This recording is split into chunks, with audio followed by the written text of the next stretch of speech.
Chapter 1 of Cornet Joseph Clarke of the Ironsides. It may be, my dear grandchildren, that at one time or another I have told you nearly all the incidents which have occurred during my adventurous life.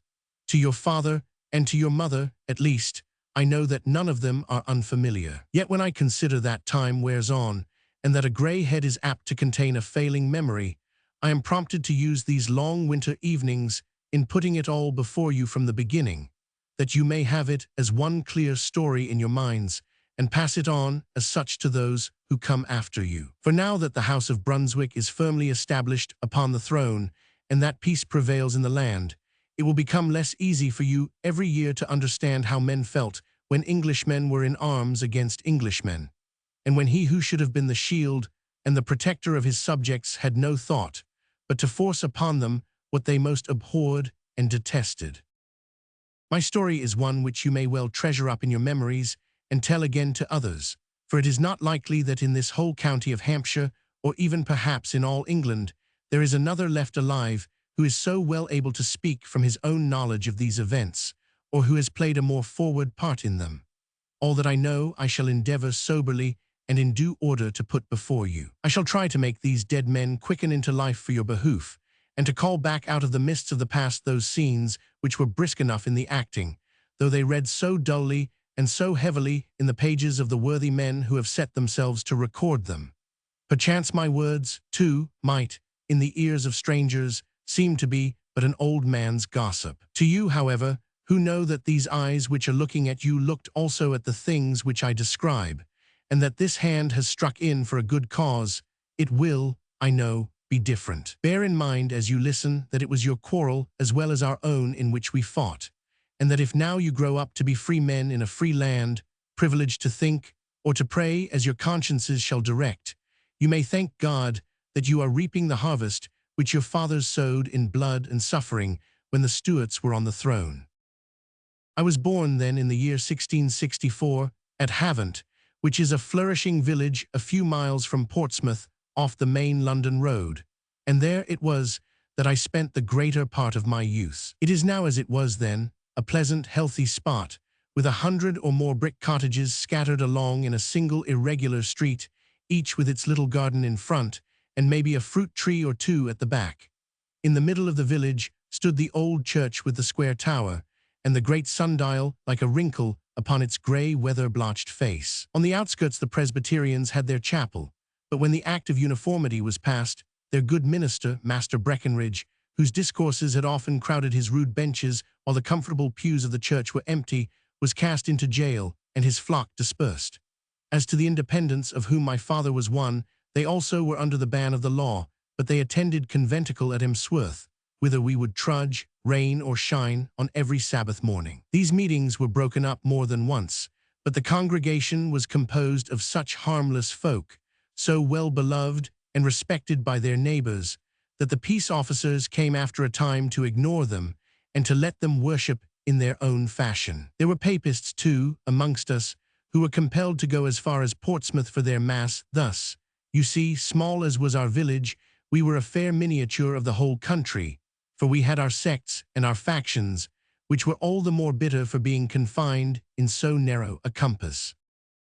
My father, Joseph Clarke, was better known over the countryside by the name of Ironside Joe, for he had served in his youth in the Yaxley troop of Oliver Cromwell's famous regiment of horse, and had preached so lustily and fought so stoutly that old Noel himself called him out of the ranks after the fight at Dunbar, and raised him to cornetcy. It chanced, however, that having some little time later fallen into an argument with one of his troopers concerning the mystery of the Trinity, the man, who was a half-crazy zealot, smote my father across the face, a favor which he returned by a thrust from his broadsword, which sent his adversary to test in person the truth of his beliefs. In most armies, it would have been conceded that my father was within his rights in punishing promptly so rank an act of mutiny, but the soldiers of Cromwell had so high a notion of their own importance and privileges that they resented this summary justice upon their companion. A court-martial sat upon my father,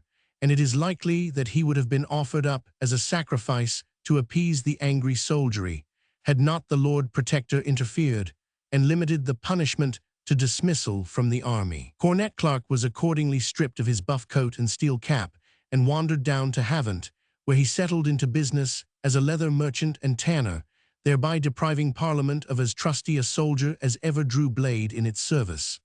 Finding that he prospered in trade, he took as wife Mary Shepstone, a young churchwoman, and Micah Clarke, was the first pledge of their union. My father, as I remember him first, was tall and straight, with a great spread of shoulder and a mighty chest. His face was craggy and stern, with large harsh features, shaggy overhanging brows, high-bridged fleshy nose, and a full-lipped mouth which tightened and set when he was angry. His grey eyes were piercing and soldier-like, yet I have seen them lighten up into a kindly and merry twinkle. His voice was the most tremendous and awe-inspiring that I have ever listened to.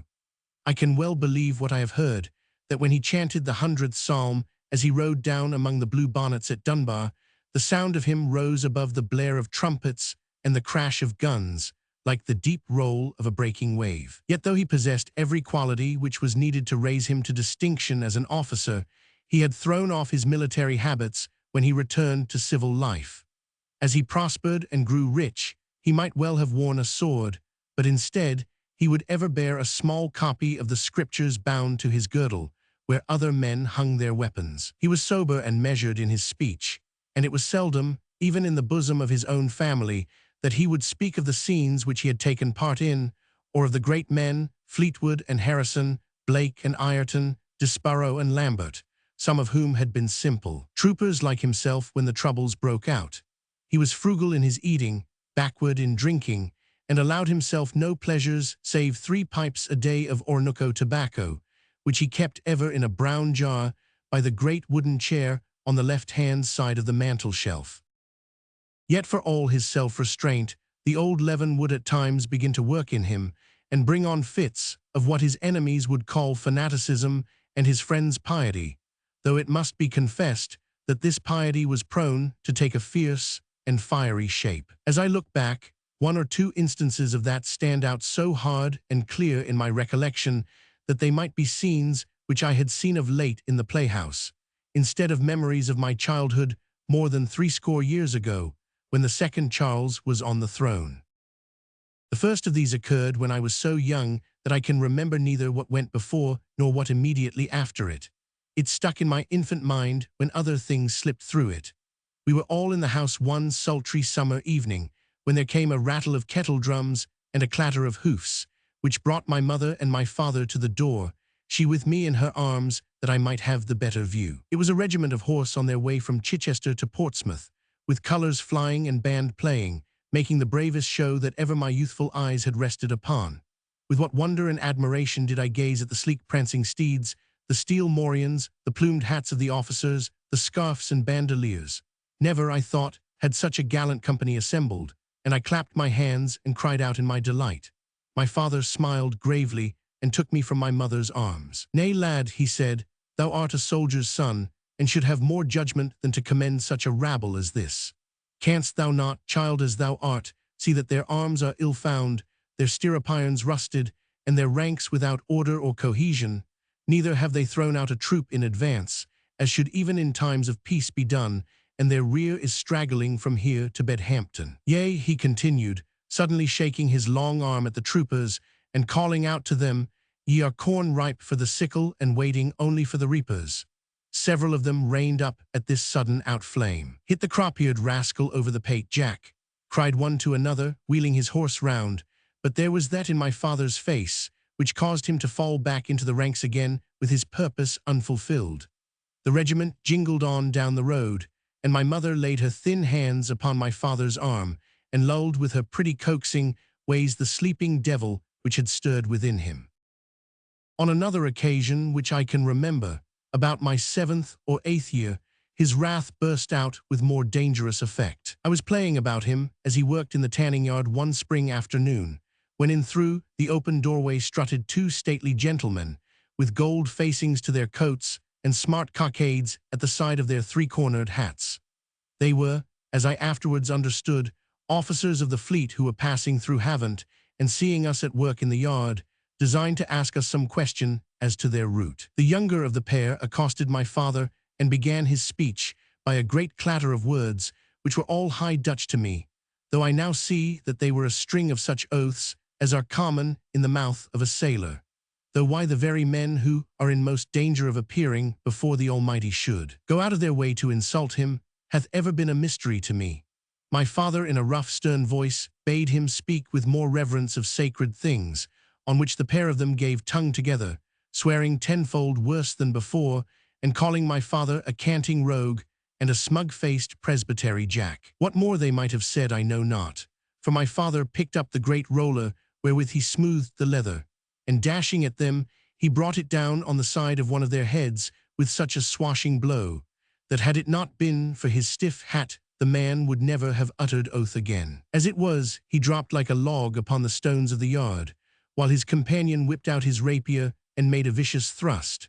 But my father, who was as active as he was strong, sprung aside, and bringing his cudgel down upon the outstretched arm of the officer, cracked it like the stem of a tobacco pipe. This affair made no little stir, for it occurred at the time when those arch-liars, Oates, Bedloe, and Carstairs were disturbing the public mind by their rumors of plots, and a rising of some sort was expected throughout the country. Within a few days all Hampshire was ringing with an account of the malcontent tanner of Havant, who had broken the head and the arm of 2 of his Majesty's servants.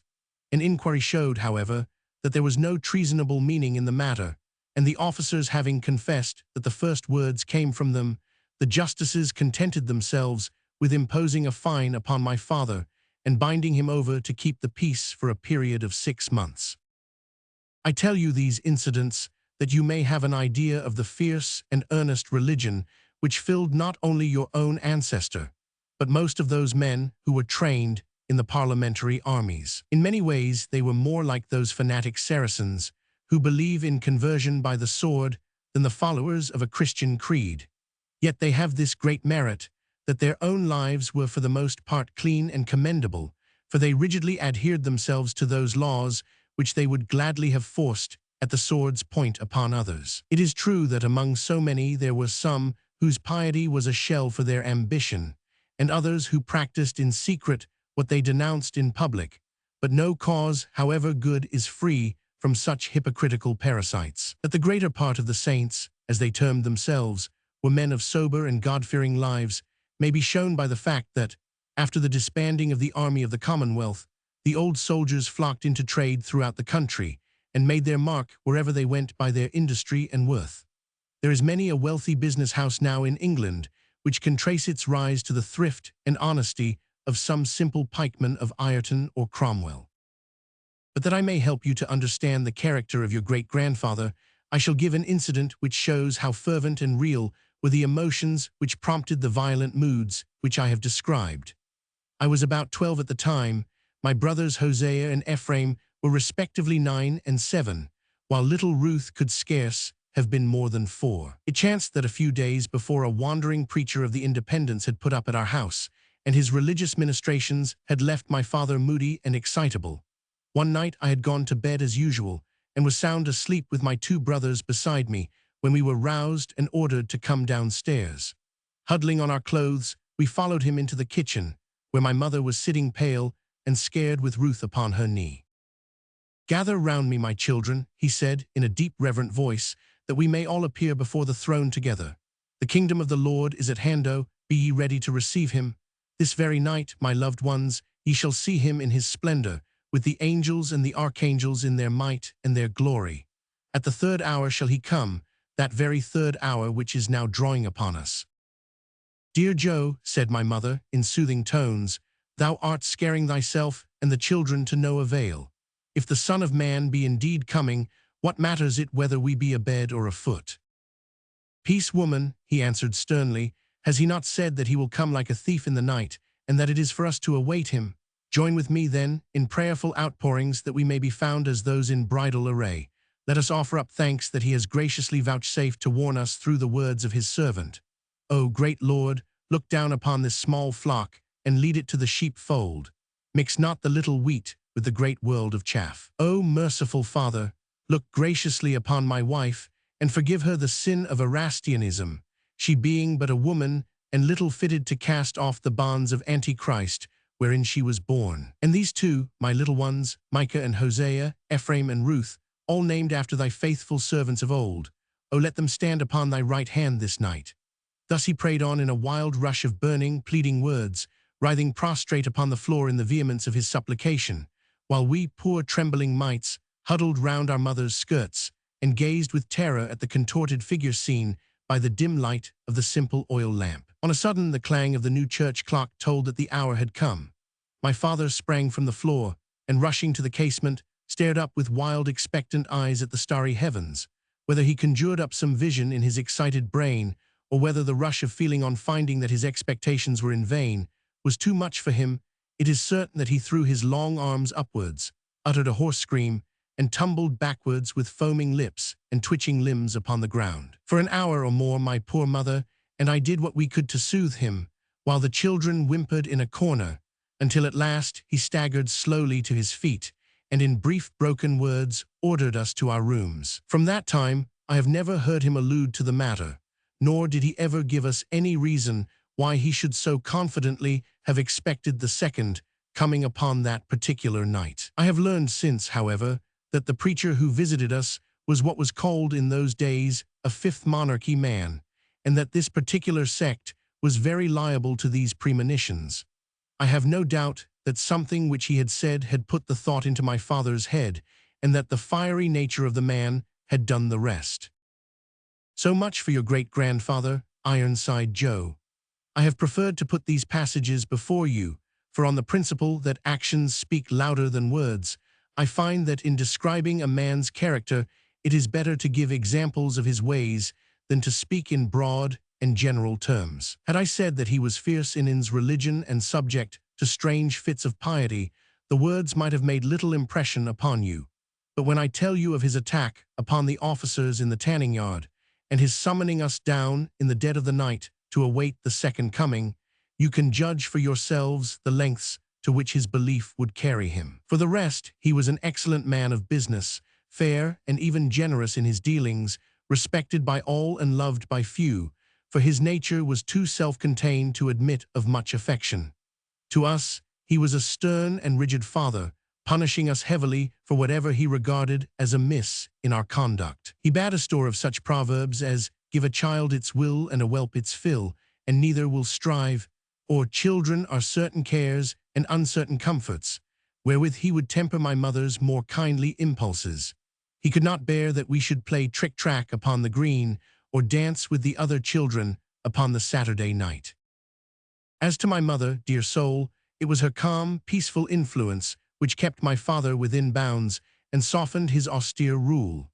Seldom, indeed, even in his darkest moods, did the touch of her gentle hand and the sound of her voice fail to soothe his fiery spirit. She came of a church stock, and held to her religion with a quiet grip which was proof against every attempt to turn her from it. I imagine that at one time her husband had argued much with her upon Arminianism and the sin of simony, but finding his exhortations useless, he had abandoned the subject save on very rare occasions. In spite of her episcopacy, however, she remained a staunch Whig, and never allowed her loyalty to the throne to cloud her judgment as to the doings of the monarch who sat upon it. Women were good housekeepers fitly years ago, but she was conspicuous among the best. To see her spotless cuffs and snowy kirtle, one would scarce credit how hard she labored. It was only the well-ordered house and the dustless rooms which proclaimed her constant industry. She made salves and eye-waters, powders and confects, cordials and persico, orangeflower water and cherry brandy, each in its due season, and all of the best. She was wise, too, in herbs and simples. The villagers and the farm laborers would rather any day have her advice upon their ailments than that of Dr. Jackson of Purbrook, who never mixed a draught under a silver crown. Over the whole countryside, there was no woman more deservedly respected and more esteemed both by those above her and by those beneath. Such were my parents as I remember them in my childhood. As to myself, I shall let my story explain the growth of my own nature. My brothers and my sister were all brown-faced, sturdy little country children, with no very marked traits save a love of mischief, controlled by the fear of their father. These, with Martha the serving-maid, formed our whole household during those boyish years when the pliant soul of the child is hardening into the settled character of the man. How these influences affected me, I shall leave for a future sitting, and if I weary you by recording them, you must remember that I am telling these things rather for your profit than for your amusement, that it may assist you in your journey through life to know how another has picked out the path before you. Chapter 2. Of my going to school and of my coming thence. With the home influences which I have described, it may be readily imagined that my young mind turned very much upon the subject of religion, the more so as my father and mother took different views upon it. The old Puritan soldier held that the Bible alone contained all things essential to salvation, and that though it might be advisable that those who were gifted with wisdom or eloquence should expound the Scriptures to their brethren, it was by no means necessary, but rather hurtful and degrading, that any organized body of ministers or of bishops should claim special prerogatives, or take the place of mediators between the creature and the Creator. For the wealthy dignitaries of the Church, rolling in their carriages to their cathedrals, in order to preach the doctrines of their Master, who wore his sandals out in tramping over the countryside, he professed the most bitter contempt, nor was he more lenient to those poorer members of the clergy who winked at the vices of their patrons that they might secure a seat at their table, and who would sit through a long evening of profanity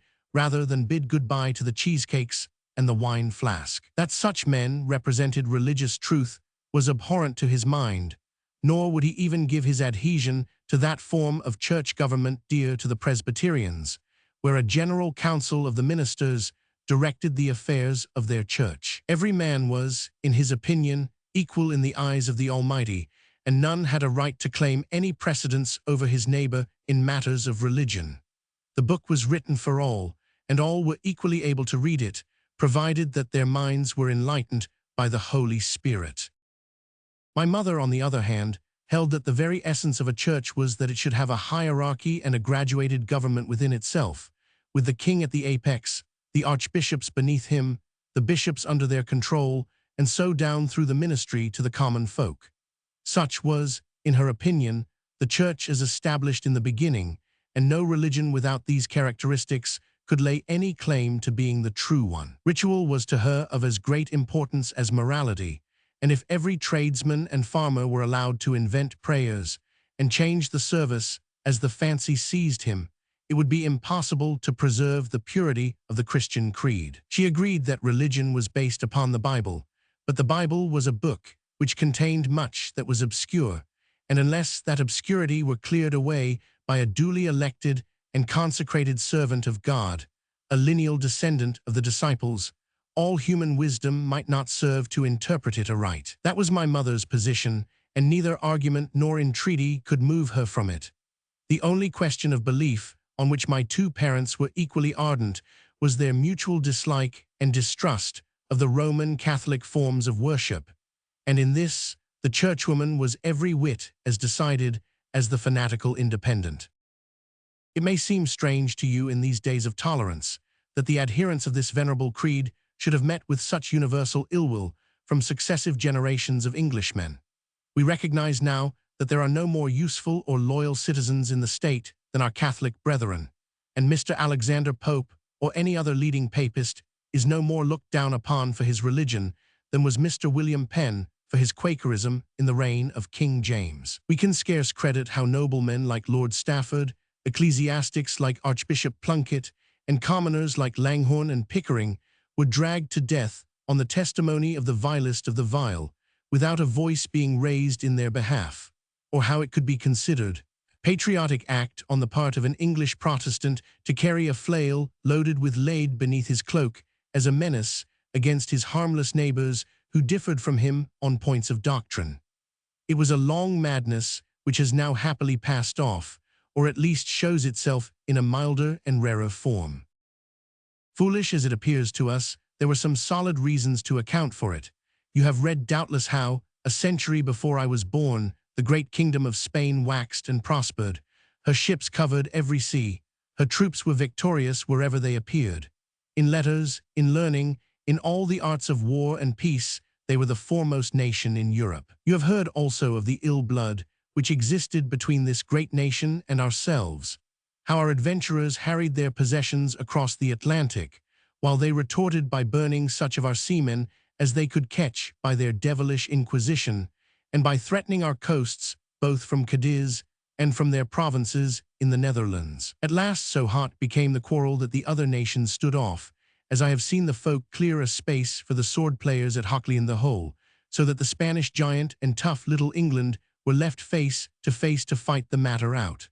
Throughout all that business, it was as the emissary of the Pope, and as the avenger of the dishonored Roman Church, that King Philip professed to come. It is true that Lord Howard and many another gentleman of the old religion fought stoutly against the Dons, but the people could never forget that the Reformed faith had been the flag under which they had conquered, and that the blessing of the pontiff had rested with their opponents. Then came the cruel and foolish attempt of Mary to force upon them a creed for which they had no sympathy, and at the heels of it another great Roman Catholic power menaced our liberty from the continent. The growing strength of France promoted a corresponding distrust of papistry in England, which reached a head when, at about the time of which I write, Louis Roman XIV threatened us with invasion at the very moment when, by the revocation of the Edict of Nantes, he showed his intolerant spirit towards the faith which we held dear. The narrow Protestantism of England was less a religious sentiment than a patriotic reply to the aggressive bigotry of her enemies. Our Catholic countrymen were unpopular, not so much because they believed in transubstantiation, as because they were unjustly suspected of sympathizing with the Emperor or with the King of France. Now that our military successes have secured us against all fear of attack, we have happily lost that bitter religious hatred, but for which Oates and Dangerfield would have lied in vain. In the days when I was young, special causes had inflamed this dislike and made it all the more bitter because there was a spice of fear mingled with it. As long as the Catholics were only an obscure faction, they might be ignored, but when, towards the close of the reign of the second Charles, it appeared to be absolutely certain that a Catholic dynasty was about to fill the throne, and that Catholicism was to be the court religion and the stepping stone to preferment, it was felt that a day of vengeance might be at hand for those who had trampled upon it when it was defenseless. There was alarm and uneasiness amongst all classes. The Church of England, which depends upon the monarch as an arch depends upon the keystone, the nobility, whose estates and coffers had been enriched by the plunder of the abbeys, the mob, whose ideas of papistry were mixed up with thumbscrews and Fox's martyrology, were all equally disturbed, nor was the prospect a hopeful one for their cause. Charles was a very lukewarm Protestant, and indeed showed upon his deathbed that he was no Protestant at all. There was no longer any chance of his having legitimate offspring. The Duke of York, his younger brother, was therefore heir to the throne, and he was known to be an austere and narrow papist, while his spouse, Mary of Modena, was as bigoted as himself. Should they have children, there could be no question but that they would be brought up in the faith of their parents, and that a line of Catholic monarchs would occupy the throne of England. To the Church, as represented by my mother, and to nonconformity in the person of my father, this was an equally intolerable prospect. I have been telling you all this old history because you will find, as I go on, that this state of things caused in the end such a seething and fermenting throughout the nation that even I, a simple village lad, was dragged into the whirl and had my whole life influenced by it. If I did not make the course of events clear to you, you would hardly understand the influences which had such an effect upon my whole history. In the meantime, I wish you to remember that, when King James Roman II ascended the throne, he did so amid a sullen silence on the part of a large class of his subjects, and that both my father and my mother were among those who were zealous for a Protestant succession. My childhood was, as I have already said, a gloomy one. Now and again, when there chanced to be a fair at Portstone Hill, or when a passing raree showman set up his booth in the village, my dear mother would slip a penny or two from her housekeeping money into my hand, and with a warning finger upon her lip, would send me off to see the sights. These treats were, however, rare events, and made such a mark upon my mind, that when I was 16 years of age, I could have checked off upon my fingers all that I had ever seen. There was William Harker, the strong man, who lifted Farmer Alcott's roan mare, and there was Tubby Lawson the dwarf, who could fit himself into a pickle jar. These two I well remember from the wonder wherewith they struck my youthful soul. Then there was the show of the playing dolls, and that of the enchanted island and Mynheer Munster from the lowlands, who could turn himself round upon a tightrope while playing most sweetly upon a virginal. Last, but far the best in my estimation, was the grand play at the Portstone Fair, entitled The True and Ancient Story of Maudlin, the merchant's daughter of Bristol, and of her lover Antonio. How they were cast away on the shores of Barbary, where the mermaids are seen floating upon the sea and singing in the rocks, foretelling their danger. This little piece gave me keener pleasure than ever in after years I received from the grandest comedies of Mr. Congreve and of Mr. Dryden, though acted by Kynaston, Betterton, and the whole strength of the King's own company. At Chichester once I remember that I paid a penny to see the left shoe of the youngest sister of Potiphar's wife, but as it looked much like any other old shoe, and was just about the size to have fitted the showwoman, I have often feared that my penny fell into the hands of rogues. There were other shows, however, which I might see for nothing, and yet were more real and every whit as interesting as any for which I paid. Now and again upon a holiday I was permitted to walk down to Portsmouth. Once I was even taken in front of my father upon his pad nag, and there I wandered with him through the streets with wondering eyes, marveling over the strange sights around me. The walls and the moats, the gates and the sentinels, the long high street with the great government buildings, and the constant rattle of drums and blare of trumpets. They made my little heart beat quicker beneath my Sagathy stuffed jacket. Here was the house in which some 30 years before the proud Duke of Buckingham had been struck down by the assassin's dagger. There, too, was the governor's dwelling, and I remember that even as I looked he came riding up to it, red-faced and choleric, with a nose such as a governor should have, and his breast all slashed with gold. "Is he not a fine man?" I said, looking up at my father. He laughed and drew his hat down over his brows. "It is the first time that I have seen Sir Ralph Lingard's face," said he, "but I saw his back at Preston fight. Ah, lad, proud as he looks, if he did but see old Noel coming in through the door, he would not think it beneath him to climb out through the window." The clank of steel or the sight of a buff coat would always serve to stir up the old Roundhead bitterness in my father's breast. But there were other sights in Portsmouth besides the red coats and their governor. The Yard was the second in the kingdom, after Chatham, and there was ever some new warship ready upon the slips. Then there was a squadron of king's ships, and sometimes the whole fleet at Spithead, when the streets would be full of sailors, with their faces as brown as mahogany and pigtails as stiff and hard as their cutlasses. To watch their rolling gait, and to hear their strange, quaint talk and their tales of the Dutch wars was a rare treat to me, and I have sometimes, when I was alone, fastened myself on to a group of them, and passed the day in wandering from tavern to tavern. It chanced one day, however, that one of them insisted upon my sharing his glass of Canary wine, and afterwards, out of roguishness, persuaded me to take a second, with the result that I was sent home speechless in the carrier's cart, and was never again allowed to go into Portsmouth alone. My father was less shocked at the incident than I should have expected, and reminded my mother that Noah had been overtaken in a similar manner. He also narrated how a certain field chaplain Grant of Disborough's regiment, having after a hot and dusty day drunk sundry flagons of mum, had thereafter sung certain ungodly songs, and danced in a manner unbecoming to his sacred profession. Also how he had afterwards explained that such backslidings were not to be regarded as faults of the individual, but rather as actual obsessions of the evil one, who contrived in this manner to give scandal to the faithful, and selected the most godly for his evil purpose. This ingenious defense of the field chaplain was the saving of my back, for my father, who was a believer in Solomon's axiom, had a stout ash stick and a strong arm for whatever seemed to him to be a falling away from the true path. From the day that I first learned my letters from the hornbook at my mother's knee, I was always hungry to increase my knowledge, and never a piece of print came in my way that I did not eagerly master. My father pushed the sectarian hatred of learning to such a length that he was averse to having any worldly books within his doors. Note A. Appendix. I was dependent, therefore, for my supply upon one or two of my friends in the village, who lent me a volume at a time from their small libraries. These I would carry inside my shirt, and would only dare to produce when I could slip away into the fields and lie hid among the long grass, or at night when the rushlight was still burning, and my father's snoring assured me that there was no danger of his detecting me.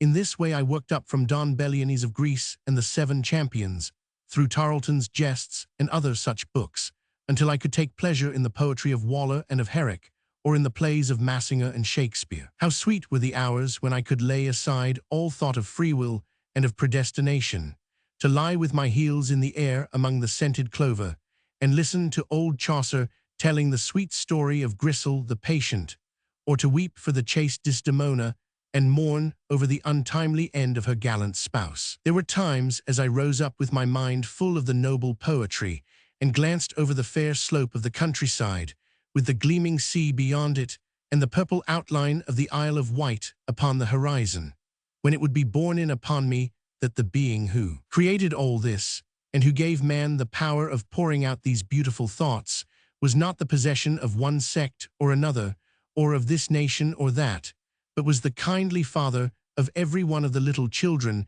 whom he had let loose on this fair playground. It grieved me then, and it grieves me now, that a man of such sincerity and lofty purpose as your great-grandfather should have been so tied down by iron doctrines, and should imagine his Creator to be so niggard of his mercy as to withhold it from 99 in the 100. Well, a man is as he is trained, and if my father bore a narrow mind upon his broad shoulders, he has at least the credit that he was ready to do and to suffer all things for what he conceived to be the truth. If you, my dears, have more enlightened views, take heed that they bring you to lead a more enlightened life. When I was 14 years of age, a yellow-haired, brown-faced lad, I was packed off to a small private school at Petersfield, and there I remained for a year, returning home for the last Saturday in each month. I took with me only a scanty outfit of schoolbooks, with Lilly S. Latin grammar and Ross S. view of all the religions in the world from the creation down to our own times, which was shoved into my hands by my good mother as a parting present. With this small stock of letters, I might have fared badly had it not happened that my master, Mr. Thomas Chillingfoot, had himself a good library, and took a pleasure in lending his books to any of his scholars who showed a desire to improve themselves. Under this good old man's care, I not only picked up some smattering of Latin and Greek, but I found means to read good English translations of many of the classics, and to acquire a knowledge of the history of my own and other countries. I was rapidly growing in mind as well as in body, when my school career was cut short by no less an event than my summary and ignominious expulsion. How this unlooked-for ending to my studies came about, I must now set before you. Petersfield had always been a great stronghold of the church, having hardly a nonconformist within its bounds. The reason of this was that most of the house property was owned by zealous churchmen, who refused to allow anyone who differed from the established church to settle there. The vicar, whose name was Pinfold, possessed in this manner great power in the town, and as he was a man with a high inflamed countenance and a pompous manner, he inspired no little awe among the quiet inhabitants. I can see him now with his beaked nose, his rounded waistcoat, and his bandy legs, which looked as if they had given way beneath the load of learning which they were compelled to carry. Walking slowly with right hand stiffly extended, tapping the pavement at every step with his metal-headed stick, he would pause as each person passed him and wait to see that he was given the salute which he thought due to his dignity. This courtesy he never dreamed of returning, save in the case of some of his richer parishioners, but if by chance it were omitted, he would hurry after the culprit, and shaking his stick in his face, insist upon his doffing his cap to him. We youngsters, if we met him on our walks, would scuttle by him like a brood of chickens passing an old turkey cock, and even our worthy master showed a disposition to turn down a side street when the portly figure of the vicar was seen rolling in our direction. This proud priest made a point of knowing the history of every one within his parish, and having learnt that I was the son of an independent, he spoke severely to Mr. Chillingfoot upon the indiscretion which he had shown in admitting me to his school. Indeed, nothing but my mother's good name for orthodoxy prevented him from insisting upon my dismissal. At the other end of the village, there was a large day school. A constant feud prevailed between the scholars who attended it and the lads who studied under our master. No one could tell how the war broke out, but for many years there had been a standing quarrel between the two, which resulted in skirmishes, sallies, and ambuscades, with now and then a pitched battle.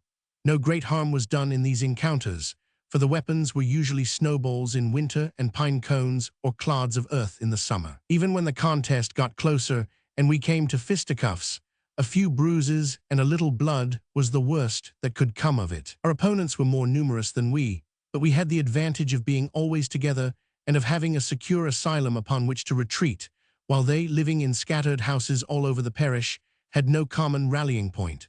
A stream, crossed by 2 bridges, ran through the center of the town, and this was the boundary which separated our territories from those of our enemies.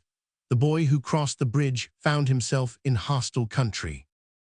It chanced that in the first conflict, which occurred after my arrival at the school, I distinguished myself by singling out the most redoubtable of our foemen, and smiting him such a blow that he was knocked helpless and was carried off by our party as a prisoner. This feat of arms established my good name as a warrior, so I came at last to be regarded as the leader of our forces, and to be looked up to by bigger boys than myself.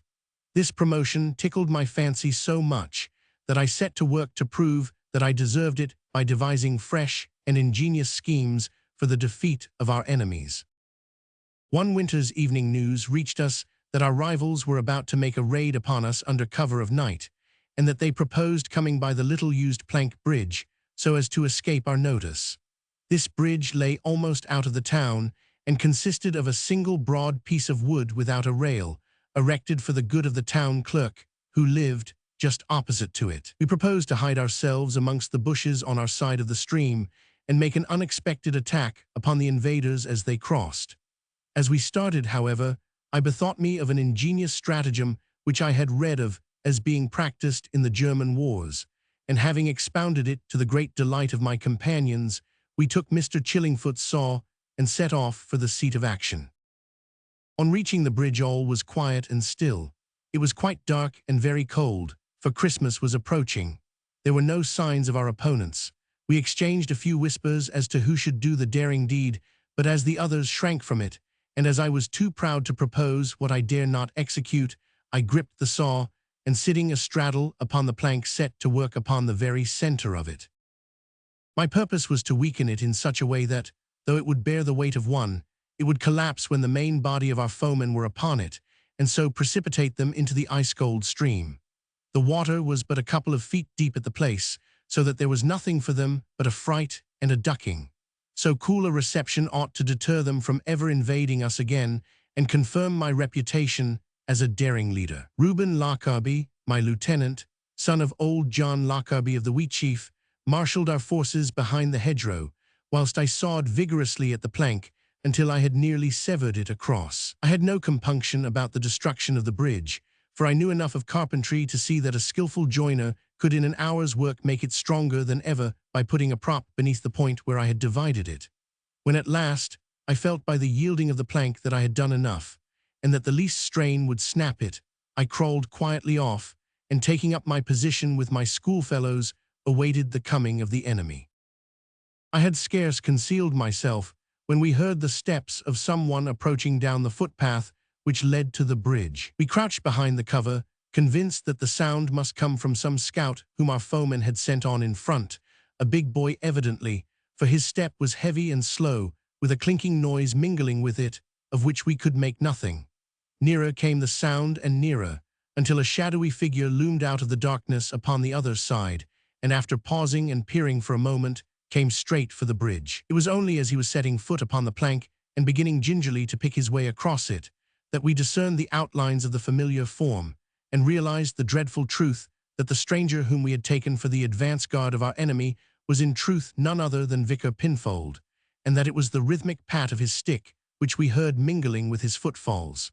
Fascinated by the sight, we lay bereft of all power to warn him, a line of staring eyeballs. 1 step, 2 steps, 3 steps did the haughty churchman take, when there was a rending crack, and he vanished with a mighty splash into the swift-flowing stream. He must have fallen upon his back, for we could see the curved outline of his portly figure standing out above the surface as he struggled desperately to regain his feet. At last he managed to get erect, and came spluttering for the bank with such a mixture of godly ejaculations and of profane oaths that, even in our terror, we could not keep from laughter. Rising from under his feet like a covey of wildfowl, We scurried off across the fields and so back to the school, where, as you may imagine, we said nothing to our good master of what had occurred. The matter was too serious, however, to be hushed up. The sudden chill set up some manner of disturbance in the bottle of sack which the vicar had just been drinking with the town clerk, and an attack of gout set in which laid him on his back for a fortnight. Meanwhile, an examination of the bridge had shown that it had been sawn across, and an inquiry traced the matter to Mr. Chillingfoot's boarders. To save a wholesale expulsion of the school from the town, I was forced to acknowledge myself as both the inventor and perpetrator of the deed. Chillingfoot was entirely in the power of the vicar, so he was forced to read me a long homily in public, which he balanced by an affectionate leave-taking in private, and to expel me solemnly from the school. I never saw my old master again, for he died not many years afterwards, but I hear that his second son, William, is still carrying on the business, which is larger and more prosperous than of old. His eldest son turned Quaker and went out to Penn's settlement, where he is reported to have been slain by the savages. This adventure shocked my dear mother, but it found great favor in the eyes of my father, who laughed until the whole village resounded with his stentorian merriment. It reminded him, he said, of a similar stratagem executed at Market Drayton by that God-fearing soldier Colonel Pride, whereby a captain and 3 troopers of Lunsford's own regiment of horse had been drowned, and many others precipitated into a river, to the great glory of the true church and to the satisfaction of the chosen people. Even of the church folk many were secretly glad at the misfortune which had overtaken the vicar, for his pretensions and his pride had made him hated throughout the district. By this time I had grown into a sturdy, broad-shouldered lad, and every month added to my strength and my stature. When I was 16, I could carry a bag of wheat or a cask of beer against any man in the village, and I could throw the 15-pound pudding stone to a distance of 36 feet, which was 4 feet further than could Ted Dawson, the blacksmith. Once, when my father was unable to carry a bale of skins out of the yard, I whipped it up and bare it away upon my shoulders. The old man would often look gravely at me from under his heavy thatched eyebrows and shake his grizzled head as he sat in his armchair puffing his pipe. "You grow too big for the nest, lad," he would say. "I doubt some of these days you'll find your wings and away." In my heart I longed that the time would come, for I was weary of the quiet life of the village, and was anxious to see the great world of which I had heard and read so much. I could not look southward without my spirit stirring within me as my eyes fell upon those dark waves, the white crests of which are like a fluttering signal ever waving to an English youth, and beckoning him to some unknown but glorious goal. Chapter 3 of 2 Friends of My Youth. I fear, my children, that you will think that the prologue is over long for the play, but the foundations must be laid before the building is erected, and a statement of this sort is a sorry and a barren thing unless you have a knowledge of the folk concerned. Be patient, then, while I speak to you of the old friends of my youth, some of whom you may hear more of hereafter, while others remain behind in the country hamlet, and yet left traces of our early intercourse upon my character which might still be discerned there. Foremost for good amongst all whom I knew was Zachary Palmer, the village carpenter, a man whose aged and labor-warped body contained the simplest and purest of spirits.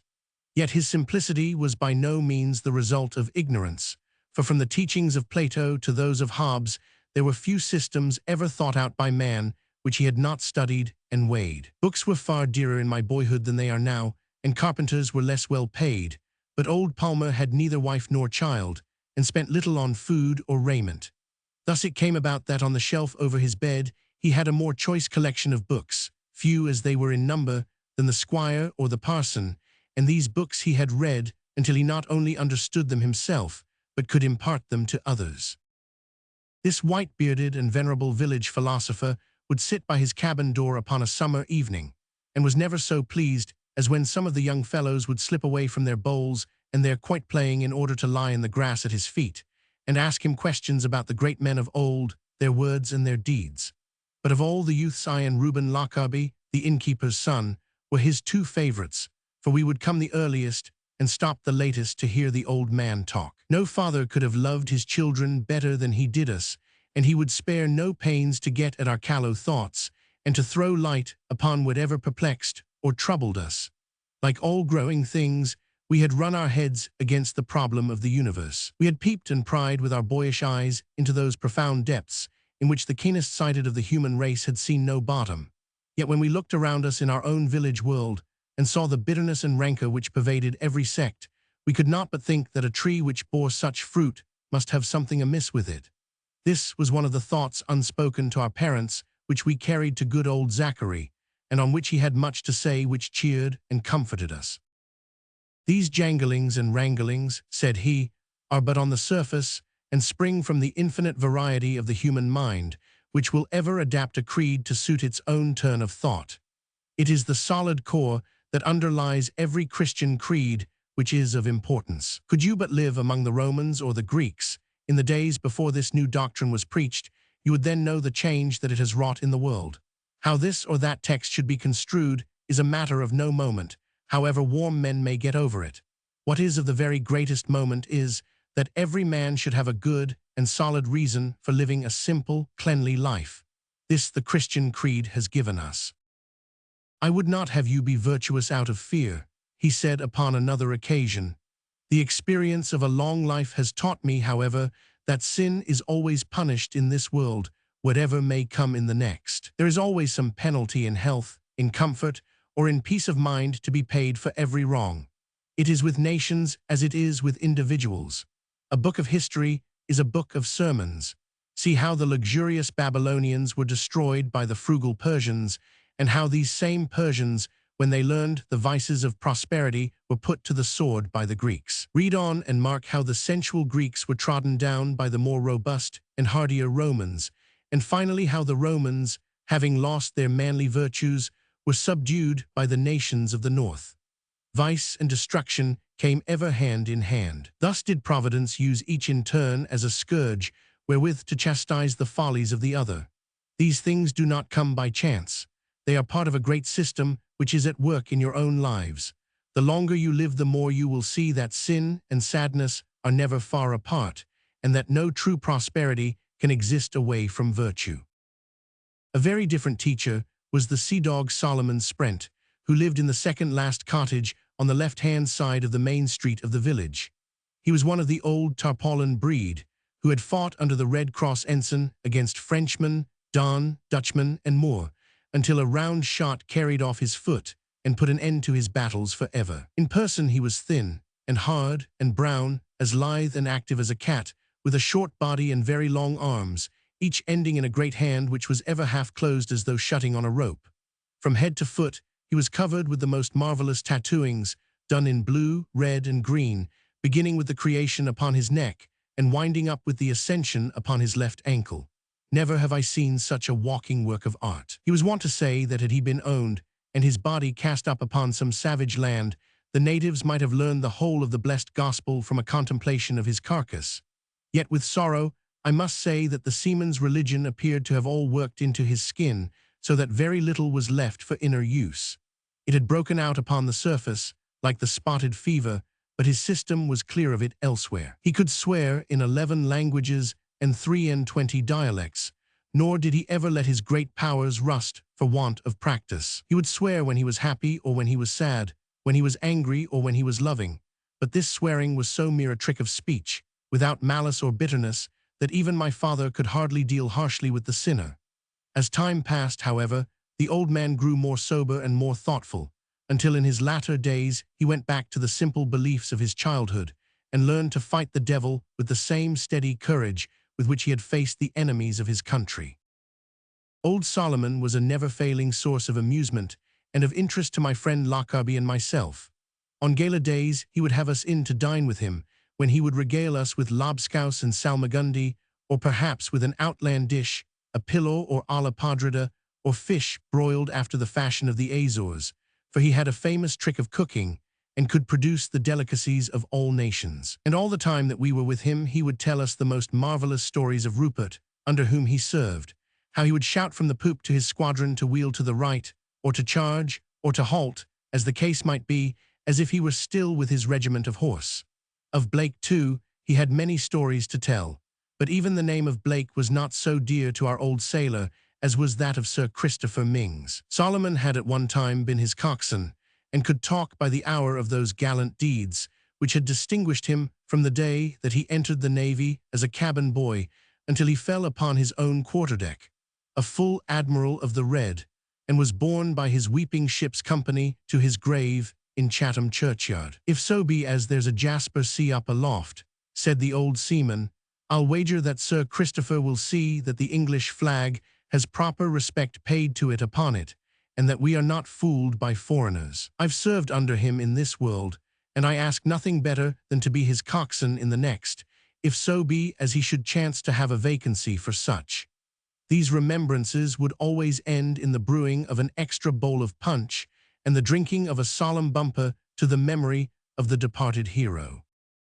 Stirring as were Solomon Sprent's accounts of his old commanders, their effect upon us was not so great as when, about his second or third glass, the floodgates of his memory would be opened, and he would pour out long tales of the lands which he had visited and the peoples which he had seen. Leaning forward in our seats with our chins resting upon our hands, we two youngsters would sit for hours, with our eyes fixed upon the old adventurer, drinking in his words, while he, pleased at the interest which he excited, would puff slowly at his pipe and reel off story after story of what he had seen or done. In those days, my dears, there was no Defoe to tell us the wonders of the world, no Spectator to lie upon our breakfast table, no Gulliver to satisfy our love of adventure by telling us of such adventures as never were.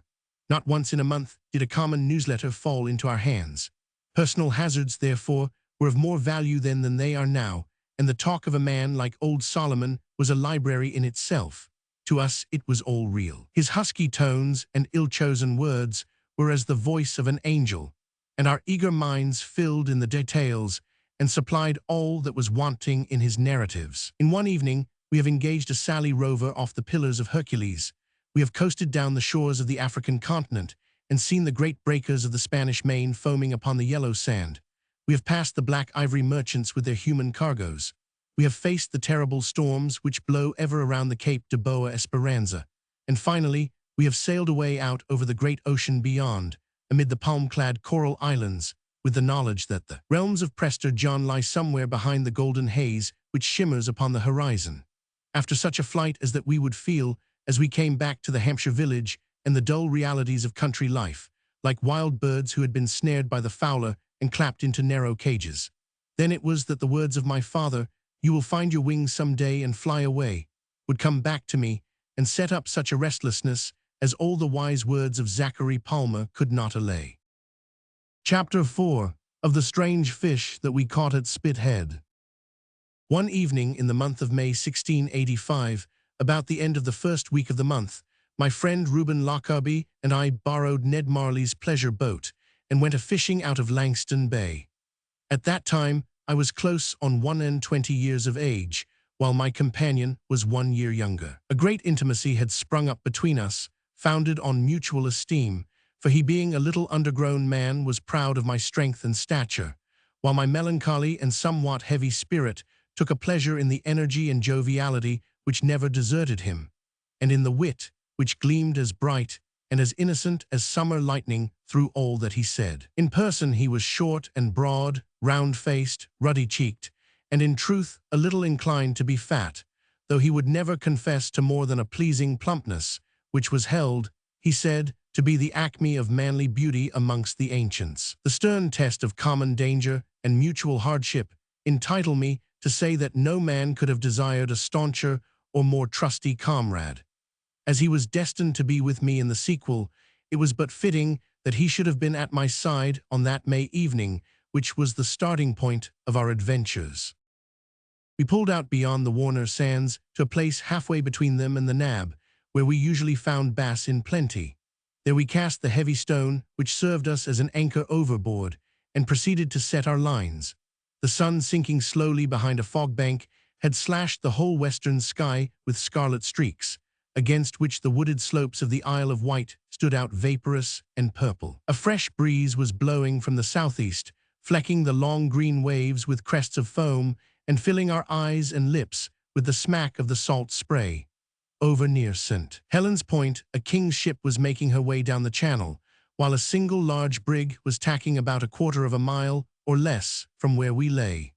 So near were we that we could catch a glimpse of the figures upon her deck as she heeled over to the breeze, and could bear the creaking of her yards and the flapping of her weather-stained canvas as she prepared to go about. "Look ye, Micah," said my companion, looking up from his fishing line. "That is a most weak-minded ship, a ship which will make no way in the world. See how she hangs in the wind, neither keeping on her course nor tacking. She is a trimmer of the seas, the Lord Halifax of the ocean." "Why, there is something amiss with her," I replied, staring across with hand-shaded eyes. "She yaws about as though there were no one at the helm. Her main-yard goes aback, now it is forward again. The folk on her deck seem to me to be either fighting or dancing. Up with the anchor, Reuben, and let us pull to her." "Up with the anchor and let us get out of her way," he answered, still gazing at the stranger. "Why will you ever run that meddlesome head of yours into danger's way?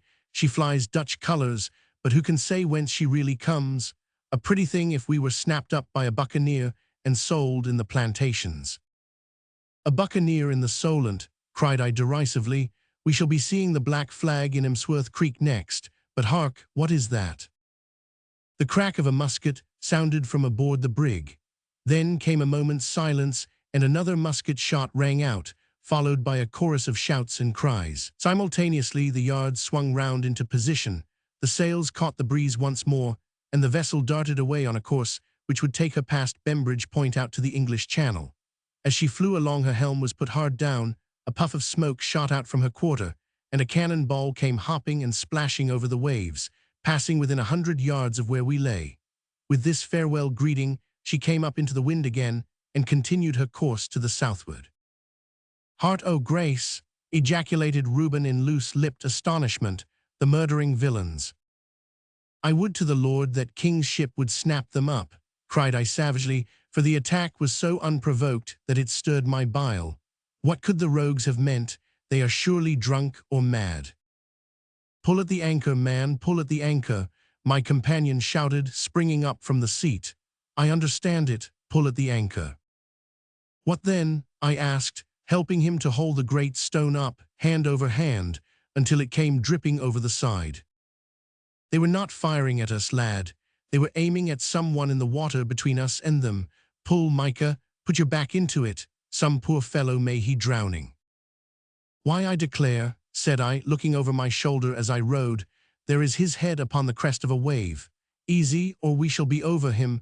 2 more strokes and be ready to seize him. Keep up, friend. There's help at hand." "Take help to those who need help," said a voice out of the sea. "Zounds, man, keep a guard on your oar. I fear a pat from it very much more than I do the water."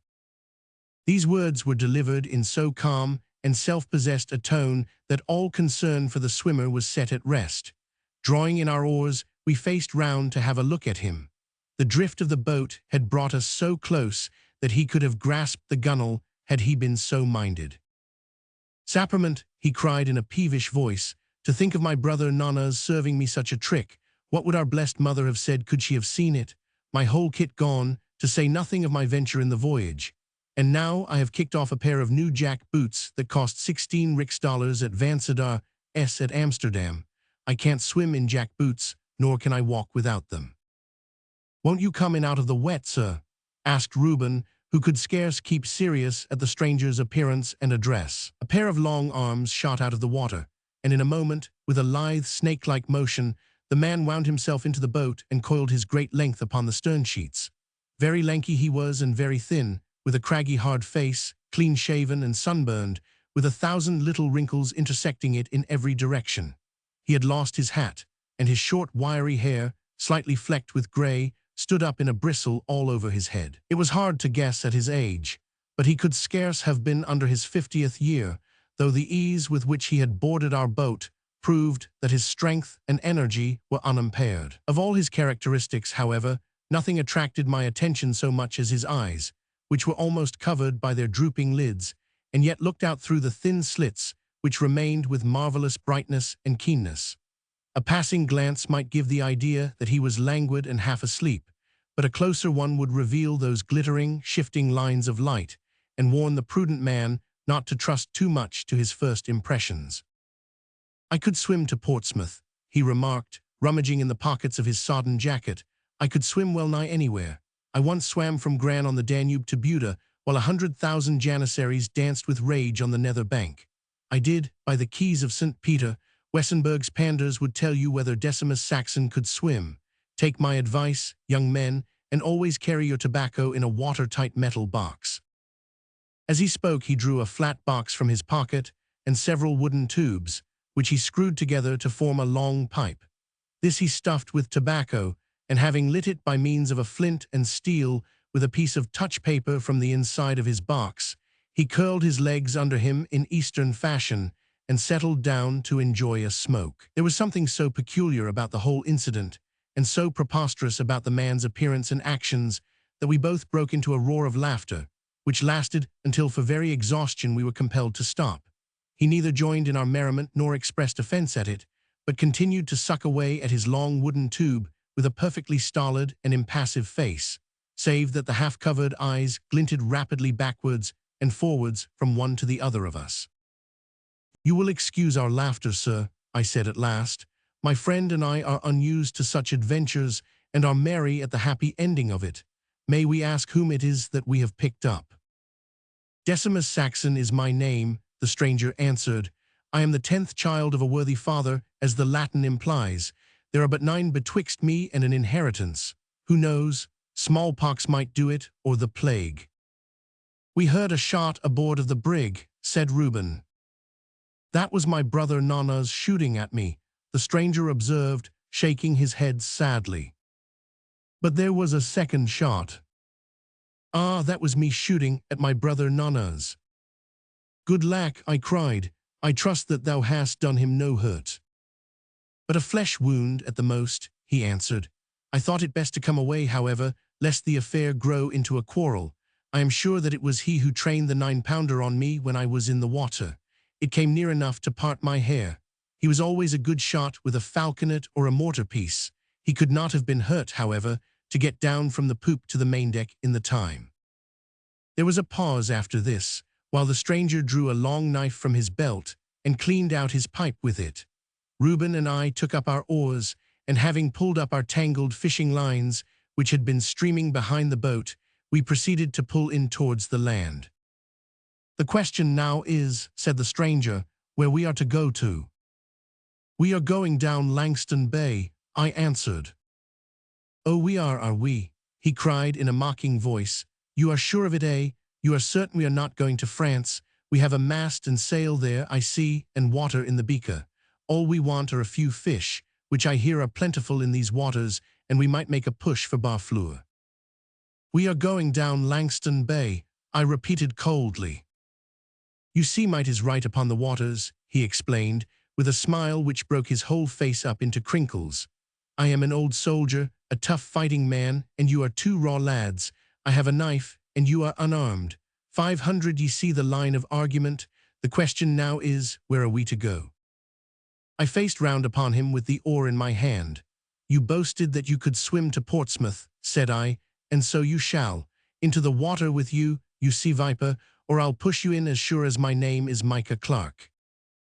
"Throw your knife down, or I'll drive the boat hook through you," cried Reuben, pushing it forward to within a few inches of the man's throat.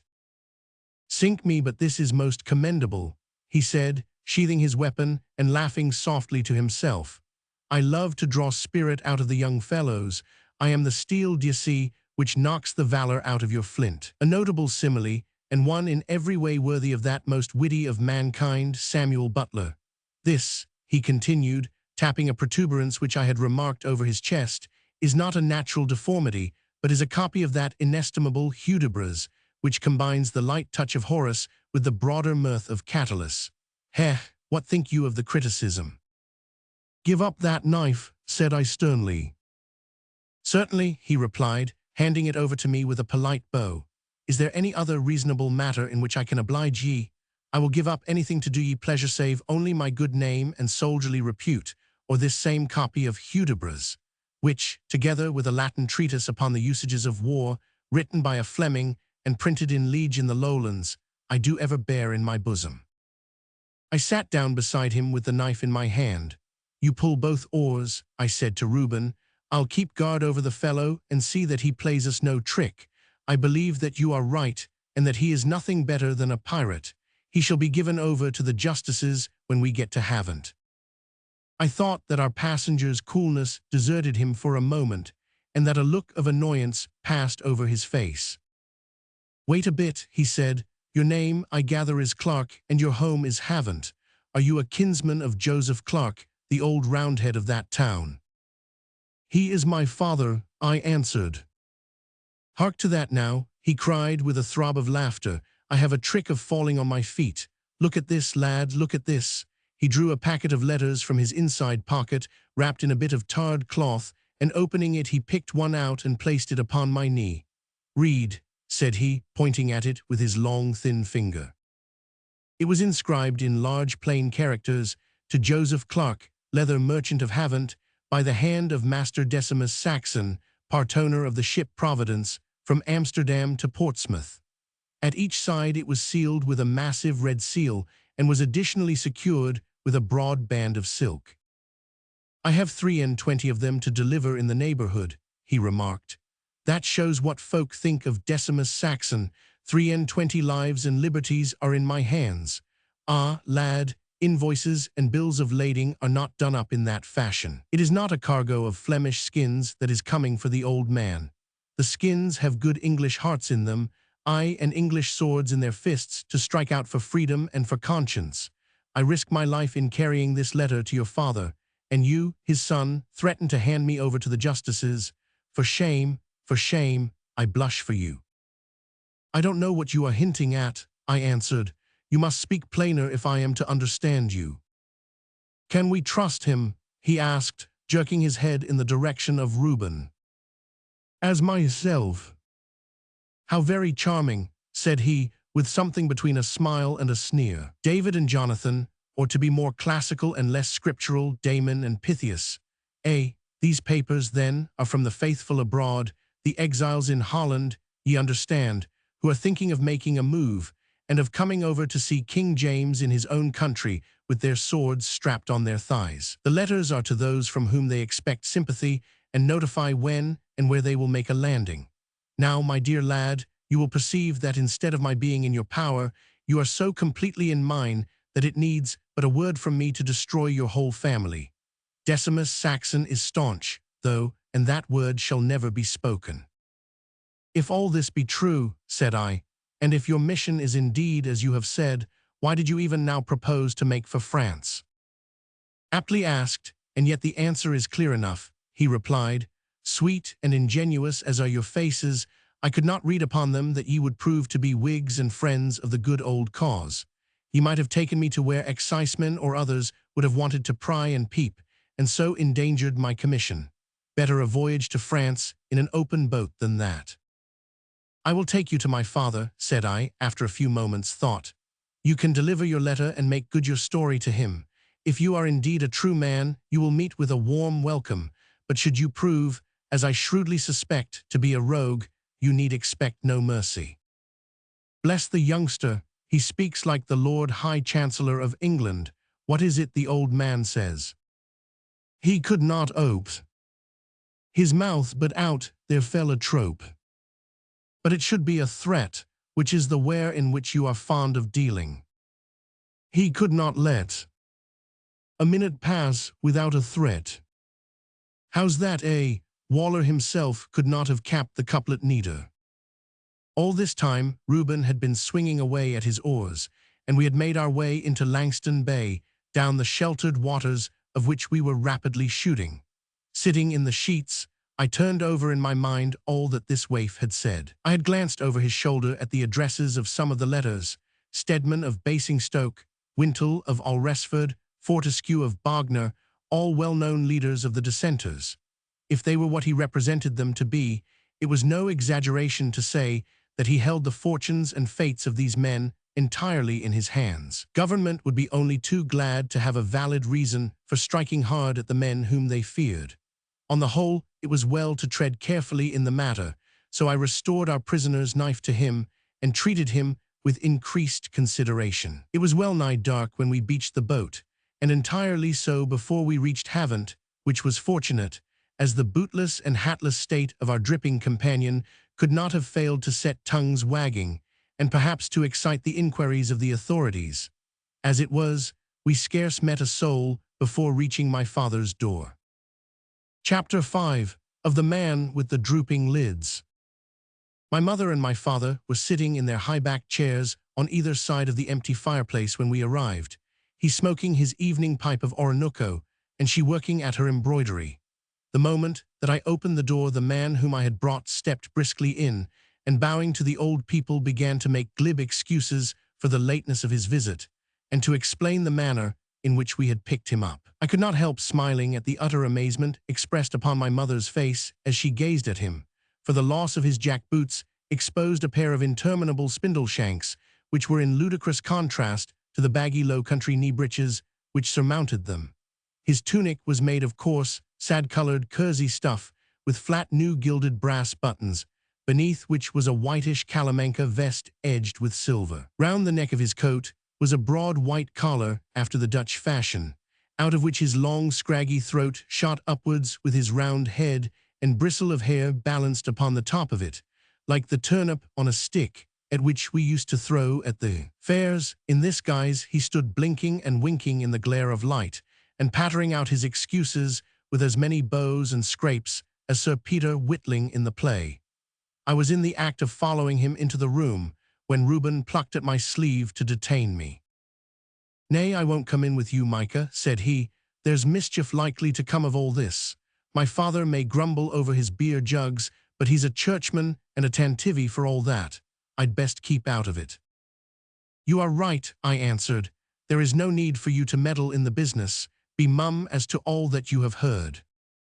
"Mum as a mouse," said he, and pressing my hand turned away into the darkness. When I returned to the sitting room, I found that my mother had hurried into the kitchen, where the crackling of sticks showed that she was busy in building a fire. Decimus Saxon was seated at the edge of the iron-bound oak chest at the side of my father, and was watching him keenly with his little twinkling eyes, while the old man was fixing his horn glasses and breaking the seals of the packet which his strange visitor had just handed to him. I saw that when my father looked at the signature at the end of the long, closely written letter, he gave a whiff of surprise and sat motionless for a moment or so staring at it. Then he turned to the commencement and read it very carefully through, after which he turned it over and read it again. Clearly it brought no unwelcome news, for his eyes sparkled with joy when he looked up from his reading, and more than once he laughed aloud. Finally he asked the man Saxon how it had come into his possession and whether he was aware of the contents. "Why, as to that," said the messenger, "it was handed to me by no less a person than Dicky Rumbold himself, and in the presence of others whom it's not for me to name. As to the contents, your own sense will tell you that I would scarce risk my neck by bearing a message without I knew what the message was. I am no chicken at the trade, sir. Cartels, pronunciamientos, challenges, flags of truce, and proposals for Waffenstillstands, as the Deutschers call it, they've all gone through my hands, and never one gone awry." "Indeed," quoth my father, "you are yourself one of the faithful." "I trust that I am one of those who are on the narrow and thorny track," said he, speaking through his nose, as was the habit of the extreme sectaries. "A track upon which no prelate can guide us," said my father. "Where man is not, and the Lord is all," rejoined Saxon. "Good, good," cried my father. "Micah, you shall take this worthy man to my room, and see that he hath dry linen and my second-best suit of Utrecht velvet. It may serve until his own are dried. My boots, too, may perchance be useful, my riding ones of untanned leather. A hat with silver braiding hangs above them in the cupboard. See that he lacks for nothing which the house can furnish. Supper will be ready when he hath changed his attire. I beg that you will go at once, good Master Saxon, lest you take a chill." "There is but one thing that we have omitted," said our visitor, solemnly rising up from his chair and clasping his long, nervous hands together. "Let us delay no longer to send up a word of praise to the Almighty for his manifold blessings, and for the mercy wherewith he plucked me and my letters out of the deep, even as Jonah was saved from the violence of the wicked ones who hurled him overboard, and it may be fired falconets at him, though we are not so informed in Holy Writ. Let us pray, my friends. Then, in a high-toned chanting voice, he offered up a long prayer of thanksgiving, winding up with a petition for grace and enlightenment for the house and all its inmates. Having concluded by a sonorous Amen, he at last suffered himself to be led upstairs, while my mother, who had slipped in and listened with much edification to his words, hurried away to prepare him a bumper of green usquebaugh with 10 drops of Daffy's elixir therein, which was her sovereign recipe against the effects of a soaking. There was no event in life, from a christening to a marriage, but had some appropriate food or drink in my mother's vocabulary, and no ailment for which she had not some pleasant cure in her well-stocked cupboards. Master Decimus Saxon, in my father's black Utrecht velvet and untanned riding boots, looked a very different man to the bedraggled castaway who had crawled like a conger eel into our fishing boat. It seemed as if he had cast off his manner with his raiment, for he behaved to my mother during supper with an air of demure gallantry, which sat upon him better than the pert and flippant carriage which he had shown towards us in the boat. Truth to say, if he was now more reserved, there was a very good reason for it, for he played such havoc amongst the eatables that there was little time for talk. At last, after passing from the round of cold beef to capon pasty, and topping up with a 2-pound perch washed down by a great jug of ale, he smiled upon us all and told us that his fleshly necessities were satisfied for the nonce. "It is my rule," he remarked, "to obey the wise precept which advises a man to rise from table feeling that he could yet eat as much as he has partaken of. I gather from your words, sir, that you have yourself seen hard service," my father remarked when the board had been cleared and my mother had retired for the night. "I am an old fighting man," our visitor answered, screwing his pipe together, "a lean old dog of the holdfast breed. This body of mine bears the mark of many a cut and slash received for the most part in the service of the Protestant faith, though some few were caught for the sake of Christendom in general when warring against the Turk. There is blood of mine, sir, spotted all over the map of Europe. Some of it, I confess, was spilled in no public cause, but for the protection of mine own honor in the private duello or homegang, as it was called among the nations of the North. It is necessary that a cavaliero of fortune, being for the greater part a stranger in a strange land, should be somewhat nice in matters of the sort, since he stands, as it were, as the representative of his country, whose good name should be more dear to him than his own. Your weapon on such occasions was, I suppose, the sword?" my father asked, shifting uneasily in his seat, as he would do when his old instincts were waking up. "Broadsword, rapier, toledo, spontoon, battle-axe, pike or half-pike, morgenstiern and halbert. I speak with all due modesty, but with backsword, sword and dagger, sword and buckler, single falchion, case of falchions, or any other such exercise, I will hold mine own against any man that ever wore neat's leather, save only my elder brother Quartus." "By my faith," said my father with his eyes shining, "were I 20 years younger, I should have at you. My backsword play hath been thought well of by stout men of war. God forgive me that my heart should still turn to such vanities." "I have heard godly men speak well of it," remarked Saxon. "Master Richard Rumbold himself spake of your deeds of arms to the Duke of Argyle. Was there not a Scotsman, one Storr or Stour?" Aye, Storr of Drumlithie. I cut him nigh to the saddle-bow in a skirmish on the eve of Dunbar. So Dickie Rumbold had not forgotten it, eh? He was a hard one both at praying and at fighting. We have ridden knee to knee in the field, and we have sought truth together in the chamber. So Dick will be in harness once again. He could not be still if a blow were to be struck for the trampled faith. If the tide of war set in this direction, I too, who knows, who knows? "And here is a stout man-at-arms," said Saxon, passing his hand down my arm. "He hath thew and sinew, and can use proud words too upon occasion, as I have good cause to know, even in our short acquaintance. Might it not be that he too should strike in this quarrel?" "We shall discuss it," my father answered, looking thoughtfully at me from under his heavy brows. "But I pray you, friend Saxon, to give us some further account upon these matters. My son Micah, as I understand, hath picked you out of the waves. How came you there?"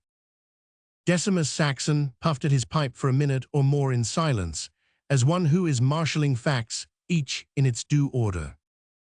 "It came about in this wise," he said at last. "When John of Poland chased the Turk from the gates of Vienna, peace broke out in the principalities, and many a wandering cavaliero like myself found his occupation gone. There was no war waging save only some petty Italian skirmish, in which a soldier could scarce expect to reap either dollars or repute, so I wandered across the continent, much cast down at the strange peace which prevailed in every quarter. At last, however, on reaching the lowlands, I chanced to hear that the Providence, owned and commanded by my two brothers, Nanas and Quartus, was about to start from Amsterdam for an adventure to the Guinea coast. I proposed to them that I should join them, and was accordingly taken into partnership on condition that I paid 1/3 of the cost of the cargo. While waiting at the port, I chanced to come across some of the exiles, who, having heard of my devotion to the Protestant cause, brought me to the Duke and to Master Rumbold, who committed these letters to my charge. This makes it clear how they came into my possession. But not how you and they came into the water, my father suggested. Why, that was but the veriest chance, the adventurer answered with some little confusion of manner.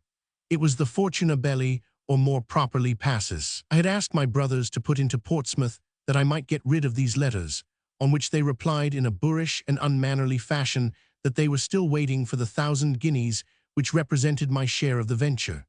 To this I answered with brotherly familiarity that it was a small thing, and should be paid for out of the profits of our enterprise.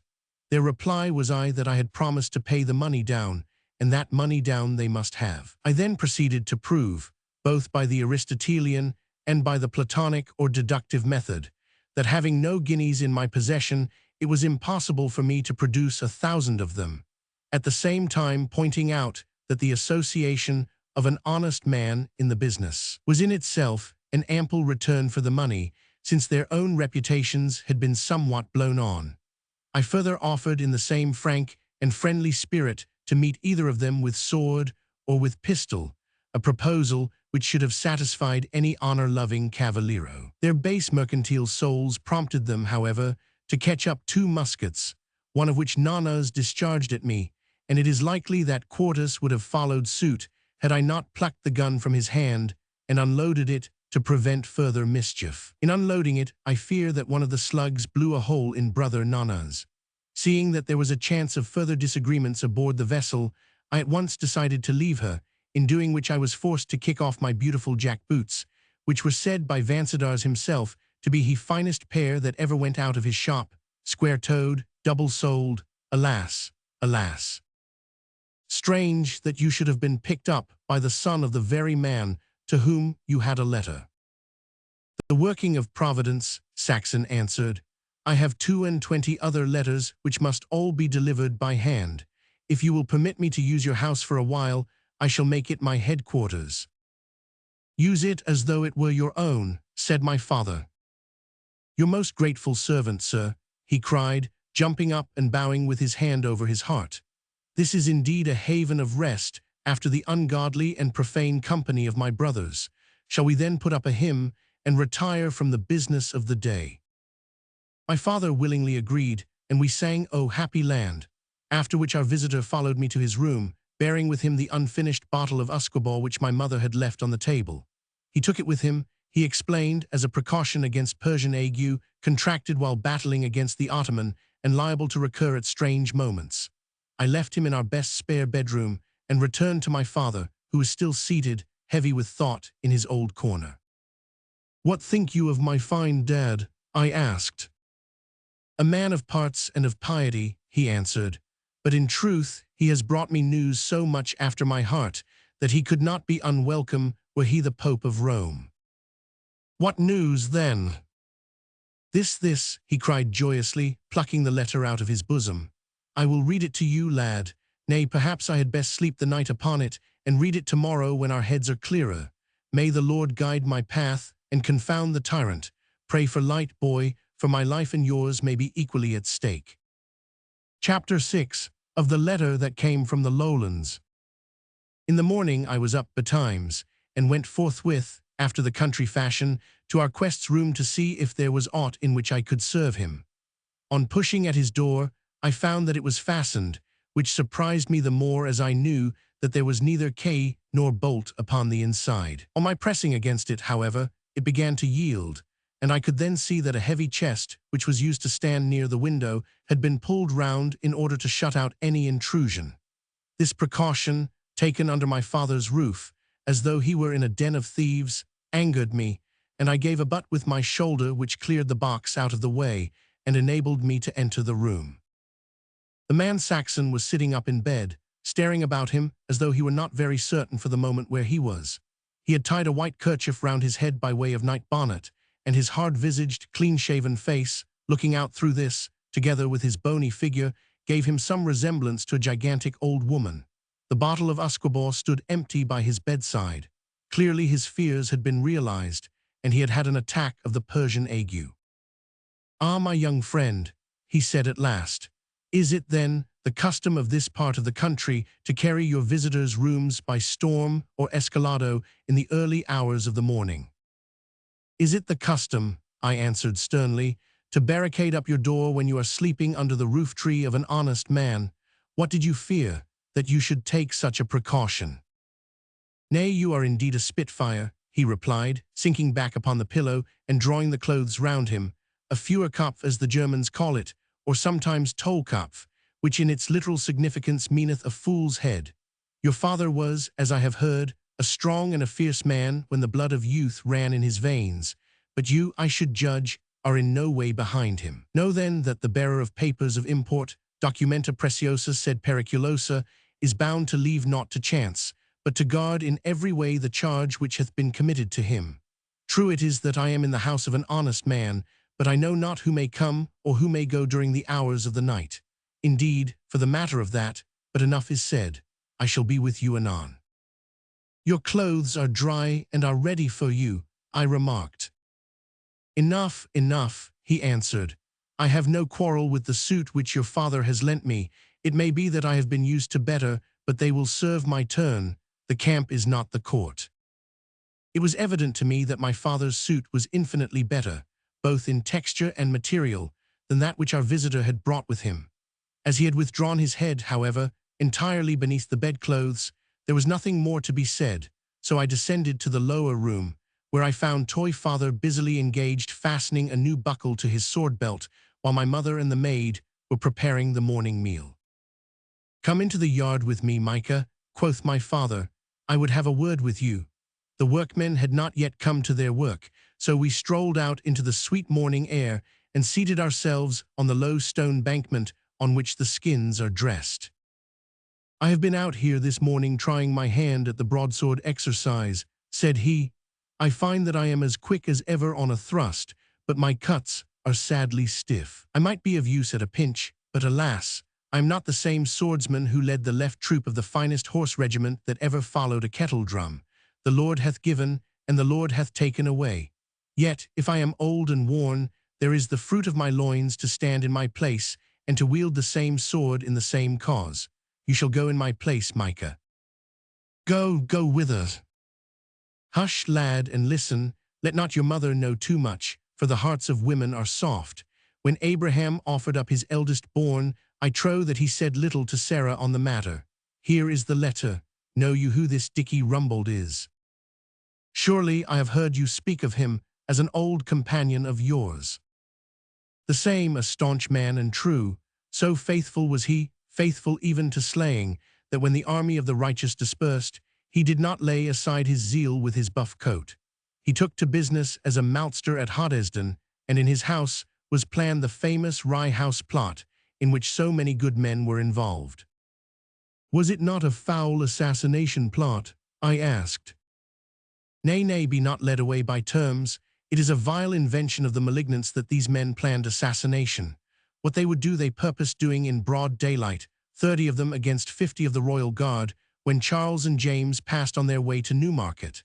If the royal brothers got pistol bullet or sword stab, it would be an open fight, and at the risk of their attackers. It was give and take, and no murder.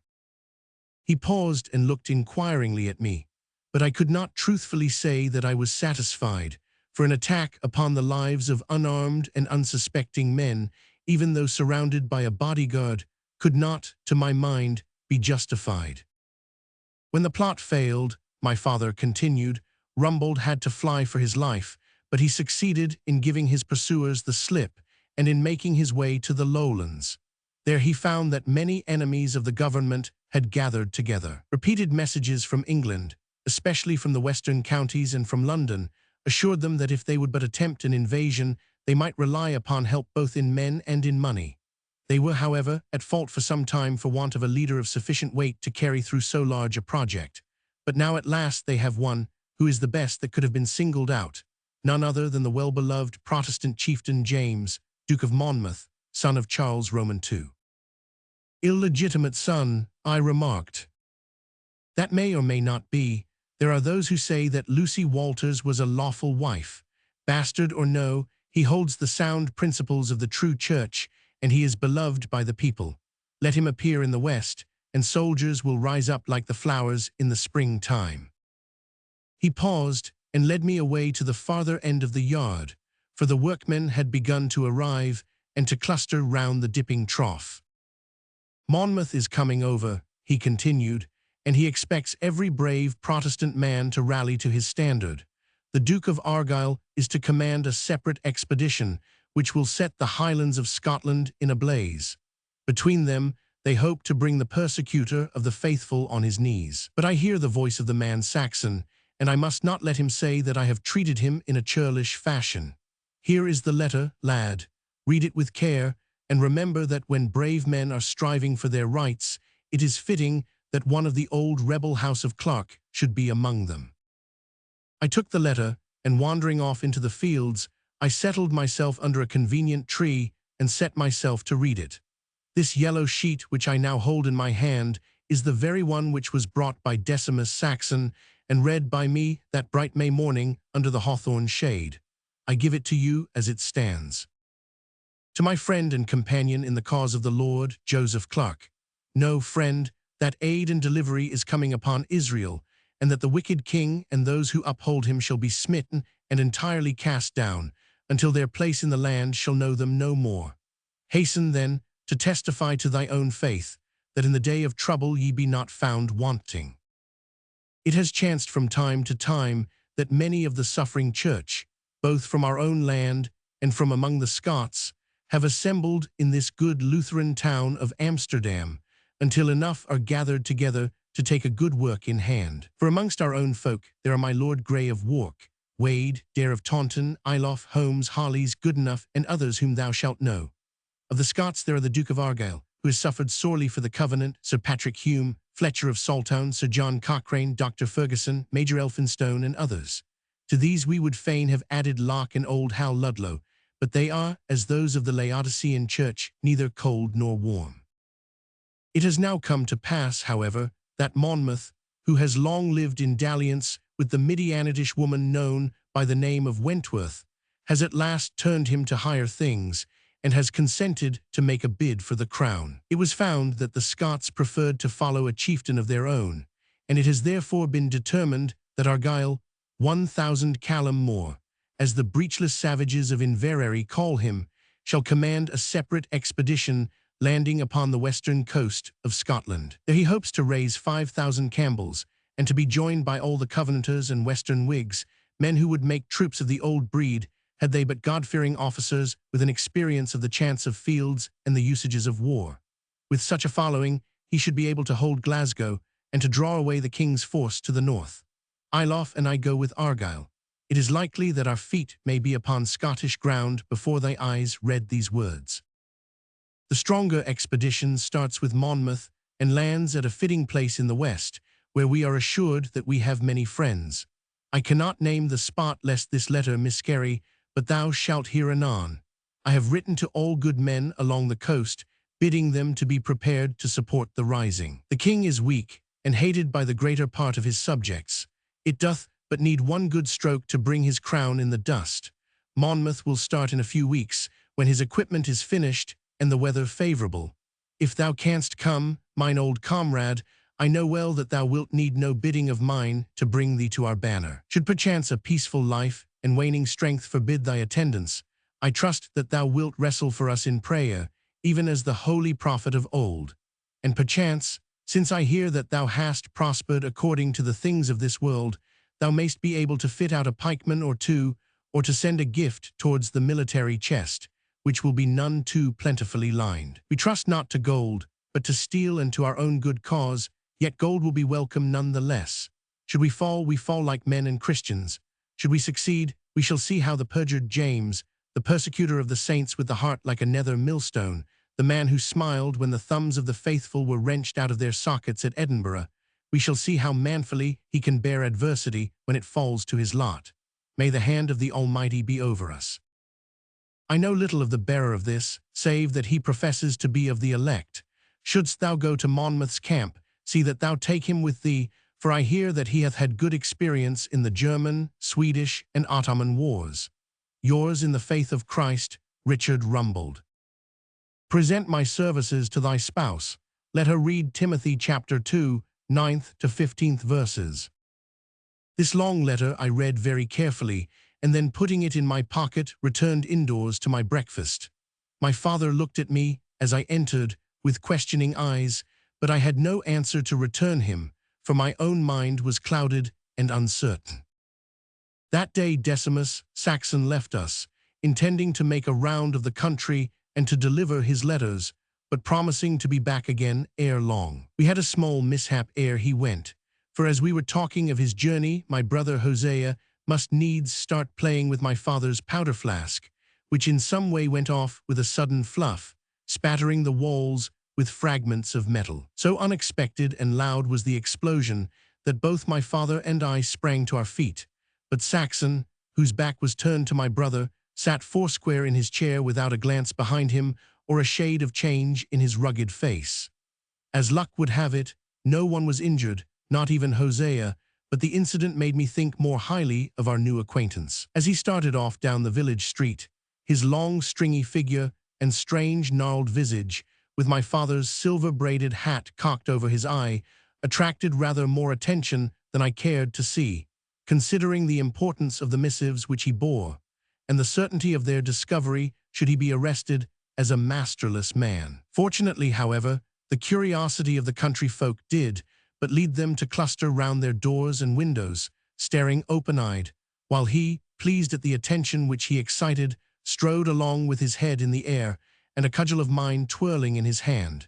He had left golden opinions behind him. My father's good wishes had been won by his piety and by the sacrifices which he claimed to have made for the faith. My mother he had taught how wimples are worn amongst the Serbs, and had also demonstrated to her a new method of currying marigolds in use in some parts of Lithuania.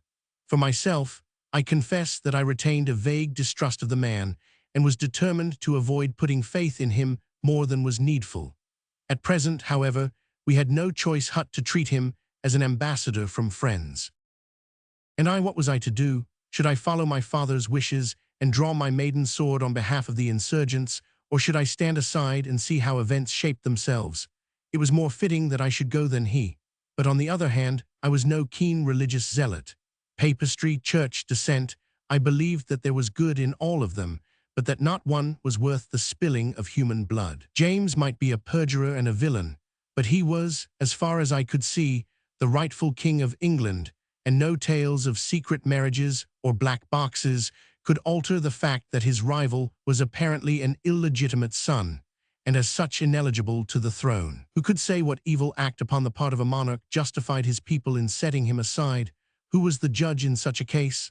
Yet, on the other hand, the man had notoriously broken his own pledges, and that surely should absolve his subjects from their allegiance. It was a weighty question for a country-bred lad to have to settle, and yet settled it must be, and that speedily. I took up my hat and wandered away down the village street, turning the matter over in my head. But it was no easy thing for me to think seriously of anything in the hamlet, for I was in some way, my dear children, though I say it myself, a favorite with the young and with the old, so that I could not walk 10 paces without some greeting or address. There were my own brothers trailing behind me, Baker Mitford's children tugging at my skirts, and the millwright's 2 little maidens, one on either hand. Then, when I had persuaded these young rompers to leave me, out came Dame Fullarton the widow, with a sad tale about how her grindstone had fallen out of its frame, and neither she nor her household could lift it in again. That matter I set straight and proceeded on my way, but I could not pass the sign of the Wheatsheaf without John Lockarby, Reuben's father, plunging out at me and insisting upon my coming in with him for a morning cup. "The best glass of mead in the countryside, and brewed under my own roof," said he proudly, as he poured it into the flagon. "Why, bless you, Master Micah, a man with a frame like yours wants store o' good malt to keep it up. Why? And malt like this is worthy of a good frame to contain it," quoth Reuben, who was at work among the flasks. "What think ye, Micah?" said the landlord. "There was the Squire o' Milton over here yester morning, why Johnny Fernelly o' the bank side, and they will have it that there's a man in Fareham who could wrestle you the best of three, and find your own grip, for a good round stake." "Tut, tut," I answered, "you would have me like a prize mastiff, showing my teeth to the whole countryside. What matter if the man can throw me or I him?" "What matter? Why, the honor of haven't," quoth he. "Is that no matter? But you are right," he continued, draining off his horn. "What is all this village life with its small successes to such as you? You are as much out of your place as a vintage wine at a harvest supper. The whole of broad England, and not the streets of Havant, is the fit stage for a man of your kidney. What have you to do with the beating of skins and the tanning of leather?" "My father would have you go forth as a knight-errant, Micah," said Reuben, laughing. "You might chance to get your own skin beaten and your own leather tanned." "Who ever knew so long a tongue in so short a body?" cried the innkeeper. "But in good sooth, Master Micah, I am in sober earnest when I say that you are indeed wasting the years of your youth, when life is sparkling and clear, and that you will regret it when you have come to the flat and flavorless dregs of old age." "There spoke the brewer," said Reuben. "But indeed, Micah, my father is right, for all that he hath such a hops-and-water manner of putting it."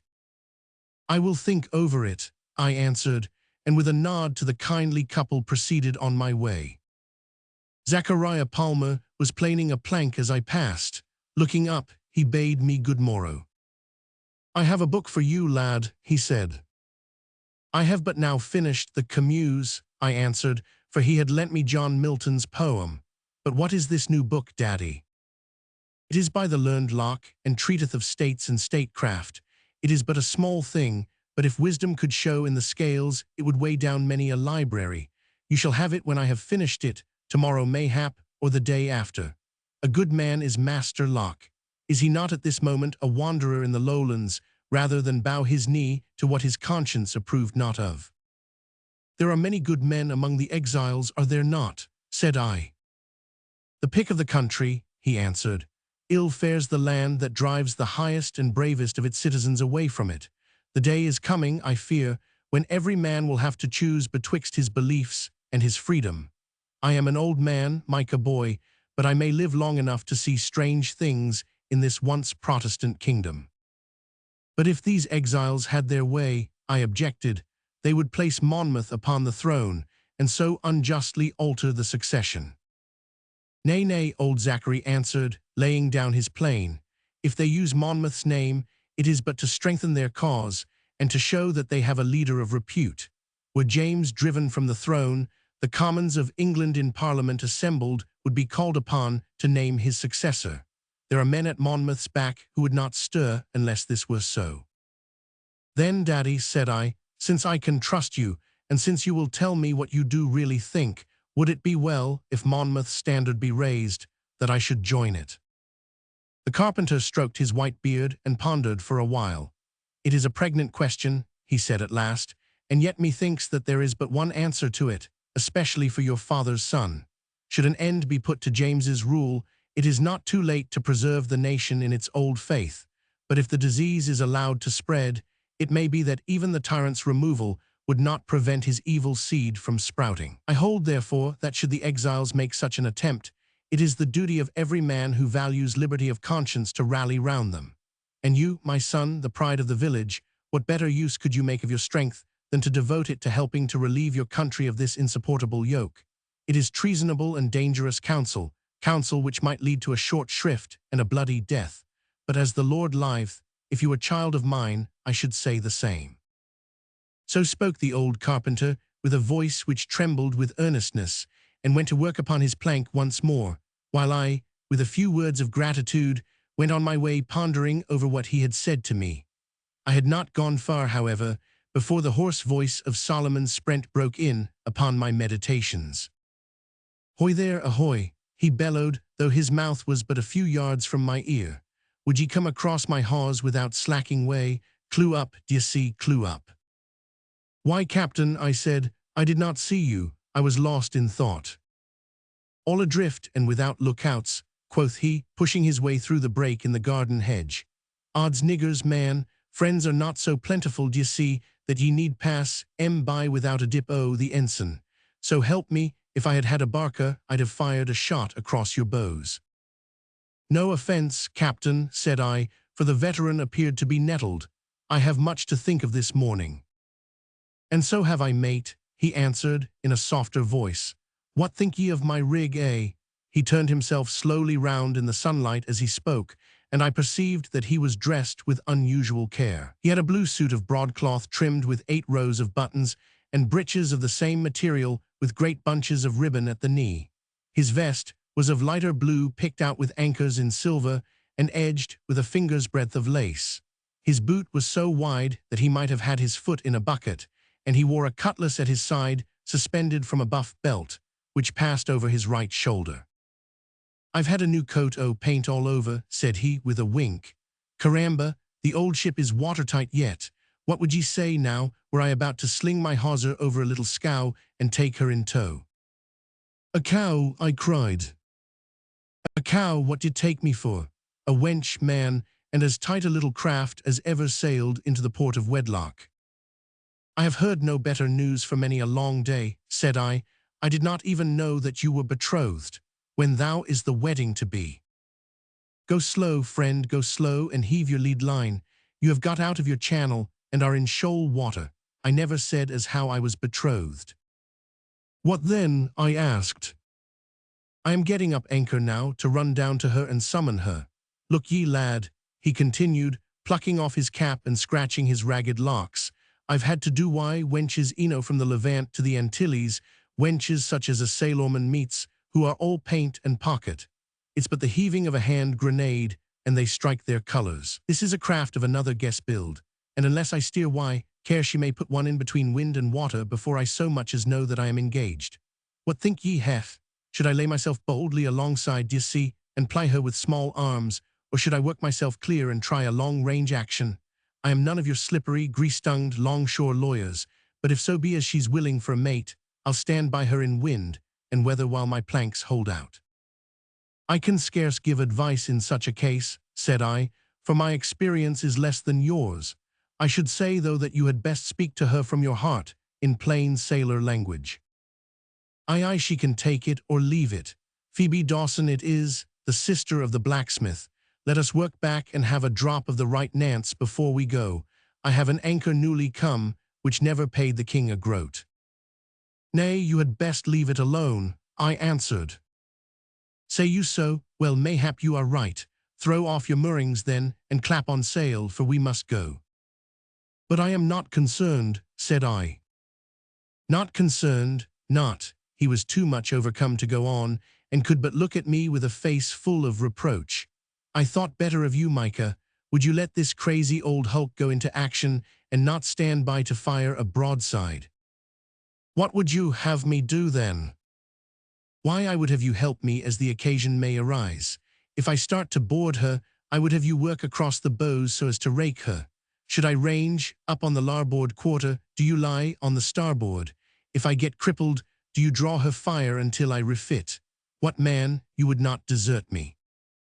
The old seaman's tropes and maritime conceits were not always intelligible to me, but it was clear that he had set his heart upon my accompanying him, which I was equally determined not to do. At last, by much reasoning, I made him understand that my presence would be more hindrance than help, and would probably be fatal to his chances of success. "Well, well," he grumbled at last, "I've been concerned in no such expedition before. And it be the custom for single ships to engage, I'll stand to it alone. You shall come with me as consort, though, and stand to and fro in the offing, or sink me if I stir a step." My mind was full of my father's plans and of the courses which lay before me. There seemed to be no choice, however, as old Solomon was in dead earnest, but to lay the matter aside for the moment and see the upshot of this adventure. Mind, Solomon, said I don't cross the threshold. Aye, mate, you can please yourself. We have to beat up against the wind all the way. She's on the lookout, for I hailed her yesternight and let her know as how I should bear down on her about 7 bells of the morning watch. I was thinking, as we trudged down the road, that Phoebe would need to be learned in sea terms to make out the old man's meaning, when he pulled up short and clapped his hands to his pockets. Zounds, he cried, I have forgot to bring a pistol. In heaven's name, I said in amazement, what could you want with a pistol? Why, to make signals with, said he. Odds me that I should have forgot it. How is one's consort to know what is going forward when the flagship carries no artillery? Had the lass been kind, I should have fired 1 gun, that you might know it. Why, I answered, if you come not out, I shall judge that all is well. If things go amiss, I shall see you soon.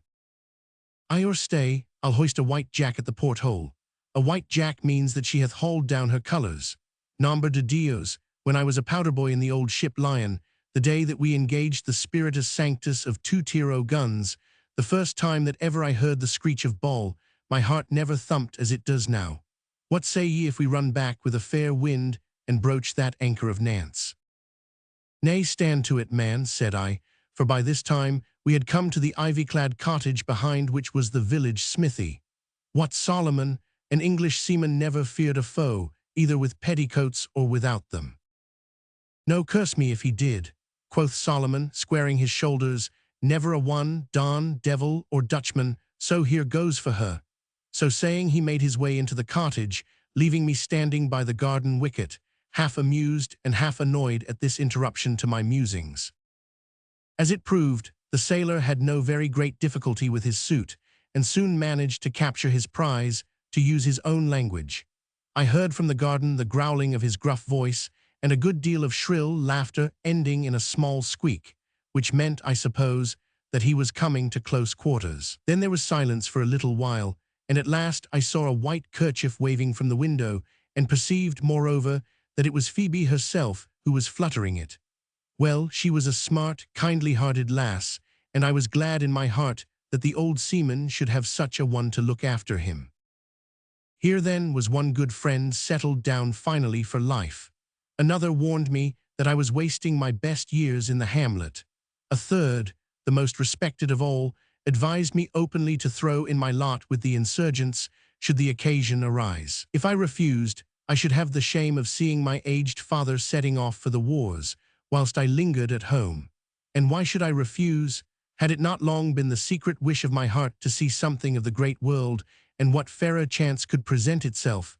My wishes, my friend's advice, and my father's hopes all pointed in the one direction.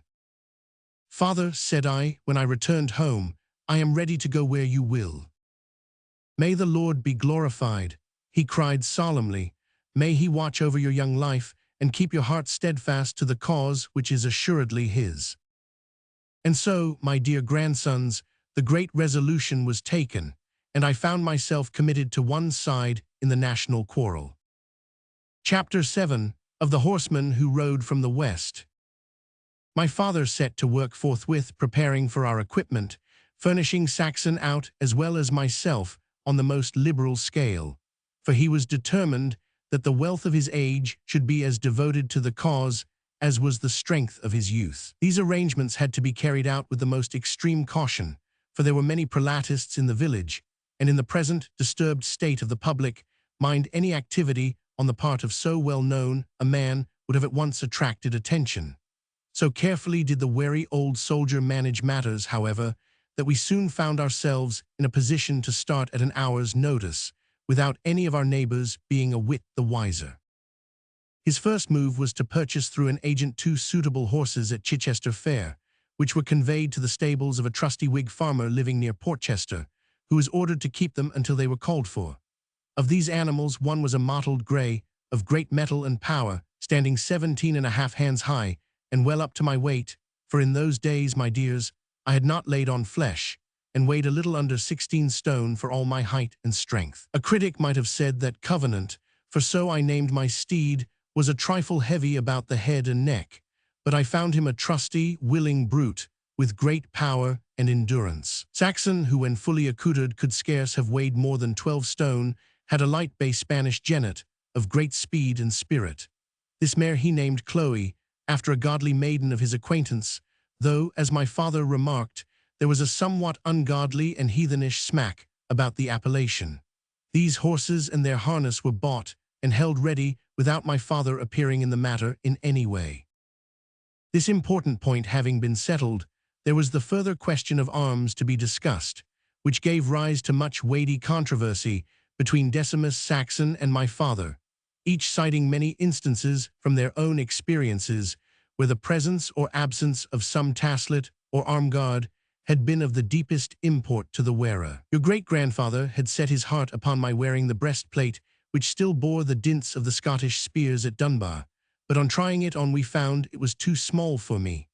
I confess that this was a surprise, for when I looked back at the awe with which I had regarded my father's huge proportions, it was marvelous to me to have this convincing proof that I had outgrown him. By ripping down the side leather and piercing holes through which a lace could be passed, my mother managed to arrange it so that I could wear it without discomfort. A pair of taslets or thigh pieces, with guards for the upper arm and gauntlets, were all borrowed from the old parliamentary equipment, together with the heavy straight sword and pair of horse pistols which formed the usual weapons of a cavalier. My father had chosen me a headpiece in Portsmouth, fluted with good barrettes, padded inside with soft leather, very light and yet very strong. When fully equipped, both Saxon and my father agreed that I had all that was requisite for a well-appointed soldier.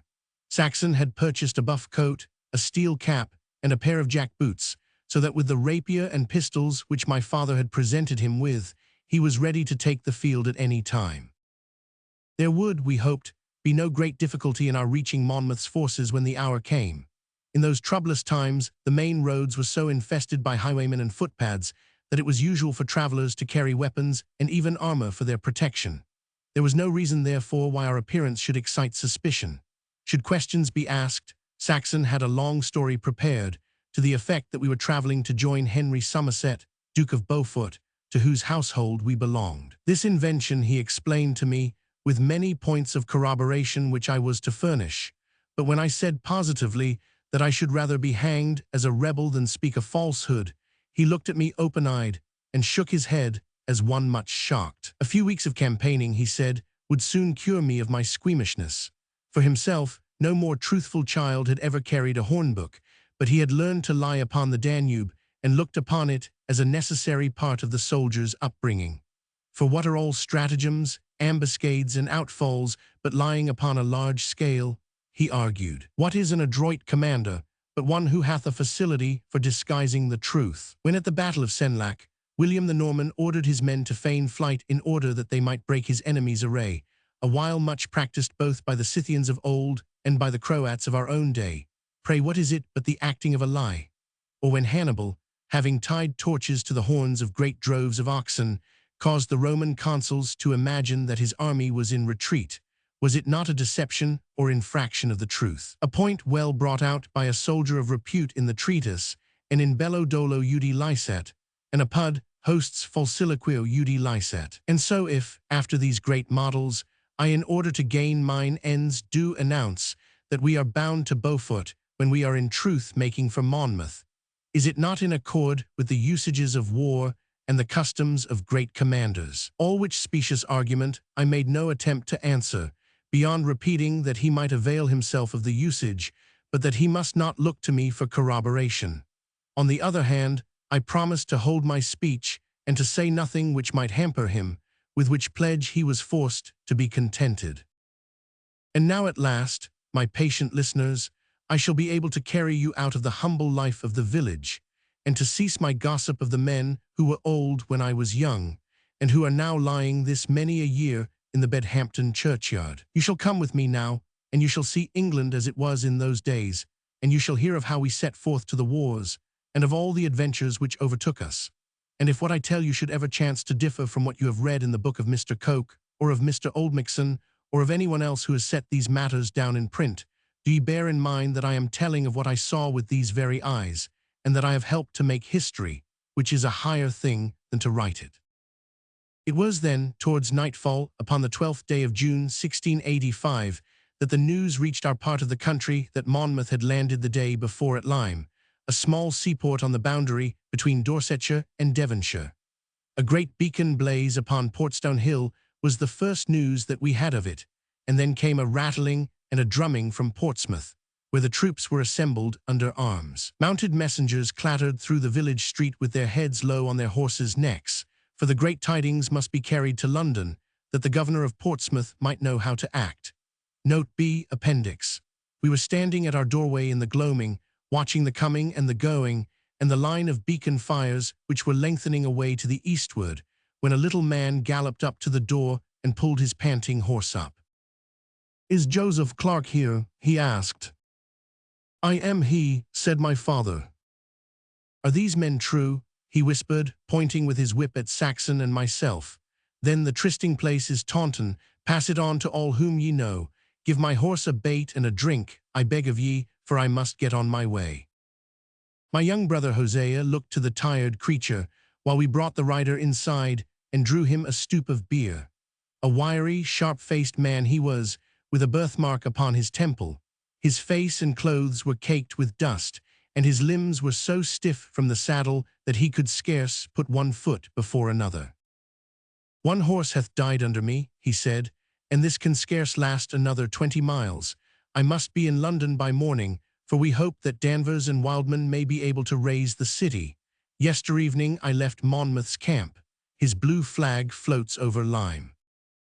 "What force hath he?" my father asked anxiously. "He hath but brought over leaders. The force must come from you folk at home. He has with him Lord Grey of Wark, with Wade, the German Bice, and 80 or 100 more. Alas, that 2 who came are already lost to us. It is an evil, evil omen."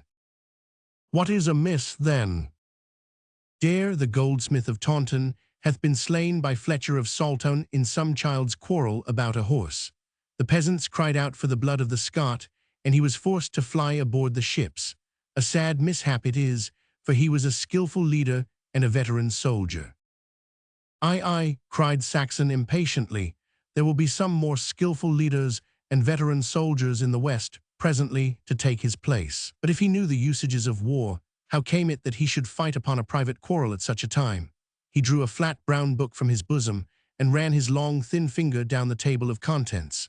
"Subistio nonne, here is the very case set forth, and in hello publico provocatus ad duellum privati amicitiae causa decliner possit, in which the learned Fleming layeth it down that a man's private honor must give way to the good of the cause. Did it not happen in my own case that, on the eve of the raising of the Anlagerung of Vienna, we stranger officers, having been invited to the tent of the general, it chanced that a red-headed Irisher, one O'Daffy, an ancient in the regiment of Pappenheimer, did claim precedence of me on the ground of superiority of blood. On this I drew my glove across his face, not, mark ye, in anger, but as showing that I differed in some degree from his opinion.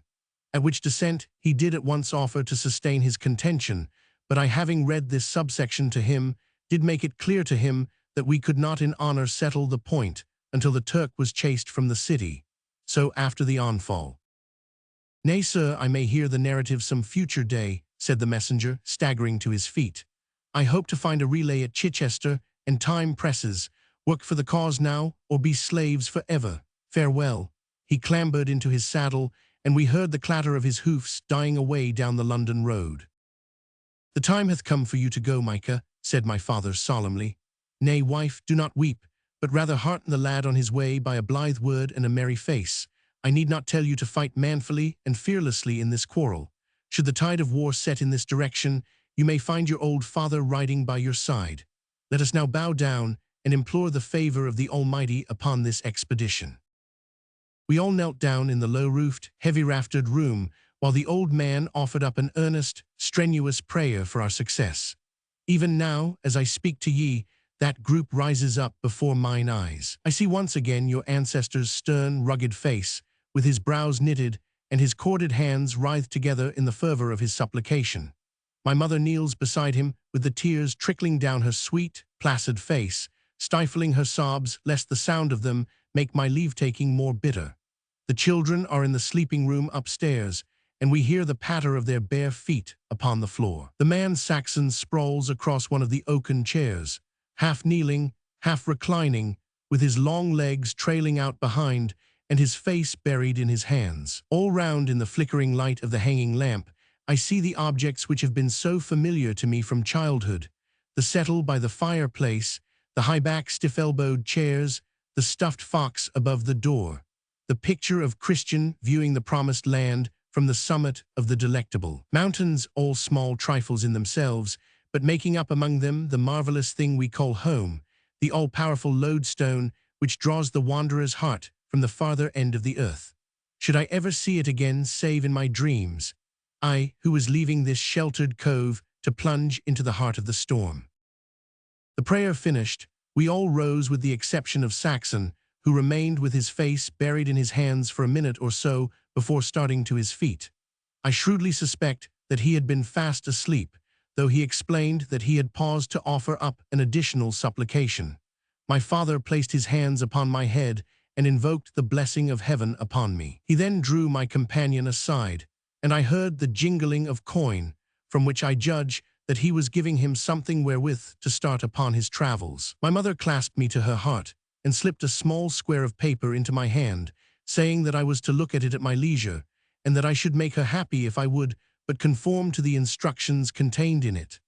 This I promised to do, and tearing myself away, I set off down the darkened village street, with my long-limbed companion striding by my side. It was close upon 1 in the morning, and all the country folk had been long abed. Passing the Wheatsheaf and the house of old Solomon, I could not but wonder what they would think of my martial garb were they afoot. I had scarce time to form the same thought before Zachary Palmer's cottage when his door flew open, and the carpenter came running out with his white hair streaming in the fresh night breeze. "I have been awaiting you, Micah," he cried. "I had heard that Monmouth was up, and I knew that you would not lose a night ere starting. God bless you, lad, God bless you. Strong of arm and soft of heart, tender to the weak and stern to the oppressor, you have the prayers and the love of all who know you." I pressed his extended hands, and the last I saw of my native hamlet was the shadowy figure of the carpenter as he waved his good wishes to me through the darkness. We made our way across the fields to the house of Whittier, the Whig farmer, where Saxon got into his war harness. We found our horses ready saddled and bridled, for my father had at the first alarm sent a message across that we should need them. By 2 in the morning we were breasting Portstone Hill, armed, mounted, and fairly started on our journey to the rebel camp. Chapter 8 of our start for the wars. All along the ridge of Portstone Hill we had the lights of Portsmouth and of the harbour ships twinkling beneath us on the left, while on the right the forest of Barra was ablaze with the signal fires which proclaimed the landing of the invader. One great beacon throbbed upon the summit of Butser, while beyond that, as far as eye could reach, twinkling sparks of light showed how the tidings were being carried north into Berkshire and eastward into Sussex. Of these fires, some were composed of faggots piled into heaps, and others of tar barrels set upon poles. We passed one of these last just opposite to Portchester, and the watchers around it, hearing the tramp of our horses and the clank of our arms, set up a loud huzzah, thinking doubtless that we were king's officers bound for the west. Master Decimus Saxon had flung to the winds the precise demeanor which he had assumed in the presence of my father, and rattled away with many a jest and scrap of rhyme or song as we galloped through the darkness. "Gadzooks," said he frankly, "it is good to be able to speak freely without being expected to tag every sentence with a hallelujah or an amen." "You were ever the leader in those pious exercises," I remarked dryly. "Aye, indeed, you have nicked it there. If a thing must be done, then take a lead in it, whatever it may be. A plaguey good precept, which has stood me in excellent stead before now.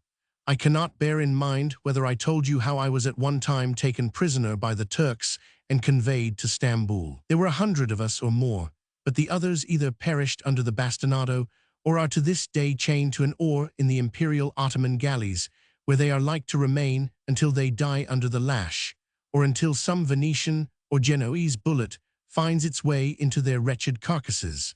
I alone came off with my freedom. "And pray, how did you make your escape?" I asked. "By the use of the wit wherewith Providence hath endowed me," he answered complacently, "for seeing that their accursed religion is the blind side of these infidels, I did set myself to work upon it. To this end, I observed the fashion in which our guard performed their morning and evening exercises, and having transformed my doublet into a praying cloth, I did imitate them, save only that I prayed at greater length and with more fervor." "What," I cried in horror, "you did pretend to be a Mussulman?" "Nay, there was no pretense. I became a Mussulman. That, however, betwixt ourselves, as it might not stand me in very good stead with some Reverend Aminadab Fount of Grace in the rebel camp, who is no admirer of Mahmoud." I was so astounded at the impudence of this confession, coming from the mouth of one who had been leading the exercises of a pious Christian family, that I was fairly bereft of speech. Decimus Saxon whistled a few bars of a sprightly tune, and then continued. "My perseverance in these exercises soon led to my being singled out from among the other prisoners, until I so prevailed upon my jailers that the doors were opened for me, and I was allowed out on condition of presenting myself at the prison gates once a day. What use, think ye, did I make of my freedom?" "Nay, you are capable of anything," said I. I set off forthwith to their chief mosque, that of St. Sophia. When the doors opened and the muezzin called, I was ever the first to hurry into devotions and the last to leave them. Did I see a Mussulman strike his head upon the pavement, I would strike mine twice. Did I see him bend and bow, I was ready to prostrate myself. In this way, ere long, the piety of the converted Jawa became the talk of the city, and I was provided with a hut in which to make my sacred meditations. Here I might have done well, and indeed, I had well nigh made up my mind to set up as a prophet and write an extra chapter to the Quran, when some foolish trifle made the faithful suspicious of my honesty. It was but some nonsense of a wench being found in my hut by some who came to consult me upon a point of faith, but it was enough to set their heathen tongues wagging, so I thought it wisest to give them the slip in a Levantan coaster and leave the Quran uncompleted. It is perhaps as well, for it would be a sore trial to have to give up Christian women and pork, for their garlic-breathing houris and accursed kebabs of sheep's flesh. We had passed through Fareham and Botley during this conversation, and were now making our way down the Bishopstoke Road. The soil changes about here from chalk to sand, so that our horses' hoofs did but make a dull, subdued rattle, which was no bar to our talk, or rather to my companion S., for I did little more than listen. In truth, my mind was so full of anticipations of what was before us, and of thoughts of the home behind, that I was in no humor for sprightly chatter. The sky was somewhat clouded, but the moon glinted out between the rifts, showing us the long road which wound away in front of us. On either side were scattered houses with gardens sloping down toward the road. The heavy, sickly scent of strawberries was in the air. "Hast ever slain a man in anger?" asked Saxon as we galloped along. "Never," I answered.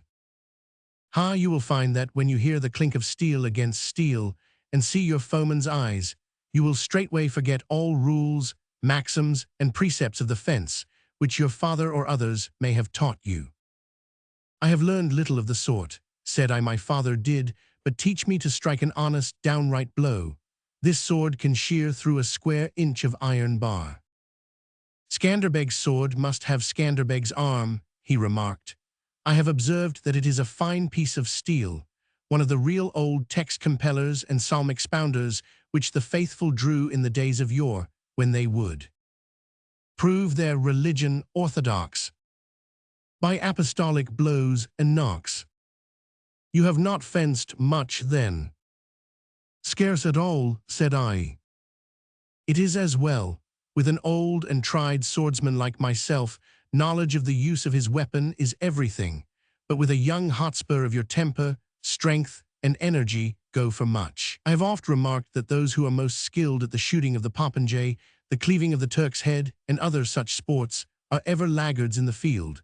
Had the popinjay a crossbow as well, and an arrow on the string, or had the Turk a fist as well as a head, our young gallant's nerves would scarce be as steady over the business. I make no doubt, Master Clarke, that we shall make trusty comrades. What saith old Butler? Never did trusty squire with knight. or knight with squire heir jump more right. I have scarce dared to quote Hudibras for these weeks past, lest I should set the covenant fermenting in the old man's veins. If we are indeed to be comrades, said I sternly, you must learn to speak with more reverence and less flippancy of my father, who would assuredly never have harbored you had he heard the tale which you have told me even now. Belike not, the adventurer answered, chuckling to himself. It is a long stride from a mosque to a conventicle, but be not so hot-headed, my friend. You lack that repose of character which will come to you, no doubt, in your more mature years. What man, within 5 minutes of seeing me you would have smit me on the head with an oar, and ever since you have been like a bandog at my heels, ready to hark if I do but set my foot over what you regard as the straight line. Remember that you go now among men who fight on small occasion of quarrel. A word awry may mean a rapier thrust. Do you bear the same in mind? I answered hotly. My temper is peaceful, but covert threats and veiled menace I shall not abide. Odds mercy, he cried, I see that you will start carving me anon and take me to Monmouth's camp in sections. Nay, nay, we shall have fighting enow without falling out among ourselves. What houses are those on the left? The village of Swatling, I replied. The lights of Bishopstoke lie to the right in the hollow. Then we are 15 miles on our way, and methinks there is already some faint flush of dawn in the east. Hullo, what have we here? Beds must be scarce if folks sleep on the highways. A dark blur which I had remarked upon the roadway in front of us had resolved itself as we approached into the figure of a man, stretched at full length, with his face downwards and his head resting upon his crossed arms. Some reveller, mayhap, from the village inn, I remarked. There's blood in the air, said Saxon, raising up his beak-like nose like a vulture which scents carrion. Methinks he sleeps the sleep which knows no waking. He sprang down from his saddle and turned the figure over upon his back, the cold pale light of the early dawn shimmering upon his staring eyes and colorless face showed that the old soldier's instinct was correct, and that he had indeed drawn his last breath. Here's a pretty piece of work, said Saxon, kneeling by the dead man's side and passing his hands over his pockets. Footpads, doubtless, not a stiver in his pockets, nor as much as a sleeve link to help pay for the burial. How was he slain? I asked in horror, looking down at the poor vacant face, the empty house from which the tenant had departed. A stab from behind and a tap on the head from the butt of a pistol. He cannot have been dead long, and yet every groat is gone. A man of position, too, I should judge from his dress, broadcloth coat by the feel, satin breeches, and silver buckles on his shoes. The rogues must have had some plunder with him. Could we but run across them, Clarke, it would be a great and grand thing. It would indeed, said I heartily. What greater privilege than to execute justice upon such cowardly murderers? Pooh, pooh, he cried, justice is a slippery dame, and hath a two-edged sword in her hand.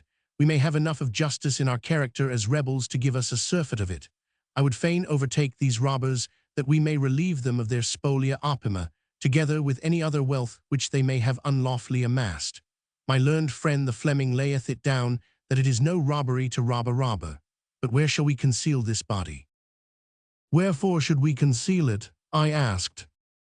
Why, man, unused to war or the precautions of a warrior, you must yet see that should this body be found here, there will be a hue and cry through the country, and that strangers like ourselves will be arrested on suspicion. Should we clear ourselves, which is no very easy matter, the justice will at least want to know whence we come and whither we go, which may lead to inquiries that may bode us little good. I shall therefore take the liberty, mine unknown and silent friend, of dragging you into yon bushes, where for a day or two at least you are like to lie unobserved, and so bring no harm upon honest men. For God's sake, do not treat it so unkindly, I cried, springing down from my horse and laying my hand upon my companion's arm. There is no need to trail it in so unseemly a fashion.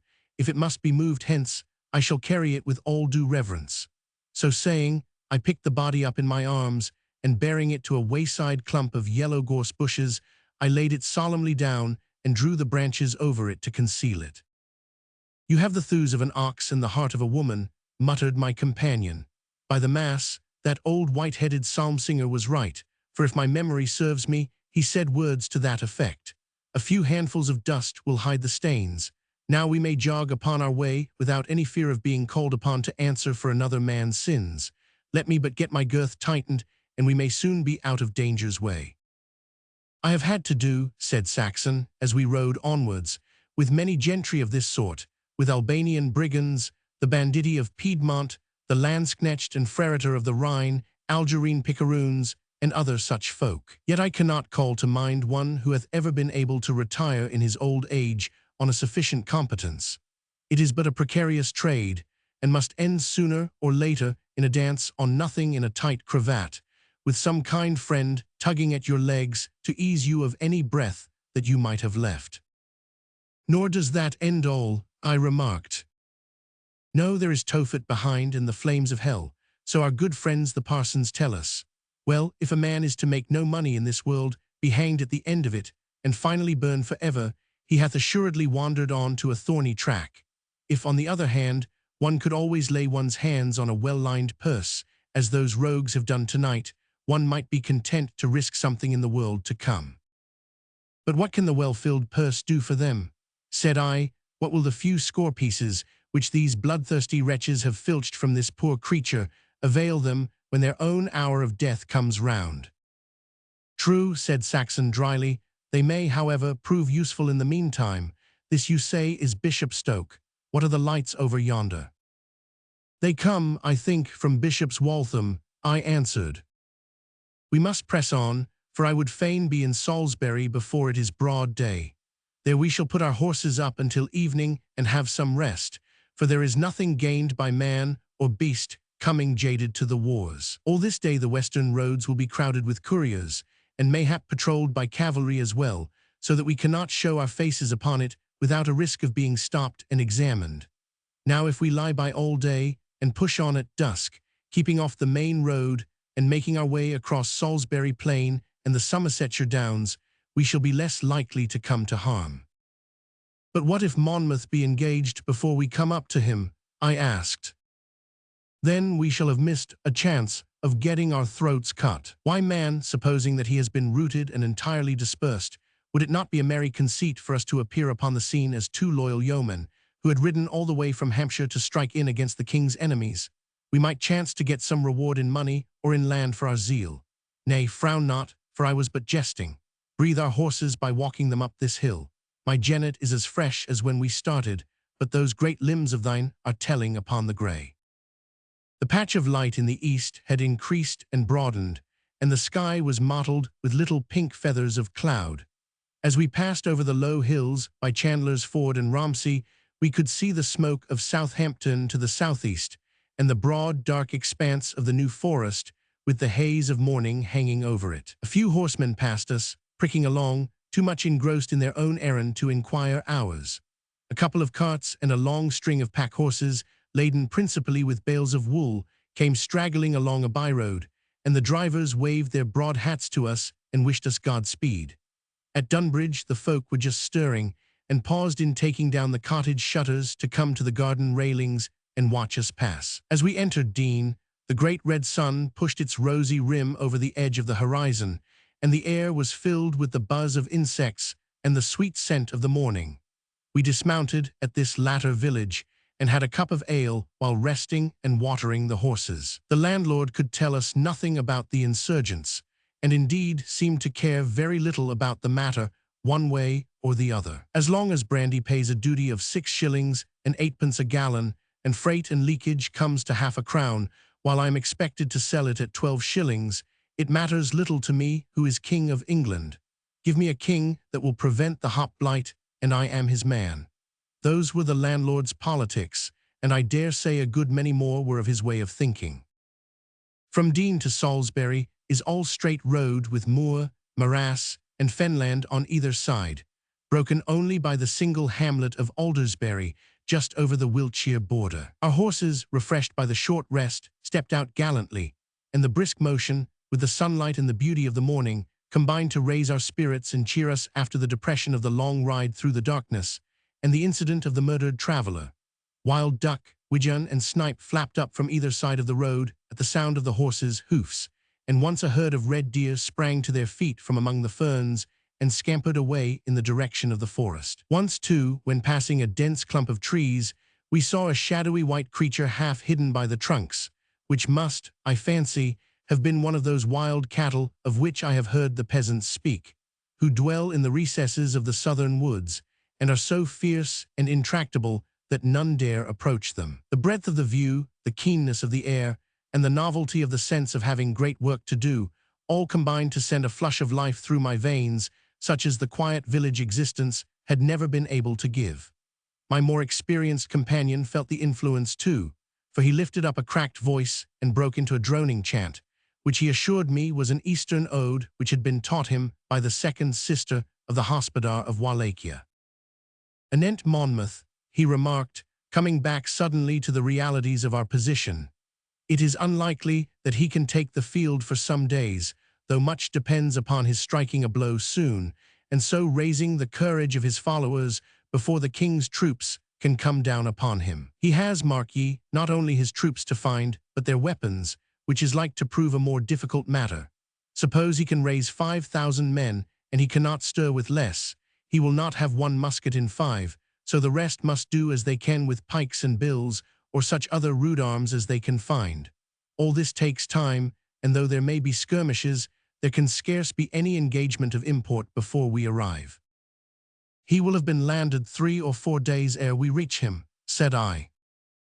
Hardly time for him with his small staff of officers to enroll his men and divide them into regiments.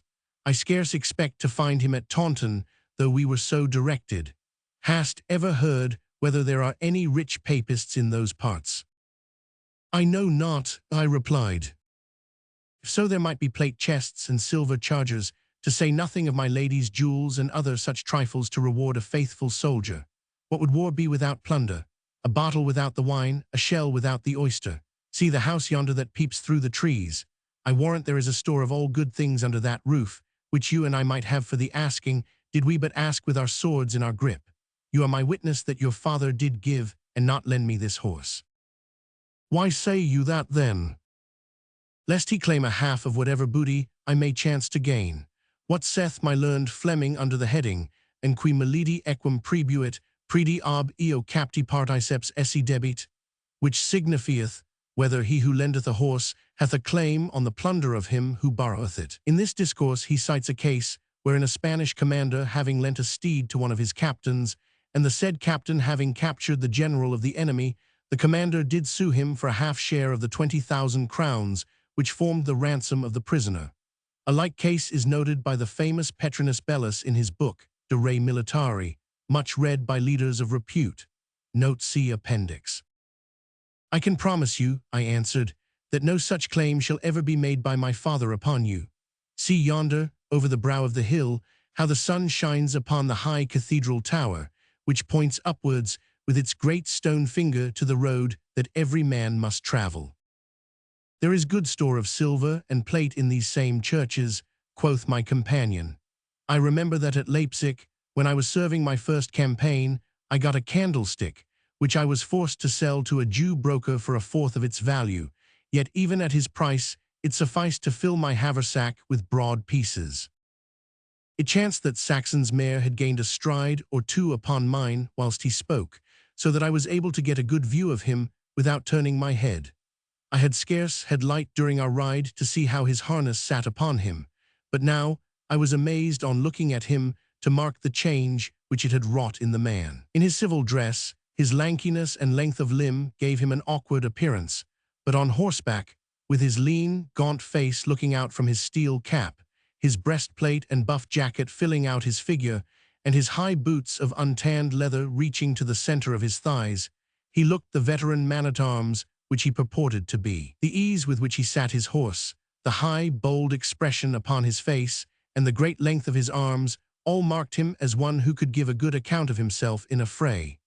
In his words alone I could have placed little trust, but there was that in his bearing which assured even a novice like myself that he was indeed a trained man of war. That is the Avon which glitters amongst the trees, I remarked, We are about 3 miles from Salisbury town."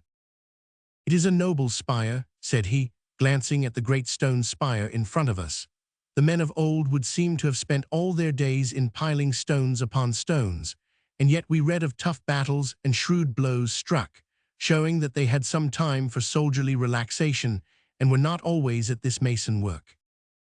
"The church was rich in those days," I answered, shaking my bridle, for Covenant was beginning to show signs of laziness. "But here comes one who might perhaps tell us something of the war." A horseman who bore traces of having ridden long and hard was rapidly approaching us. Both rider and steed were gray with dust and splashed with mire, yet he galloped with loosened rein and bent body, as one to whom every extra stride is of value. "What ho, friend!" cried Saxon, reining his mare across the road so as to bar the man's passage. "What news from the west?" "I must not tarry," the messenger gasped, slackening his speed for an instant. "I bear papers of import from Gregory Ilford, Mayor of Lyme, to In's Majesty's council. The rebels make great head, and gather together like bees in the swarming time. There are some thousands in arms already, and all Devonshire is on the move. The rebel horse under Lord Grey hath been beaten back from Bridport by the red militia of Dorset, but every prick-eared Whig from the Channel to the Severn is making his way to Monmouth." With this brief summary of the news, he pushed his way past us and clattered on in a cloud of dust upon his mission. "The broth is fairly on the fire, then," quoth Decimus Saxon, as we rode onwards. "Now that skins have been slit, the rebels may draw their swords and fling away their scabbards, for it's either victory for them or their quarters will be dangling in every market town of the county. Heh, lad, we throw a main for a brave stake." "Marked he that Lord Grey had met with a check?" said I. "Sure it is of no import, a cavalry skirmish at the most, for it is impossible that Monmouth could have brought his main forces to Bridport, nor would he if he could, for it is out of his track. It was one of those 3 shots under gallop affrays, where each side runs away and each claims the victory. But here we are in the streets of Salisbury. Now leave the talking to me, or your wrong-headed truthfulness may lay us by the heels before our time."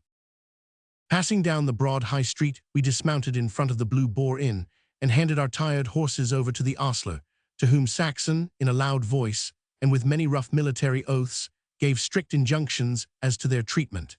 He then clanked into the inn parlor, and throwing himself into one chair with his feet upon another, he summoned the landlord up before him, and explained our needs in a tone and manner which should give him a due sense of our quality.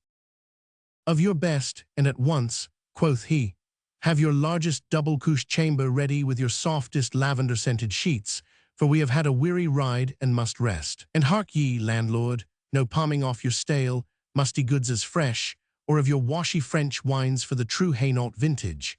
I would have you to understand that my friend here and I are men who meet with some consideration in the world, though we care not to speak our names to every underling. Deserve well of us, therefore, or it may be the worse for you." This speech, combined with my companion's haughty manner and fierce face, had such an effect upon the landlord that he straightway sent us in the breakfast, which had been prepared for 3 officers of the Blues, who were waiting for it in the next apartment. This kept them fasting for another half-hour, and we could hear their oaths and complaints through the partition while we were devouring their capon and venison pie. Having eaten a hearty meal and washed it down with a bottle of Burgundy, we sought our room, and throwing our tired limbs upon the bed, were soon in a deep slumber. Chapter 9. Of a Passage of Arms at the Blue Boar. I had slept several hours when I was suddenly aroused by a prodigious crash, followed by the clash of arms and shrill cries from the lower floor. Springing to my feet, I found that the bed upon which my comrade had lain was vacant, and that the door of the apartment was opened. As the uproar still continued, and as I seemed to discern his voice in the midst of it, I caught up my sword, and without waiting to put on either headpiece, steel breast, or arm plates, I hurried to the scene of the commotion.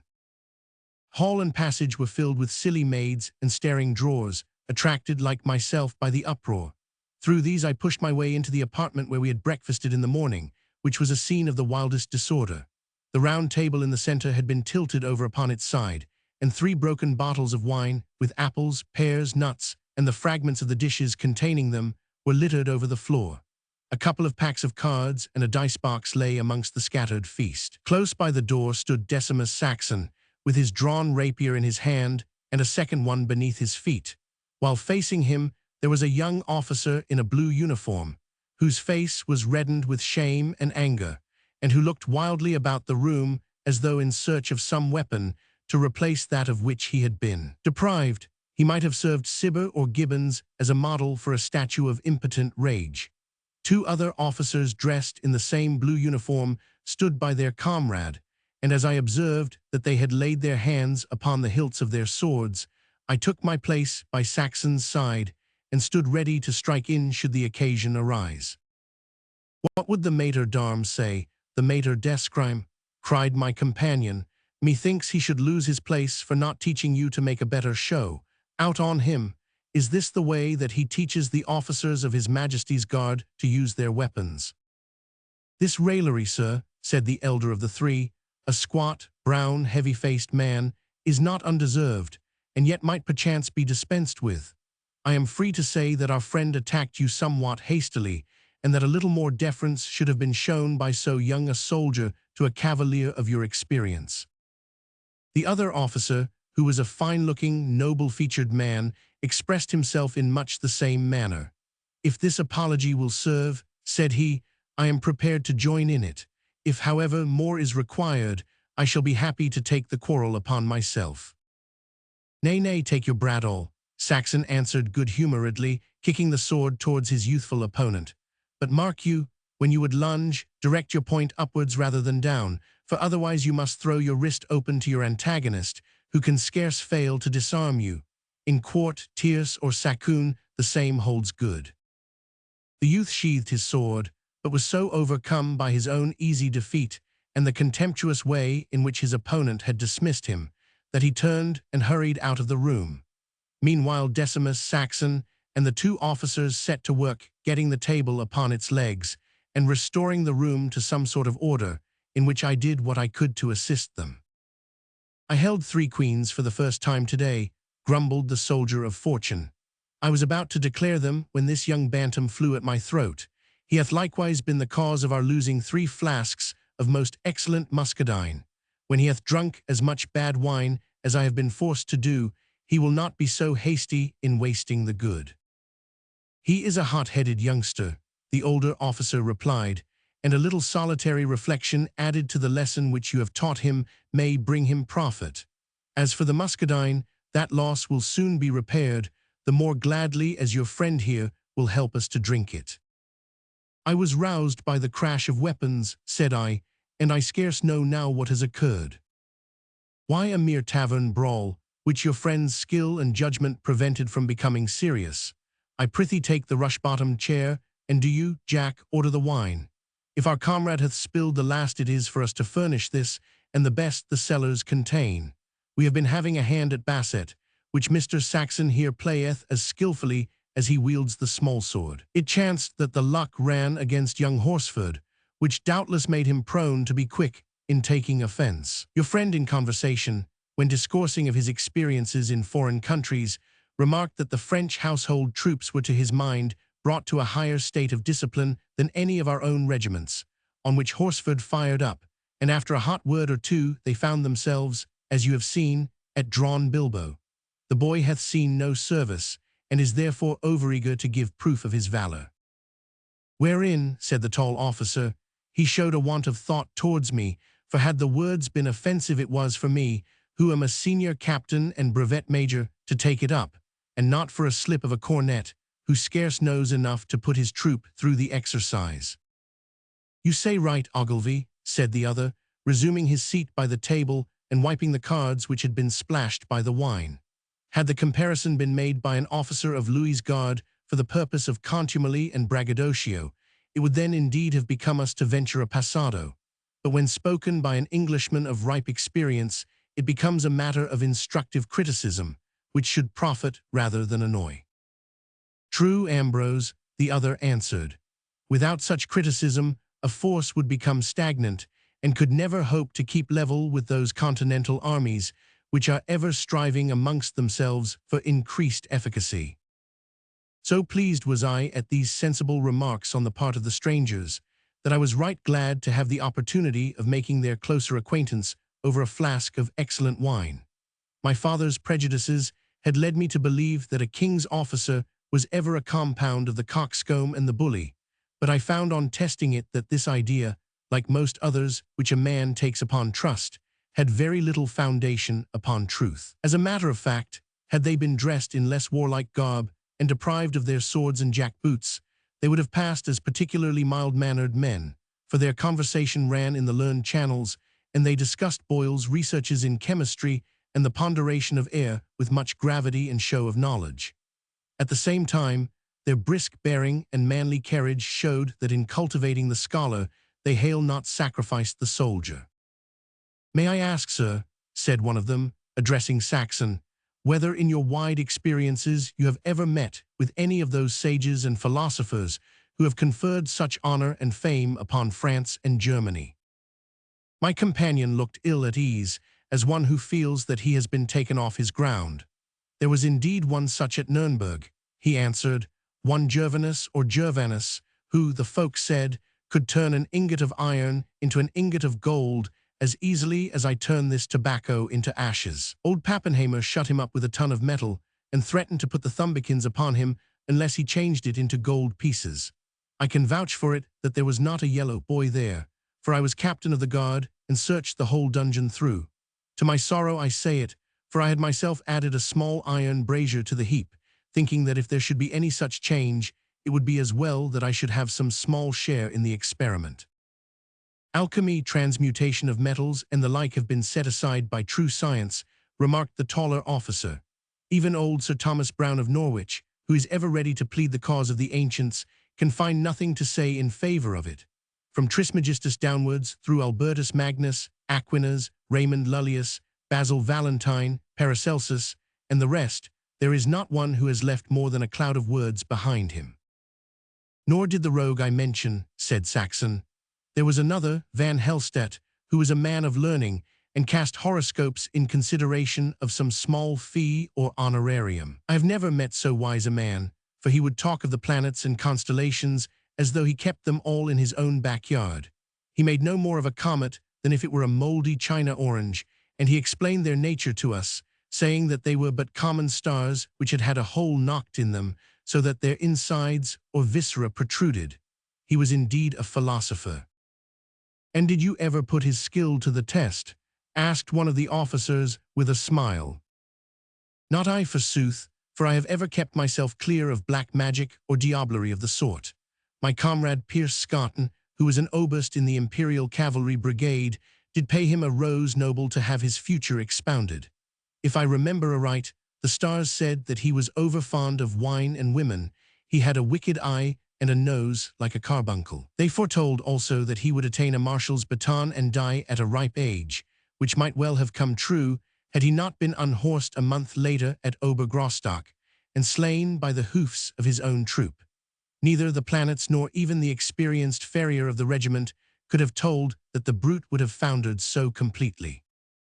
The officers laughed heartily at my companion's views and rose from their chairs, for the bottle was empty and the evening beginning to draw in.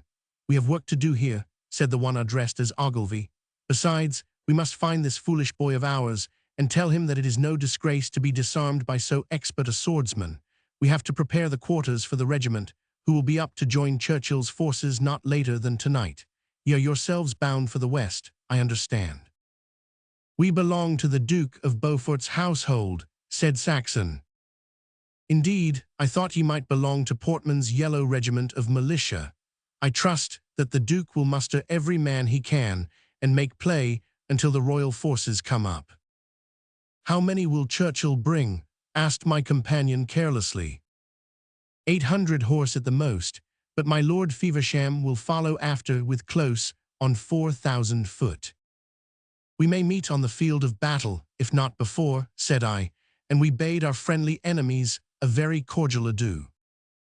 "A skilful equivoque that last of yours, Master Micah," quoth Decimus Saxon, "though smacking of double-dealing in a truth-lover like yourself. If we meet them in battle, I trust that it may be with chevox de fries of pikes and morgensteins before us, and a litter of caltrops in front of them, for Monmouth has no cavalry that could stand for a moment against the royal guards. "How came you to make their acquaintance?" I asked. "I slept a few hours, but I have learned in camps to do with little rest. Finding you in sound slumber, and hearing the rattle of the dice-box below, I came softly down and found means to join their party, whereby I am a richer man by 15 guineas, and might have had more had that young fool not lugged out at me, or had the talk not turned afterwards upon such unseemly subjects as the laws of chemistry and the like. Prithee, what have the horse guards blue to do with the laws of chemistry? Wessenberg of the Panders would, even at his own mess table, suffer much free talk, more perhaps than fits in with the dignity of a leader. Had his officers ventured upon such matter as this, however, there would have been a drumhead court-martial or a cashiering at the least."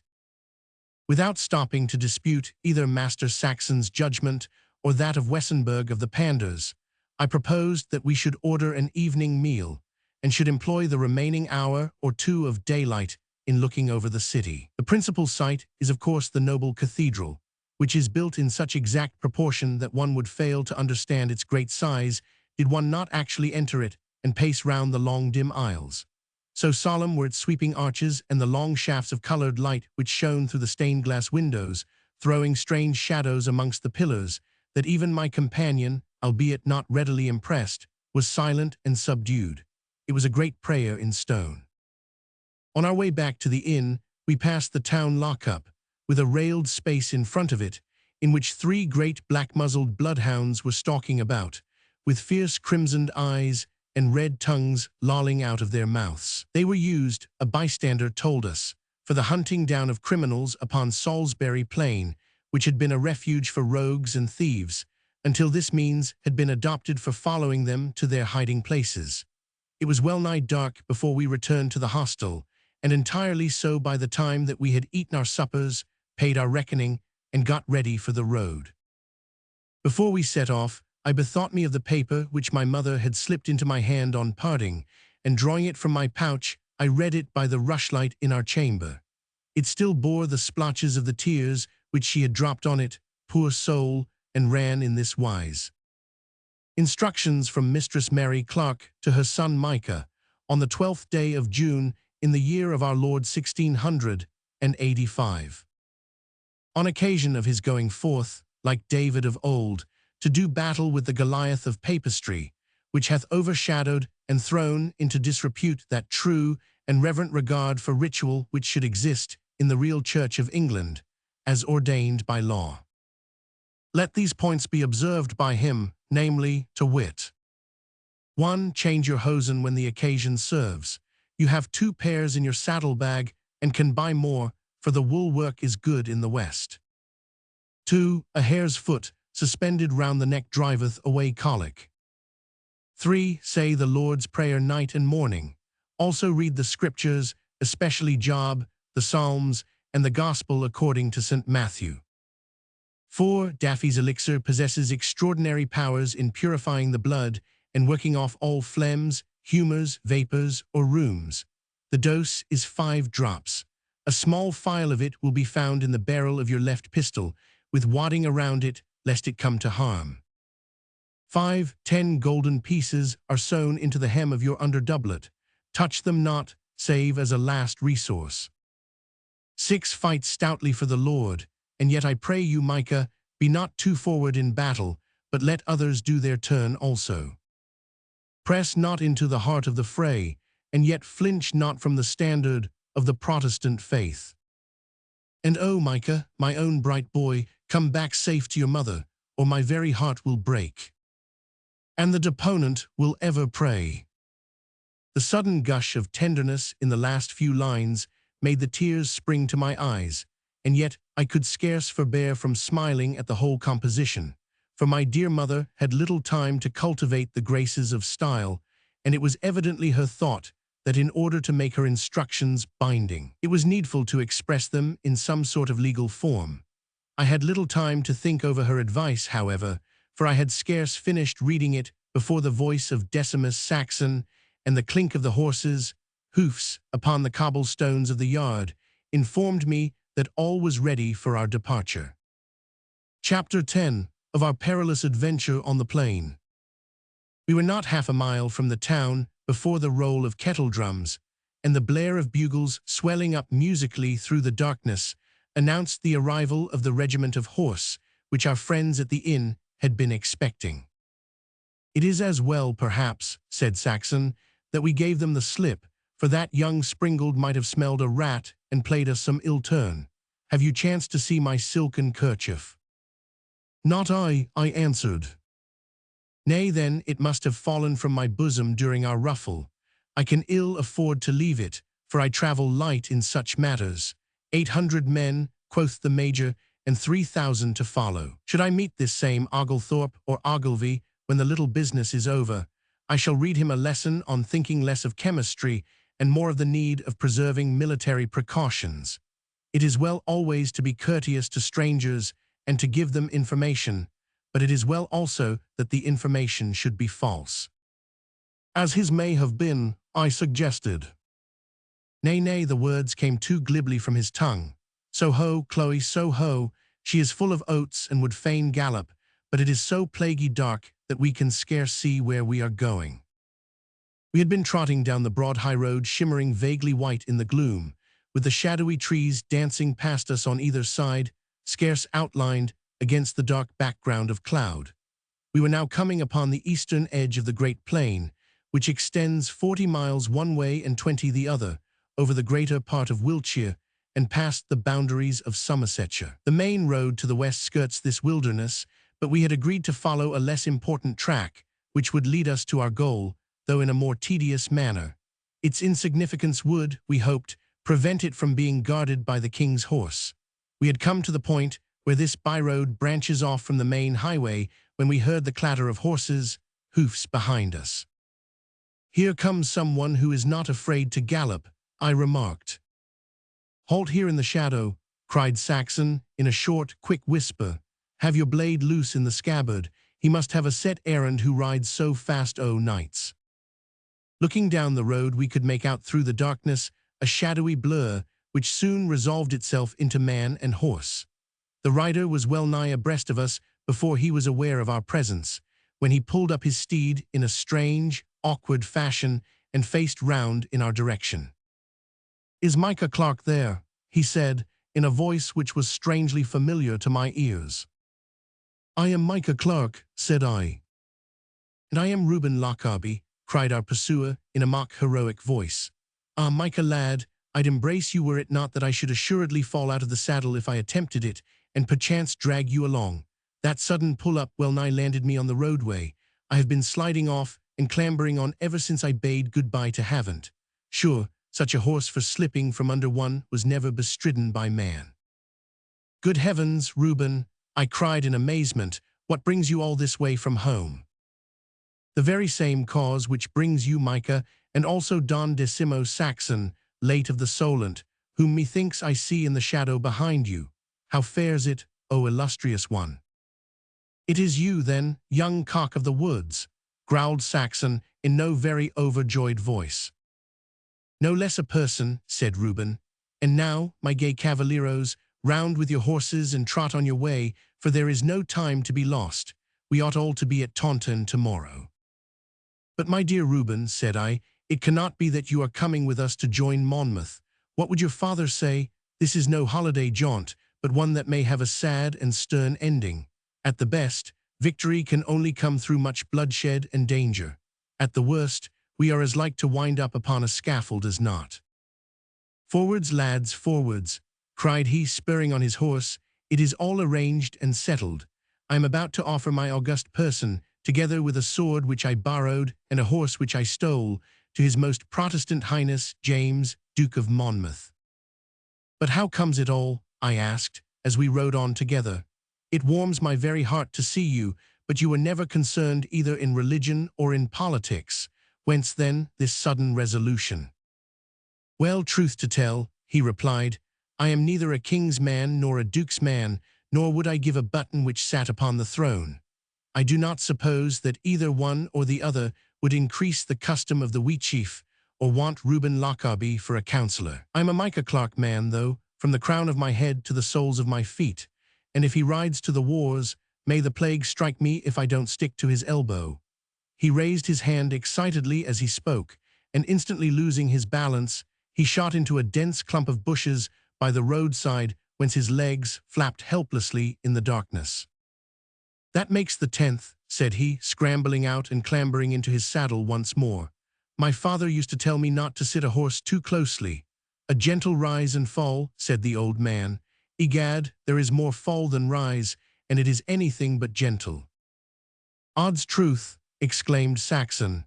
"How in the name of all the saints in the calendar do you expect to keep your seat in the presence of an enemy if you lose it on a peaceful high road?" "I can but try, my illustrious," he answered, rearranging his ruffled clothing. "Perchance, the sudden and unexpected character of my movements may disconcert the said enemy." "Well, well, there may be more truth in that than you are aware of," quoth Saxon, riding upon Lockarby's bridle arm, so that there was scarce room for him to fall between us. "I had sooner fight a man like that young fool at the inn, who knew a little of the use of his weapon, than one like Micah here, or yourself, who know nothing. You can tell what the one is after, but the other will invent a system of his own, which will serve his turn for the nonce." Oberhauptmann Muller was reckoned to be the finest player at the small sword in the Kaiser's army, and could for a wager snick any button from an opponent's vest without cutting the cloth. Yet was he slain in an encounter with von Zollner, who was a cornet in our own Pander Corps, and who knew as much of the rapier as you do of horsemanship. For the rapier, be it understood, is designed to thrust and not to cut, so that no man wielding it ever thinks of guarding a side stroke. But Zollner, being a long-armed man, smote his antagonist across the face with his weapon as though it had been a cane, and then, ere he had time to recover himself, fairly pinked him. Doubtless, if the matter were to do again, the Oberhauptmann would have got his thrust in sooner, but as it was, no explanation or excuse could get over the fact that the man was dead. "If want of knowledge maketh a dangerous swordsman," quoth Reuben, "then am I even more deadly than the unpronounceable gentleman whom you have mentioned. To continue my story, however, which I broke off in order to step down from my horse, I found out early in the morning that ye were gone, and Zachary Palmer was able to tell me whither.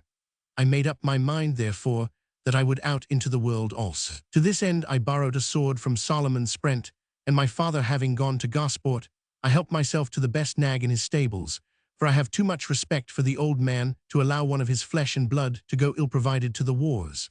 All day I have ridden, since early morning, being twice stopped on suspicion of being ill-affected, but having the good luck to get away each time.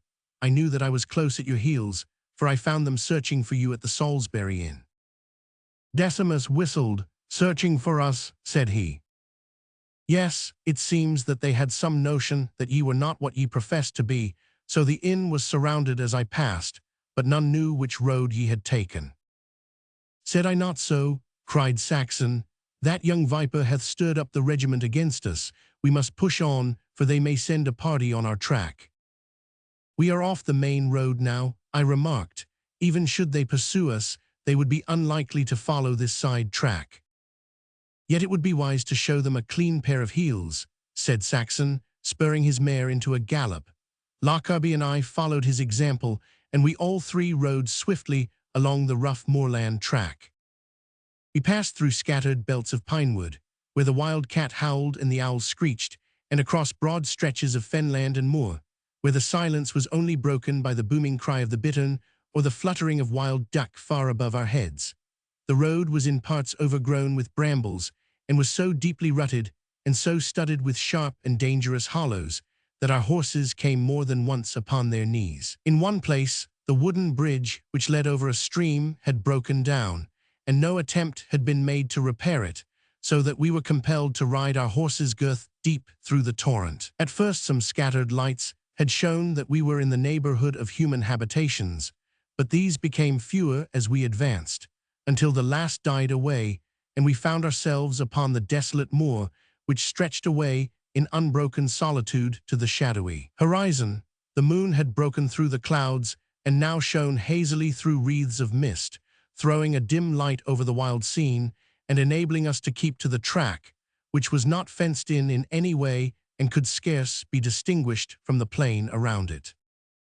We had slackened our pace under the impression that all fear of pursuit was at an end, and Reuben was amazing us by an account of the excitement which had been caused in Havant by our disappearance, when through the stillness of the night a dull, muffled rat-tat-tat struck upon my ear. At the same moment, Saxon sprang from his horse and listened intently with sidelong head. "Boot and saddle," he cried, springing into his seat again. "They are after us as sure as fate. A dozen troopers by the sound. We must shake them off, or goodbye to Monmouth." "Give them their heads," I answered, and striking spurs into our steeds, we thundered on through the darkness.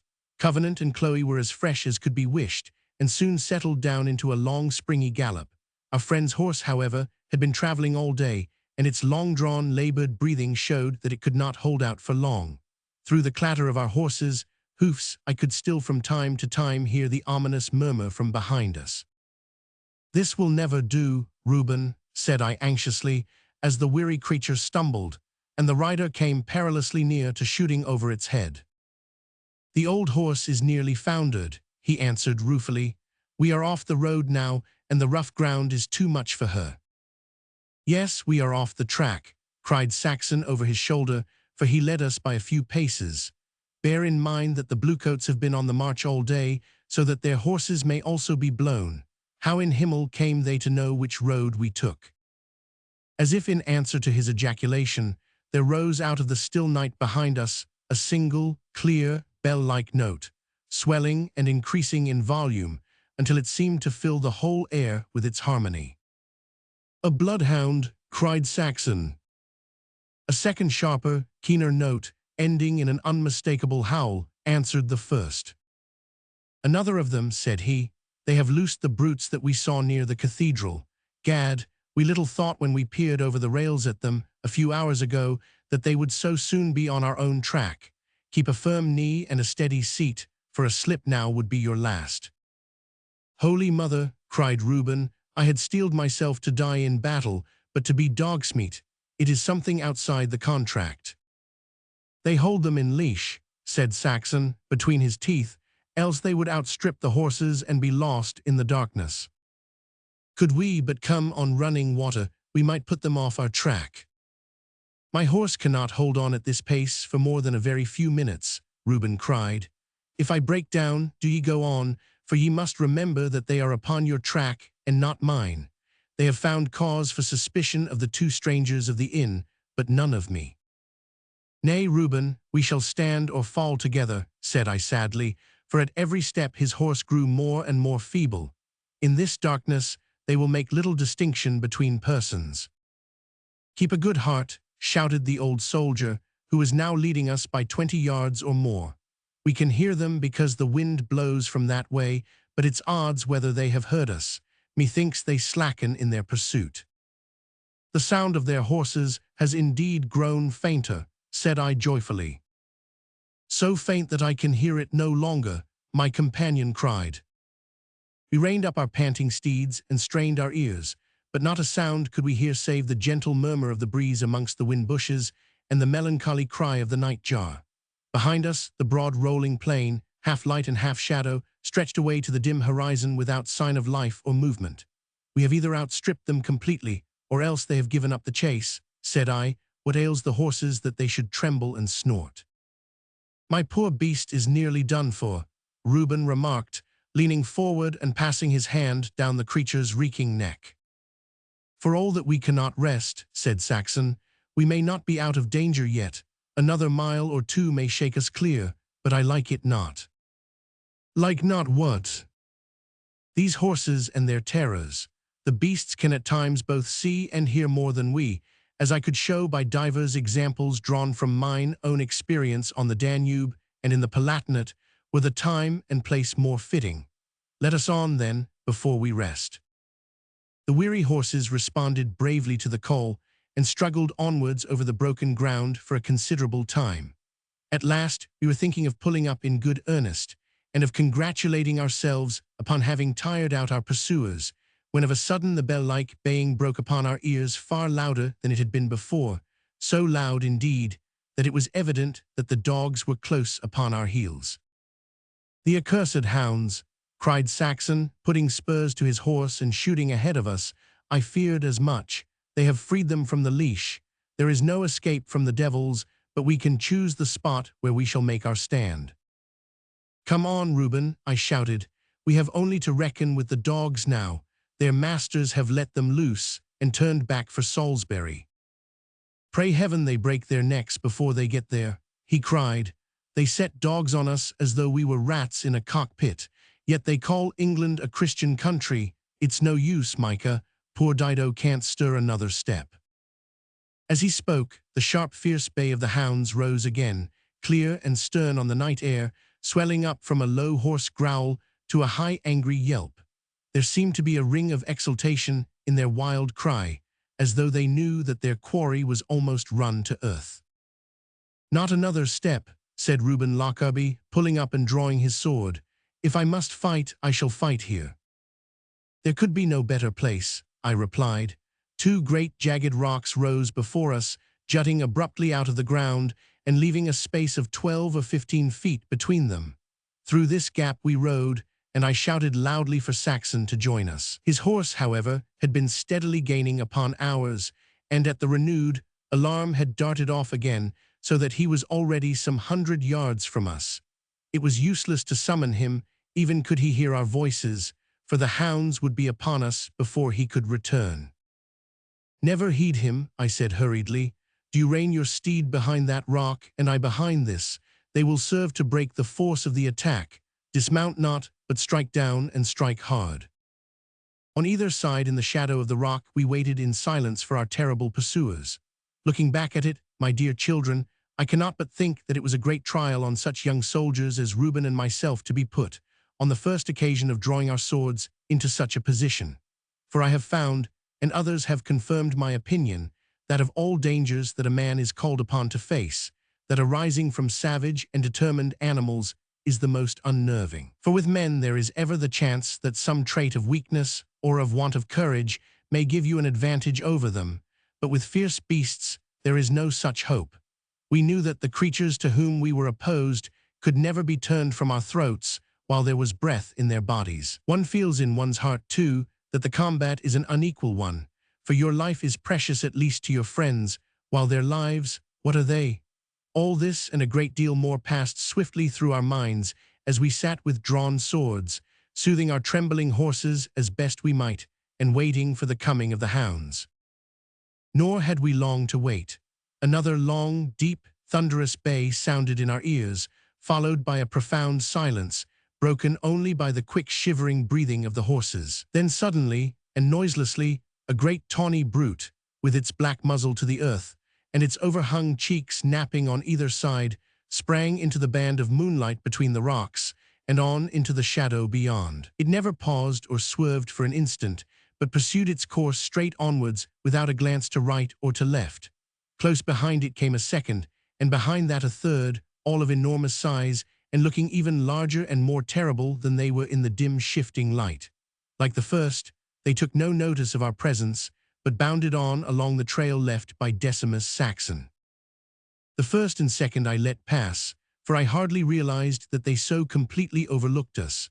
When the third, however, sprang out into the moonlight, I drew my right-hand pistol from its holster, and resting its long barrel across my left forearm, I fired at it as it passed. The bullet struck the mark, for the brute gave a fierce howl of rage and pain, but true to the scent it never turned or swerved. Lockarby fired also as it disappeared among the brushwood, but with no apparent effect. So swiftly and so noiselessly did the great hounds pass, that they might have been grim silent spirits of the night, the phantom dogs of Herne the Hunter, but for that one fierce yelp which followed my shot. "What brutes!" my companion ejaculated. "What shall we do, Micah?" "They have clearly been laid on Saxon's trail," said I. "We must follow them up, or they will be too many for him. Can you hear anything of our pursuers?" "Nothing." "They have given up the chase, then, and let the dogs loose as a last resource. Doubtless the creatures are trained to return to the town, but we must push on, Reuben, if we are to help our companion." "One more spurt, then, little Dido," cried Reuben. "Can you muster strength for one more? Nay, I have not the heart to put spurs to you. If you can do it, I know you will." The brave mare snorted, as though she understood her rider's words, and stretched her weary limbs into a gallop. So stoutly did she answer the appeal that, though I pressed covenant to his topmost speed, she was never more than a few strides behind him. "He took this direction," said I, peering anxiously out into the darkness. "He can scarce have gone far, for he spoke of making a stand. Or perhaps, finding that we are not with him, he may trust to the speed of his horse." "What chance hath a horse of outstripping these brutes?" Reuben answered. "They must run him to earth, and he knows it. Hullo, what have we here?" A dark, dim form lay stretched in the moonlight in front of us. It was the dead body of a hound, the one evidently at which I had fired. "There is one of them disposed of," I cried joyously. "We have but two to settle with now." As I spoke, we heard the crack of two pistol shots some little distance to the left. Heading our steeds in that direction, we pressed on at the top of our speed. Presently, out of the darkness in front of us, there arose such a roaring and a yelping as sent the hearts into our mouths. It was not a single cry, such as the hounds had uttered when they were on the scent, but a continuous deep-mouthed uproar, so fierce and so prolonged that we could not doubt that they had come to the end of their run. "Pray God that they have not got him down," cried Reuben in a faltering voice. The same thought had crossed my own mind, for I have heard a similar though lesser din come from a pack of otter hounds when they had overtaken their prey and were tearing it to pieces. Sick at heart, I drew my sword with the determination that, if we were too late to save our companion, we should at least revenge him upon the four-footed fiends. Bursting through a thick belt of scrub and tangled gorse bushes, we came upon a scene so unlike what we had expected that we pulled up our horses in astonishment. A circular clearing lay in front of us, brightly illuminated by the silvery moonshine. In the center of this rose a giant stone, one of those high dark columns which are found all over the plain, and especially in the parts round Stonehenge. It could not have been less than 15 feet in height, and had doubtless been originally straight, but wind and weather, or the crumbling of the soil, had gradually suffered it to tilt over, until it inclined at such an angle that an active man might clamber up to the summit. On the top of this ancient stone, cross-legged and motionless, like some strange carved idol of former days, sat Decimus Saxon, puffing sedately at the long pipe which was ever his comfort in moments of difficulty. Beneath him, at the base of the monolith, as our learned men call them, the two great bloodhounds were rearing and springing, clambering over each other's backs in their frenzied and futile eagerness to reach the impassive figure perched above them, while they gave vent to their rage and disappointment in the hideous uproar which had suggested such terrible thoughts to our mind. We had little time, however, to gaze at this strange scene, for upon our appearance the hounds abandoned their helpless attempts to reach Saxon, and flew, with a fierce snarl of satisfaction, at Reuben and myself. One great brute, with flaring eyes and yawning mouth, his white fangs glistening in the moonlight, sprang at my horse's neck, but I met him fair with a single sweeping cut, which shore away his muzzle and left him wallowing and writhing in a pool of blood. Reuben, meanwhile, had spurred his horse forward to meet his assailant, but the poor tired steed flinched at the sight of the fierce hound and pulled up suddenly, with the result that her rider rolled headlong into the very jaws of the animal. It might have gone ill with Reuben had he been left to his own resources. At the most he could only have kept the cruel teeth from his throat for a very few moments, but seeing the mischance, I drew my remaining pistol, and springing from my horse, discharged it full into the creature's flank while it struggled with my friend. With a last yell of rage and pain, it brought its fierce jaws together in one wild impotent snap, and then sank slowly over upon its side, while Reuben crawled from beneath it, scared and bruised, but none the worse otherwise for his perilous adventure. "I owe you one for that, Micah," he said gratefully. "I may live to do as much for you." "And I owe ye both one," said Saxon, who had scrambled down from his place of refuge. "I pay my debts, too, whether for good or evil.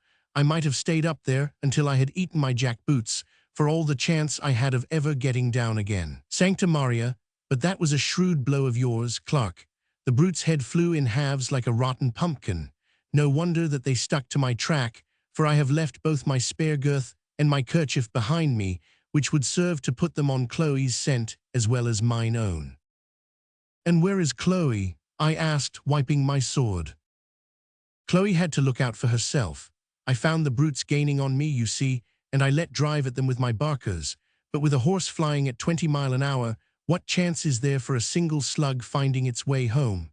Things looked black then, for I had no time to reload, and the rapier, though the king of weapons in the duello, is scarce strong enough to rely upon on an occasion like this. As luck would have it, just as I was fairly puzzled, what should I come across but this handy stone, which the good priests of old did erect, as far as I can see, for no other purpose than to provide worthy cavalieros with an escape from such ignoble and scurvy enemies. I had no time to spare in clambering up it, for I had to tear my heel out of the mouth of the foremost of them, and might have been dragged down by it had he not found my spur too tough a morsel for his chewing. But surely one of my bullets must have readied its mark. Lighting the touch paper in his tobacco box, he passed it over the body of the hound which had attacked me, and then of the other. "Why, this one is riddled like a sieve," he cried. "What do you load your petronels with, good Master Clarke?" "With 2 leaden slugs." "Yet 2 leaden slugs have made a score of holes at the least, and of all things in this world, here is the neck of a bottle stuck in the brute's hide."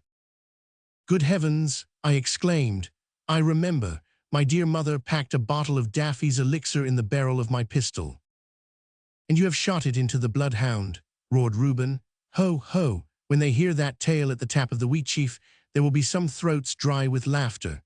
Saved my life by shooting a dog with a bottle of Daffy's elixir." "And a bullet as well, Reuben, though I dare warrant the gossips will soon contrive to leave that detail out. It is a mercy the pistol did not burst. But what do you propose to do now, Master Saxon?" "Why, to recover my mare if it can anywise be done," said the adventurer. "Though on this vast moor, in the dark, she will be as difficult to find as a Scotsman's breeches or a flavourless line in Hudibras." "And Reuben Lockarby's steed can go no further," I remarked. "But do mine eyes deceive me, or is there a glimmer of light over yonder?" "A will-o'-the-wisp," said Saxon. "An ignes fatuus that bewitches, and leads men into pools and ditches. Yet I confess that it burns steady and clear, as though it came from lamp, candle, rushlight, lanthorn, or other human agency." "Where there is light there is life," cried Reuben. "Let us make for it, and see what chance of shelter we may find there." "It cannot come from our dragoon friends," remarked Decimus. "A murrain on them, how came they to guess our true character, or was it on the score of some insult to the regiment that young Fanfara has set them on our track? If I have him at my sword's point again, he shall not come off so free. Well, do ye lead your horses, and we shall explore this light, since no better course is open to us." Picking our way across the moor, we directed our course for the bright point which twinkled in the distance, and as we advanced, we hazarded 1,000 conjectures as to whence it could come. If it were a human dwelling, what sort of being could it be who, not content with living in the heart of this wilderness, had chosen a spot so far removed from the ordinary tracks which crossed it? The roadway was miles behind us, and it was probable that no one save those driven by such a necessity as that which had overtaken us would ever find themselves in that desolate region. No hermit could have desired an abode more completely isolated from all communion with his kind.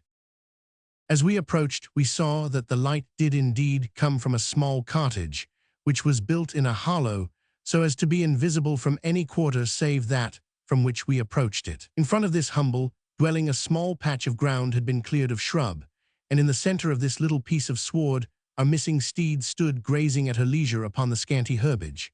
The same light which had attracted us had doubtless caught her eye and drawn her towards it by hopes of oats and of water. With a grunt of satisfaction, Saxon resumed possession of his lost property, and leading her by the bridle, approached the door of the solitary cottage. Chapter 11 of The Lonely Man and the Gold Chest. The strong yellow glare which had attracted us across the moor found its way out through a single narrow slit alongside the door which served the purpose of a rude window. As we advanced towards it, the light changed suddenly to red, and that again to green, throwing a ghastly pallor over our faces, and especially heightening the cadaverous effect of Saxon's austere features. At the same time, we became aware of a most subtle and noxious odor which poisoned the air all round the cottage. This combination of portents in so lonely a spot worked upon the old man-at-arms' superstitious feelings to such an extent that he paused and looked back at us inquiringly. Both Reuben and I were determined, however, to carry the adventure through, so he contented himself with falling a little behind us and pattering to himself some exorcism appropriate to the occasion. Walking up to the door, I rapped upon it with the hilt of my sword and announced that we were weary travelers who were seeking a night's shelter. The first result of my appeal was a sound as of someone bustling rapidly about, with the clinking of metal and noise of the turning of locks. This died away into a hush, and I was about to knock once more when a crackling voice greeted us from the other side of the door. "There is little shelter here, gentlemen, and less provisions," it said. "It is but 6 miles to Amesbury, where at the Cecil Arms ye shall find, I doubt not, all that is needful for man and for beast." "Nay, nay, mine invisible friend," quoth Saxon, who was much reassured by the sound of a human voice. "This is surely but a scurvy reception. One of our horses is completely foundered, and none of them are in very good plight, so that we could no more make for the Cecil Arms at Amesbury than for the Gruner Man at Lubeck. I prithee, therefore, that you will allow us to pass the remainder of the night under your roof."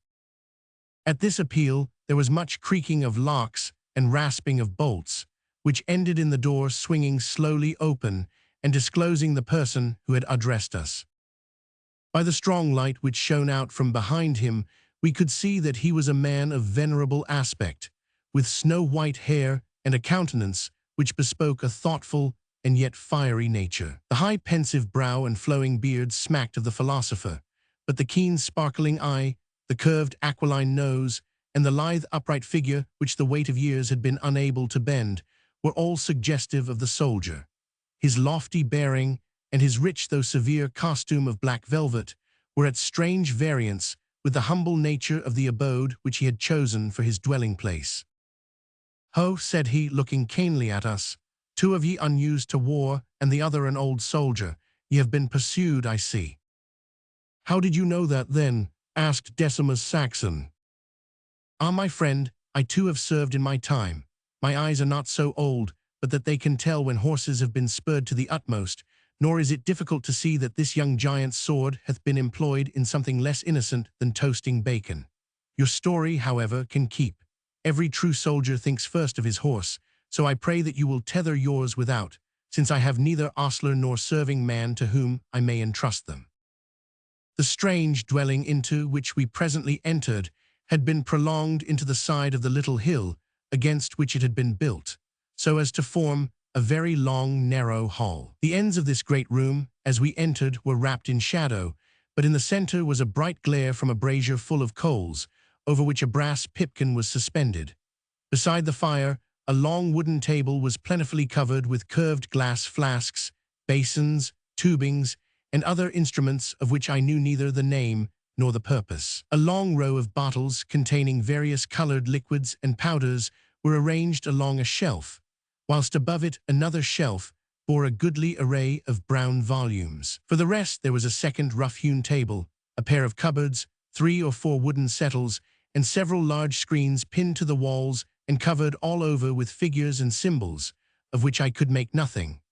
The vile smell which had greeted us outside was very much worse within the chamber, and arose apparently from the fumes of the boiling, bubbling contents of the brazen pot.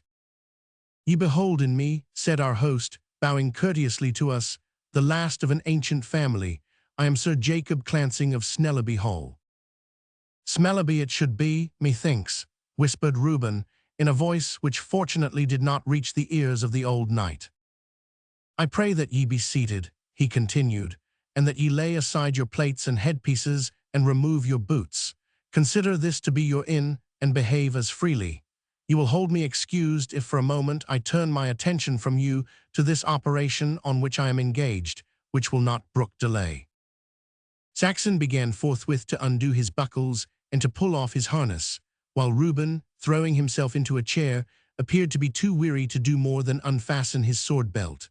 For my own part, I was glad to throw off my gear, but I kept my attention all the while upon the movements of our host, whose graceful manners and learned appearance had aroused my curiosity and admiration. He approached the evil-smelling pot and stirred it up with a face which indicated so much anxiety that it was clear that he had pushed his courtesy to us so far as to risk the ruin of some important experiment. Dipping his ladle into the compound, he scooped some up and then poured it slowly back into the vessel, showing a yellow turbid fluid. The appearance of it evidently reassured him, for the look of anxiety cleared away from his features, and he uttered an exclamation of relief. Taking a handful of a whitish powder from a trencher at his side, he threw it into the pipkin, the contents of which began immediately to seethe and froth over into the fire, causing the flames to assume the strange greenish hue which we had observed before entering. This treatment had the effect of clearing the fluid, for the chemist was enabled to pour off into a bottle a quantity of perfectly watery transparent liquid, while a brownish sediment remained in the vessel and was emptied out upon a sheet of paper. This done, Sir Jacob Clancing pushed aside all his bottles and turned towards us with a smiling face and a lighter air. "We shall see what my poor larder can furnish forth," said he. "Meanwhile, this odor may be offensive to your untrained nostrils, so we shall away with it." He threw a few grains of some balsamic resin into the brazier, which at once filled the chamber with a most agreeable perfume. He then laid a white cloth upon the table, and taking from a cupboard a dish of cold trout and a large meat pasty, he placed them upon it, and invited us to draw up our settles and set to work. "I would that I had more toothsome fare to offer ye," said he. "Were we at Snelleby Hall, ye should not be put off in this scurvy fashion, I promise ye. This may serve, however, for hungry men, and I can still lay my hands upon a brace of bottles of the old Alicant." So saying, he brought a pair of flasks out from a recess, and having seen us served and our glasses filled, he seated himself in a high-backed oaken chair and presided with old-fashioned courtesy over our feast. As we supped, I explained to him what our errand was, and narrated the adventures of the night, without making mention of our destination. "You are bound for Monmouth's camp," he said quietly, when I had finished, looking me full in the face with his keen dark eyes. "I know it, but ye need not fear lest I betray you, even were it in my power. What chance, think ye, hath the Duke against the King's forces?"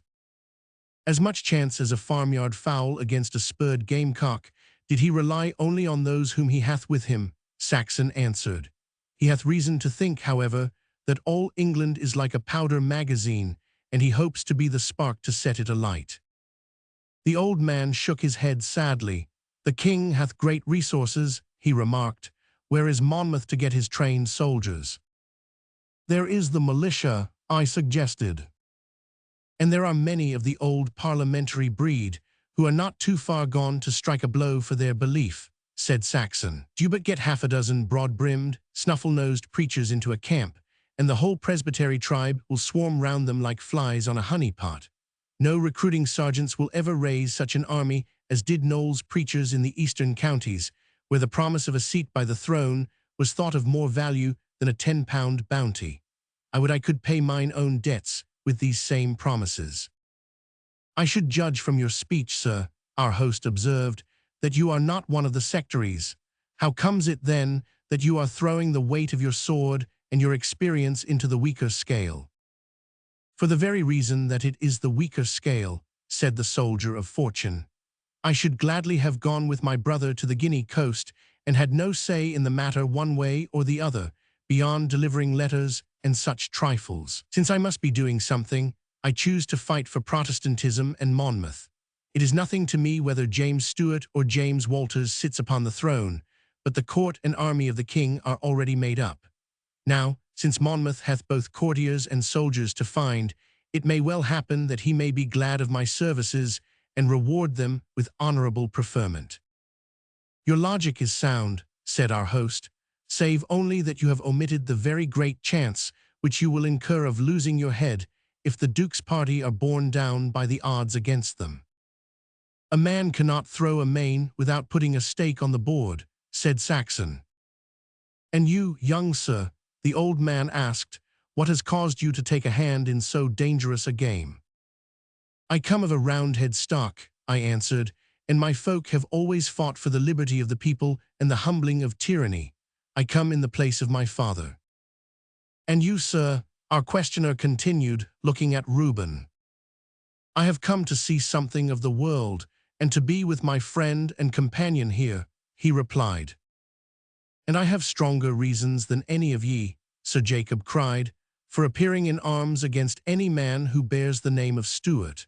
Had I not a mission here which cannot be neglected, I might myself be tempted to hie westward with ye, and put these grey hairs of mine once more into the rough clasp of a steel headpiece. For where now is the noble castle of Snelleby, and where those glades and woods amidst which the Clancings have grown up, and lived and died, ere ever Norman William set his foot on English soil. A man of trade, a man who, by the sweat of his half-starved workers, had laid by ill-gotten wealth, is now the owner of all that fair property.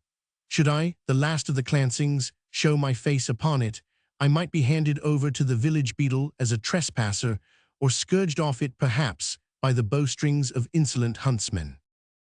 And how comes so sudden a reverse of fortune? I asked. Fill up your glasses, cried the old man, suiting the action to the word.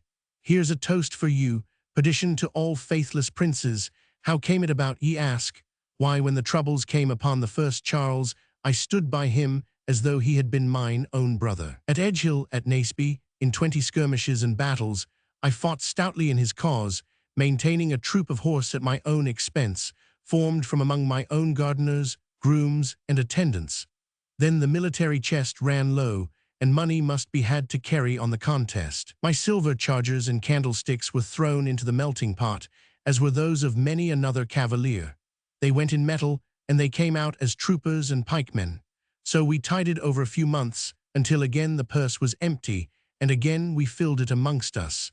This time it was the home farm and the oak trees that went. Then came Marston Moor, and every penny and man was needed to repair that great disaster. I flinched not, but gave everything. This boiler of soap, a prudent, fat-cheeked man, had kept himself free from civil broils, and had long had a covetous eye upon the castle.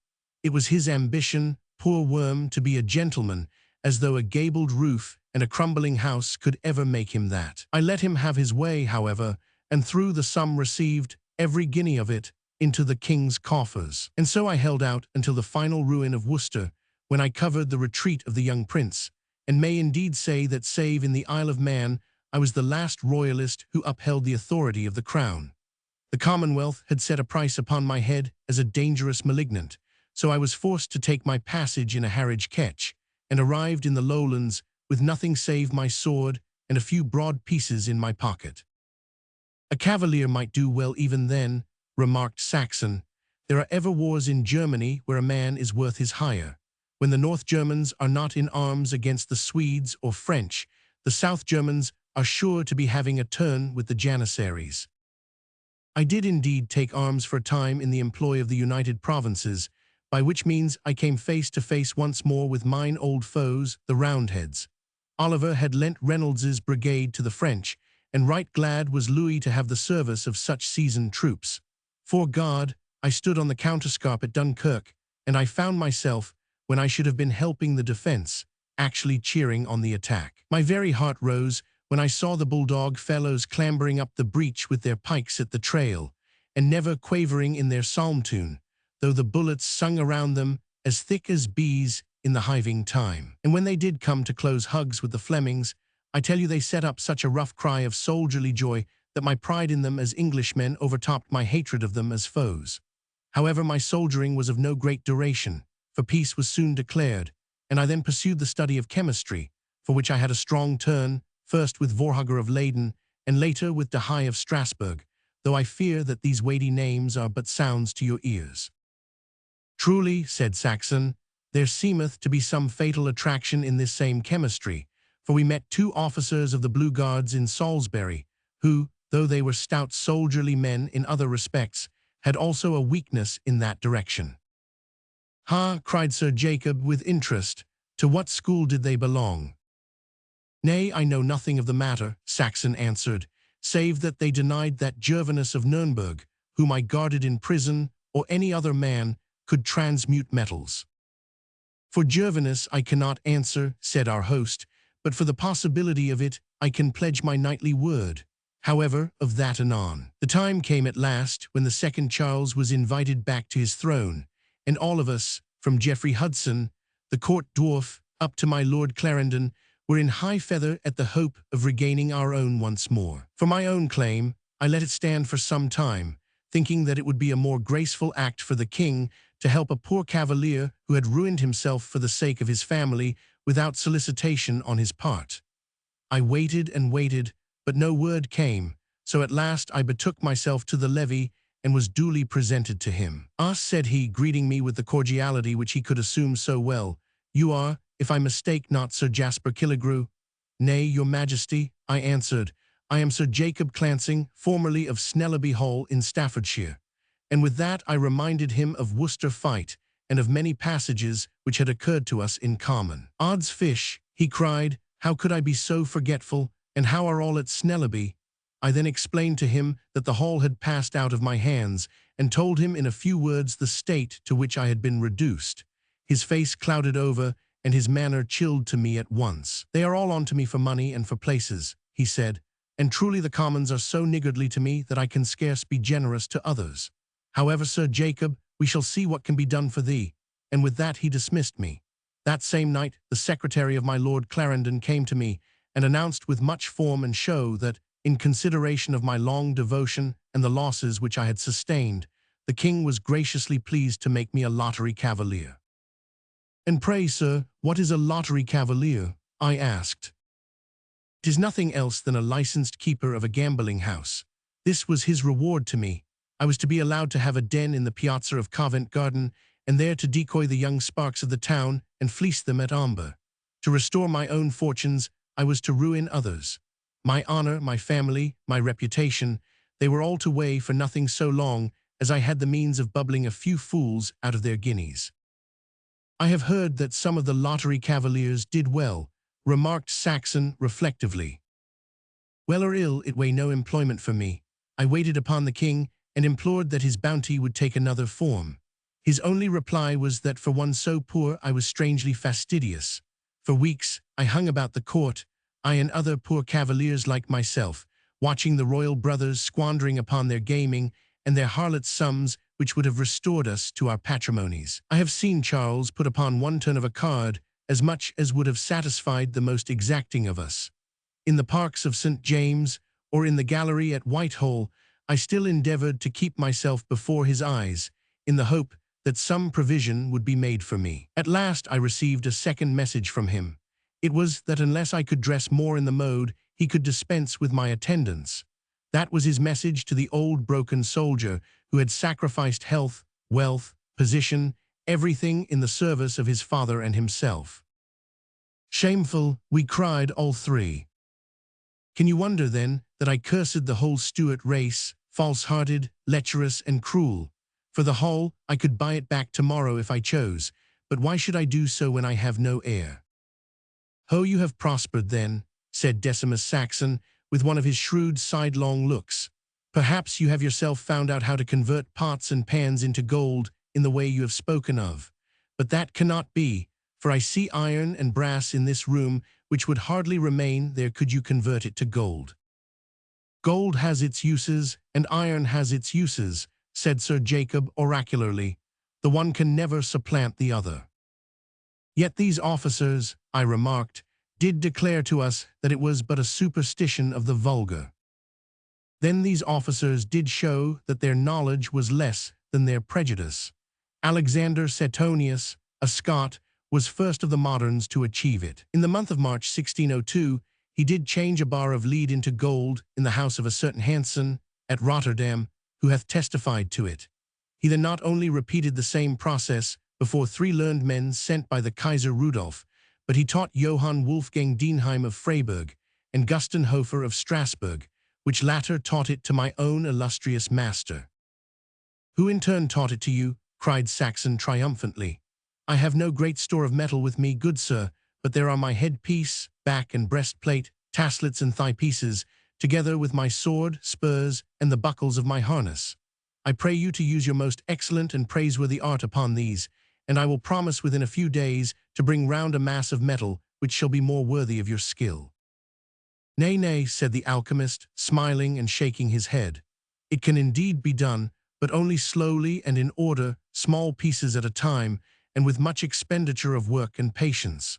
For a man to enrich himself at it, he must labor hard and long, yet in the end I will not deny that he may compass it. And now, since the flasks are empty, and your young comrade is nodding in his chair, it will perhaps be as well for you to spend as much of the night as is left in repose. He drew several blankets and rugs from a corner and scattered them over the floor. It is a soldier's couch, he remarked, but he may sleep on worse before ye put Monmouth on the English throne. For myself, it is my custom to sleep in an inside chamber, which is hollowed out of the hill. With a few last words and precautions for our comfort, he withdrew with the lamp, passing through a door which had escaped our notice at the further end of the apartment. Reuben, having had no rest since he left Havant, had already dropped upon the rugs and was fast asleep, with a saddle for a pillow. Saxon and I sat for a few minutes longer by the light of the burning brazier.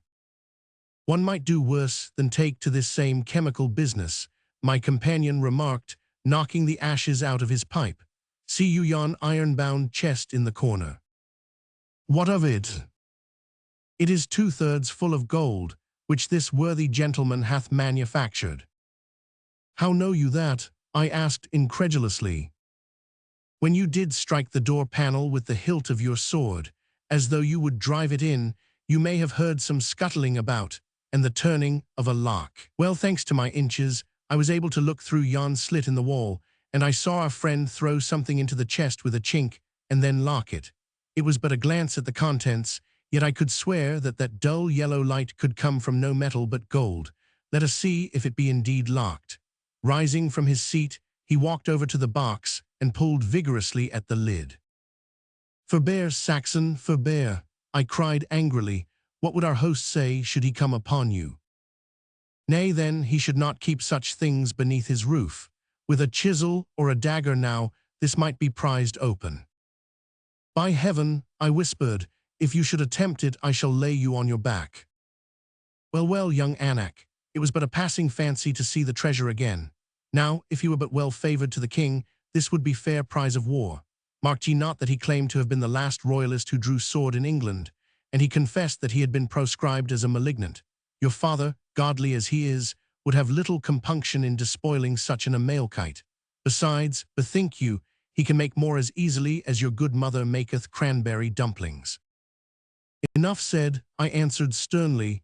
It will not bear discussion. Get ye to your couch, lest I summon our host and tell him what manner of man he hath entertained. With many grumbles, Saxon consented at last to curl his long limbs up upon a mat, whilst I lay by his side and remained awake until the mellow light of morning streamed through the chinks between the ill-covered rafters. Truth to tell, I feared to sleep, lest the freebooting habits of the soldier of fortune should be too strong for him, and he should disgrace us in the eyes of our kindly and generous entertainer. At last, however, his long-drawn breathing assured me that he was asleep, and I was able to settle down to a few hours of welcome rest. Chapter 12. Of certain passages upon the moor. In the morning, after a breakfast furnished by the remains of our supper, we looked to our horses and prepared for our departure. Ere we could mount, however, our kindly host came running out to us with a load of armor in his arms. Come hither, said he, beckoning to Reuben. It is not meet, lad, that you should go bare-breasted against the enemy when your comrades are girt with steel. I have here mine own old breastplate and headpiece, which should methinks fit you, for if you have more flesh than I am a larger framework of a man.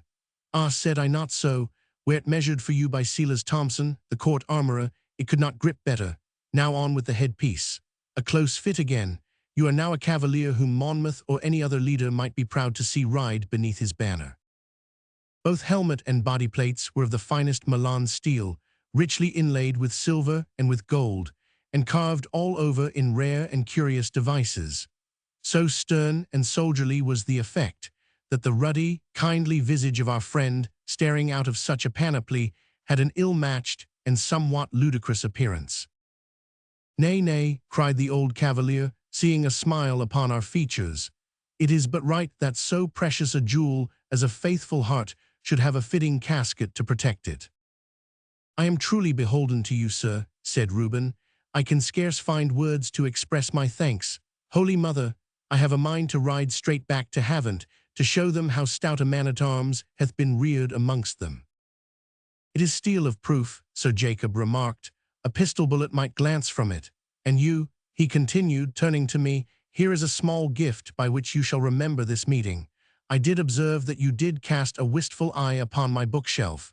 It is Plutarch's Lives of the Ancient Worthies, done into English by the ingenious Mr. Latimer. Carry this volume with you, and shape your life after the example of the giant men whose deeds are here set forth. In your saddlebag I place a small but weighty packet, which I desire you to hand over to Monmouth upon the day of your arrival in his camp. As to you, sir, addressing Decimus Saxon, here is a slug of virgin gold for you, which may fashion into a pin or such like ornament. You may wear it with a quiet conscience, for it is fairly given to you and not filched from your entertainer whilst he slept. Saxon and I shot a sharp glance of surprise at each other at this speech, which showed that our words of the night before were not unknown to him. Sir Jacob, however, showed no signs of anger, but proceeded to point out our road and to advise us as to our journey. You must follow this sheep track until you come on another and broader pathway which makes for the west, said he. It is little used, and there is small chance of your falling in with any of your enemies upon it. This path will lead you between the villages of Favant and Hindon, and soon to Mere, which is no great distance from Bruton, upon the Somersetshire border. Thanking our venerable host for his great kindness towards us, we gave rein to our horses, and left him once more to the strange, solitary existence in which we had found him. So artfully had the site of his cottage been chosen, that when we looked back to give him a last greeting, both he and his dwelling had disappeared already from our view, nor could we, among the many mounds and hollows, determine where the cottage lay which had given us such welcome shelter. In front of us, and on either side, the great uneven dun-colored plain stretched away to the horizon, without a break in its barren gorse-covered surface. Over the whole expanse there was no sign of life, save for an occasional rabbit which whisked into its burrow on hearing our approach, or a few thin and hungry sheep, who could scarce sustain life by feeding on the coarse and wiry grass which sprang from the unfruitful soil. The pathway was so narrow that only one of us could ride upon it at a time, but we presently abandoned it altogether, using it simply as a guide and galloping along side by side over the rolling plain. We were all silent, Reuben meditating upon his new corslet, as I could see from his frequent glances at it, while Saxon, with his eyes half closed, was brooding over some matter of his own. For my own part, my thoughts ran upon the ignominy of the old soldier's designs upon the gold chest, and the additional shame which rose from the knowledge that our host had in some way divined his intention. No good could come of an alliance with a man so devoid of all feelings of honor or of gratitude. So strongly did I feel upon it that I at last broke the silence by pointing to a cross path, which turned away from the one which we were pursuing, and recommending him to follow it, since he had proved that he was no fit company for honest men. By the living rood, he cried, laying his hand upon the hilt of his rapier, have you taken leave of your senses? These are words such as no honorable cavaliero can abide. They are none the less words of truth, I answered. His blade flashed out in an instant, while his mare bounded twice her length under the sharp dig of his spurs. We have here, he cried, reining her round, with his fierce lean face all of a quiver with passion, an excellent level stretch on which to discuss the matter. Out with your bilbo and maintain your words. I shall not stir a hair's breadth to attack you, I answered. Why should I when I bear you no ill will? If you come against me, however, I will assuredly beat you out of your saddle for all your tricky sword play. I drew my broadsword as I spoke and stood upon my guard, for I guessed that with so old a soldier the onset would be sharp and sudden. By all the saints in heaven, cried Reuben, whichever of ye strikes first at the other, I'll snap this pistol at his head. None of your jokes, Don Decimo, for by the Lord I'll let drive at you if you were my own mother's son. Put up your sword, for the trigger falls easy, and my finger is a-twitching. Curse you for a spoil sport, growled Saxon, sulkily sheathing his weapon. Nay, Clarke, he added, after a few moments of reflection, this is but child's play, that two camarados with a purpose in view should fall out over such a trifle. I, who am old enough to be your father, should have known better than to have drawn upon you, for a boy's tongue wags on impulse, and without due thought. Do but say that you have said more than you meant. My way of saying it may have been over plain and rough, I answered, for I saw that he did but want a little salve where my short words had galled him. At the same time, our ways differ from your ways, and that difference must be mended, or you can be no true comrade of ours. All right, Master Morality, quoth he, I must e'en unlearn some of the tricks of my trade. Odds feet, man, if ye object to me, what the henker would ye think of some whom I have known? However, let that pass. It is time that we were at the wars, for our good swords will not bide in their scabbards. The trenchant blade, Toledo trusty, for want of fighting, was grown rusty, and ate into itself for lack of somebody to hew and hack. You cannot think a thought, but old Samuel hath been before you. Surely we shall be at the end of this dreary plain presently, Reuben cried. Its insipid flatness is enough to set the best of friends by the ears. We might be in the deserts of Libya instead of his most graceless majesty's county of Wiltshire. There is smoke over yonder, upon the side of that hill, said Saxon, pointing to the southward. Methinks I see one straight line of houses there, I observed, shading my eyes with my hand, but it is distant, and the shimmer of the sun disturbs the sight. It must be the hamlet of Hindon, said Reuben. Oh, the heat of this steel coat! I wonder if it were very unsoldierly to slip it off and tie it about Dido's neck. I shall be baked alive else, like a crab in its shell. How say you, illustrious, is it contravened by any of those 39 articles of war which you bear about in your bosom? The bearing of the weight of your harness, young man, Saxon answered gravely, is one of the exercises of war, and as such only attainable by such practice as you are now undergoing. You have many things to learn, and one of them is not to present petronels too readily at folks' heads when you are on horseback. The jerk of your charger's movement even now might have drawn your trigger, and so deprived Monmouth of an old and tried soldier. There would be much weight in your contention, my friend answered, were it not that I now bethink me that I had forgot to recharge my pistol since discharging it at that great yellow beast yesternight. Decimus Saxon shook his head sadly. I doubt we shall never make a soldier of you, he remarked. You fall from your horse if the brute does but change his step. You show a levity which will not jump with the gravity of the true soldado. You present empty petronels as a menace. And finally, you crave permission to tie your armor which the Cid himself might be proud to wear, around the neck of your horse. Yet you have heart and mettle, I believe, else you would not be here. Gracias, Signor, cried Reuben, with a bow which nearly unhorsed him. The last remark makes up for all the rest, else had I been forced to cross blades with you to maintain my soldierly repute. Touching that same incident last night, said Saxon, of the chest filled, as I surmise, with gold, which I was inclined to take as lawful plunder, I am now ready to admit that I may have shown an undue haste and precipitance, considering that the old man treated us fairly. Say no more of it, I answered, if you will but guard against such impulses for the future.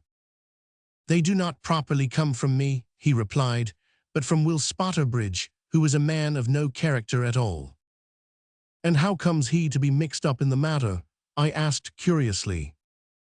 Why, marry, in this wise.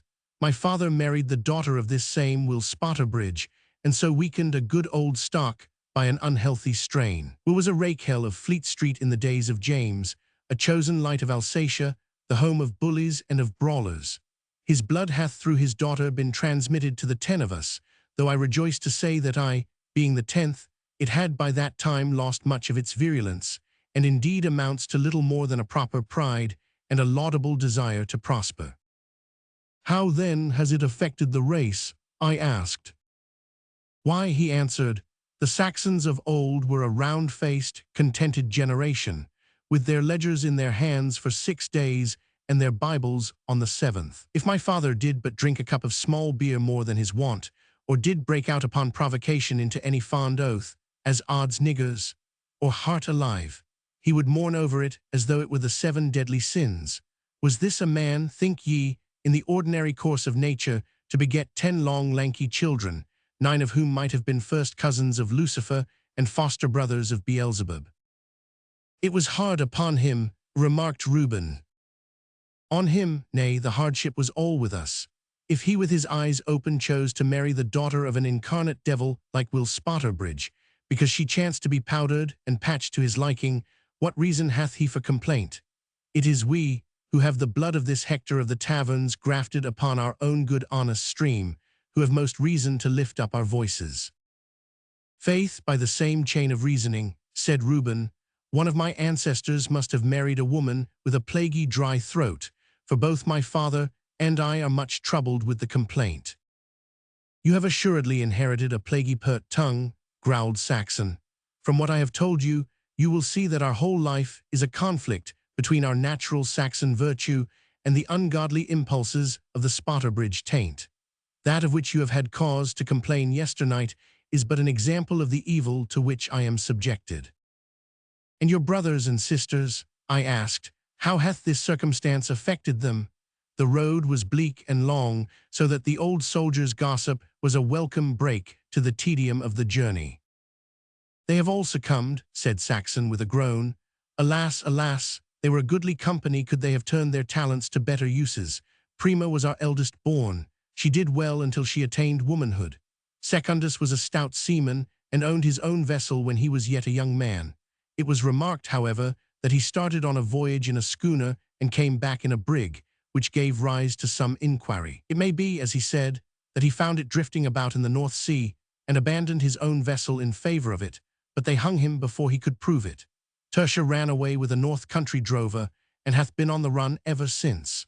Quartus and Nanas have been long engaged in busying themselves over the rescue of the black folk from their own benighted and heathen country, conveying them over by the shipload to the plantations, where they may learn the beauties of the Christian religion. They are, however, men of violent temper and profane speech, who cherish no affection for their younger brother. Quintus was a lad of promise, but he found a hogshead of rumbo which was thrown up from a wreck, and he died soon afterwards. Sextus might have done well, for he became clerk to Johnny Tranter the attorney, but he was of an enterprising turn, and he shifted the whole business, papers, cash, and all to the lowlands, to the no small inconvenience of his employer, who hath never been able to lay hands either on one or the other from that day to this. Septimus died young. As to Octavius, Will Spotterbridge broke out early in him, and he was slain in a quarrel over some dice, which were said by his enemies to be so weighted that the 6 must ever come upwards. Let this moving recital be a warning to ye, if ye are fools enough to saddle yourselves with a wife, to see that she hath no vice in her, for a fair face is a sorry make-weight against a foul mind. Reuben and I could not but laugh over this frank family confession, which our companion delivered without a sign of shame or embarrassment. Ye have paid a heavy price for your father's want of discretion, I remarked, but what in the name of fate is this upon our left? A gibbet, by the look of it, said Saxon, peering across at the gaunt framework of wood, which rose up from a little knoll. Let us ride past it, for it is little out of our way. They are rare things in England, though by my faith there were more gallows than milestones when Turenne was in the Palatinate. What between the spies and traitors who were bred by the war, the rascally Schwarzritter and Landsknecht, the Bohemian vagabonds, and an occasional countryman who was put out of the way lest he do something amiss, there was never such a brave time for the crows. As we approached this lonely gibbet, we saw that a dried-up wisp of a thing which could hardly be recognized as having once been a human being was dangling from the center of it.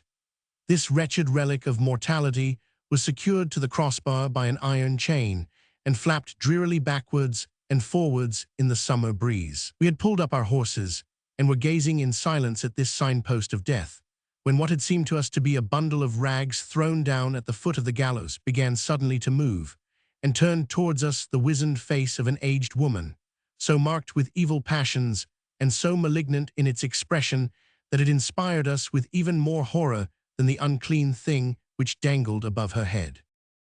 Gott in Himmel, cried Saxon, it is ever thus. A gibbet draws witches as a magnet draws needles. All the hexarray of the countryside will sit round one, like cats round a milk pail. Beware of her, she hath the evil eye. Poor soul, it is the evil stomach that she hath, said Reuben, walking his horse up to her. Whoever saw such a bag of bones? I warrant that she is pining away for want of a crust of bread. The creature whined, and thrust out two skinny claws to grab the piece of silver which our friend had thrown down to her. Her fierce dark eyes and beak-like nose, with the gaunt bones over which the yellow parchment-like skin was stretched tightly, gave her a fear-inspiring aspect, like some foul bird of prey, or one of those vampires of whom the storytellers write. What use is money in the wilderness? I remarked. She cannot feed herself upon a silver piece. She tied the coin hurriedly into the corner of her rags, as though she feared that I might try to wrest it from her. It will buy bread, she croaked. But who is there to sell it, good mistress? I asked. They sell it at Favant, and they sell it at Hindon, she answered. I bide here o' days, but I travel at night. I warrant she does, and on a broomstick, quoth Saxon. But tell us, mother, who is it who hangs above your head? It is he who slew my youngest born, cried the old woman, casting a malignant look at the mummy above her, and shaking a clenched hand at it, which was hardly more fleshy than its own. It is he who slew my bonny boy. Out here upon the wide moor he met him, and he took his young life from him when no kind hand was near to stop the blow. On that ground there my lad's blood was shed, and from that watering hath grown this goodly gallows tree with its fine ripe fruit upon it. And here, come rain, come shine, shall I his mother sit while two bones hang together of the man who slew my heart's darling. She nestled down in her rags as she spoke, and leaning her chin upon her hands stared up with an intensity of hatred at the hideous remnant. Come away, Reuben, I cried, for the sight was enough to make one loathe one's kind. She is a ghoul, not a woman. Pa, it gives one a foul taste in the mouth, quoth Saxon, who is for a fresh gallop over the downs, away with care and carrion. Sir John got on his bonny brown steed. To Monmouth for to ride, a brave buff coat upon his back, a broadsword by his side, a ha ha, young man, we rebels cans pull down King James's pride, a hark away, lads, with a loose rein and a bloody heel. We spurred our steeds and galloped from the unholy spot as fast as our brave beasts could carry us. To all of us the air had a purer flavor, and the heath a sweeter scent by contrast with the grim couple whom we had left behind us. What a sweet world would this be, my children, were it not for man and his cruel ways. When we at last pulled up, we had set some 3 or 4 miles between the gibbet and ourselves. Right over against us, on the side of a gentle slope, stood a bright little village, with a red-roofed church rising up from amidst a clump of trees. To our eyes, after the dull sward of the plain, it was a glad sight to see the green spread of the branches and the pleasant gardens which girt the hamlet round. All morning we had seen no sight of a human being, save the old hag upon the moor and a few peat cutters in the distance. Our belts, too, were beginning to be loose upon us, and the remembrance of our breakfast more faint. This, said I, must be the village of Mere, which we were to pass before coming to Bruton. We shall soon be over the Somersetshire border. I trust that we shall soon be over a dish of beefsteaks, groaned Reuben. I am well nigh famished. So fair a village must needs have a passable inn, though I have not seen one yet upon my travels which would compare with the old Wheatsheaf. Neither inn nor dinner for us just yet, said Saxon. Look yonder to the north, and tell me what you see. On the extreme horizon there was visible a long line of gleaming, glittering points, which shone and sparkled like a string of diamonds. These brilliant specks were all in rapid motion, and yet kept their positions to each other. What is it, then? We both cried. Horse upon the march, quoth Saxon. It may be our friends of Salisbury who have made a long day's journey, or, as I am inclined to think, it may be some other body of the king's horse. They are far distant, and what we see is but the sun shining on their casques, yet they are bound for this very village, if I mistake not. It would be wisest to avoid entering it, lest the rustics set them upon our track. Let us skirt it and push on for Bruton, where we may spare time for bite and sup. Alas, alas, for our dinners, cried Reuben ruefully. I have fallen away until my body rattles about inside this shell of armor like a pea in a pod. However, lads, it is all for the Protestant faith. One more good stretch to Bruton, and we may rest in peace, said Saxon. It is ill dining when a dragoon may be served up as a grace after meat. Our horses are still fresh, and we should be there in little over an hour. We pushed on our way accordingly, passing at a safe distance from Mere, which is the village where the second Charles did conceal himself after the Battle of Worcester. The road beyond was much crowded by peasants who were making their way out of Somersetshire, and by farmers' wagons which were taking loads of food to the west, ready to turn a few guineas either from the king's men or from the rebels. We questioned many as to the news from the war, but though we were now on the outskirts of the disturbed country, we could gain no clear account of how matters stood, save that all agreed that the rising was on the increase. The country through which we rode was a beautiful one, consisting of low swelling hills, well tilled and watered by numerous streamlets. Crossing over the river Brue by a good stone bridge, we at last reached the small country town for which we had been making, which lies embowered in the midst of a broad expanse of fertile meadows, orchards, and sheepwalks. From the rising ground by the town, we looked back over the plain without seeing any traces of the troopers. We learned, too, from an old woman of the place, that though a troop of the Wiltshire yeomanry had passed through the day before, there were no soldiers quartered at present in the neighborhood.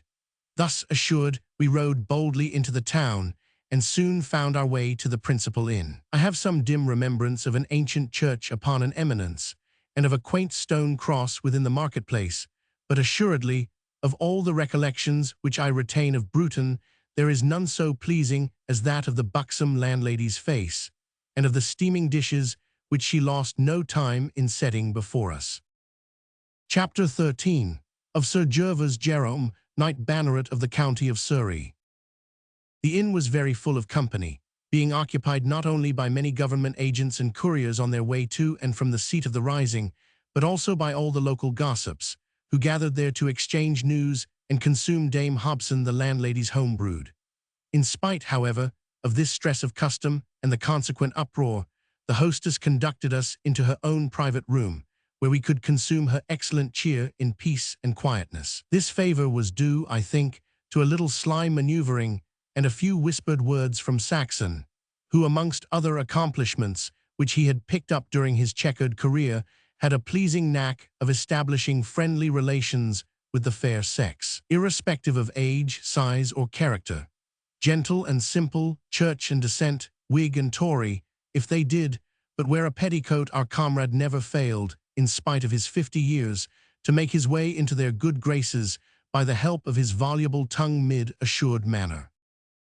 "We are your grateful servants, mistress," said he, when the smoking joint and the batter pudding had been placed upon the table. "We have robbed you of your room. Will you not honor us so far as to sit down with us and share our repast?"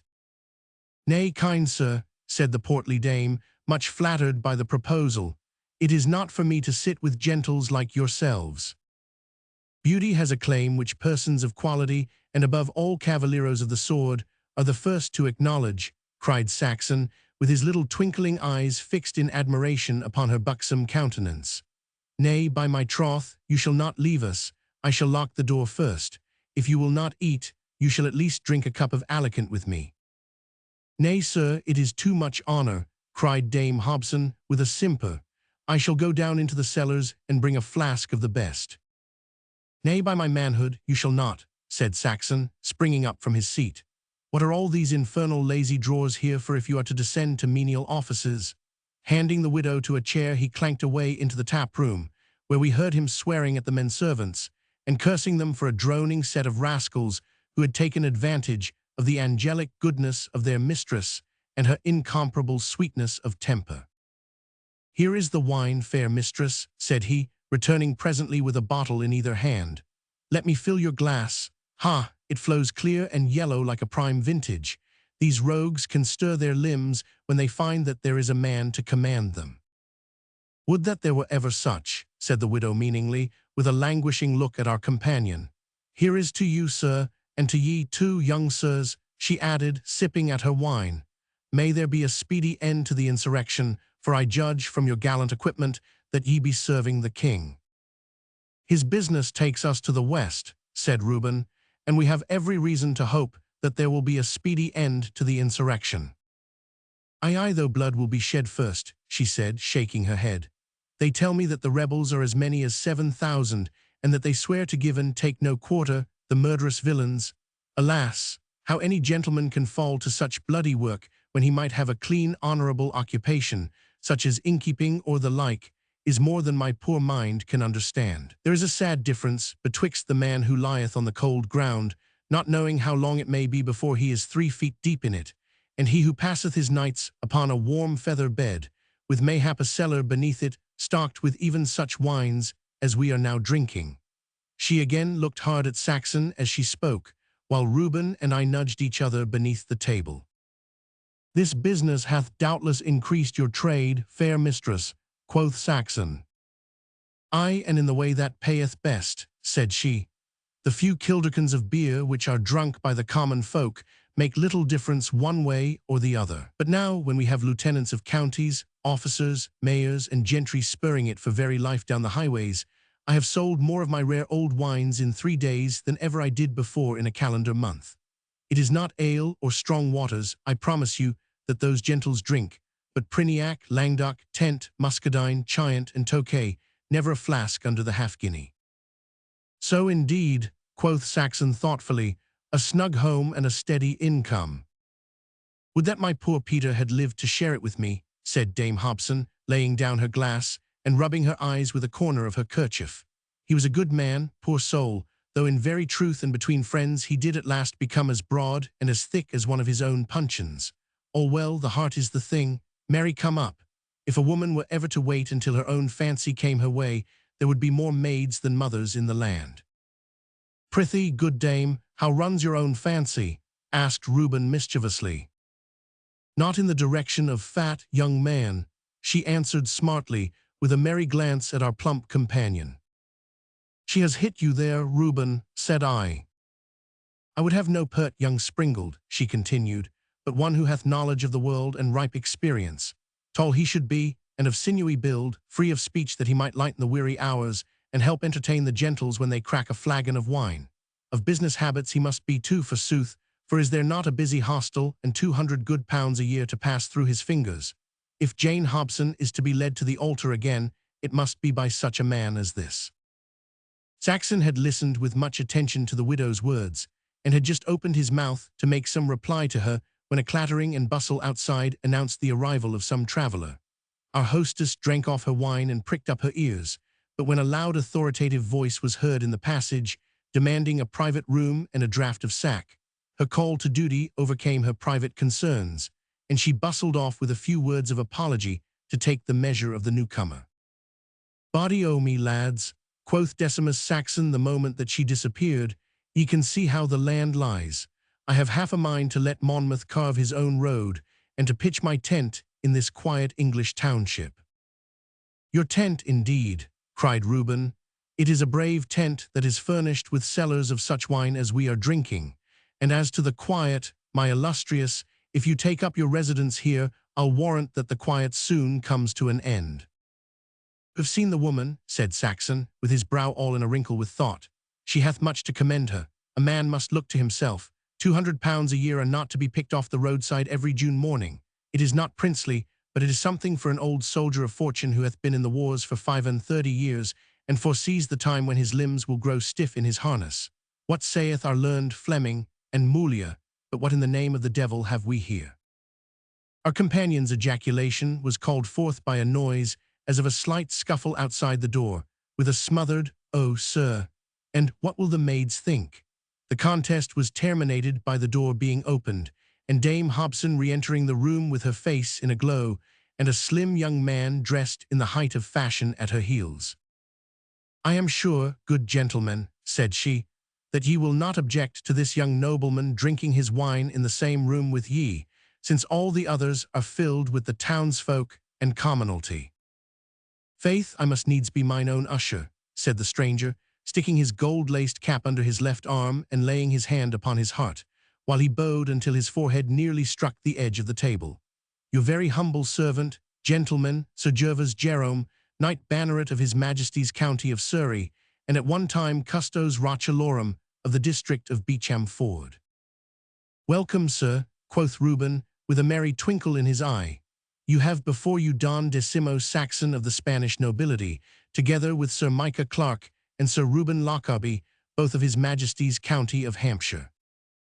"Proud and glad to meet ye, gentlemen," cried the newcomer with a flourish. "But what is this upon the table? Alicant? Fie, fie, it is a drink for boys. Let us have some good sack with plenty of body in it. Claret for youth, say I, sack for maturity, and strong waters in old age. Fly, my sweetest, move those dainty feet of thine, for egad, my throat is like leather. Odd, oons, I drank deep last night, and yet it is clear that I could not have drunk enough, for I was as dry as a concordance when I awoke." Saxon sat silently at the table, looking so viciously at the stranger out of his half-closed, glittering eyes, that I feared that we should have another such brawl as occurred at Salisbury, with perhaps a more unpleasant ending. Finally, however, his ill humor at the gallant's free and easy attention to our hostess spent itself in a few muttered oaths, and he lit his long pipe, the never-failing remedy of a ruffled spirit. As to Reuben and myself, we watched our new companion half in wonder and half in amusement, for his appearance and manners were novel enough to raise the interest of inexperienced youngsters like ourselves. I have said that he was dressed in the height of fashion, and such indeed was the impression which a glance would give. His face was thin and aristocratic, with a well-marked nose, delicate features, and gay, careless expression. Some little paleness of the cheeks and darkness under the eyes, the result of hard travel or dissipation, did but add a chastening grace to his appearance. His white periwig, velvet and silver riding coat, lavender vest, and red satin knee breeches were all of the best style and cut, but when looked at closely, each and all of these articles of attire bore evidence of having seen better days. Beside the dust and stains of travel, there was a shininess or a fading of color here and there which scarce accorded with the costliness of their material or the bearing of their wearer. His long riding boots had a gaping seam in the side of one of them, whilst his toe was pushing its way through the end of the other. For the rest, he wore a handsome silver-hilted rapier at his side, and had a frilled cambric shirt somewhat the worse for wear and open at the front, as was the mode with the gallants of those days. All the time he was speaking, he mumbled a toothpick, which together with his constant habit of pronouncing his O's as A's made his conversation sound strange to our ears. Note 500 Appendix. Whilst we were noting these peculiarities, he was reclining upon Dame Hobson's best taffeta-covered settee, tranquilly combing his wig with a delicate ivory comb which he had taken from a small satin bag which hung upon the right of his sword belt. "Lord preserve us from country inns," he remarked. "What with the boors that swarm in every chamber, and the want of mirrors and jasmine water and other necessaries, blister me if one has not to do one's toilet in the common room. Oons, I'd as soon travel in the land of the great Mogul." "When you shall come to be my age, young sir," Saxon answered, "you may know better than to decry a comfortable country hostel." "Very like, sir, very like," the gallant answered with a careless laugh. "For all that, being mine own age, I feel the wilds of Wiltshire and the inns of Bruton to be a sorry change after the Mall and the fair of Pontax or the coca-tree. Ah, lud, here comes the sack. Open it, my pretty Hebe, and send a drawer with fresh glasses, for these gentlemen must do me the honour of drinking with me. A pinch of snuff, sirs. Ye may well look hard at the box. A pretty little thing, sirs, from a certain lady of title, who shall be nameless, though if I were to say that her title begins with a 500 and her name with a 100, a gentleman of the court might hazard a guess." Our hostess, having brought fresh glasses, withdrew, and Decimus Saxon soon found an opportunity for following her. Sir Gervas Jerome continued, however, to chatter freely to Reuben and myself over the wine, rattling along as gaily and airily as though we were old acquaintances. "Sink me if I have not frighted your comrade away," he remarked, "or is it possible that he hath gone on the slot of the plump widow? Methought he looked in no very good temper when I kissed her at the door. Yet it is a civility which I seldom refuse to anything which wears a cap. Your friend's appearance smacked more of Mars than of Venus, though indeed those who worship the god or want to be on good terms with the goddess. A hardy old soldier I should judge from his feature and attire. One who hath seen much service abroad, I answered. Ha, ye are lucky to ride to the wars in the company of so accomplished a cavalier. For I presume that it is to the wars that ye are riding, since ye are all so armed and accoutred. We are indeed bound for the West, I replied with some reserve, for in Saxon's absence I did not care to be too loose-tongued. And in what capacity, he persisted, will ye risk your crowns in defence of King James's one, or will ye strike in, hit or miss, with these rogues of Devon and Somerset?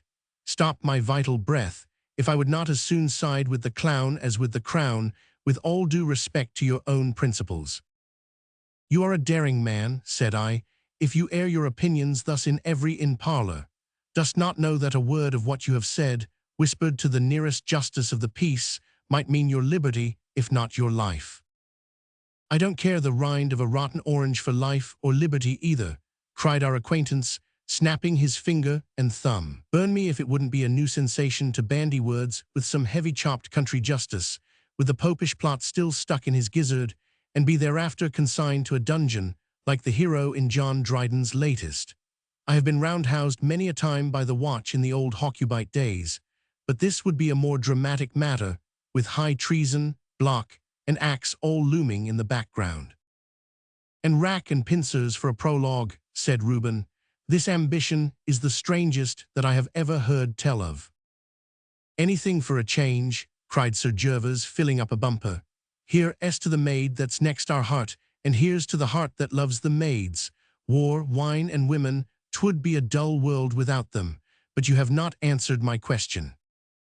Why truly, sir, said I, frank as you have been with us, I can scarce be equally so with you without the permission of the gentleman who has just left the room. He is the leader of our party. Pleasant as our short intercourse has been, these are parlous times, and hasty confidences are apt to lead to repentance. A Daniel come to judgment, cried our new acquaintance. What ancient words from so young a head. You are, I'll warrant, 5 years younger than a scatterbrain like myself, and yet you talk like the 7 wise men of Greece. Wilt take me as a valet? A valet, I exclaimed. I a valet, a manservant. I have been waited upon so long that it is my turn to wait now, and I would not wish a more likely master.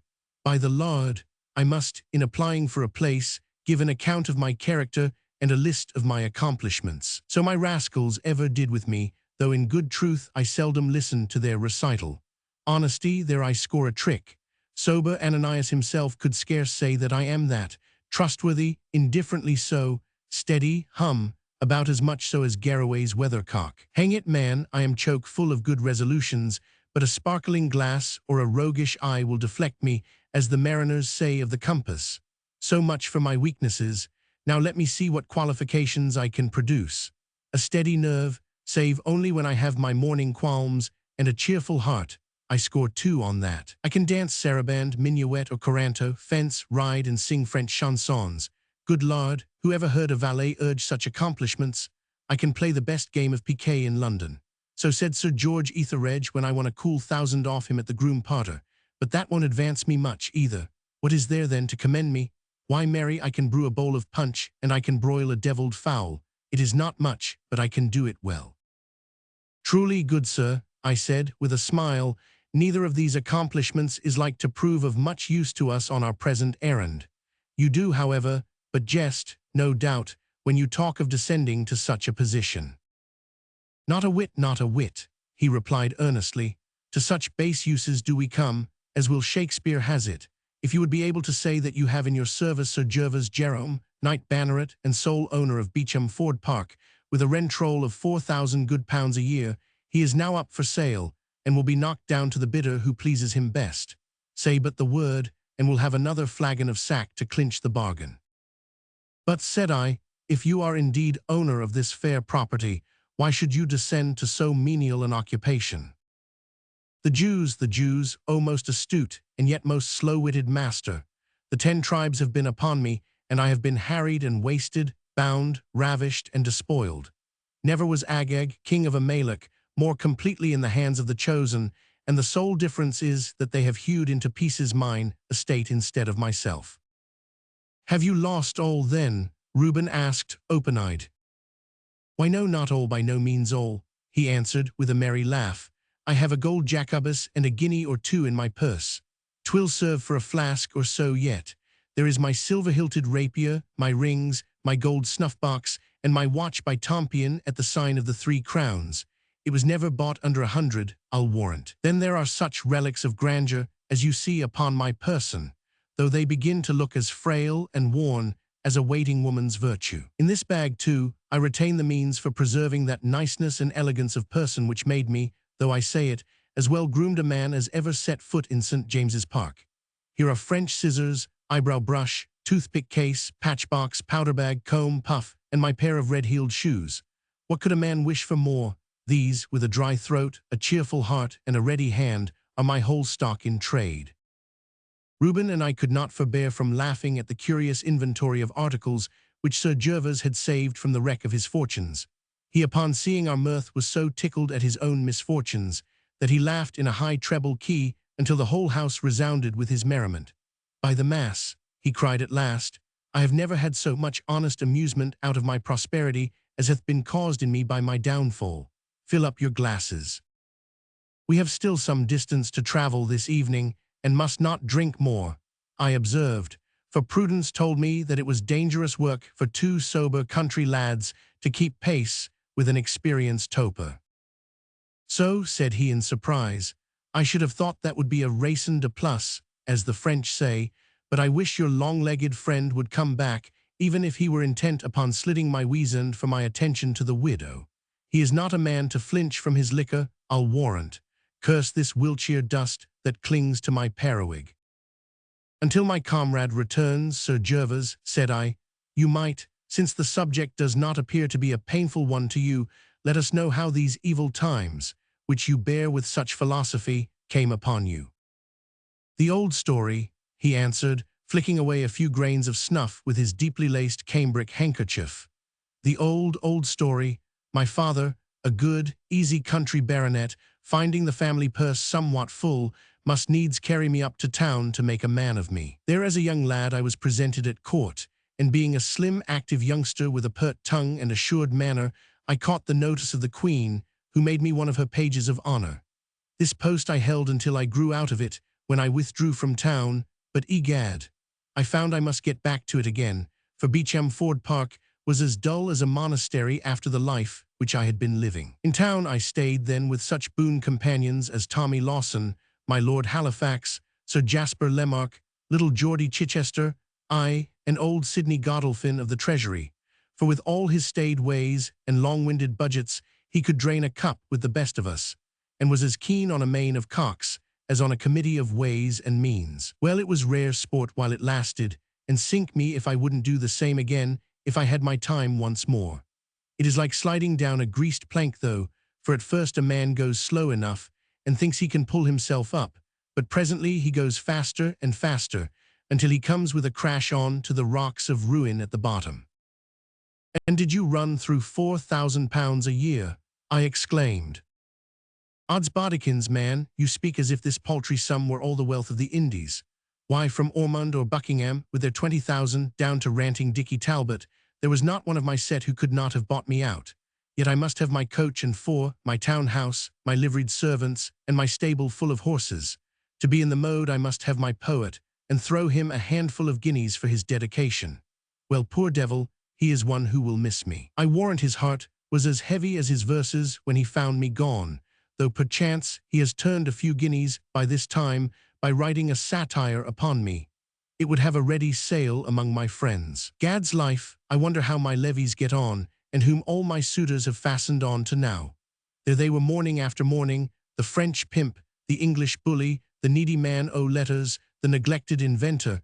I never thought to have got rid of them, but indeed I have shaken them off very effectually now. When the honeypot is broken, it is farewell to the flies." "And your noble friends?" I asked. "Did none of them stand by you in your adversity?" Well, I have naught to complain of," exclaimed Sir Gervas. "They were brave-hearted boys for the most part. I might have had their names on my bills as long as their fingers could hold a pen, but slit me if I like bleeding my own companions. They might have found a place for me too, had I consented to play second fiddle where I had been used to lead the band. Faith, I care not what I turn my hand to amongst strangers, but I would fain leave my memory sweet in town. As to what you proposed, of serving us as a valet, said I, it is not to be thought of. We are, in spite of my friend's waggishness, but two plain blunt countrymen, and have no more need of a valet than one of those poets which you have spoken of. On the other hand, if you should care to attach yourself to our party, we shall take you where you will see service which shall be more to your taste than the curling of periwigs or the brushing of eyebrows. Nay, nay, my friend, speak not with unseemly levity of the mysteries of the toilet, he cried. Ye would yourselves be none the worse for a touch of mine ivory comb, and a closer acquaintance with the famous skin-purifying wash of Murphy, which I am myself in the habit of using. I am beholden to you, sir, said Reuben, but the famous spring water wash by Providence is quite good enough for the purpose. And Dame Nature hath placed a wig of her own upon me, I added, which I should be very loth to change. Goths, perfect Goths, cried the exquisite, throwing up his white hands, but here comes a heavy tread and the clink of armor in the passage. 'Tis our friend the knight of the wrathful countenance, if I mistake not. It was indeed Saxon, who strode into the room to tell us that our horses were at the door and that all was ready for our departure.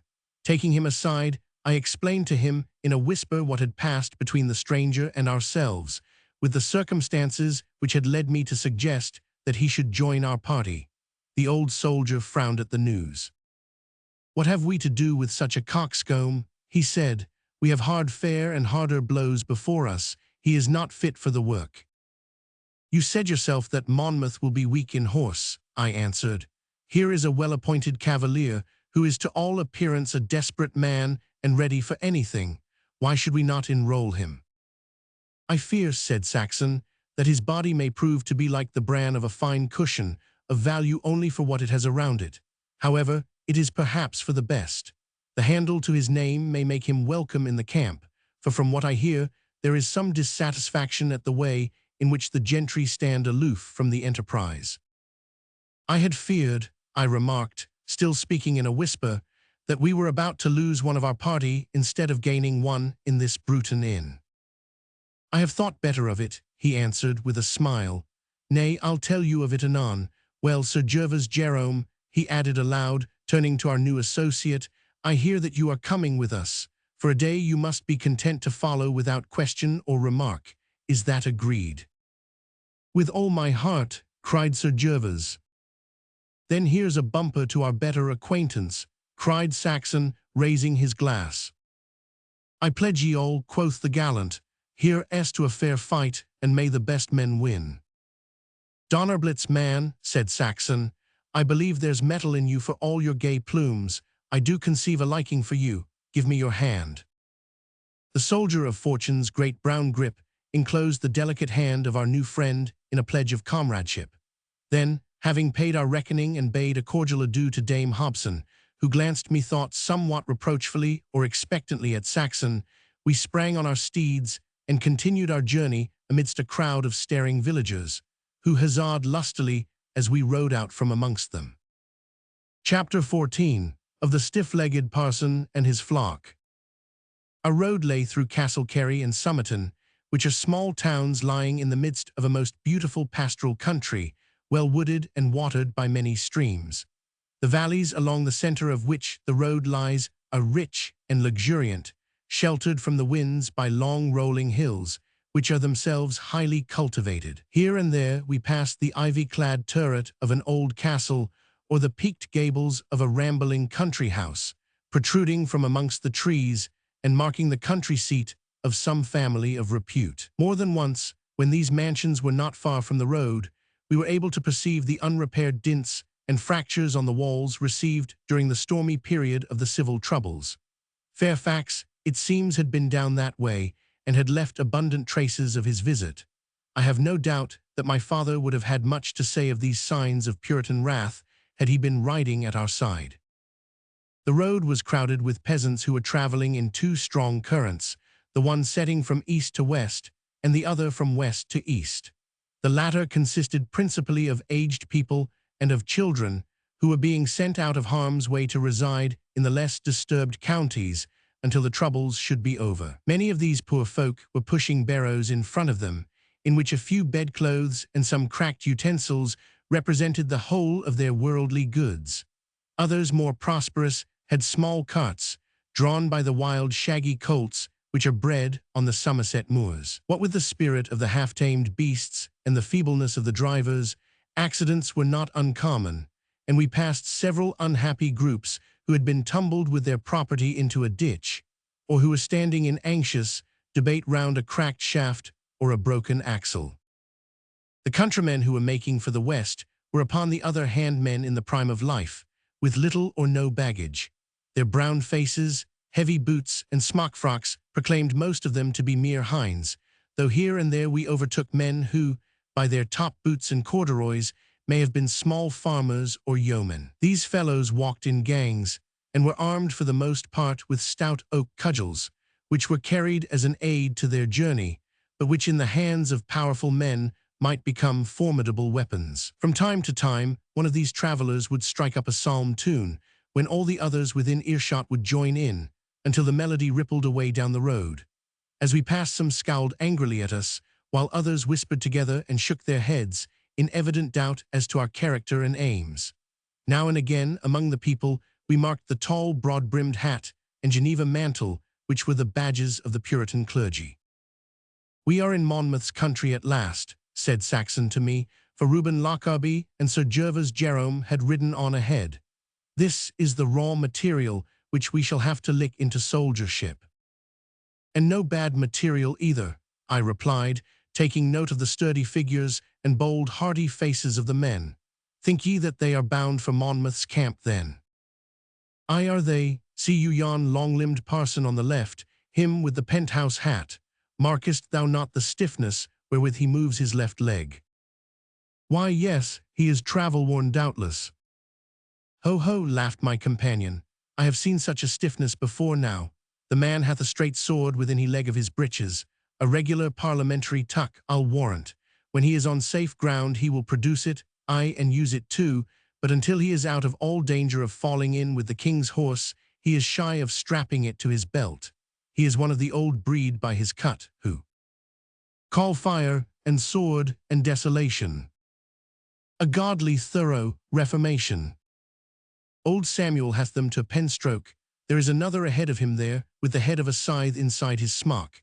Can you not see the outline? I warrant there is not one of the rascals, but hath a pike head or sickle blade concealed somewhere about him. I begin to feel the breath of war once more, and to grow younger with it. Hark ye, lad, I am glad that I did not tarry at the inn." "You seem to be in two minds about it," said I. Aye, she was a fine woman, and the quarters were comfortable.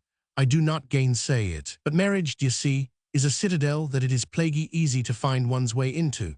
But once in old Tilly himself could not bring one out again with credit. I have known such a device on the Danube, where at the first onfall the Mamelukes have abandoned the breach for the very purpose of ensnaring the imperial troops in the narrow streets beyond, from which few ever returned.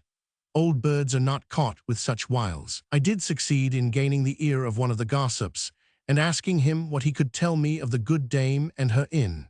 It seemeth that she is somewhat of a shrew upon occasion, and that her tongue had more to do with her husband's death than the dropsy which the leech put it down to. Again, a new inn hath been started in the village, which is well managed, and is like to draw the custom from her. It is, too, as you have said, a dull, sleepy spot.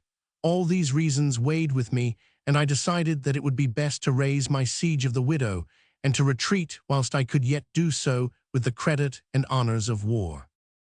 "'Tis best so," said I. "You could not have settled down to a life of toping and ease. But our new comrade, what think you of him?" "Faith," Saxon answered, "we shall extend into a troop of horse if we add to our number every gallant who is in want of a job.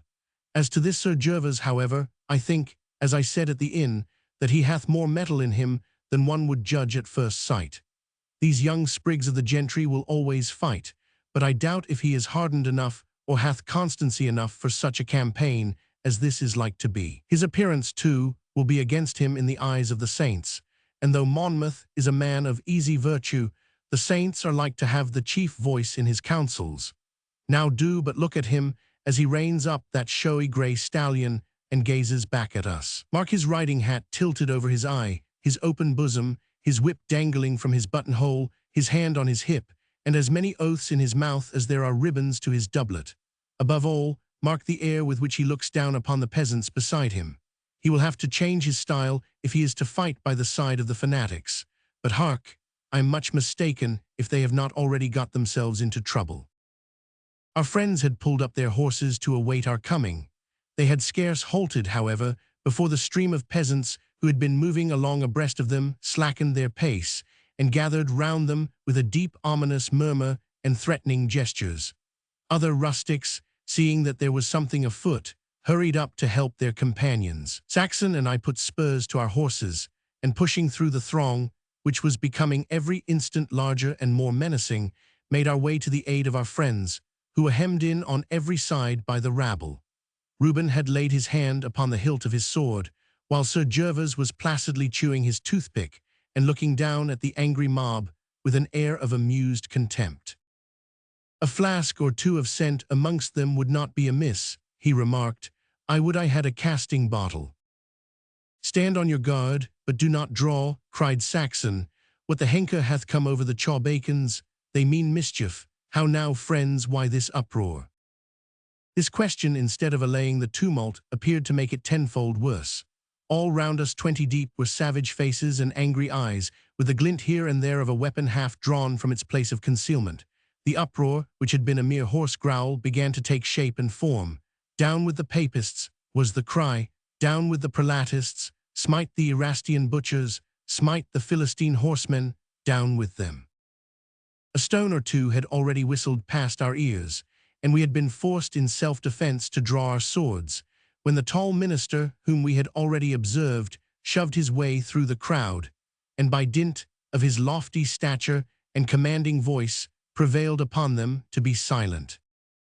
"How say ye," he asked, turning upon us, "fight ye for Baal or for the Lord? He who is not with us is against us." "Which is the side of Baal, most reverend sir, and which of the Lord?" asked Sir Gervas Jerome. "Methinks, if you were to speak plain English instead of Hebrew, we might come to an understanding sooner." "This is no time for light words," the minister cried, with a flush of anger upon his face. "If ye would keep your skins whole, tell me, are ye for the bloody usurper James Stuart, or are ye for his most Protestant Majesty King Monmouth?" "What, he hath come to the title already," exclaimed Saxon. "Know then that we are 4 unworthy vessels upon our way to offer our services to the Protestant cause." "He lies, good Master Pettigrew, he lies most foully," shouted a burly fellow from the edge of the crowd. "Who ever saw a good Protestant in such a punchinello dress as yonder? Is not a malechite written upon his raiment? Is he not attired as becometh the bridegroom of the harlot of Rome? Why then should we not smite him?" "I thank you, my worthy friend," said Sir Gervas, whose attire had moved this champion's wrath. "If I were nearer, I should give you some return for the notice which you have taken of me." "What proof have we that ye are not in the pay of the usurper and on your way to oppress the faithful?" asked the Puritan divine. "I tell you, man," said Saxon impatiently, "that we have travelled all the way from Hampshire to fight against James Stuart. We will ride with ye to Monmouth's camp, and what better proof could ye desire than that?" "It may be that ye do but seek an opportunity of escaping from our bondage," the minister observed, after conferring with 1 or 2 of the leading peasants. "It is our opinion, therefore, that before coming with us ye must deliver unto us your swords, pistols, and other carnal weapons." "Nay, good sir, that cannot be," our leader answered. "A cavalier may not with honor surrender his blade or his liberty in the manner ye demand. Keep close to my bridle arm, Clarke, and strike home at any rogue who lays hands on you." A hum of anger rose from the crowd, and a score of sticks and scythe blades were raised against us, when the minister again interposed and silenced his noisy following. "Did I hear aright?" he asked. "Is your name Clarke?" "It is," I answered. "Your Christian name?" "Micah." "Living at?" "Haven't." The clergyman conferred for a few moments with a grizzly-bearded, harsh-faced man dressed in black buckram who stood at his elbow. "If you are really Micah Clarke of Havant," quoth he, "you will be able to tell us the name of an old soldier, skilled in the German wars, who was to have come with ye to the camp of the faithful." "Why, this is he," I answered. "Decimus Saxon is his name." "Aye, Master Pettigrew," cried the old man, "the very name given by Dicky Rumbold. He said that either the old Roundhead Clarke or his son would go with him. But who are these?" "This is Master Reuben Lockarby, also of Havant, and Sir Gervas Jerome of Surrey," I replied. "They are both here as volunteers desiring to serve under the Duke of Monmouth." "Right glad I am to see ye then," said the stalwart minister heartily. "Friends, I can answer for these gentlemen that they favor the honest folk and the old cause." At these words, the rage of the mob turned in an instant into the most extravagant adulation and delight. They crowded round us, patting our riding boots, pulling at the skirts of our dress, pressing our hands, and calling down blessings upon our heads, until their pastor succeeded at last in rescuing us from their attentions and in persuading them to resume their journey. We walked our horses in the midst of them, whilst the clergyman strode along betwixt Saxon and myself. He was, as Reuben remarked, well fitted to be an intermediary between us, for he was taller though not so broad as I was, and broader though not so tall as the adventurer. His face was long, thin, and hollow-cheeked, with a pair of great thatched eyebrows and deep-sunken melancholy eyes, which lit up upon occasion with a sudden quick flash of fiery enthusiasm. "Joshua Pettigrew is my name, gentlemen," said he. "I am an unworthy worker in the Lord's vineyard, testifying with voice and with arm to his holy covenant.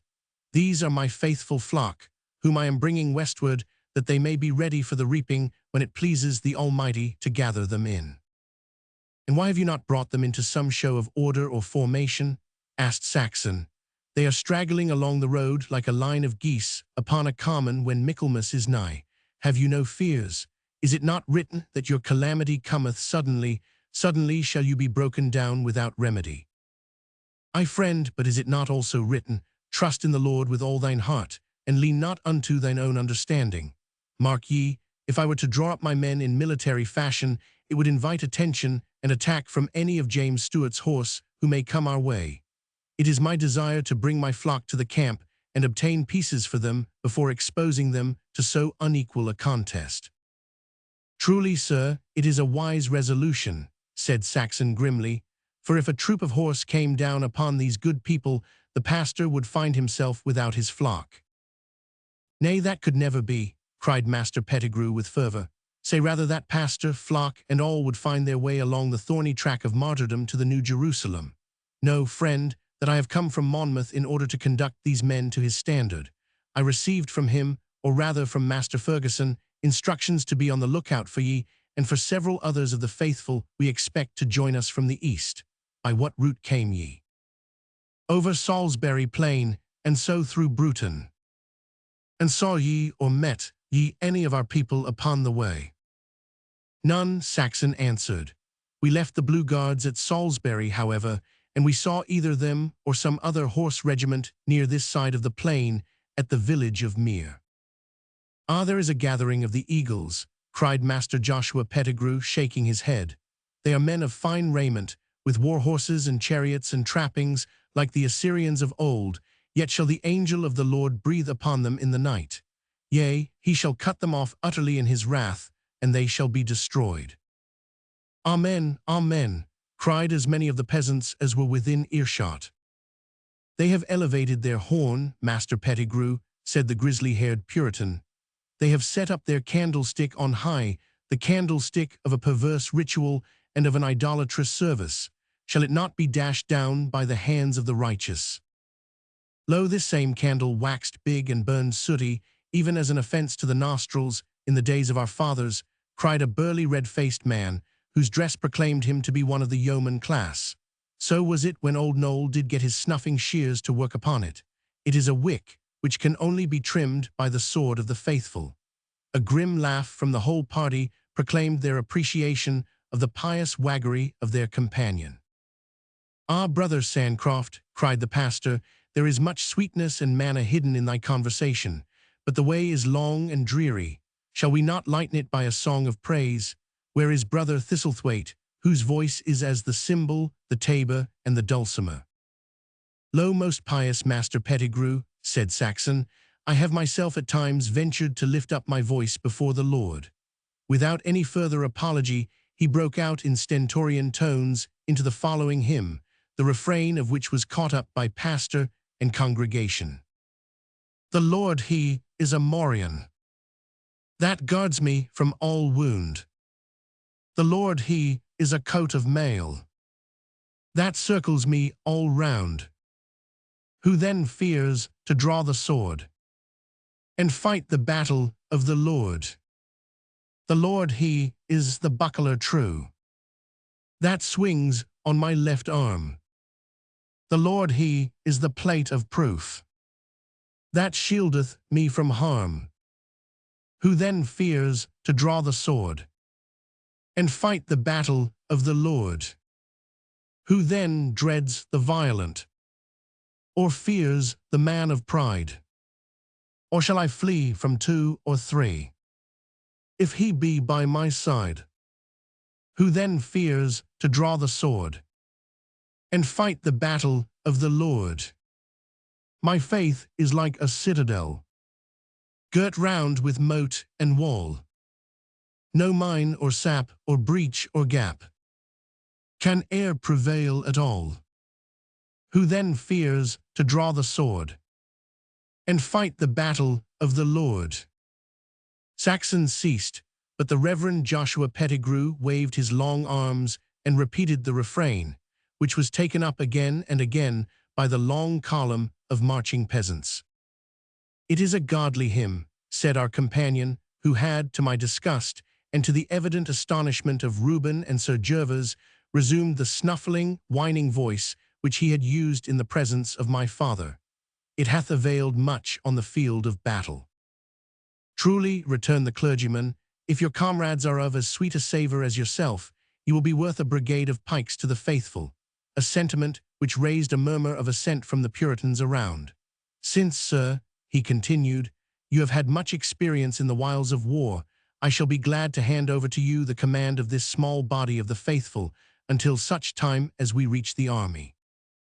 It is time, too, in good faith, that ye had a soldier at your head, Decimus Saxon answered quietly.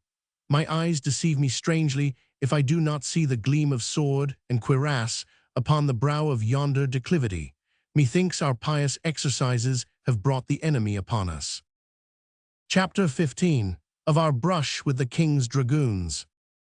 Some little distance from us, a branch road ran into that along which we and our motley assemblage of companions-in-arms were travelling. This road curved down the side of a well-wooded hill, and then over the level for a quarter of a mile or so before opening on the other. Just at the brow of the rising ground there stood a thick bristle of trees, amid the trunks of which there came and went a bright shimmer of sparkling steel, which proclaimed the presence of armed men. Farther back, where the road took a sudden turn and ran along the ridge of the hill, several horsemen could be plainly seen outlined against the evening sky.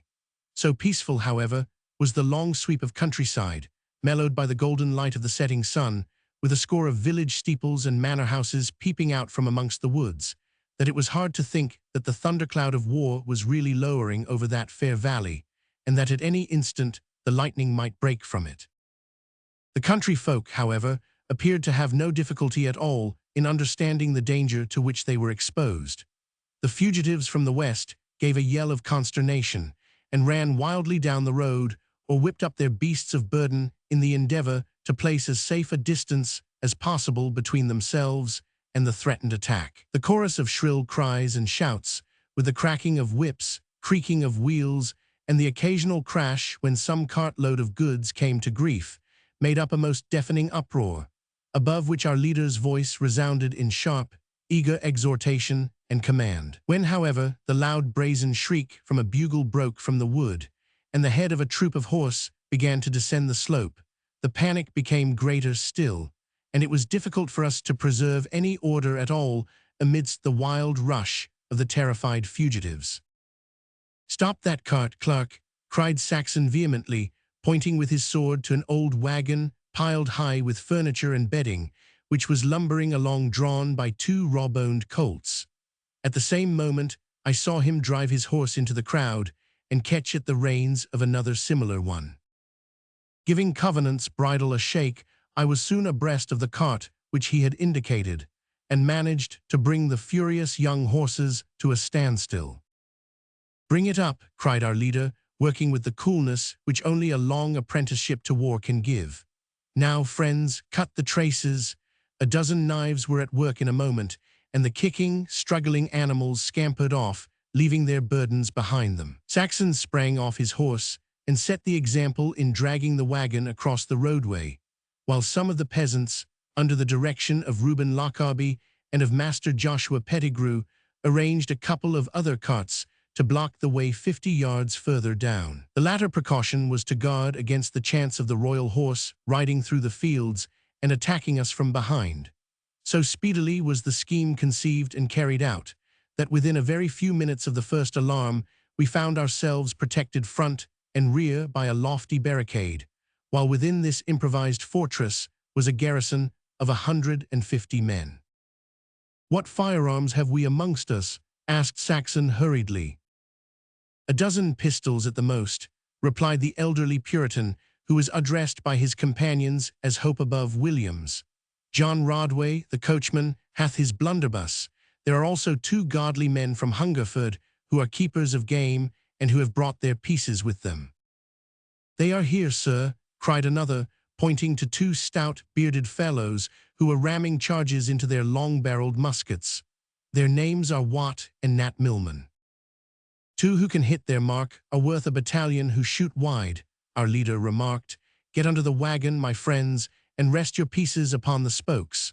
Never draw trigger until the sons of Belial are within 3 pikes' length of ye."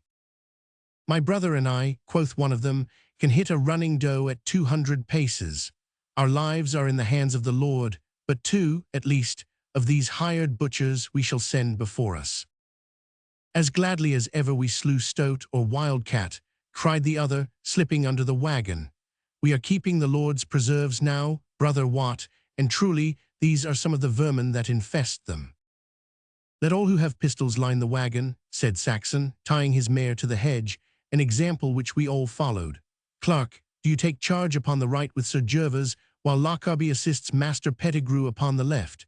Ye others shall stand behind with stones. Should they break through our barricades, slash at the horses with your scythes. Once down, the riders are no match for ye." A low sullen murmur of determined resolution rose from the peasants, mingled with pious ejaculations and little scraps of hymn or of prayer. They had all produced from under their smocks rustic weapons of some sort. 10 or 12 had petronels, which, from their antique look and rusty condition, threatened to be more dangerous to their possessors than to the enemy. Others had sickles, scythe blades, flails, half-pikes, or hammers, while the remainder carried long knives and oaken clubs. Simple as were these weapons, history has proved that in the hands of men who are deeply stirred by religious fanaticism, they are by no means to be despised. One had but to look at the stern, set faces of our followers and the gleam of exultation and expectancy which shone from their eyes, to see that they were not the men to quail, either from superior numbers or equipment. "By the mass," whispered Sir Gervas, "it is magnificent. An hour of this is worth a year in the mall. The old Puritan bull is fairly at bay. Let us see what sort of sport the bull-pups make in the baiting of him. I'll lay 5 pieces to 4 on the chawbacons." "Nay, it's no matter for idle betting," said I shortly, for his light-hearted chatter annoyed me at so solemn a moment. 5 to 4 on the soldiers, then," he persisted. "It is too good a match not to have a stake on it one way or the other." "Our lives are the stake," said I. "Faith, I had forgot it," he replied, still mumbling his toothpick. "To be or not to be, as Will of Stratford says, Kynaston was great on the passage, but here is the bell that rings the curtain up." Whilst we had been making our dispositions, the troop of horse, for there appeared to be but one, had trotted down the crossroad and had drawn up across the main highway. They numbered, as far as I could judge, about 90 troopers, and it was evident from their 3-cornered hats, steel plates, red sleeves, and bandoliers that they were dragoons of the regular army. The main body halted a quarter of a mile from us, while 3 officers rode to the front and held a short consultation, which ended in one of them setting spurs to his horse and cantering down in our direction. A bugler followed a few paces behind him, waving a white kerchief and blowing an occasional blast upon his trumpet. "Here comes an envoy," cried Saxon, who was standing up in the wagon. "Now, my brethren, we have neither kettledrum nor tinkling brass, but we have the instrument wherewith Providence hath endowed us. Let us show the redcoats that we know how to use it. Who then dreads the violent, or fears the man of pride? Or shall I flee from 2 or 3? If he be by my side." 70 voices broke in a hoarse roar upon the chorus. "Who then fears to draw the sword and fight the battle of the Lord?" I could well believe at that moment that the Spartans had found the lame singer Tyrtaeus the most successful of their generals, for the sound of their own voices increased the confidence of the country folk, while the martial words of the old hymn roused the dogged spirit in their breasts. So high did their courage run that they broke off their song with a loud warlike shout, waving their weapons above their heads, and ready, I verily believe, to march out from their barricades and make straight for the horsemen. In the midst of this clamor and turmoil, the young dragoon officer, a handsome, olive-faced lad, rode fearlessly up to the barrier, and pulling up his beautiful roan steed, held up his hand with an imperious gesture which demanded silence. "Who is the leader of this conventicle?" he asked. "Address your message to me, sir," said our leader from the top of the wagon, "but understand that your white flag will only protect you whilst you use such language as may come from one courteous adversary to another. Say your say or retire." "Courtesy and honor," said the officer with a sneer, "are not extended to rebels who are in arms against their lawful sovereign. If you are the leader of this rabble, I warn you, if they are not dispersed within 5 minutes by this watch," he pulled out an elegant gold timepiece, "we shall ride down upon them and cut them to pieces." "The Lord can protect his own," Saxon answered, amid a fierce hum of approval from the crowd. "Is this all thy message?"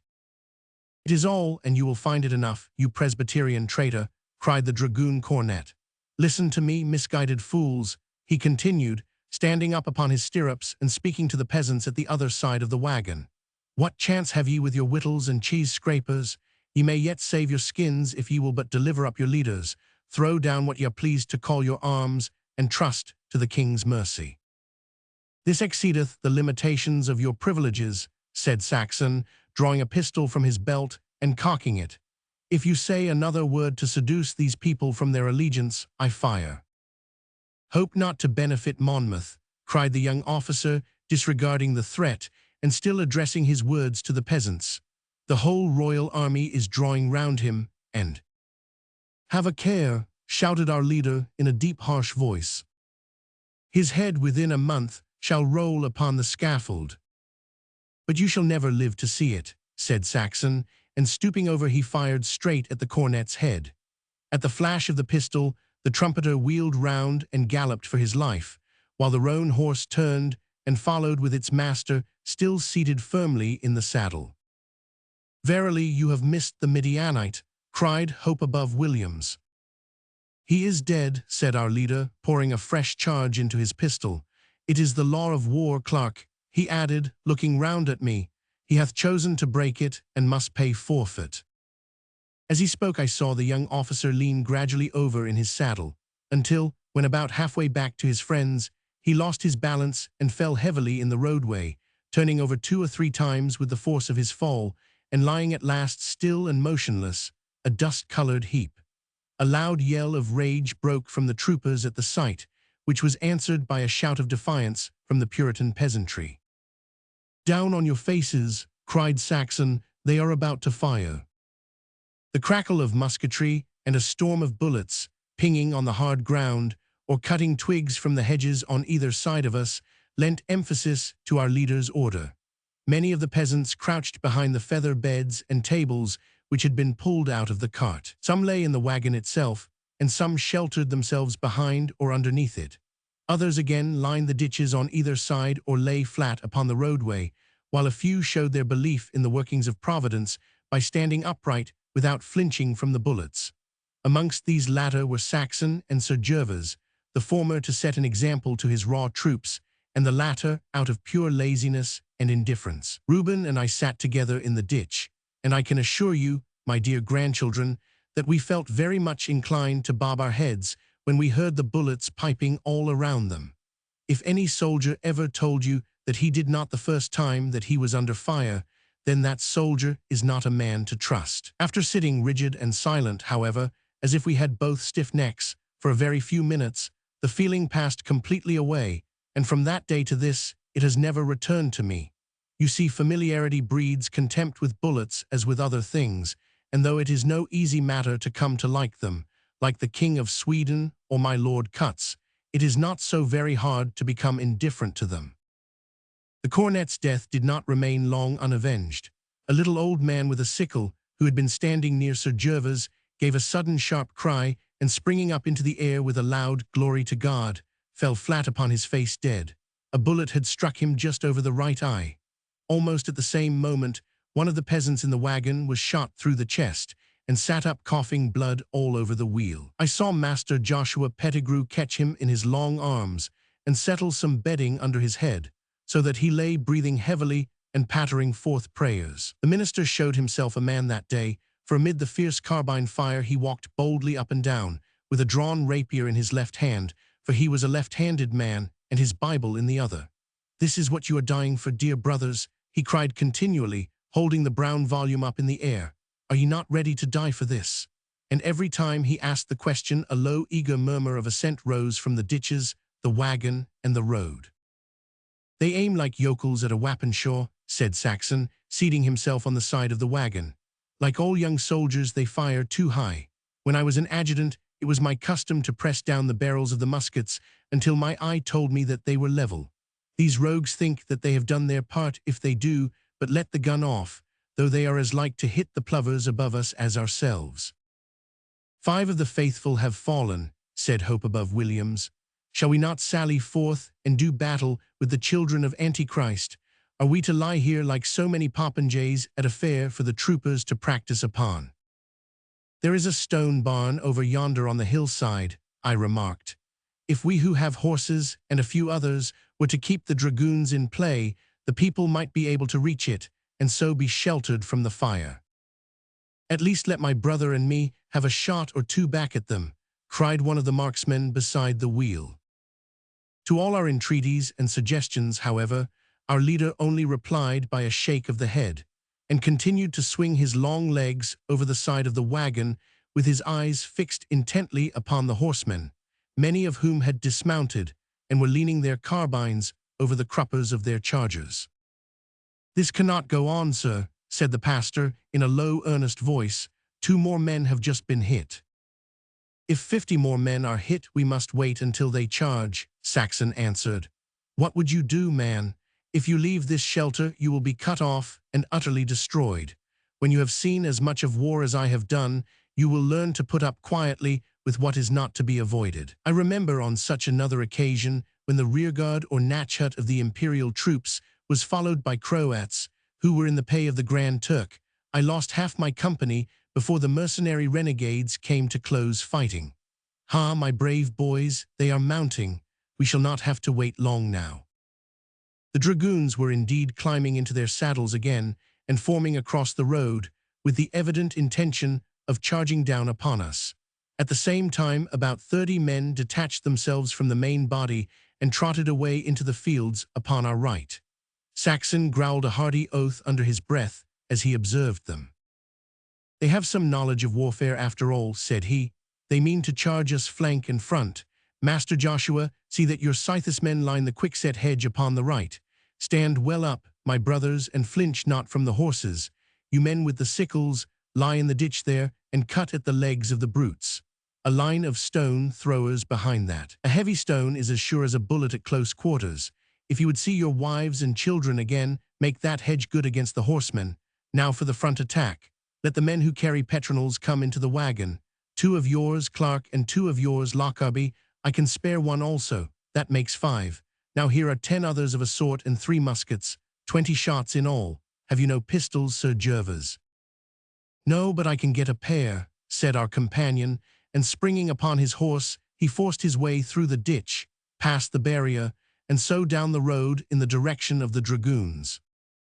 The movement was so sudden and so unexpected that there was a dead silence for a few seconds, which was broken by a general howl of hatred and execration from the peasants. Shoot upon him, shoot down the false Amalekite, they shrieked. He hath gone to join his kind. He hath delivered us up into the hands of the enemy, Judas, Judas.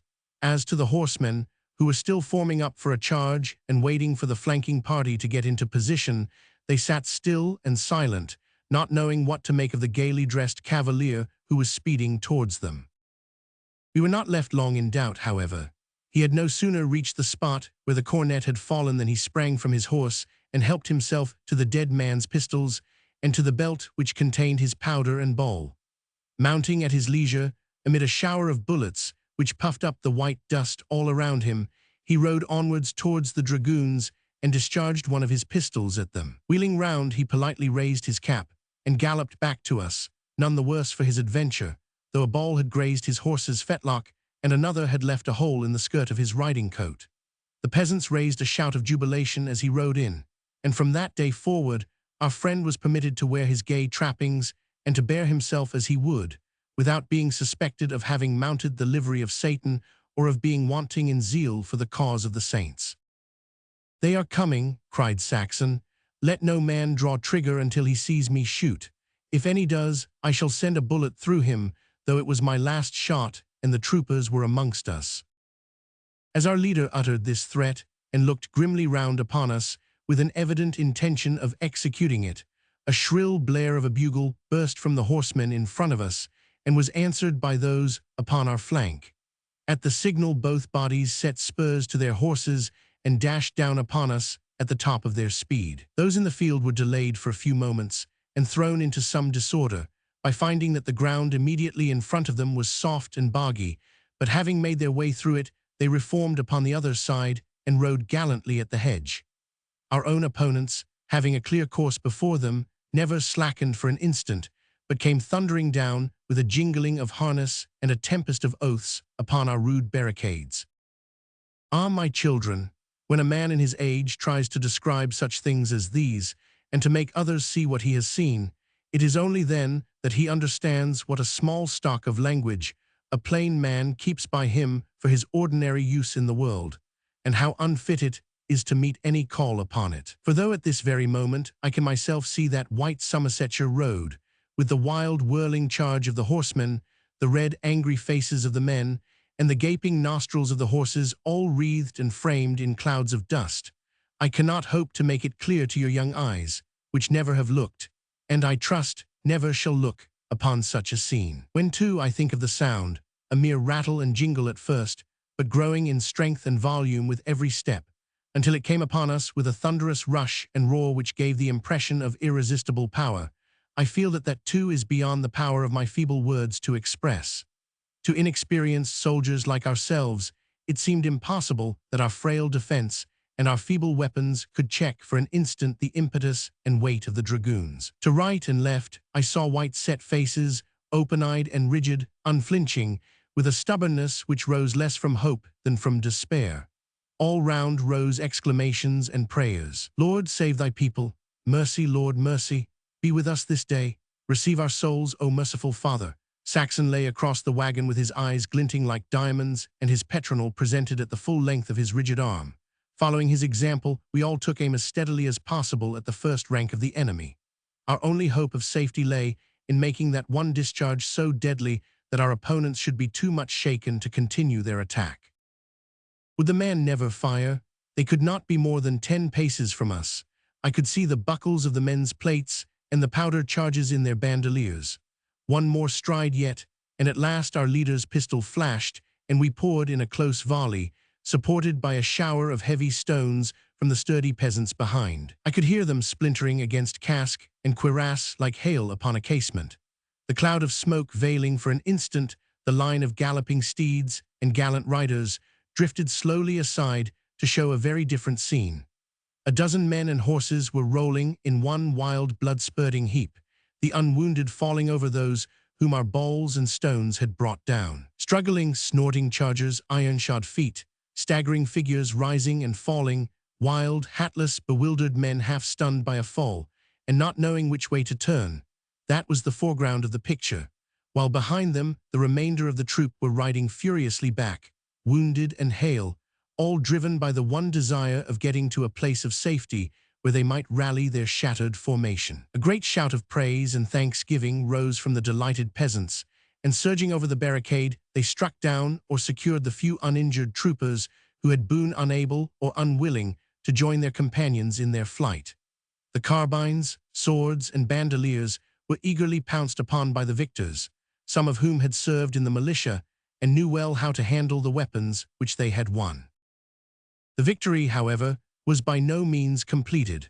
The flanking squadron had ridden boldly at the hedge, and a dozen or more had forced their way through, in spite of the showers of stones and the desperate thrusts of the pikemen and scythermen. Once amongst the peasants, the long swords and the armor of the dragoons gave them a great advantage, and though the sickles brought several of the horses to the ground, the soldiers continued to lay about them freely, and to beat back the fierce but ill-armed resistance of their opponents. A dragoon sergeant, a man of great resolution and of prodigious strength, appeared to be the leader of the party and encouraged his followers both by word and example.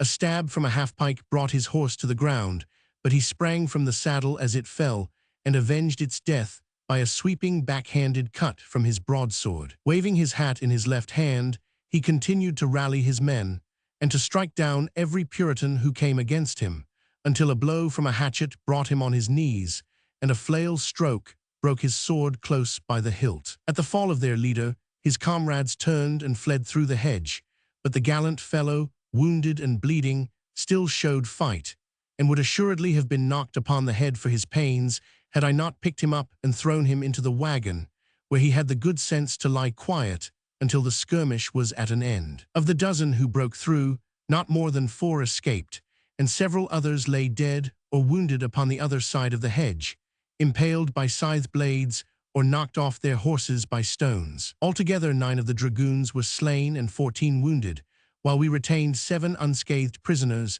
10 horses fit for service, and a score or so of carbines, with good store of match, powder, and ball. The remainder of the troop fired a single, straggling, irregular volley, and then galloped away down the crossroad, disappearing amongst the trees from which they had emerged.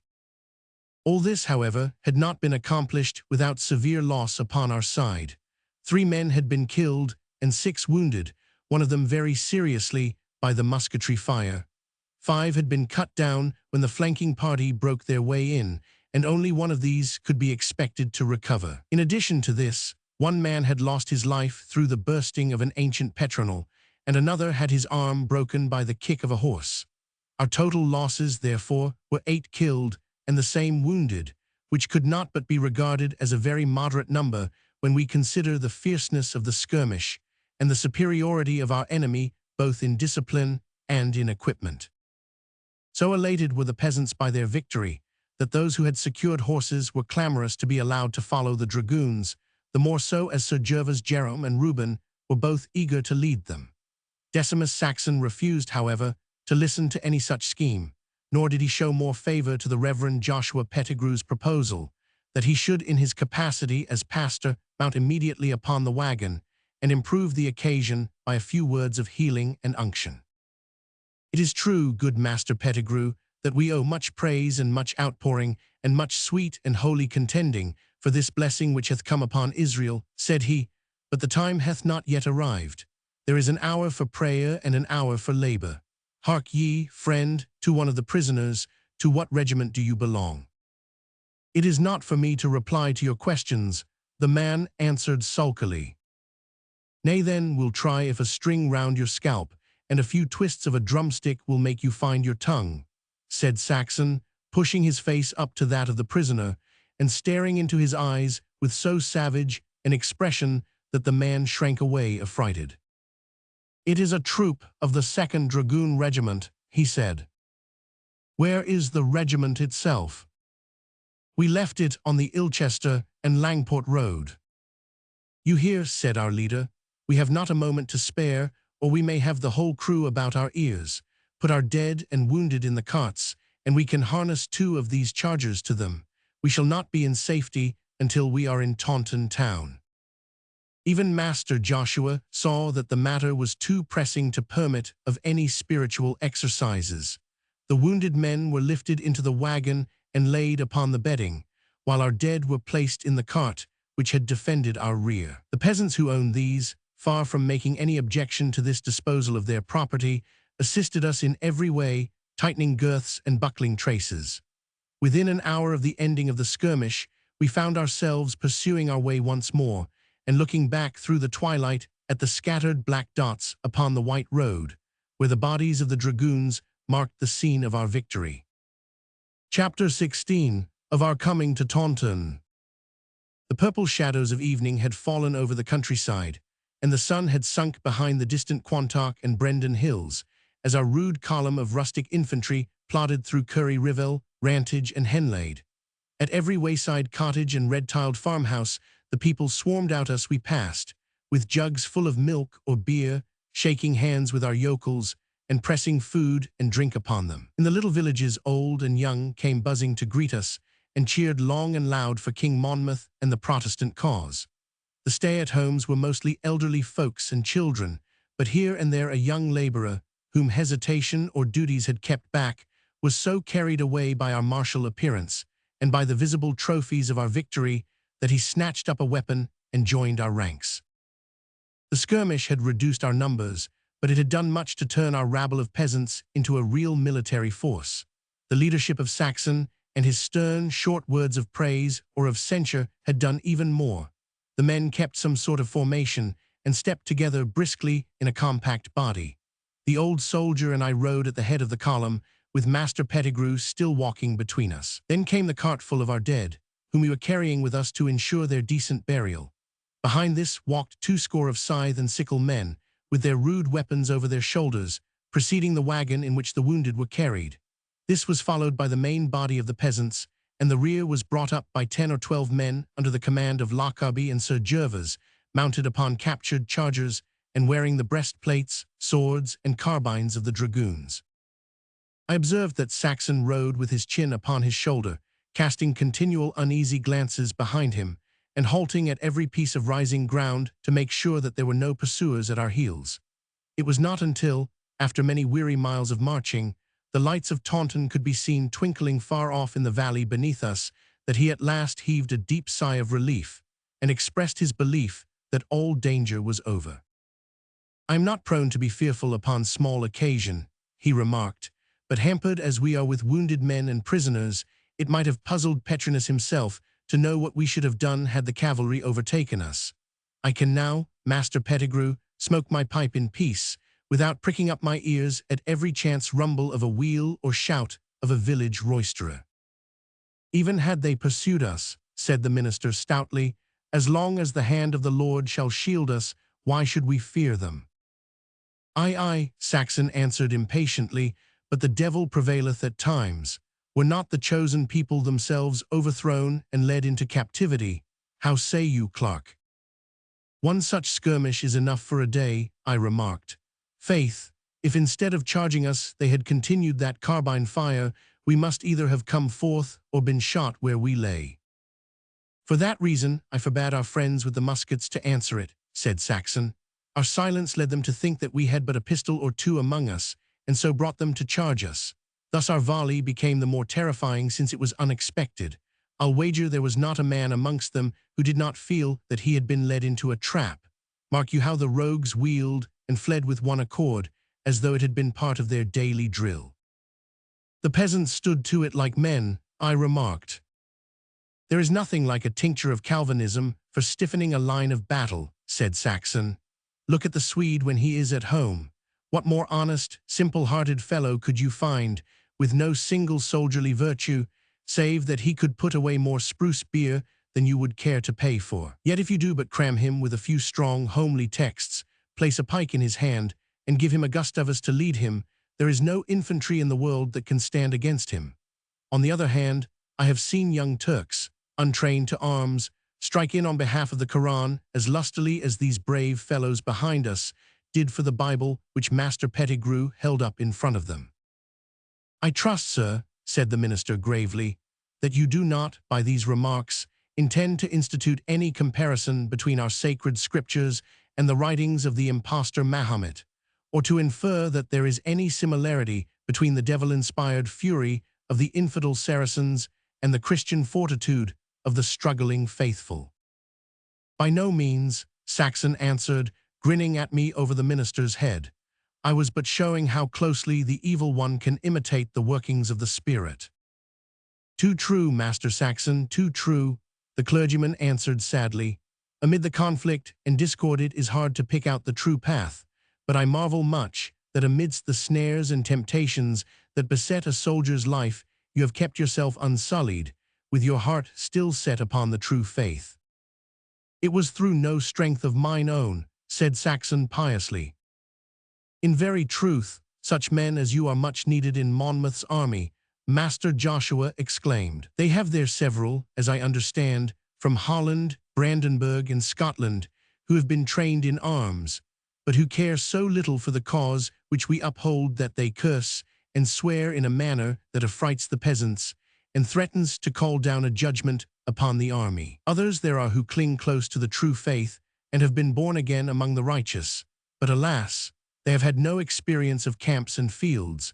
Our blessed Master can work by means of weak instruments, yet the fact remains that a man may be a chosen light in a pulpit, and yet be of little avail in an onslaught such as we have seen this day. I can myself arrange my discourse to the satisfaction of my flock, so that they grieve when the sand is run out. Note E appendix, but I am aware that this power would stand me in little stead when it came to the raising of barricades and the use of carnal weapons. In this way it comes about, in the army of the faithful, that those who are fit to lead are hateful to the people, while those to whose words the people will hearken know little of war. Now we have this day seen that you are ready of head and of hand, of much experience of battle, and yet of demure and sober life, full of yearnings after the word, and strivings against Apollyon. I therefore repeat that you shall be as a very Joshua amongst them, or as a Samson, destined to tear down the twin pillars of prelacy and popery, so as to bury this corrupt government in its fall. Decimus Saxon's only reply to this eulogy was one of those groans which were supposed, among the zealots, to be the symbol of intense inner conflict and emotion. So austere and holy was his expression, so solemn his demeanor, and so frequent the upturnings of his eyes, clasping of his hands, and other signs which marked the extreme sectary, that I could not but marvel at the depths and completeness of the hypocrisy which had cast so complete a cloak over his rapacious self. For very mischief's sake, I could not refrain from reminding him that there was one at least who valued his professions at their real value.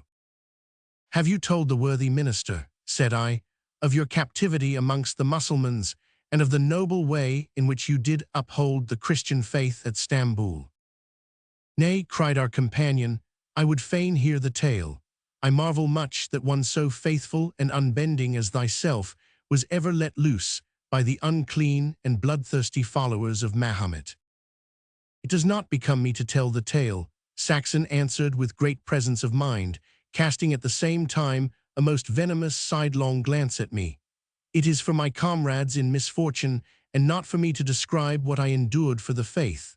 I have little doubt, Master Pettigrew, that you would have done as much had you been there. The town of Taunton lies very quiet beneath us, and there are few lights for so early an hour, seeing that it has not yet gone 10.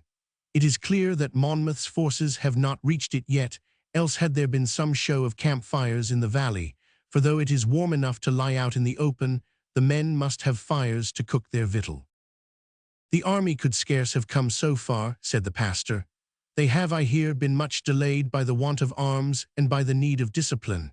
Bethink ye, it was on the 11th day of the month that Monmouth landed at Lyme, and it is now but the night of the 14th.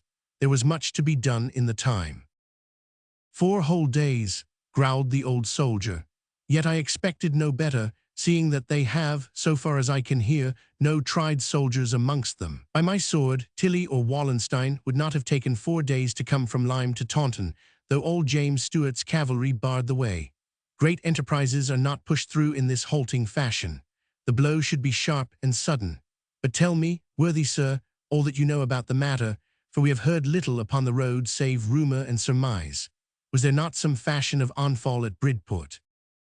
There was indeed some shedding of blood at that place. The first 2 days were consumed, as I understand, in the enrolling of the faithful and the search for arms wherewith to equip them. You may well shake your head, for the hours were precious.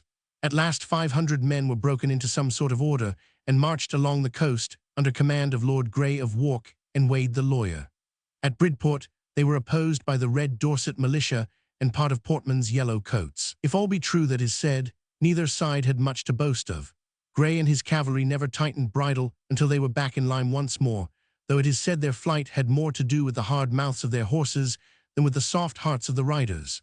Wade and his footmen did bravely, and had the best of it against the king's troops. There was much outcry against Grey in the camp, but Monmouth can scarce afford to be severe upon the only nobleman who hath joined his standard. Pshaw, cried Saxon peevishly. There was no great stock of noblemen in Cromwell's army, I trow, and yet they held their own against the king, who had as many lords by him as there are haws in a thicket. If ye have the people on your side, why should ye crave for these bewigged fine gentlemen, whose white hands and delicate rapiers are of as much service as so many ladies' bodkins? Faith, said I, if all the fops are as careless for their lives as our friend Sir Gervas, I could wish no better comrades in the field. In good sooth, yes, cried Master Pettigrew heartily, what though he be clothed in a Joseph's coat of many colours, and hath strange turns of speech. No man could have fought more stoutly or shown a bolder front against the enemies of Israel. Surely the youth hath good in his heart, and will become a seat of grace and a vessel of the Spirit, though at present he be entangled in the net of worldly follies and carnal vanities.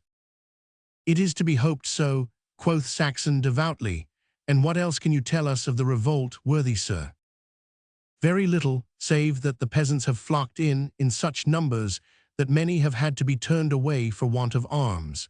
Every tithing man in Somersetshire is searching for axes and scythes. There is not a blacksmith, but is at his forge from morn to night at work upon pike heads. There are 6,000 men of a sort in the camp, but not 1 in 5 carries a musket. They have advanced, I hear, upon Axminster, where they must meet the Duke of Albemarle, who hath set out from Exeter with 4,000 of the train bands. Then we shall be too late, after all, I exclaimed.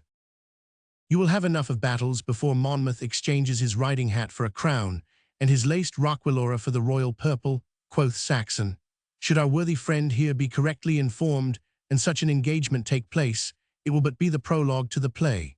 When Feversham and Churchill come up with the king's own troops, it is then that Monmouth takes the last spring, that lands him either on the throne or the scaffold. Whilst this conversation had been proceeding, we had been walking our horses down the winding track, which leads along the eastern slope of Taunton Dean. For some time past, we had been able to see in the valley beneath us the lights of Taunton town and the long silver strip of the River Tone. The moon was shining brightly in a cloudless heaven, throwing a still and peaceful radiance over the fairest and richest of English valleys. Lordly manorial houses, pinnacled towers, clusters of nestling thatch-roofed cottages, broad silent stretches of cornland, dark groves, with the glint of lamplit windows shining from their recesses. It all lay around us like the shadowy, voiceless landscapes which stretch before us in our dreams. So calm and so beautiful was the scene that we reined up our horses at the bend of the pathway. The tired and footsore peasants came to a halt, while even the wounded raised themselves in the wagon in order to feast their eyes upon this land of promise. Suddenly, in the stillness, a strong, fervent voice was heard calling upon the source of all life to guard and preserve that which he had created. It was Joshua Pettigrew, who had flung himself upon his knees, and who, while asking for future guidance, was returning thanks for the safe deliverance which his flock had experienced from the many perils which had beset them upon their journey. I would, my children, that I had one of those magic crystals of which we have read, that I might show you that scene. The dark figures of the horsemen, the grave, earnest bearing of the rustics, as they knelt in prayer or leaned upon their rude weapons, the half-cowed, half-sneering expression of the captive dragoons, the line of white pain-drawn faces that peeped over the side of the wagon, and the chorus of groans, cries, and ejaculations which broke in upon the steady, earnest voice of the pastor. Above us, the brilliant heavens; beneath us, the beautiful sloping valley, stretching away in the white moonlight as far as the eye could reach. Could I but paint such a scene with the brush of a Verrio or Lager, I should have no need to describe it in these halting and feeble words. Master Pettigrew had concluded his thanksgiving and was in the act of rising to his feet when the musical peal of a bell rose up from the sleeping town before us. For a minute or more, it rose and fell in its sweet, clear cadence. Then a second with a deeper, harsher note joined in, and then a third, until the air was filled with the merry jangling. At the same time, a buzz of shouting or huzzing could be heard, which increased and spread until it swelled into a mighty uproar. Lights flashed in the windows, drums beat, and the whole place was astir. These sudden signs of rejoicing coming at the heels of the minister's prayer were seized upon as a happy omen by the superstitious peasants, who set up a glad cry, and pushing onwards were soon within the outskirts of the town. The footpaths and causeway were black with throngs of the townsfolk, men, women, and children, many of whom were bearing torches and lanthorns, all flocking in the same direction. Following them, we found ourselves in the marketplace, where crowds of apprentice lads were piling up faggots for a bonfire, while others were broaching 2 or 3 great puncheons of ale. The cause of this sudden outbreak of rejoicing was, we learned, that news had just come in that Albemarle's Devonshire militia had partly deserted and partly been defeated at Axminster that very morning.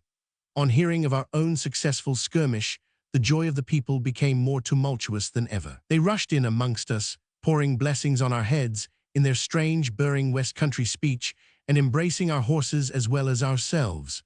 Preparations were soon made for our weary companions.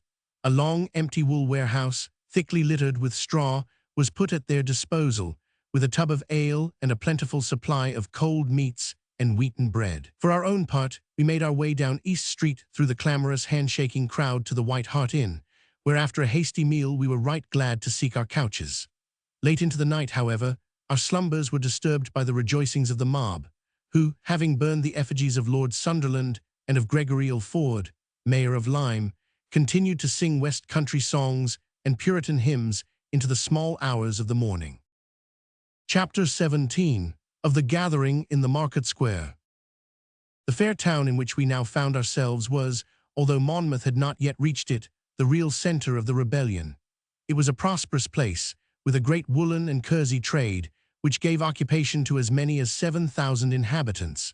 It stood high, therefore, amongst English boroughs, being inferior only to Bristol, Norwich, Bath, Exeter, York, Worcester, and Nottingham amongst the country towns. Taunton had long been famous not only for its own resources and for the spirit of its inhabitants, but also for the beautiful and highly cultivated country which spread around it, and gave rise to a gallant breed of yeomen. From time immemorial, the town had been a rallying point for the party of liberty, and for many years it had leaned to the side of republicanism in politics and of Puritanism in religion.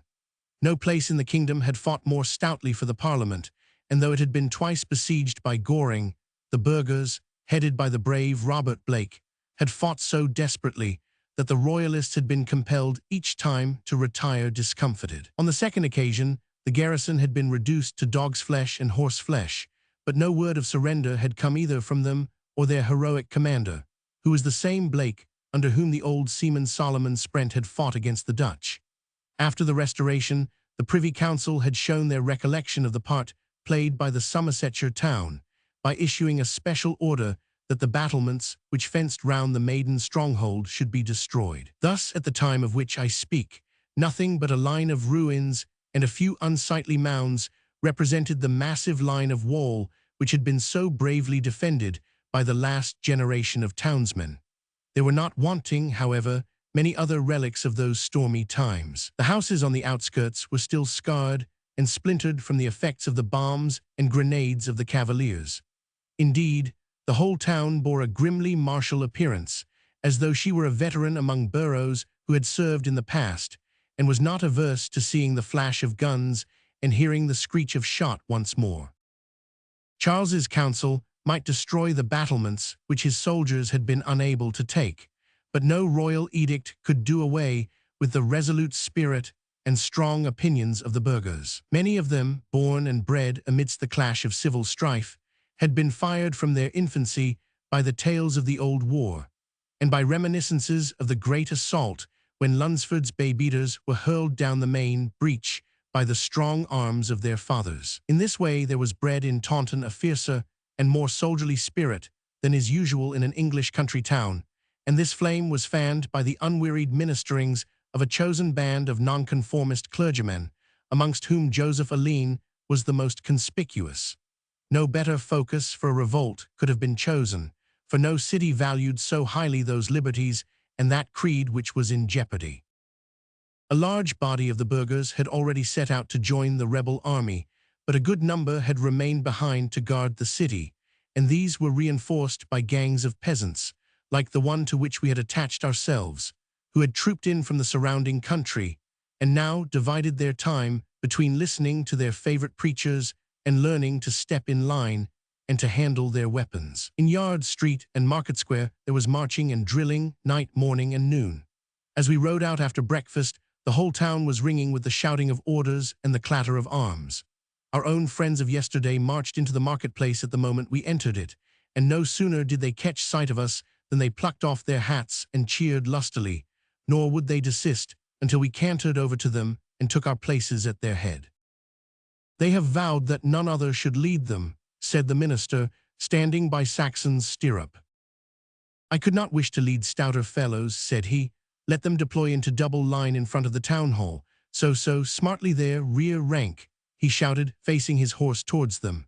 "Now swing round into position, keep your ground, left flank, and let the others pivot upon you, so as hard and as straight as an Andrea Ferrara. I prithee, friend, do not carry your pike as though it were a hoe, though I trust you will do some weeding in the Lord's vineyard with it. And you, sir, your musketoon should be sloped upon your shoulder, and not borne under your arm like a dandy's cane." Did ever an unhappy soldier find himself called upon to make order among so motley a crew? Even my good friend the Fleming cannot so avail here, nor does Petrinus, in his De Re Militari, lay down any injunctions as to the method of drilling a man who is armed with a sickle or a scythe. "Shoulder scythe, port scythe, present scythe, mow," whispered Reuben to Sir Gervas, and the pair began to laugh, heedless of the angry frowns of Saxon. "Let us divide them," he said, "into 3 companies of 80 men. Or stay, how many musketeers have we in all? 55. Let them stand forward and form the first line or company. Sir Gervas Jerome, you have officered the militia of your county, and have doubtless some knowledge of the manual exercise. If I am commandant of this force, I hand over the captaincy of this company to you. It shall be the first line in battle, a position which I know you will not be averse to." "Gad, they'll have to powder their heads," said Sir Gervas with decision. "You shall have the entire ordering of them," Saxon answered. "Let the first company take 6 paces to the front, so, now let the pikemen stand out. 87, a serviceable company. Lockarby, do you take these men in hand, and never forget that the German wars have proved that the best of horse has no more chance against steady pikemen than the waves against a crag. Take the captaincy of the 2nd company and ride at their head." "Faith, if they don't fight better than their captain rides," whispered Reuben, "it will be an evil business. I trust they will be firmer in the field than I am in the saddle." "The 3rd company of Scythus men I commit to your charge, Captain Micah Clarke," continued Saxon. "Good Master Joshua Pettigrew will be our field chaplain. Shall not his voice and his presence be to us as manna in the wilderness, and as springs of water in dry places? The under-officers I see that you have yourselves chosen, and your captains shall have power to add to the number from those who smite boldly and spare not. Now one thing I have to say to you, and I speak it that all may hear, and that none may hereafter complain that the rules he serves under were not made clear to him. For I tell you now that, when the evening bugle calls, and the helm and pike are laid aside, I am as you and you as I, fellow workers in the same field, and drinkers from the same wells of life. Lo, I will pray with you, or preach with you, or hearken with you, or expound to you, or do aught that may become a brother pilgrim upon the weary road. But hark you, friends, when we are in arms and the good work is to be done, on the march, in the field, or on parade, then let your bearing be strict, soldierly, and scrupulous, quick to hear and alert to obey. For I shall have no sluggards or laggards, and if there be any such, my hand shall be heavy upon them, yea, even to the cutting of them off. I say there shall be no mercy for such. Here he paused and surveyed his force with a set face, and his eyelids drawn low over his glinting, shifting eyes. If then, he continued, there is any man among you who fears to serve under a hard discipline, let him stand forth now, and let him betake him to some easier leader. For I say to you that whilst I command this corps, Saxon's regiment of Wiltshire foot shall be worthy to testify in this great and soul-raising cause. The colonel stopped and sat silent upon his mare. The long lines of rustic faces looked up, some stolidly, some admiringly, some with an expression of fear at his stern, gaunt face and baneful eyes. None moved, however, so he continued. Worthy Master Timewell, the mayor of this fair town of Taunton, who has been a tower of strength to the faithful during these long and spirit-trying times, is about to inspect us when the others shall have assembled. Captains, to your companies then, close up there on the musketeers, with 3 paces between each line. Scythus men, take ground to your left. Let the under-officers stand on the flanks and rear. So, 'tis smartly done for a first venture, though a good adjutant with a prugel after the imperial fashion might find work to do. Whilst we were thus rapidly and effectively organizing ourselves into a regiment, other bodies of peasantry more or less disciplined had marched into the market square and had taken up their position there. Those on our right had come from Frome and Radstock in the north of Somersetshire, and were a mere rabble armed with flails, hammers, and other such weapons, with no common sign of order or cohesion save the green boughs which waved in their hatbands. The body upon our left, who bore a banner amongst them announcing that they were men of Dorset, were fewer in number but better equipped, having a front rank, like our own, entirely armed with muskets.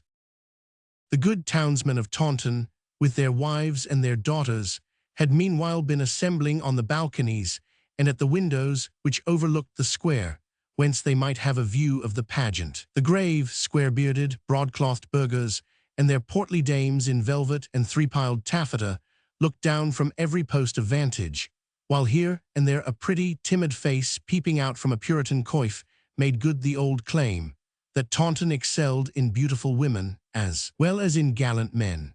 The sidewalks were crowded with the commoner folk, old white-bearded wool workers, stern-faced matrons, country lasses with their shawls over their heads, and swarms of children who cried out with their treble voices for King Monmouth and the Protestant succession. By my faith, said Sir Gervas, reining back his steed until he was abreast of me, our square-toed friends need not be in such post-haste to get to heaven when they have so many angels among them on earth. Gad's wounds, are they not beautiful? Never a patch or a diamond amongst them, and yet what would not our faded belles of the Mall or the Piazza give for their innocence and freshness? Nay, for heaven's sake, do not smile and bow at them, said I.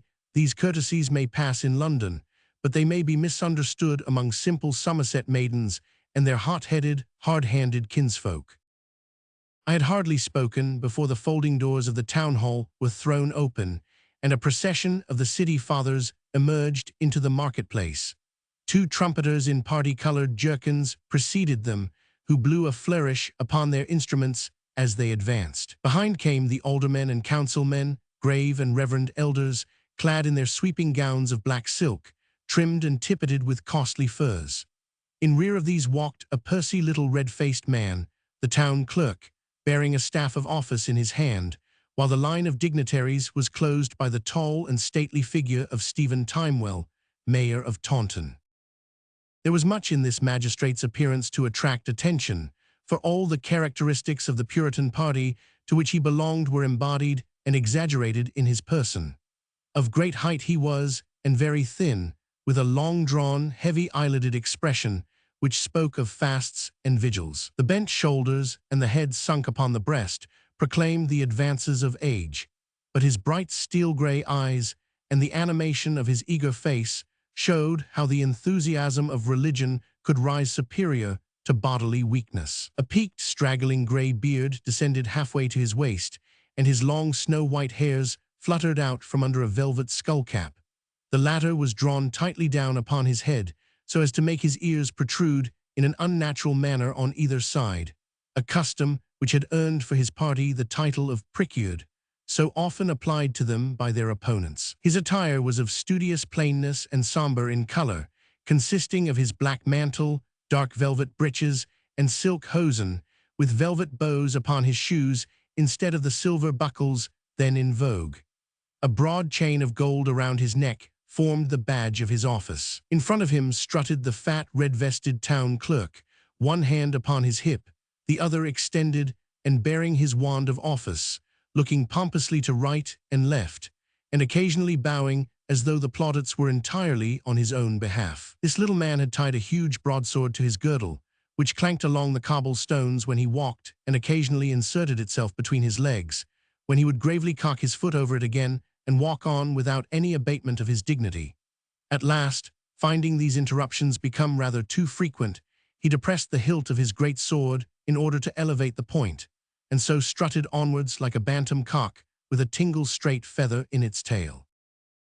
Having passed round the front and rear of the various bodies, and inspected them with a minuteness and attention which showed that his years had not dulled his soldiers' faculties, the mayor faced round with the evident intention of addressing us. His clerk instantly darted in front of him, and waving his arms began to shout, "Silence, good people!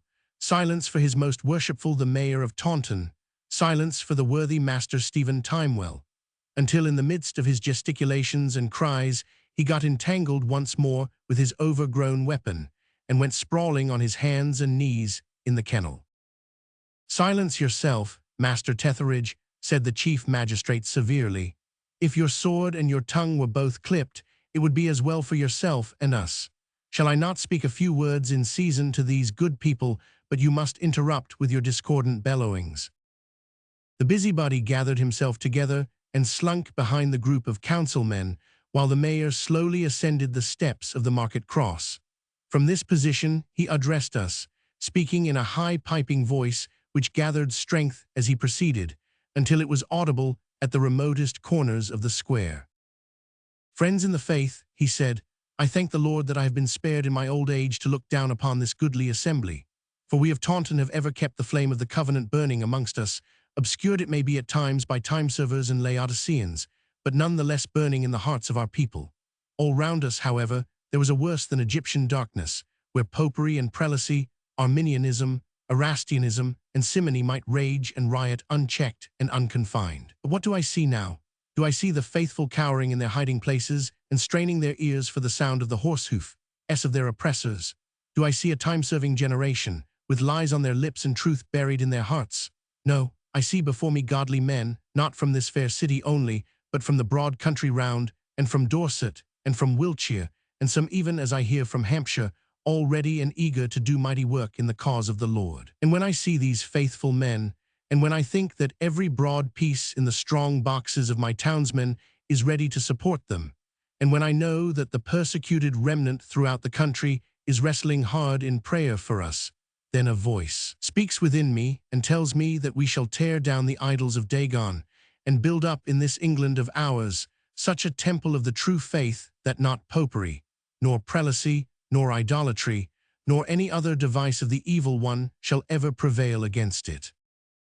A deep, irrepressible hum of approval burst from the close ranks of the insurgent infantry, with a clang of arms as musketoon or pike was grounded upon the stone pavement.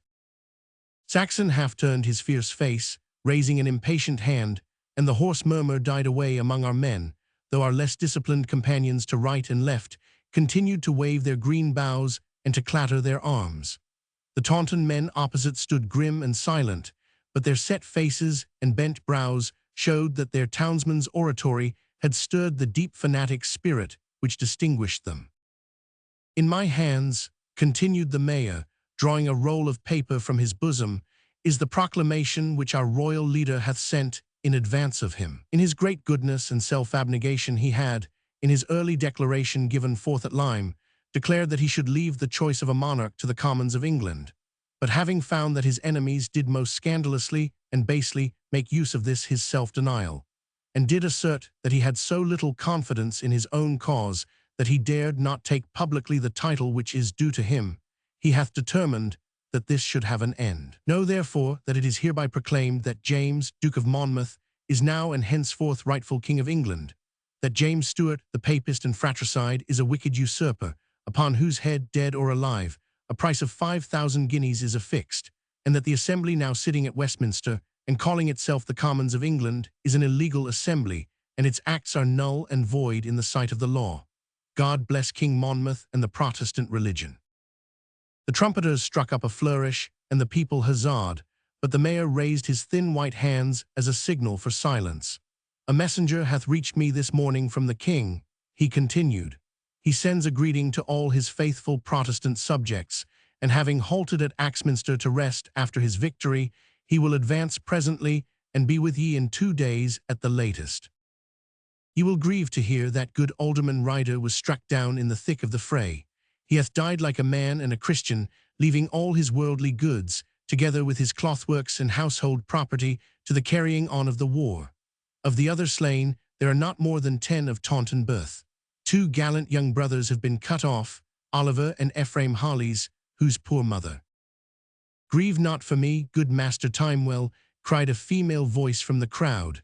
I have 3 others as stout, who shall all be offered in the same quarrel.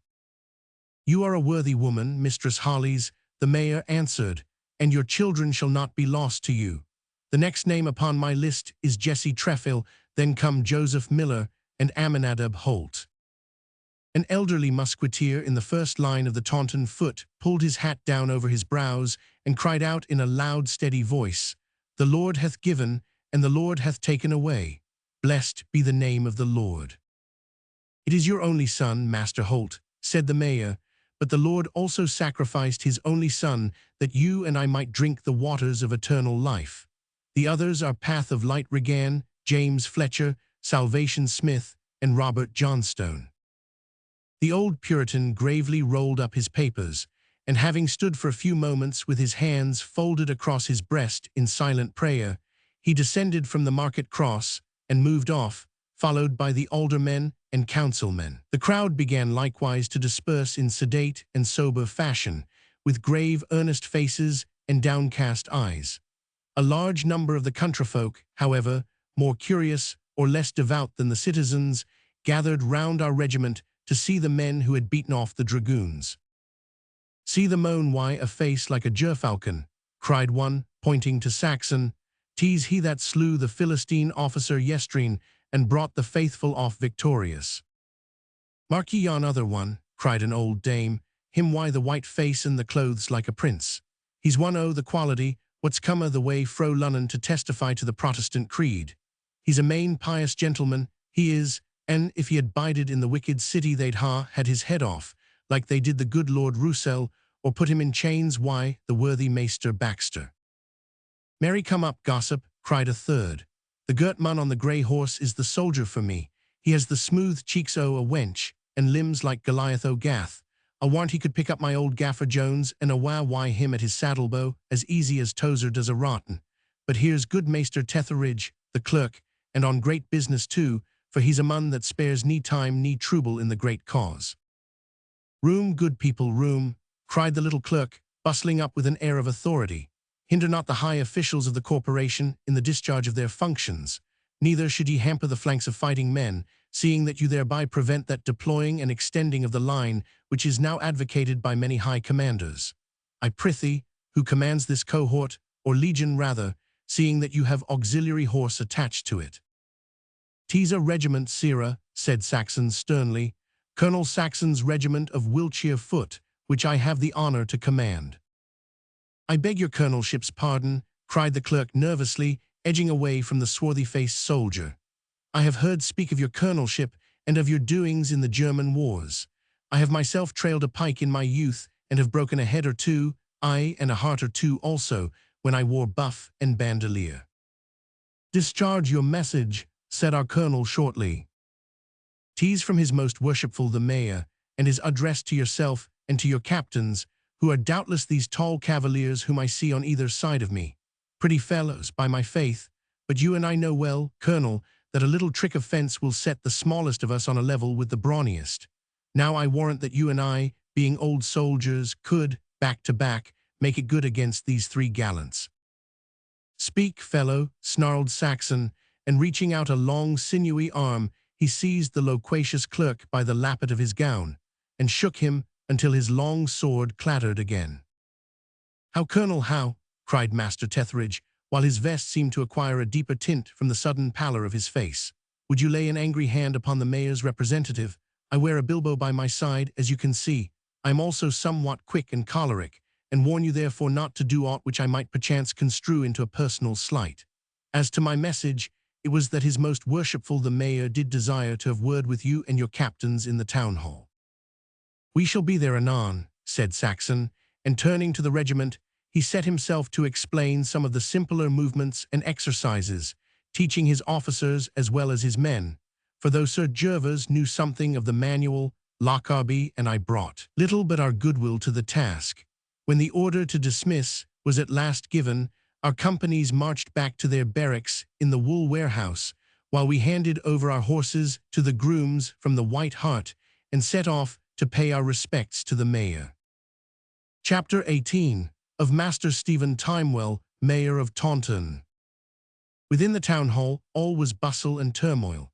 At one side, behind a low table covered with green baize, sat two scriveners with great rolls of paper in front of them. A long line of citizens passed slowly before them, each in turn putting down a roll or bag of coins, which was duly noted by the receivers. A square iron-bound chest stood by their side, into which the money was thrown, and we noted as we passed that it was half full of gold pieces. We could not but mark that many of the givers were men whose threadbare doublets and pinched faces showed that the wealth which they were dashing down so readily must have been hoarded up for such a purpose, at the cost of scanty fare and hard living. Most of them accompanied their gift by a few words of prayer, or by some pithy text anent the treasure which rusteth not, or the lending to the Lord. The town clerk stood by the table giving forth the vouchers for each sum, and the constant clack of his tongue filled the hall as he read aloud the names and amounts, with his own remarks between. "Abraham Willis," he shouted as we entered, "put him down £26 and 10 shillings. You shall receive 10 per centum upon this earth, Master Willis, and I warrant that it shall not be forgotten hereafter. John Standish, £2. William Simons, 2 guineas. Standfast Healing, £45. That is a rare blow which you have struck into the ribs of prelacy, good Master Healing. Solomon Warren, 5 guineas. James White, 5 shillings. The widow's mite James. Thomas Bakewell, £10. Nay, Master Bakewell, surely out of 3 farms on the banks of Tone, and grazing land in the fattest part of Athelney, you can spare more than this for the good cause. We shall doubtless see you again. Alderman Smithson, £90. Aha, there is a slap for the Scarlet Woman. A few more such, and her throne shall be a ducking-stool. We shall break her down, worthy Master Smithson, even as Jehu, the son of Nimshi, broke down the house of Baal." So he babbled on with praise, precept, and rebuke, though the grave and solemn burghers took little notice of his empty clamour. At the other side of the hall were several long wooden drinking troughs, which were used for the storing of pikes and scythes. Special messengers and tithing men had been sent out to scour the country for arms, who, as they returned, placed their prizes here under the care of the armourer general. Besides the common weapons of the peasants, there was a puncheon half full of pistols and petronels, together with a good number of muskets, screw-guns, snaffences, birding-pieces, and carbines, with a dozen bell-mouthed brass blunderbusses, and a few old-fashioned wall-pieces, such as sakers and culverins taken from the manor houses of the county. From the walls and the lumber-rooms of these old dwellings, many other arms had been brought to light, which were doubtless esteemed as things of price by our forefathers, but which would seem strange to your eyes in these days, when a musket may be fired once in every 2 minutes, and will carry a ball to a distance of 400 paces. There were halberds, battle-axes, morning stars, brown bills, maces, and ancient coats of chain mail, which might even now save a man from sword stroke or pike thrust. In the midst of the coming and the going stood Master Timewell, the mayor, ordering all things like a skillful and provident commander. I could understand the trust and love which his townsmen had for him, as I watched him laboring with all the wisdom of an old man and the blithesomeness of a young one. He was hard at work as we approached in trying the lock of a falconet, but perceiving us, he came forward and saluted us with much kindliness. "I have heard much of ye," said he, "how ye caused the faithful to gather to a head, and so beat off the horsemen of the usurper. It will not be the last time, I trust, that ye shall see their backs. I hear, Colonel Saxon, that ye have seen much service abroad." "I have been the humble tool of Providence in much good work," said Saxon, with a bow. "I have fought with the Swedes against the Brandenburgers, and again with the Brandenburgers against the Swedes, my time and conditions with the latter having been duly carried out. I have afterwards, in the Bavarian service, fought against Swedes and Brandenburgers combined, besides having undergone the great wars on the Danube against the Turk, and 2 campaigns with the Messieurs in the Palatinate, which latter might be better termed holiday-making than fighting." "A soldierly record in very truth," cried the mayor, stroking his white beard. "I hear that you are also powerfully borne onwards in prayer and song. You are, I perceive, one of the old breed of 44, Colonel, the men who were in the saddle all day and on their knees half the night. When shall we see the like of them again? A few such broken wrecks as I are left, with the fire of our youth all burned out and not left but the ashes of lethargy and lukewarmness." "Nay, nay," said Saxon, "your position and present business will scarce jump with the modesty of your words. But here are young men who will find the fire if their elders bring the brains.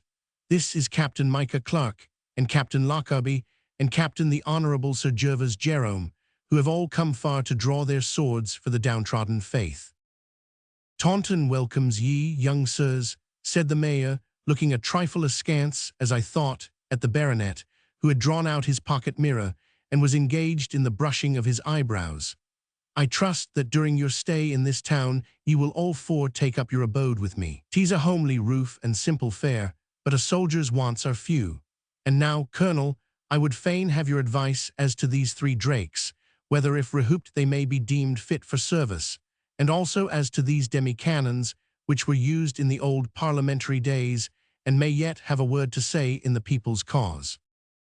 The old soldier and the Puritan instantly plunged into a deep and learned disquisition upon the merits of wall-pieces, drakes, demi-culverins, sakers, minions, mortar-pieces, falcons, and patereros, concerning all which pieces of ordnance Saxon had strong opinions to offer, fortified by many personal hazards and experiences. He then dwelt upon the merits of fire arrows and fire pikes in the attack or defense of places of strength, and had finally begun to descant upon sconces, directis lateribus, and upon works, semilunar, rectilineal, horizontal, or orbicular, with so many references to His Imperial Majesty's lines at Gran, that it seemed that his discourse would never find an end.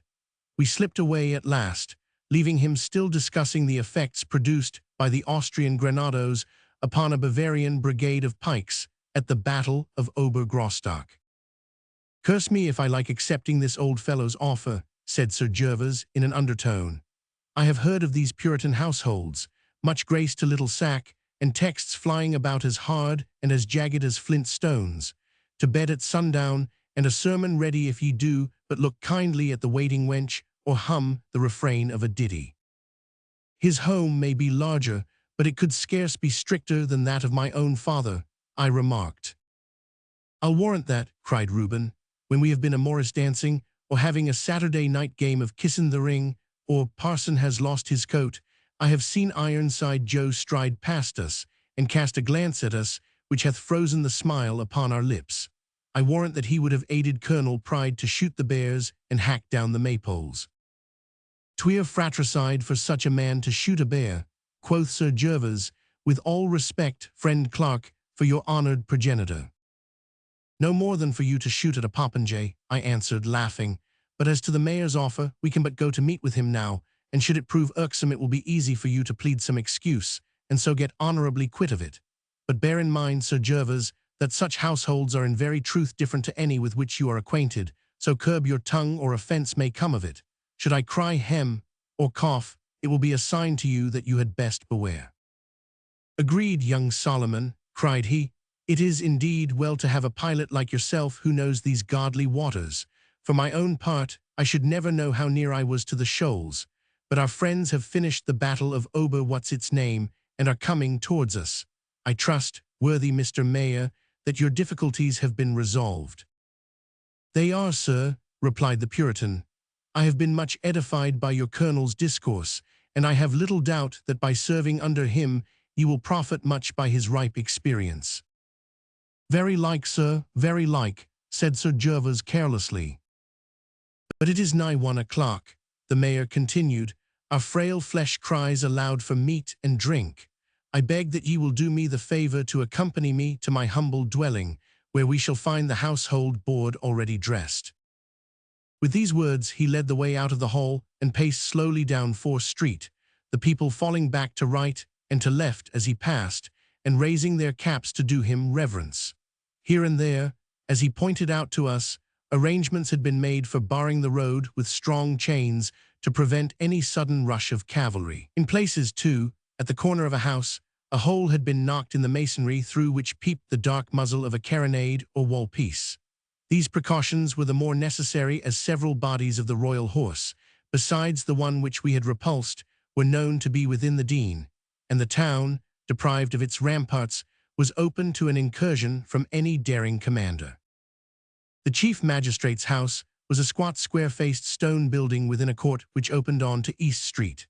The peaked oak door, spangled with broad iron nails, had a gloomy and surly aspect, but the hall within was lightful and airy, with a bright polished cedar planking and high panelling of some dark-grained wood, which gave forth a pleasant smell as of violets. A broad night of steps rose up from the farther end of the hall, down which, as we entered, a young sweet-faced maid came tripping, with an old dame behind her, who bore in her hands a pile of fresh napery. At the sight of us, the elder one retreated up the stairs again, whilst the younger came flying down 3 steps at a time, threw her arms round the old mayor's neck, and kissed him fondly, looking hard into his face the while, as a mother gazes into that of a child with whom she fears that aught may have gone amiss.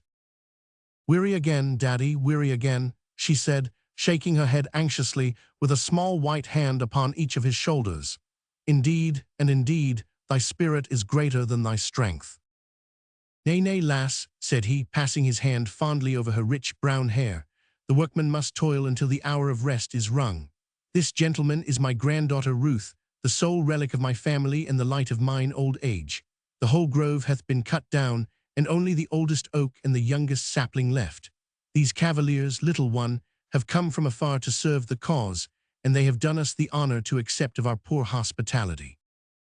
"Ye are come in good time, gentlemen," she answered, looking us straight in the eyes with a kindly smile as a sister might greet her brothers. "The household is gathered round the table, and the meal is ready." "But not more ready than we," cried the stout old burgher. "Do thou conduct our guests to their places, whilst I seek my room and doff these robes of office, with my chain and tippet, ere I break my fast." Following our fair guide, we passed into a very large and lofty room, the walls of which were wainscoted with carved oak and hung at either end with tapestry. The floor was tessellated after the French fashion and plentifully strewn with skins and rugs. At one end of the apartment stood a great white marble fireplace, like a small room in itself, fitted up, as was the ancient custom, with an iron stand in the center and with broad stone benches in the recess on either side. Lines of hooks above the chimney-piece had been used, as I surmise, to support arms, for the wealthy merchants of England were wont to keep enough in their houses to at least equip their apprentices and craftsmen. They had now, however, been removed, nor was there any token of the troublous times save a single heap of pikes and halberds piled together in a corner. Down the center of this room there ran a long and massive table, which was surrounded by 30 or 40 people, the greater part of whom were men. They were on their feet as we entered, and a grave-faced man at the farther end was drawling forth an interminable grace, which began as a thanksgiving for food, but wandered away into questions of church and state, and finally ended in a supplication for Israel now in arms to do battle for the Lord. While this was proceeding, we stood in a group by the door with our caps doffed, and spent our time in observing the company more closely than we could have done with courtesy had their eyes not been cast down and their thoughts elsewhere. They were of all ages, from greybeards down to lads scarce out of their teens, all with the same solemn and austere expression of countenance, and clad in the same homely and somber garb. Save their wide, white collars and cuffs, not a string of any color lessened the sad severity of their attire. Their black coats and doublets were cut straight and close, and their cordovan leather shoes, which in the days of our youth were usually the seat of some little ornament, were uniformly square-toed and tied with sad-colored ribbon. Most of them wore plain sword belts of untanned hide, but the weapons themselves, with their broad felt hats and black cloaks, were laid under the benches or placed upon the settles which lined the walls. They stood with their hands clasped and their heads bent, listening to the untimely address, and occasionally by some groan or exclamation testifying that the preacher's words had moved them. The overgrown grace came at last to an end, when the company sat silently down and proceeded without pause or ceremony to attack the great joints which smoked before them. Our young hostess led us to the end of the table, where a high-carded chair with a black cushion upon it marked the position of the master of the house. Mistress Timewell seated herself upon the right of the mayor's place, with Sir Gervas beside her, while the post of honor upon the left was assigned to Saxon. On my left sat Lockarby, whose eyes I observed had been fixed in undisguised and all-absorbing admiration upon the Puritan maiden from the first moment that he had seen her. The table was of no great breadth, so that we could talk across in spite of the clatter of plates and dishes, the bustle of servants, and the deep murmur of voices. "This is my father's household," said our hostess, addressing herself to Saxon. "There is not one of them who is not in his employ. He hath many apprentices in the wool trade. We sit down 40 to meat every day in the year." "And to right good fare, too," quoth Saxon, glancing down the table. "Salmon, ribs of beef, loin of mutton, veal, pasties, what could man wish for more? Plenty of good home-brewed, too, to wash it down. If worthy Master Timewell can arrange that the army be victualled after the same fashion, I for one shall be beholden to him. A cup of dirty water and a charred morsel cooked on a ramrod over the camp fire are like to take the place of these toothsome dainties." "Is it not best to have faith?" said the Puritan maiden. "Shall not the Almighty feed his soldiers even as Elisha was fed in the wilderness and Hagar in the desert?" "Aye," exclaimed a lanky-haired, swarthy young man who sat upon the right of Sir Gervas. "He will provide for us, even as the stream of water gushed forth out of dry places, even as the quails and the manna lay thick upon barren soil." "So I trust, young sir," quoth Saxon, "but we must none the less arrange a victual train, with a staff of wains, duly numbered, and an intendant over each, after the German fashion. Such things should not be left to chance." Pretty Mistress Timewell glanced up with a half-startled look at this remark, as though shocked at the want of faith implied in it. Her thoughts might have taken the form of words had not her father entered the room at the moment, the whole company rising and bowing to him as he advanced to his seat. "Be seated, friends," said he with a wave of his hand. "We are a homely folk, Colonel Saxon, and the old-time virtue of respect for our elders has not entirely forsaken us. I trust, Ruth," he continued, "that thou hast seen to the wants of our guests." We all protested that we had never received such attention and hospitality.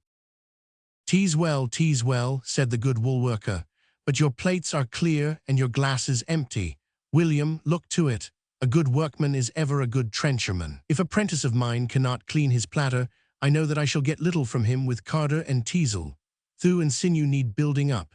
A slice from that round of beef, William, touching that same battle of Obergrosstock. Colonel, what part was played in the fray by that regiment of Pander horse, in which, as I understand, thou didst hold a commission?"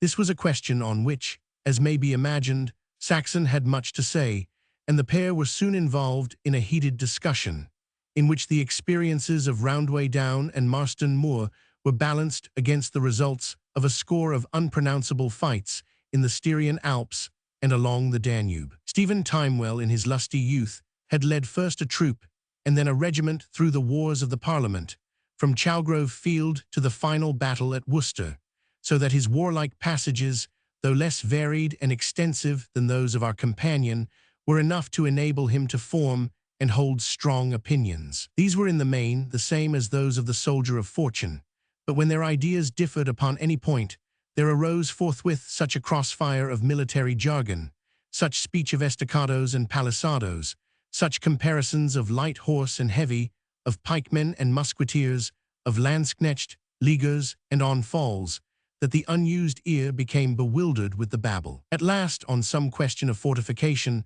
the mayor drew his outworks with the spoons and knives, on which Saxon opened his parallels with lines of bread, and pushing them rapidly up with traverses and covered ways, he established himself upon the re-entering angle of the mayor's redoubt. This opened up a fresh question as to countermines, with the result that the dispute raged with renewed vigor. Whilst this friendly strife was proceeding between the elders, Sir Gervas Jerome and Mistress Ruth had fallen into conversation at the other side of the table. I have seldom seen, my dear children, so beautiful a face as that of this Puritan damsel, and it was beautiful with that sort of modest and maidenly comeliness where the features derive their sweetness from the sweet soul which shines through them. The perfectly molded body appeared to be but the outer expression of the perfect spirit within.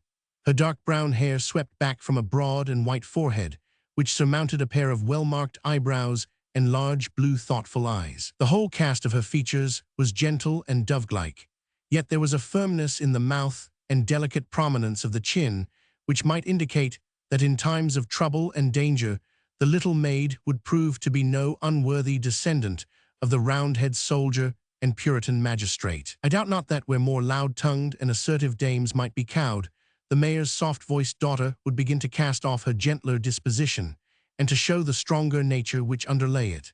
It amused me much to listen to the efforts which Sir Gervas made to converse with her, for the damsel and he lived so entirely in two different worlds, that it took all his gallantry and ready wit to keep on ground which would be intelligible to her.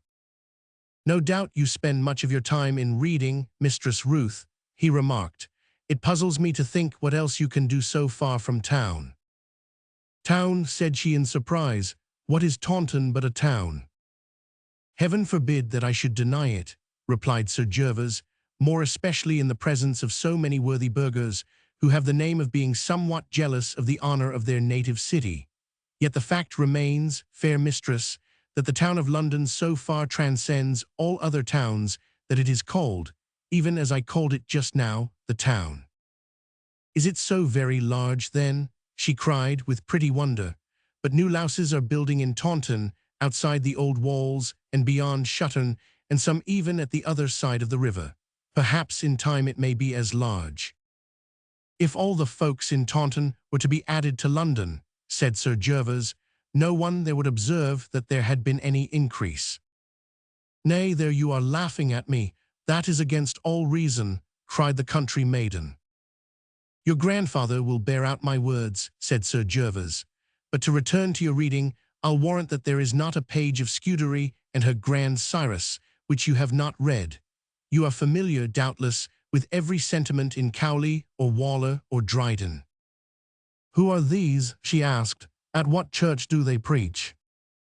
"Faith," cried the baronet with a laugh, "honest John preaches at the church of Will Unwin, commonly known as Will's, where many a time it is 2 in the morning before he comes to the end of his sermon. But why this question? Do you think that no one may put pen to paper unless they have also a right to wear a gown and climb up to a pulpit? I had thought that all of your sex had read Dryden. Pray, what are your own favourite books?" "There is a lean alarm to the unconverted," said she. "It is a stirring work, and one which hath wrought much good. Hast thou not found it to fructify within thee?" "I have not read the book you name," Sir Gervas confessed.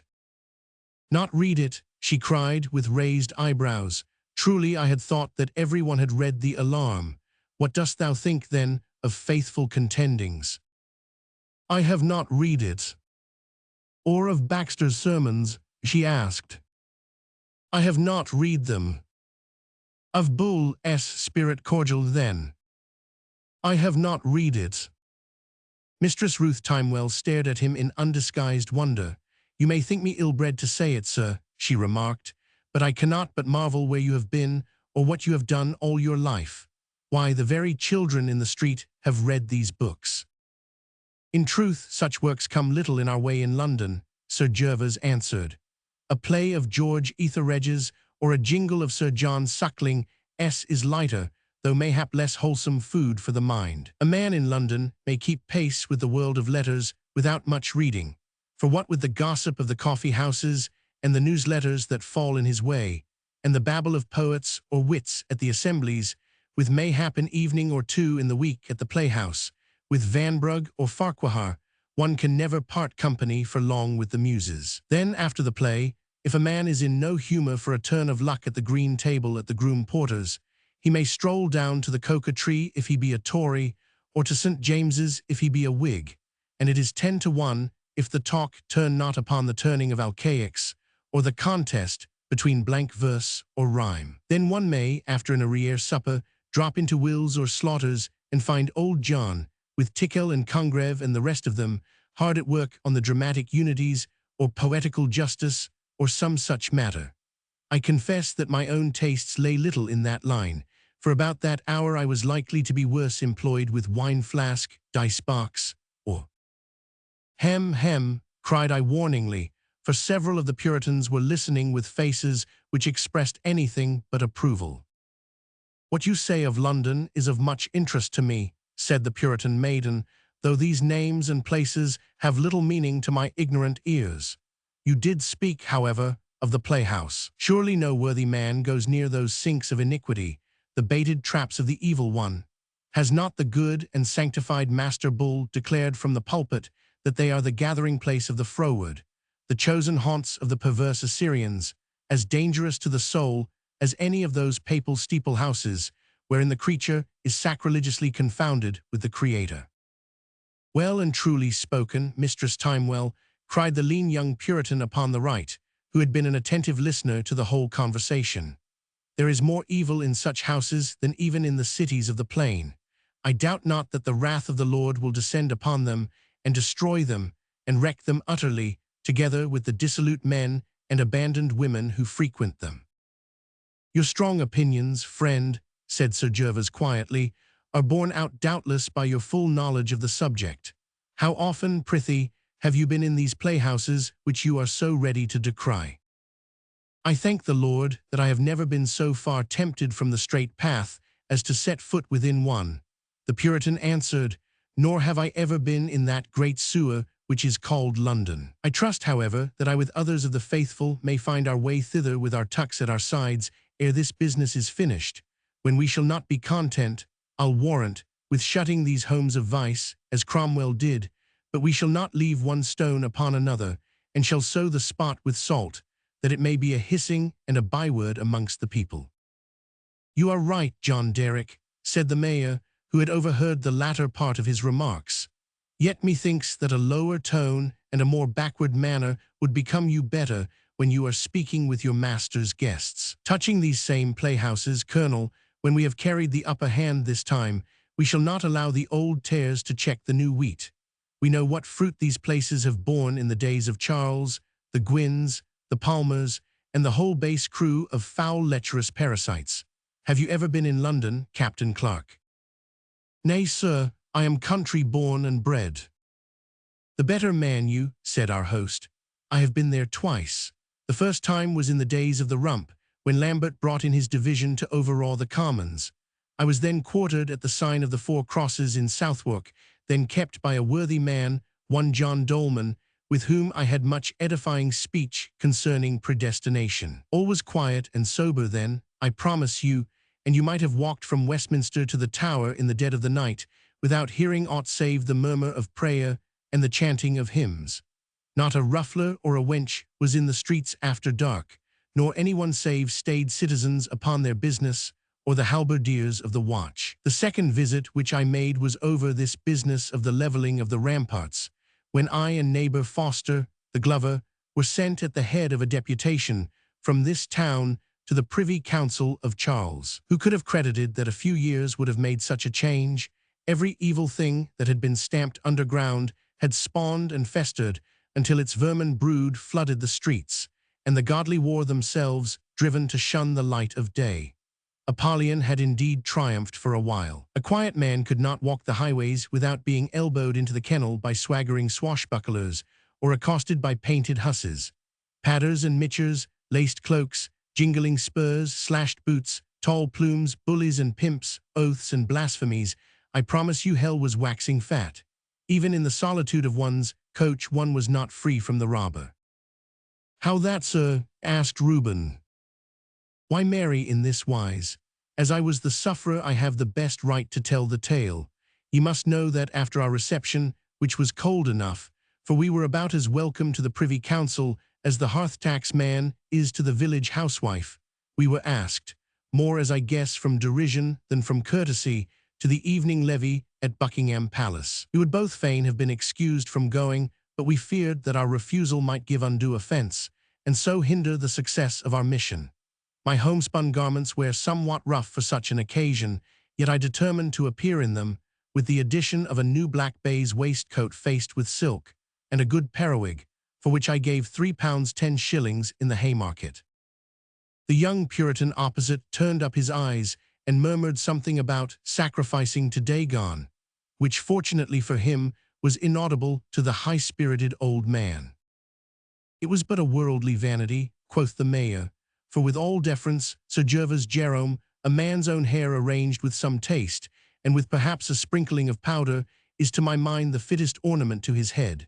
It is the contents, and not the case, which availeth.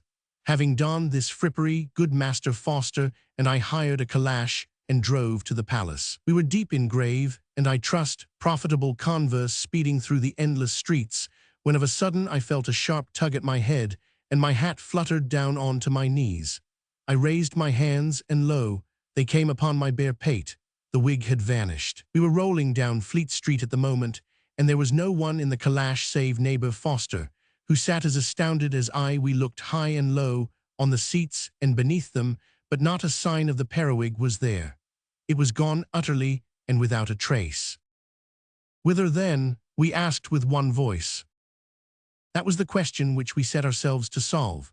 For a moment I do assure ye that we bethought us that it might be a judgment upon us for our attention to such carnal follies. Then it crossed my mind that it might be the doing of some malicious sprite, as the drummer of Tedworth, or those who occasioned the disturbances no very long time since at the old Gast house at Little Burton here in Somersetshire. Note F Appendix. With this thought we hallooed to the coachman, and told him what had occurred to us. The fellow came down from his perch, and having heard our story, he burst straightway into much foul language, and walking round to the back of his calash, showed us that a slit had been made in the leather wherewith it was fashioned. Through this, the thief had thrust his hand, and had drawn my wig through the hole, resting the while on the crossbar of the coach. It was no uncommon thing, he said, and the wig-snatchers were a numerous body who waited beside the peruke-makers' shops, and when they saw a customer come forth with a purchase which was worth their pains, they would follow him, and should he chance to drive, deprive him of it in this fashion. Be that as it may, I never saw my wig again, and had to purchase another before I could venture into the royal presence. "A strange adventure truly," exclaimed Saxon. "How fared it with you for the remainder of the evening?" But scurvily, for Charles's face, which was black enough at all times, was blackest of all to us, nor was his brother the papist more complacent. They had but brought us there that they might dazzle us with their glitter and gewgaws, in order that we might bear a fine report of them back to the west with us. There were supple-backed courtiers, and strutting nobles, and hussies with their shoulders bare, who should for all their high birth have been sent to Bridewell as readily as any poor girl who ever walked at the cart's tail. Then there were the gentlemen of the chamber, with cinnamon and plum-coloured coats, and a brave show of gold lace and silk and ostrich feather. Neighbour Foster and I felt as two crows might do who have wandered among the peacocks. Yet we bear in mind in whose image we were fashioned, and we carried ourselves, I trust, as independent English burghers. His Grace of Buckingham had his flout at us, and Rochester sneered, and the women simpered, but we stood four square, my friend and I, discussing, as I well remember, the most precious doctrines of election and reprobation, without giving much heed either to those who mocked us, or to the gamesters upon our left, or to the dancers upon our right. So we stood throughout the evening, until, finding that they could get little sport from us, my Lord Clarendon, the Chancellor, gave us the word to retire, which we did at our leisure after saluting the King and the company. "Nay, that I should never have done," cried the young Puritan, who had listened intently to his elder's narrative. "Would it not have been more fitting to have raised up your hands and called down vengeance upon them, as the holy man of old did upon the wicked cities?" More fitting, quotha, said the mayor impatiently. It is most fitting that youth should be silent until his opinion is asked on such matters. God's wrath comes with leaden feet, but it strikes with iron hands. In his own good time he has judged when the cup of these men's iniquities is overflowing. It is not for us to instruct him. Curses have, as the wise man said, a habit of coming home to roost. Bear that in mind, Master John Derrick, and be not too liberal with them. The young apprentice, for such he was, bowed his head sullenly to the rebuke, whilst the mayor, after a short pause, resumed his story. Being a fine night, said he, we chose to walk back to our lodgings, but never shall I forget the wicked scenes wherewith we were encountered on the way. Good Master Bunyan of Elstow might have added some pages to his account of Vanity Fair had he been with us. The women, bepatched, beruddled, and brazen, the men swaggering, roistering, cursing, the brawling, the drabbing, and the drunkenness. It was a fit kingdom to be ruled over by such a court. At last we had made our way to more quiet streets, and were hoping that our adventures were at an end, when of a sudden there came a rush of half-drunken cavaliers from a side street, who set upon the passers-by with their swords, as though we had fallen into an ambuscade of savages. In some Paynham country, they were, as I surmise, of the same breed as those of whom the excellent John Milton wrote, the sons of Belial, flown with insolence and wine. Alas, my memory is not what it was, for at one time I could say by rote whole books of that noble and godly poem. And pray, how fared ye with these rufflers, sir? I asked. They beset us and some few other honest citizens who were wending their ways homewards, and waving their naked swords, they called upon us to lay down our arms and pay homage. To whom? I asked. They pointed to one of their number who was more gaudily dressed and somewhat drunker than the rest. This is our most sovereign liege, they cried. Sovereign over whom? I asked. Over the tit-hair tuss, they answered. O most barbarous and cuckoldy citizen, do you not recognize that you have fallen into the hands of that most noble order? This is not your real monarch, said I, for he is down beneath us chained in the pit, where some day he will gather his dutiful subjects around him. Lo, he hath spoken treason, they cried, on which, without much more ado, they set upon us with sword and dagger. Neighbor Foster and I placed our backs against a wall, and with our cloaks round our left arms, we made play with our tucks, and managed to put in one or two of the old Wigan Lane raspers. In particular, friend Foster pinked the king in such wise that his majesty ran howling down the street like a gored bullpup. We were beset by numbers, however, and might have ended our mission then, and there had not the watch appeared upon the scene, struck up our weapons with their halberds, and so arrested the whole party. Whilst the fray lasted, the burghers from the adjoining houses were pouring water upon us, as though we were cats on the tiles, which, though it did not cool our ardor in the fight, left us in a scurvy and unsavory condition. In this guise we were dragged to the roundhouse, where we spent the night amidst bullies, thieves, and orange wenches, to whom I am proud to say that both neighbor Foster and myself spoke some words of joy and comfort.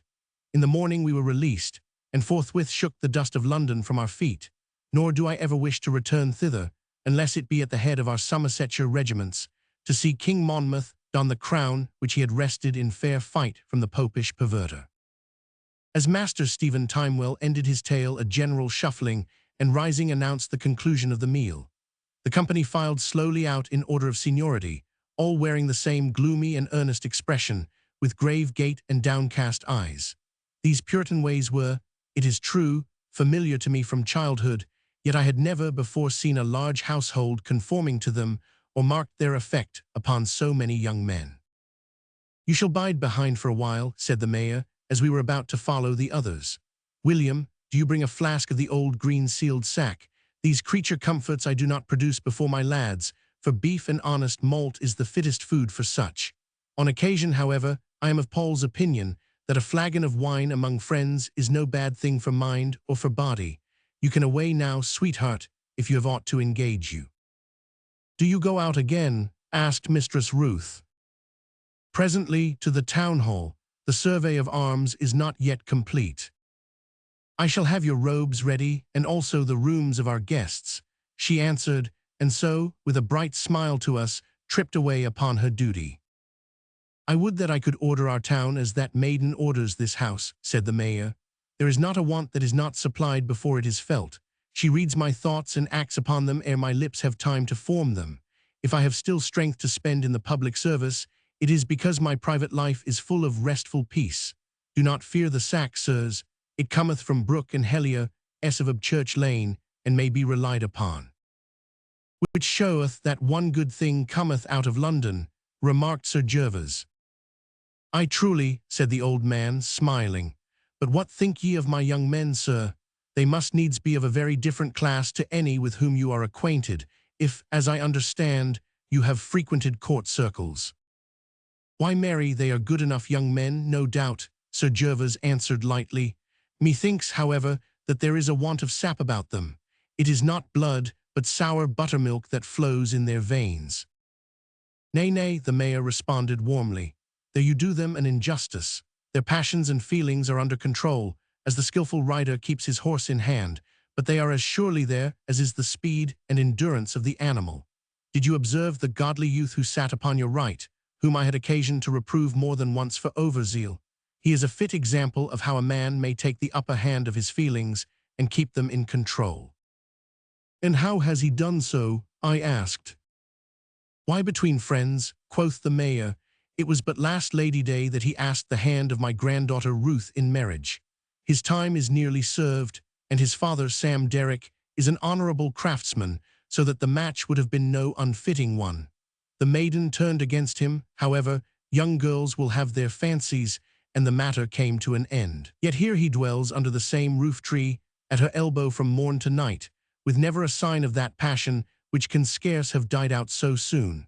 Twice my wool warehouse hath been nigh burned to the ground since then, and twice he hath headed those who fought the flames.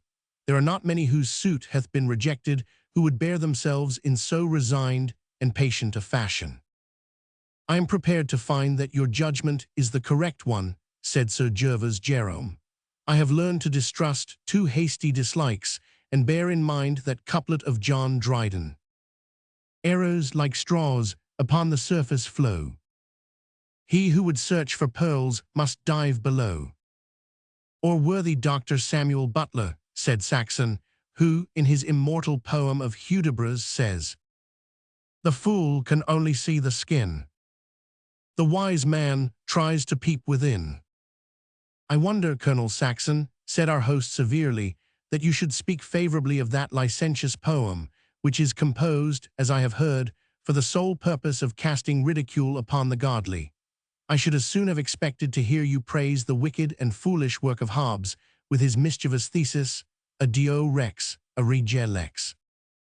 It is true that I contemn and despise the use which Butler hath made of his satire, said Saxon adroitly, yet I may admire the satire itself, just as one may admire a damascened blade without approving of the quarrel in which it is drawn. These distinctions are, I fear, too subtle for my old brain, said the stout old Puritan. This England of ours is divided into two camps, that of God and that of Antichrist. He who is not with us is against us, nor shall any who serve under the devil's banner have anything from me save my scorn and the sharp edge of my sword. Well, well, said Saxon, filling up his glass, I am no Laodicean or time-server.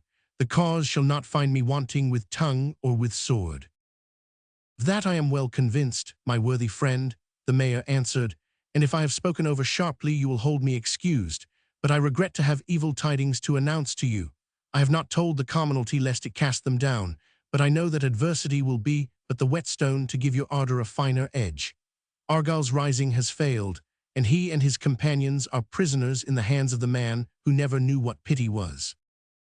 We all started in our chairs at this, and looked at one another aghast, save only Sir Gervas Jerome, whose natural serenity was, I am well convinced, proof against any disturbance. For you may remember, my children, that I stated when I first took it in hand to narrate to you these passages of my life, that the hopes of Monmouth's party rested very much upon the raid, which Argyle and the Scottish exiles had made upon Ayrshire, where it was hoped that they would create such a disturbance as would divert a good share of King James's forces, and so make our march to London less difficult. This was the more confidently expected since Argyle's own estates lay upon that side of Scotland, where he could raise 5,000 swordsmen among his own clansmen. The western counties abounded, too, in fierce zealots who were ready to assert the cause of the Covenant, and who had proved themselves in many a skirmish to be valiant warriors. With the help of the Highlanders and of the Covenanters, it seemed certain that Argyll would be able to hold his own, the more so since he took with him to Scotland the English Puritan Rumbold and many others skilled in warfare. This sudden news of his total defeat and downfall was therefore a heavy blow, since it turned the whole forces of the government upon ourselves. "Have you the news from a trusty source?"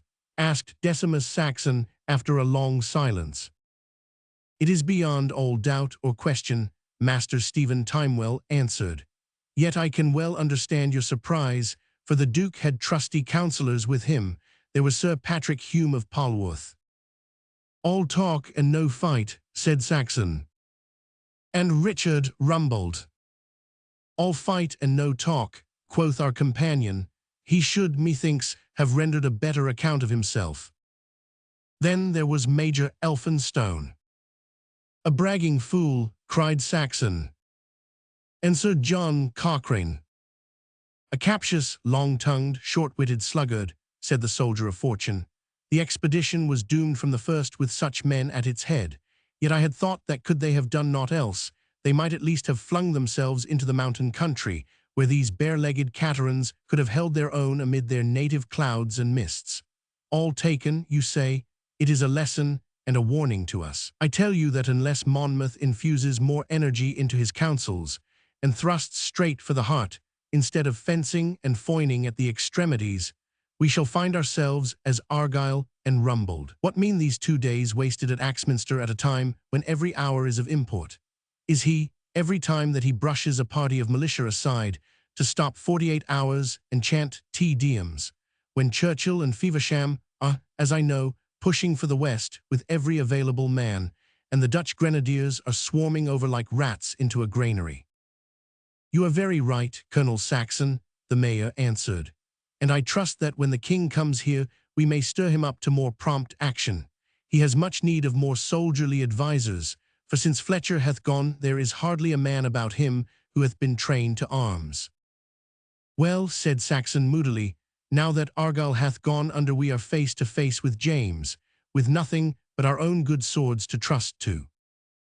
To them and to the justice of our cause. How like ye the news, young sirs? Has the wine lost its smack on account of it? Are ye disposed to flinch from the standard of the Lord?" "For my own part, I shall see the matter through," said I. "And I shall bide where Micah Clarke bides," quoth Reuben Lockarby. "And to me," said Sir Gervas, "it is a matter of indifference, so long as I am in good company and there is something stirring." "In that case," said the mayor, "we had best each turn to his own work, and have all ready for the king's arrival. Until then, I trust that ye will honor my humble roof." "I fear that I cannot accept your kindness," Saxon answered. "When I am in harness I come and go early and late. I shall therefore take up my quarters in the inn, which is not very well furnished with victual, and yet can supply me with the simple fare, which with a black jack of October and a pipe of Trinidado is all I require." As Saxon was firm in this resolution, the mayor forbore to press it upon him, but my two friends gladly joined with me in accepting the worthy woolworker's offer, and took up our quarters for the time under his hospitable roof. Chapter 19. Of a Brawl in the Night.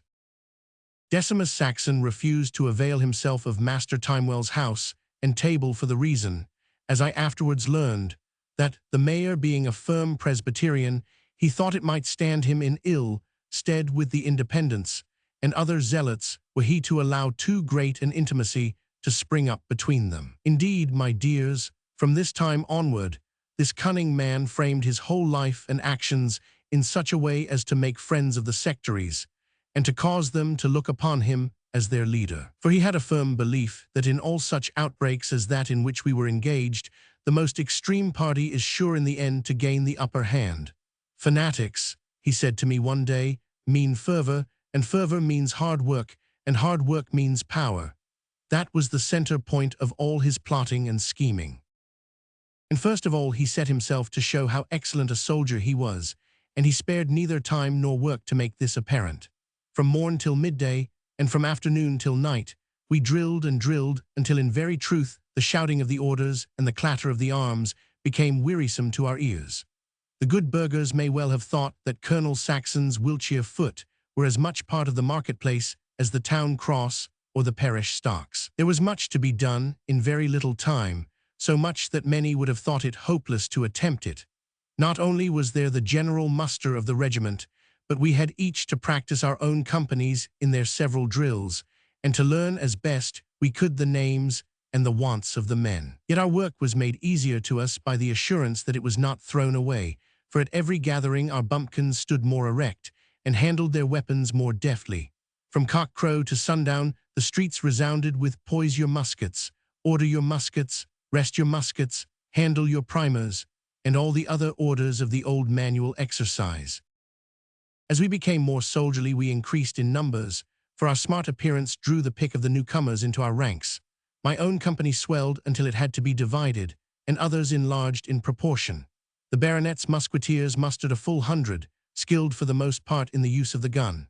Altogether, we sprang from 300 to 450, and our drill improved until we received praise from all sides on the state of our men. Late in the evening, I was riding slowly back to the house of Master Timewell when Reuben clattered after me and besought me to turn back with him to see a noteworthy sight. Though feeling little in the mood for such things, I turned Covenant and rode with him down the length of High Street and into the suburb which is known as Shutton, where my companion pulled up at a bare barn-like building and bade me look in through the window.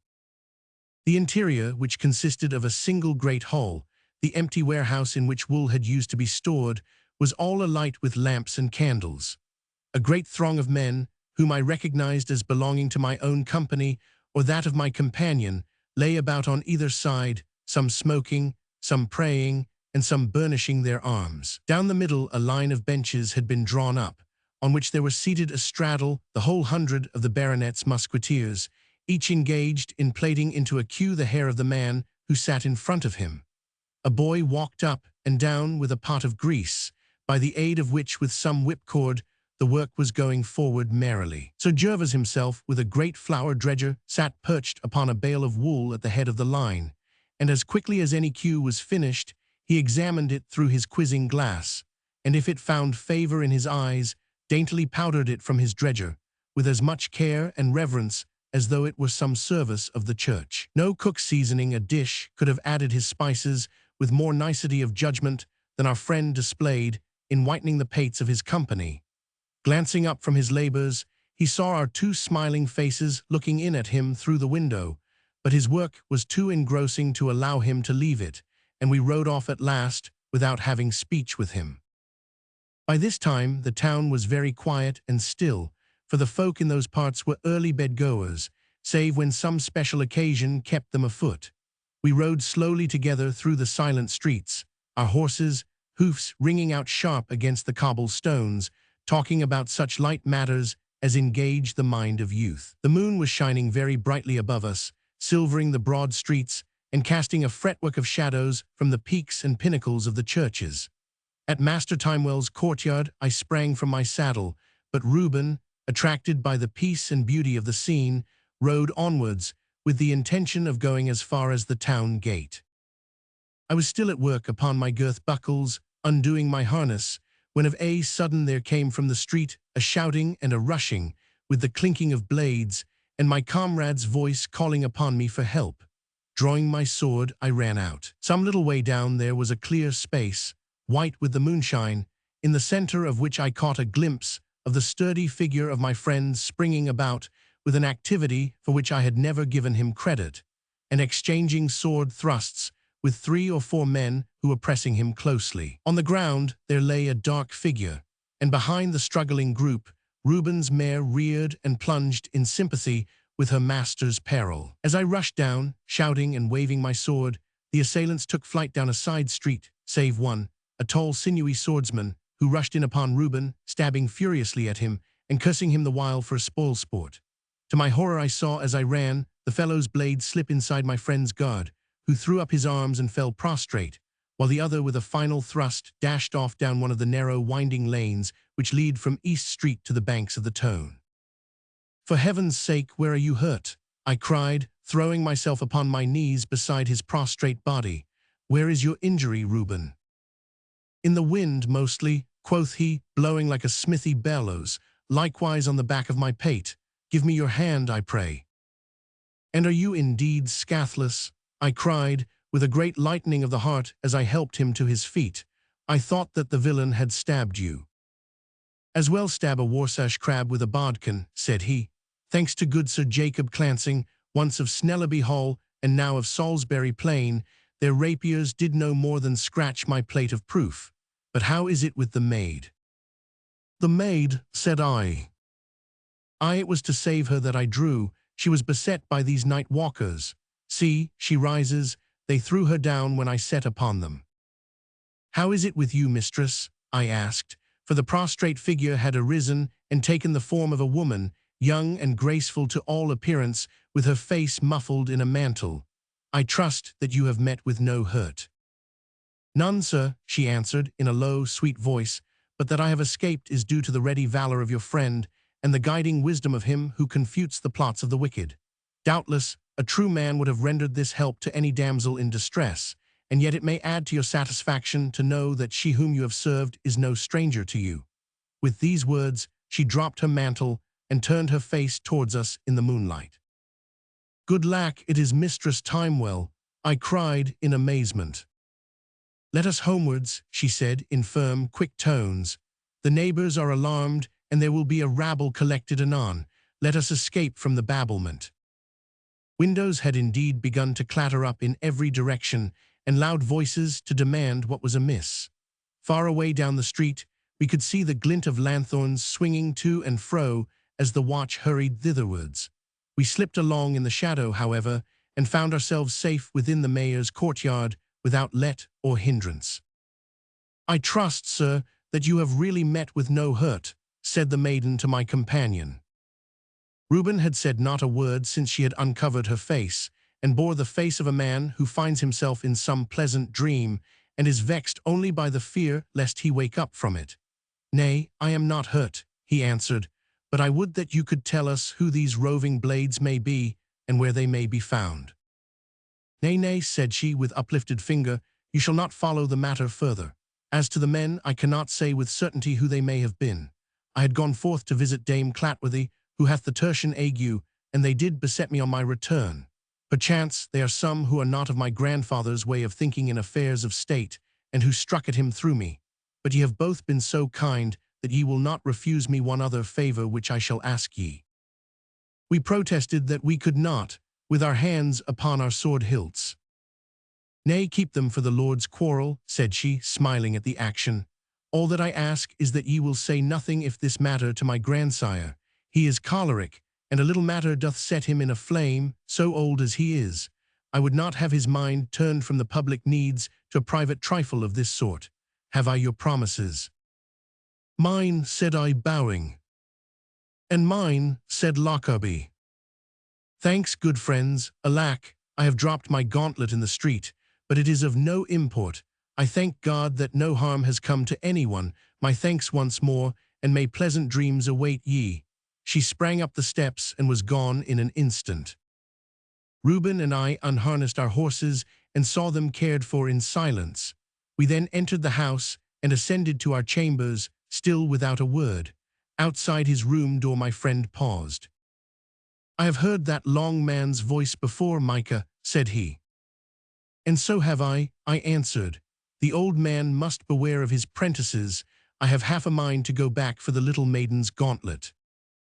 A merry twinkle shot through the cloud which hid gathered on Reuben's brow. He opened his left hand and showed me the doeskin glove crumpled up in his palm.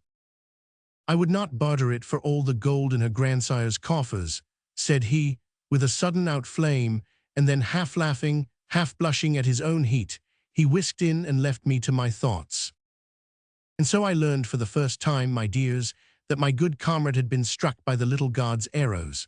When a man's years number 100, love springs up in him, as the gourd grew in the scriptures, in a single night. I have told my story ill if I have not made you understand that my friend was a frank, warm-hearted lad of impulse, whose reason seldom stood sentry over his inclinations. Such a man can no more draw away from a winning maid than the needle can shun the magnet. He loves as the mavis sings or the kitten plays. Now, a slow-witted, heavy fellow like myself, in whose veins the blood has always flowed somewhat coolly and temperately, may go into love as a horse goes into a shelving stream, step by step. But a man like Reuben is kicking his heels upon the bank one moment, and is over ears in the deepest pool the next. Heaven only knows what match it was that had set the tow alight. I can but say that from that day on my comrade was sad and cloudy one hour, gay and blithesome the next. His even flow of good spirits had deserted him, and he became as dismal as a molting chicken, which has ever seemed to me to be one of the strangest outcomes of what poets have called the joyous state of love. But indeed, pain and pleasure are so very nearly akin in this world that it is as if they were tethered in neighboring stalls, and a kick would at any time bring down the partition. Here is a man who is as full of sighs as a grenade is of powder. His face is sad, his brow is downcast, his wits are wandering. Yet if you remark to him that it is an ill thing that he should be in this state, he will answer you, as like as not, that he would not exchange it for all the powers and principalities. Tears to him are golden, and laughter is but base coin. Well, my dears, it is useless for me to expound to you that which I cannot myself understand. If, as I have heard, it is impossible to get the thumb marks of any two men to be alike, how can we expect their inmost thoughts and feelings to tally? Yet this I can say with all truth, that when I asked your grandmother's hand, I did not demean myself as if I were chief mourner at a funeral. She will bear me out that I walked up to her with a smile upon my face, though mayhap there was a little flutter at my heart, and I took her hand and I said, "But lackaday, whither have I wandered? What has all this to do with Taunton town and the rising of 1685? On the night of Wednesday, June 17, we learned that the king, as Monmouth was called throughout the West, was lying less than 10 miles off with his forces, and that he would make his entry into the loyal town of Taunton the next morning. Every effort was made, as ye may well guess, to give him a welcome which should be worthy of the most Whiggish and Protestant town in England. An arch of evergreens had already been built up at the western gate, bearing the motto, "Welcome to King Monmouth," and another spanned the entrance to the marketplace from the upper window of the White Hart Inn, with "Hail to the Protestant Chief," in great scarlet letters. A third, if I remember right, bridged the entrance to the castle yard, but the motto on it has escaped me. The cloth and wool industry is, as I have told you, the staple trade of the town, and the merchants had no mercy on their wares, but used them freely to beautify the streets. Rich tapestries, glossy velvets, and costly brocades fluttered from the windows or lined the balconies. East Street, High Street, and Fore Street were draped from garret to basement with rare and beautiful fabrics, while gay flags hung from the roofs on either side, or fluttered in long festoons from house to house. The royal banner of England floated from the lofty tower of St. Mary Magdalene, while the blue ensign of Monmouth waved from the sister turret of St. James. Late into the night, there was planing and hammering, working and devising, until when the sun rose upon Thursday, June 18, it shone on as brave a show of bunting and evergreen as ever graced a town. Taunton had changed, as by magic, from a city into a flower garden. Master Stephen Timewell had busied himself in these preparations, but he had borne in mind at the same time that the most welcome sight which he could present to Monmouth's eyes was the large body of armed men who were prepared to follow his fortunes. There were 1,600 in the town, 200 of which were horse, mostly well armed and equipped. These were disposed in such a way that the king should pass them in his progress. The townsmen lined the marketplace 3 deep from the castle gate to the entrance to the High Street. From thence to Shutton, Dorsetshire, and Frome peasants were drawn up on either side of the street, while our own regiment was stationed at the western gate. With arms well burnished, serried ranks, and fresh sprigs of green in every bonnet, no leader could desire a better addition to his army. When all were in their places, and the burghers and their wives had arrayed themselves in their holiday gear, with gladsome faces and baskets of new-cut flowers, all was ready for the royal visitor's reception. "My orders are," said Saxon, riding up to us, as we sat our horses beside our companions, "that I and my captains should fall in with the king's escort as he passes, and so accompany him to the marketplace. Your men shall present arms, and shall then stand their ground until we return." We all three drew our swords and saluted. "If ye will come with me, gentlemen, and take position to the right of the gate here," said he, "I may be able to tell ye something of these folk as they pass. 30 years of war in many climes should give me the master craftsman's right to expound to his apprentices." We all very gladly followed his advice and passed out through the gate, which was now nothing more than a broad gap amongst the mounds which marked the lines of the old walls. "There is no sign of them yet," I remarked, as we pulled up upon a convenient hillock. "I suppose that they must come by this road which winds through the valley before us." "There are two sorts of bad general," quoth Saxon, "the man who is too fast and the man who is too slow. His Majesty's advisers will never be accused of the former failing, whatever other mistakes they may fall into. There was old Marshal Grunberg, with whom I did 26 months soldiering in Bohemia. He would fly through the country pell-mell, horse, foot, and artillery, as if the devil were at his heels. He might make 50 blunders, but the enemy had never time to take advantage. I call to mind a raid which we made into Silesia, when after 2 days or so of mountain roads, his Oberhauptmann of the staff told him that it was impossible for the artillery to keep up. "Lass ease hinter," says he, so the guns were left, and by the evening of the next day the foot were dead beat. "They cannot walk another mile," says the Oberhauptmann. "Lassen sei hinter," says he. So on we went with the horse. I was in his Pander regiment, worse luck, but after a skirmish or two, what with the roads and what with the enemy, our horses were foundered and useless. "The horses are used up," says the Oberhauptmann. "Lassen sei hinter," he cries, and I warrant that he would have pushed on to Prague with his staff had they allowed him. General Hinterlassen, we called him after that. "A dashing commander, too," cried Sir Gervas.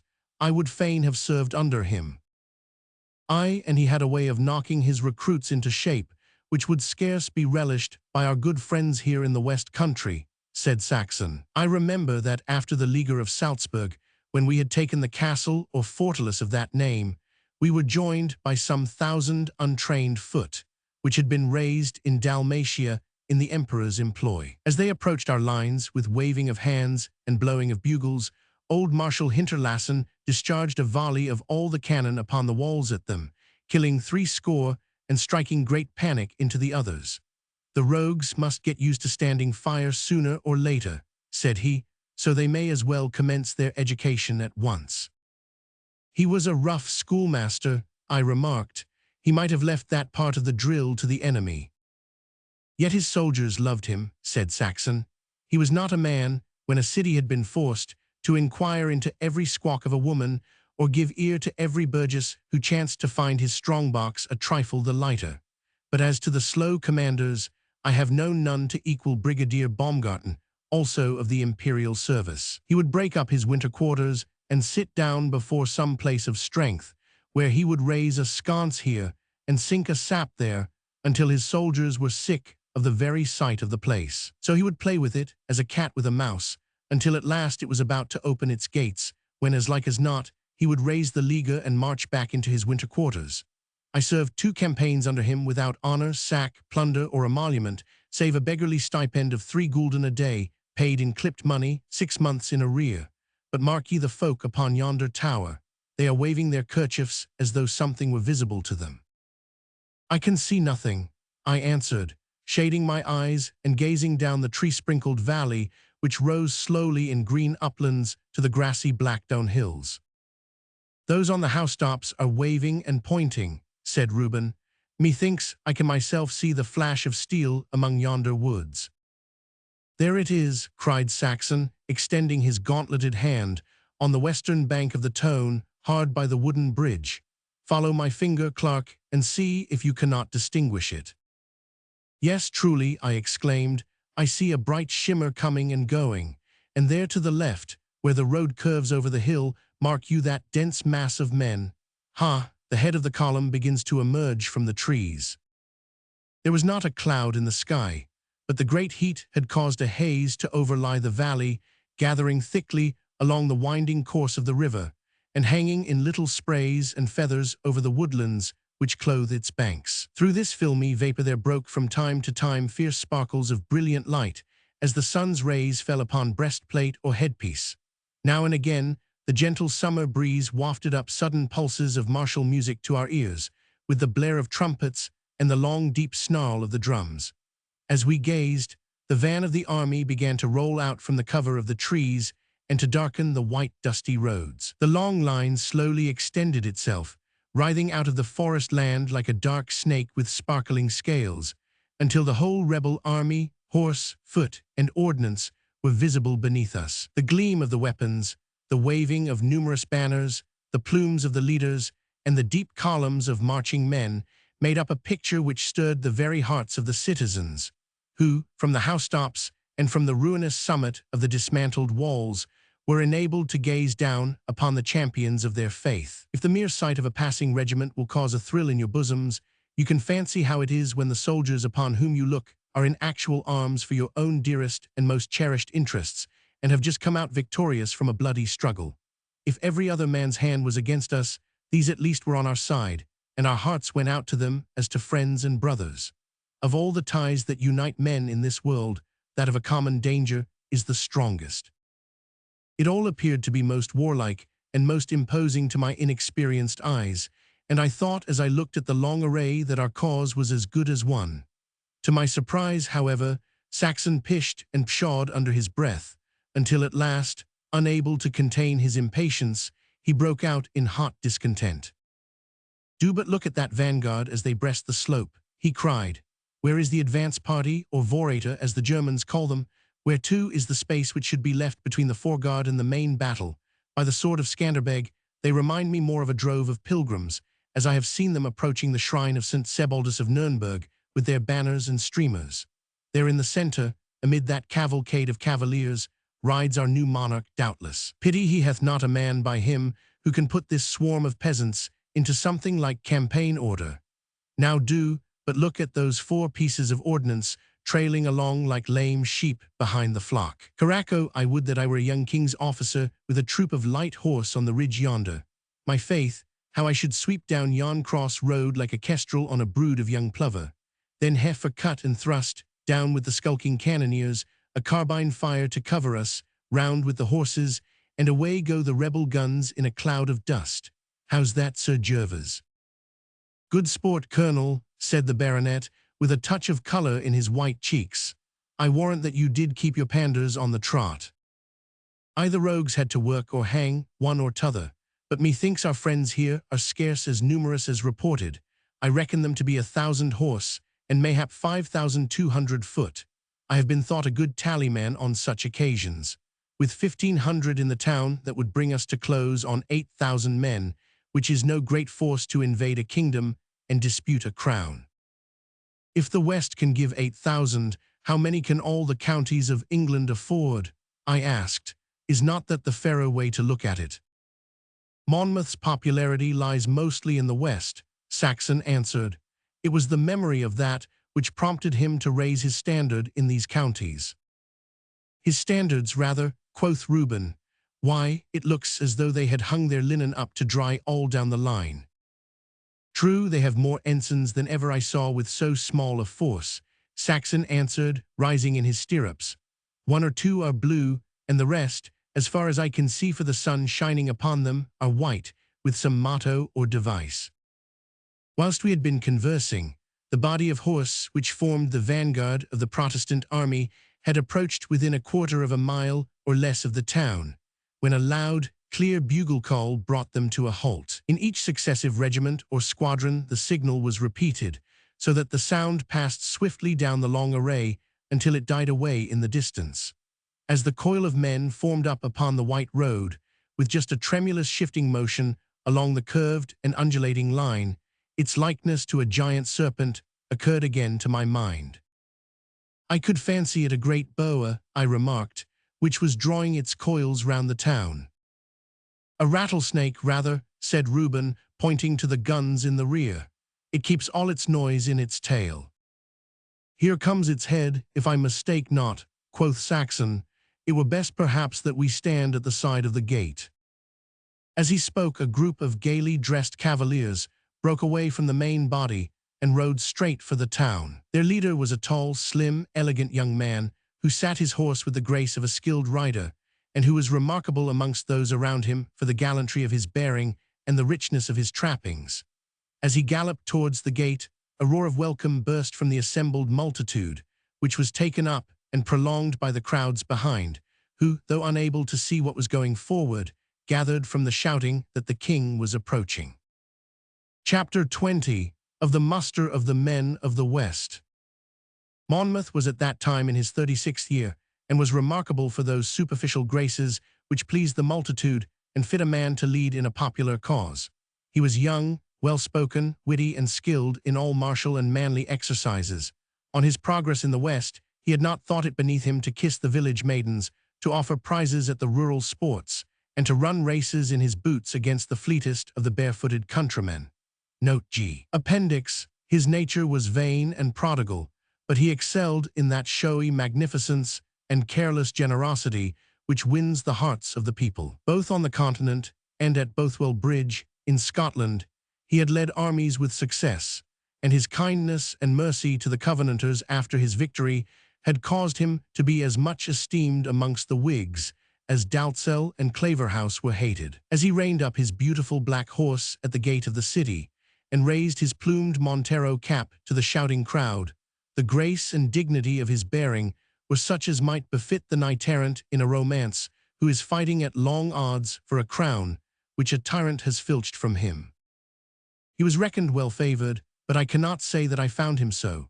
His face was, I thought, too long and white for comeliness, yet his features were high and noble, with well-marked nose and clear, searching eyes.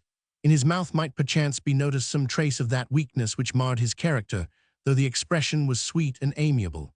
He wore a dark purple Rockwellora riding jacket, faced and lapelled with gold lace, through the open front of which shone a silver breastplate. A velvet suit of a lighter shade than the jacket, a pair of high yellow cordovan boots, with a gold-hilted rapier on one side and a poniard of Parma on the other, each hung from the morocco-leather sword-belt, completed his attire. A broad collar of Mechlin lace flowed over his shoulders, while wristbands of the same costly material dangled from his sleeves. Again and again he raised his cap and bent to the saddle-bow in response to the storm of cheering. "A Monmouth, cried the people. "Hail to the Protestant chief! Long live the noble King Monmouth!" While from every window and roof and balcony fluttering kerchief or waving hat brightened the joyous scene. The rebel van caught fire at the sight and raised a great deep-chested shout, which was taken up again and again by the rest of the army, until the whole countryside was sonorous. In the meanwhile, the city elders, headed by our friend the mayor, advanced from the gate in all the dignity of silk and fur to pay homage to the king. Sinking upon one knee by Monmouth's stirrup, he kissed the hand which was graciously extended to him. "Nay, good master mayor," said the king in a clear, strong voice, "it is for my enemies to sink before me, and not for my friends. Prithee, what is this scroll which you do unroll?"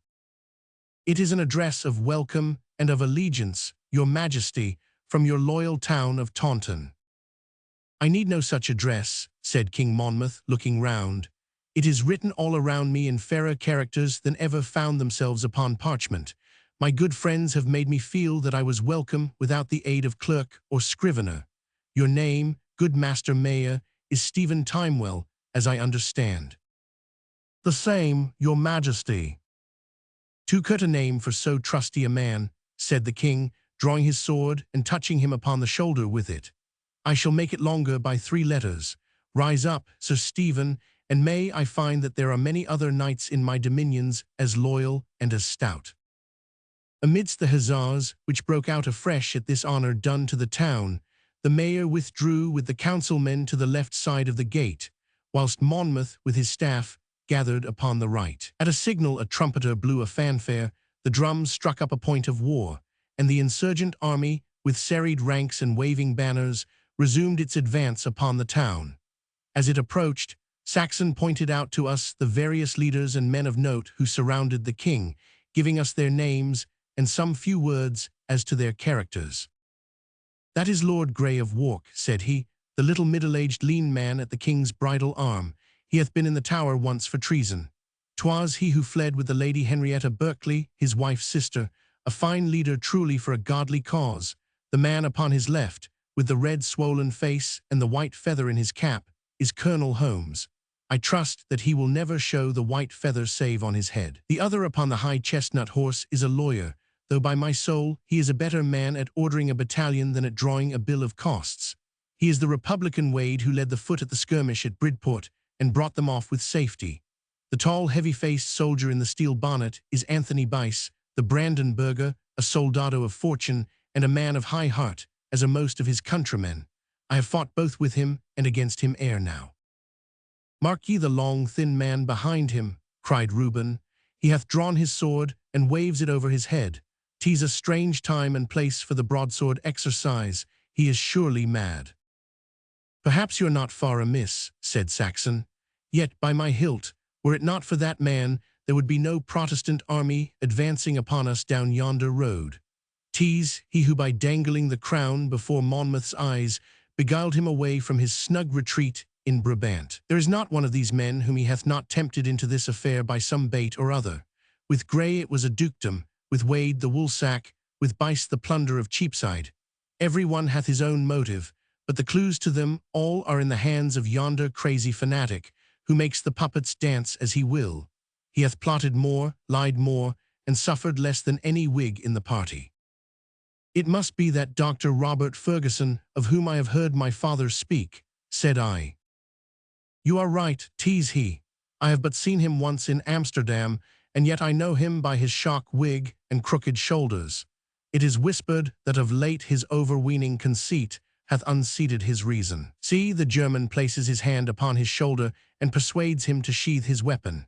King Monmouth glances round too, and smiles as though he were the court buffoon with a Geneva cloak instead of the motley. But the van is upon us. To your companies, and mind that ye raise your swords to the salute, while the colours of each troop go by. Whilst our companion had been talking, the whole Protestant army had been streaming towards the town, and the head of the foreguard was abreast with the gateway.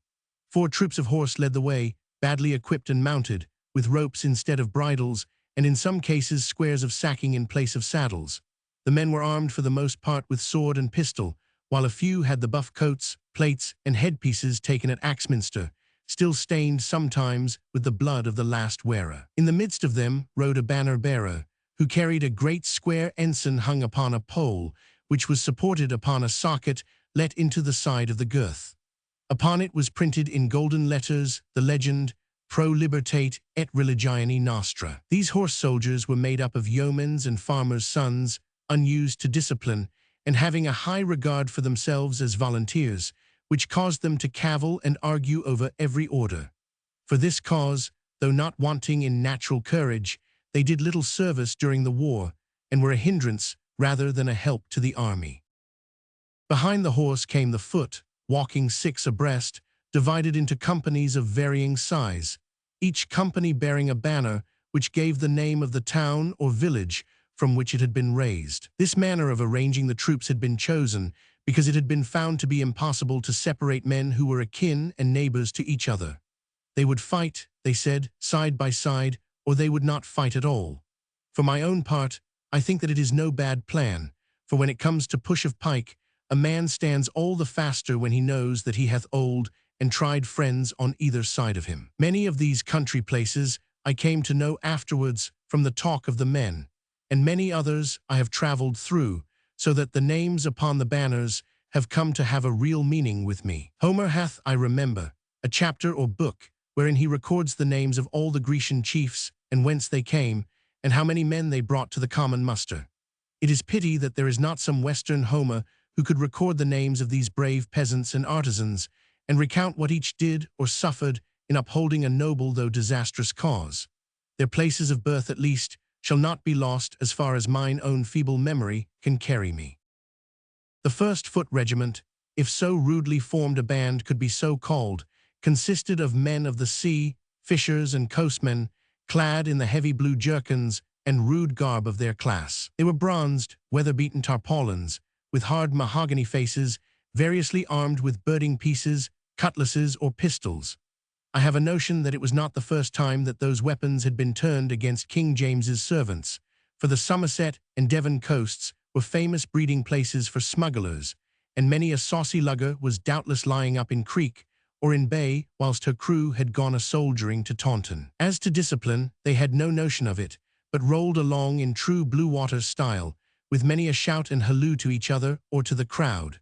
From Star Point to Portland Roads, there would be few nets for many weeks to come, and fish would swim the narrow seas which should have been heaped on Lime Cobb or exposed for sale in Plymouth Market. Each group or band of these men of the sea bore with it its own banner, that of Lyme in the front, followed by Topsham, Coleyford, Bridport, Sidmouth, Otterton, Abbotsbury, and Charmouth, all southern towns which are on or near the coast. So they trooped past us, rough and careless, with caps cocked, and the reek of their tobacco rising up from them like the steam from a tired horse. In number they may have been 400 or thereabouts. The peasants of Rockburgh, with flail and scythe, led the next column, followed by the banner of Honiton, which was supported by 200 stout lacemakers from the banks of the Otter. These men showed by the colour of their faces that their work kept them within four walls, yet they excelled their peasant companions in their alert and soldierly bearing. Indeed, with all the troops, we observed that, though the countrymen were the stouter and heartier, the craftsmen were the most ready to catch the air and spirit of the camp. Behind the men of Honiton came the Puritan clothworkers of Wellington, with their mayor upon a white horse beside their standard-bearer, and a band of 20 instruments before him. Grim-visaged, thoughtful, sober men, they were for the most part clad in grey suits and wearing broad-brimmed hats. For God and faith was the motto of a streamer which floated from amongst them. The clothworkers formed 3 strong companies, and the whole regiment may have numbered close on 600 men. The 3rd Regiment was headed by 500 foot from Taunton, men of peaceful and industrious life, but deeply imbued with those great principles of civil and religious liberty which were 3 years later to carry all before them in England. As they passed the gates, they were greeted by a thunderous welcome from their townsmen upon the walls and at the windows. Their steady, solid ranks and broad, honest burgher faces seemed to me to smack of discipline and of work well done. Behind them came the musters of Winterbourne, Ilminster, Chard, Yeovil, and Columpton, 100 or more pikesmen to each, bringing the tally of the regiment to 1,000 men. A squadron of horse trotted by, closely followed by the 4th Regiment, bearing in its van the standards of Beaminster, Crewkerne, Langport, and Chidiock, all quiet Somersetshire villages, which had sent out their manhood to strike a blow for the old cause. Puritan ministers, with their steeple hats and Geneva gowns, once black, but now white with dust, marched sturdily along beside their flocks. Then came a strong company of wild, half-armed shepherds from the Great Plains, which extend from the Blackdones on the south to the Mendips on the north, very different fellows. I promise you, from the Corridons and Strephons of Master Waller or Master Dryden, who have depicted the shepherd as ever shedding tears of love, and tootling upon a plaintive pipe. I fear that Chloe or Phillies would have met with rough wooing at the hands of these western savages.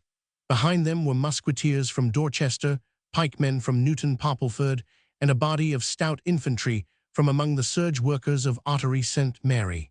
This 4th Regiment numbered rather better than 800, but was inferior in arms and in discipline to that which preceded it. The 5th Regiment was headed by a column of fen men from the dreary marches, which stretch round Athelney. These men, in their sad and sordid dwellings, had retained the same free and bold spirit which had made them in past days the last resource of the good King Alfred and the protectors of the western shires from the inroads of the Danes, who were never able to force their way into their watery strongholds. 2 companies of them, tosy-headed and bare-legged, but loud in hymn and prayer, had come out from their fastnesses to help the Protestant cause. At their heels came the woodmen and lumberers of Bishop's Lydiard, big, sturdy men in green jerkins, and the white-smocked villagers of Hewish Champflower.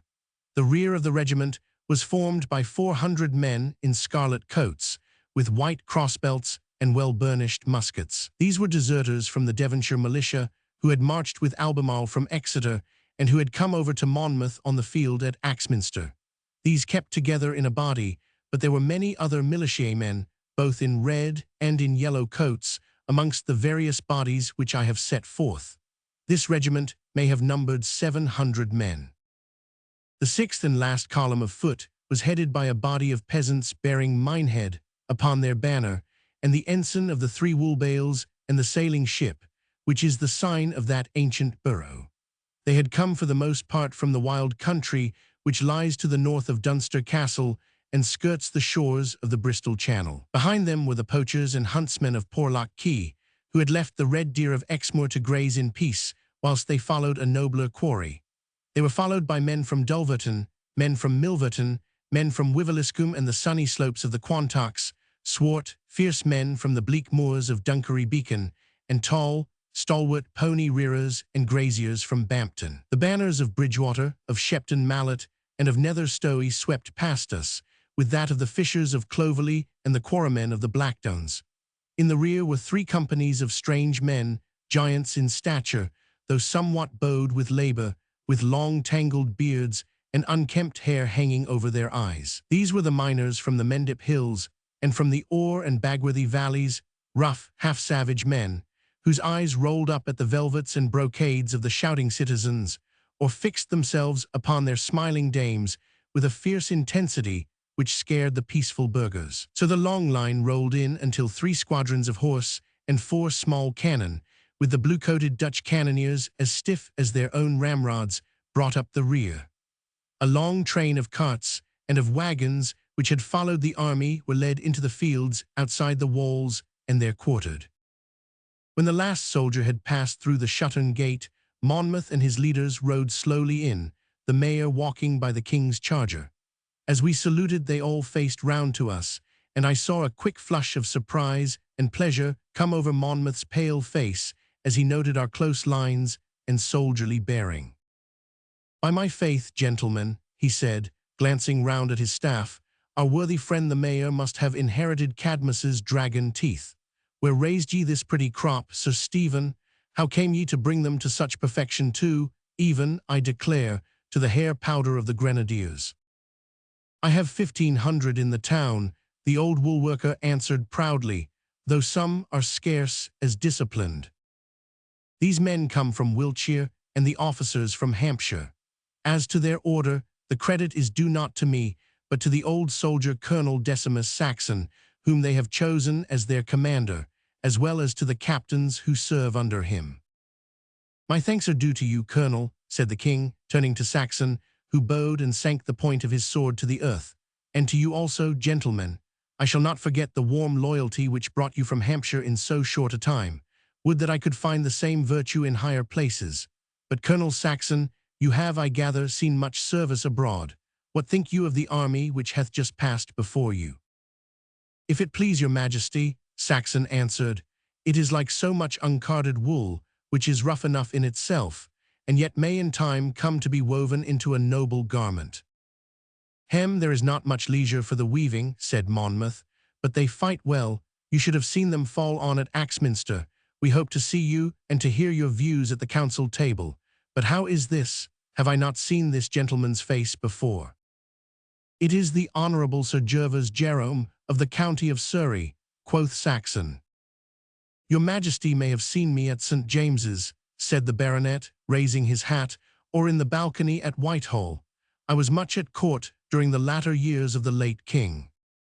"Yes, yes, I remember the name as well as the face," cried Monmouth. "You see, gentlemen," he continued, turning to his staff, "the courtiers begin to come in at last. Were you not the man who did fight Sir Thomas Killigrew behind Dunkirk House? I thought as much. Will you not attach yourself to my personal attendance?" "If it please your majesty," Sir Gervas answered, "I am of opinion that I could do your royal cause better service at the head of my musketeers." So be it," said King Monmouth. Setting spurs to his horse, he raised his hat in response to the cheers of the troops and cantered down the high street under a rain of flowers, which showered from roof and window upon him, his staff, and his escort. We had joined in his train, as commanded, so that we came in for our share of this merry crossfire. One rose as it fluttered down was caught by Reuben, who, I observed, pressed it to his lips, and then pushed it inside his breastplate. Glancing up, I caught sight of the smiling face of our host's daughter peeping down at us from a casement. "Well caught, Reuben," I whispered. "At trick-track or trap and ball you were ever our best player." "Ah, Micah," said he, "I bless the day that ever I followed you to the wars. I would not change places with Monmouth this day." "Has it gone so far then?" I exclaimed. Why, lad, I thought that you were but opening your trenches, and you speak as though you had carried the city. Perhaps I am overhopeful, he cried, turning from hot to cold, as a man doth when he is in love, or hath the tertian ague, or other bodily trouble. God knows that I am little worthy of her, and yet. Set not your heart too firmly upon that which may prove to be beyond your reach, said I. The old man is rich, and will look higher. I would he were poor, sighed Reuben, with all the selfishness of a lover. If this war last, I may win myself some honor or title. Who knows? Others have done it, and why not I? Of our three from haven't, I remarked, one is spurred onwards by ambition, and one by love. Now, what am I to do who care neither for high office nor for the face of a maid? What is to carry me into the fight? Our motives come and go, but yours is ever with you, said Reuben. Honor and duty are the two stars, Micah, by which you have ever steered your course. Faith, Mistress Ruth has taught you to make pretty speeches, said I, but methinks she ought to be here amid the beauty of Taunton. As I spoke, we were riding into the marketplace, which was now crowded with our troops. Round the cross were grouped a score of maidens clad in white muslin dresses with blue scarfs around their waists. As the king approached, these little maids, with much pretty nervousness, advanced to meet him and handed him a banner which they had worked for him, and also a dainty gold-clasped Bible. Monmouth handed the flag to one of his captains, but he raised the book above his head, exclaiming that he had come there to defend the truths contained within it, at which the cheerings and acclamations broke forth with redoubled vigor. It had been expected that he might address the people from the cross, but he contented himself with waiting while the heralds proclaimed his titles to the crown, when he gave the word to disperse, and the troops marched off to the different centers where food had been provided for them. The king and his chief officers took up their quarters in the castle, while the mayor and richer burgesses found bed and board for the rest. As to the common soldiers, many were billeted among the townsfolk, many others encamped in the streets and castle grounds, while the remainder took up their dwelling among the wagons in the fields outside the city, where they lit up great fires, and had sheep roasting and beer flowing as merrily as though a march on London were but a holiday outing. Chapter 21 of My Hand Grips with the Brandenburger. King Monmouth had called a council meeting for the evening, and summoned Colonel Decimus Saxon to attend it, with whom I went, bearing with me the small package which Sir Jacob Clancing had given over to my keeping. On arriving at the castle, we found that the king had not yet come out from his chamber, but we were shown into the great hall to await him, a fine room with lofty windows and a noble ceiling of carved woodwork. At the further end, the royal arms had been erected without the bar sinister, which Monmouth had formerly worn. Here were assembled the principal chiefs of the army, with many of the inferior commanders, town officers, and others who had petitions to offer. Lord Grey of Wark stood silently by the window, looking out over the countryside with a gloomy face. Wade and Holmes shook their heads and whispered in a corner. Ferguson strode about with his wig awry, shouting out exhortations and prayers in a broad Scottish accent. A few of the more gaily dressed gathered round the empty fireplace, and listened to a tale from one of their number which appeared to be shrouded in many oaths, and which was greeted with shouts of laughter. In another corner, a numerous group of zealots, clad in black or russet gowns, with broad white bands and hanging mantles, stood round some favorite preacher, and discussed in an undertone Calvinistic philosophy and its relation to statecraft. A few plain homely soldiers, who were neither sectaries nor courtiers, wandered up and down, or stared out through the windows at the busy encampment upon the castle green. To one of these, remarkable for his great size and breadth of shoulder, Saxon led me, and touching him on the sleeve, he held out his hand as to an old friend. "Mein Gott," cried the German soldier of fortune, for it was the same man whom my companion had pointed out in the morning. "I thought it was you, Saxon, when I saw you by the gate, though you are even thinner than of old. How a man could suck up so much good Bavarian beer as you have done, and yet make so little flesh upon it, is more than I can verstehen. How have all things gone with you?" "As of old," said Saxon, "more blows than thalers, and greater need of a surgeon than of a strong box. When did I see you last, friend? Was it not at the onfall at Nurnberg, when I led the right and you the left wing of the heavy horse?" "Nay," said Bice, I have met you in the way of business since then. Have you forgot the skirmish on the Rhine bank, when you did flash your snaffon at me? Sapperment, had some rascally shelm not stabbed my horse, I should have swept your head off, as a boy cuts thistles mid a stick.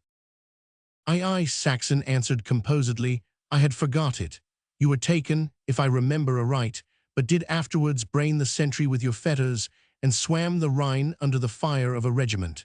Yet, I think that we did offer you the same terms that you were having with the others. Some such base offer was indeed made me, said the German sternly, to which I answered that, though I sold my sword, I did not sell my honor. It is well that cavaliers of fortune should show that an engagement is with them, how do ye say it, unbreakable until the war is over. Then by all means let him change his paymaster, warum nicht. True, friend, true, replied Saxon. These beggarly Italians and Swiss have made such a trade of the matter, and sold themselves so freely, body and soul, to the longest purse, that it is well that we should be nice upon points of honor.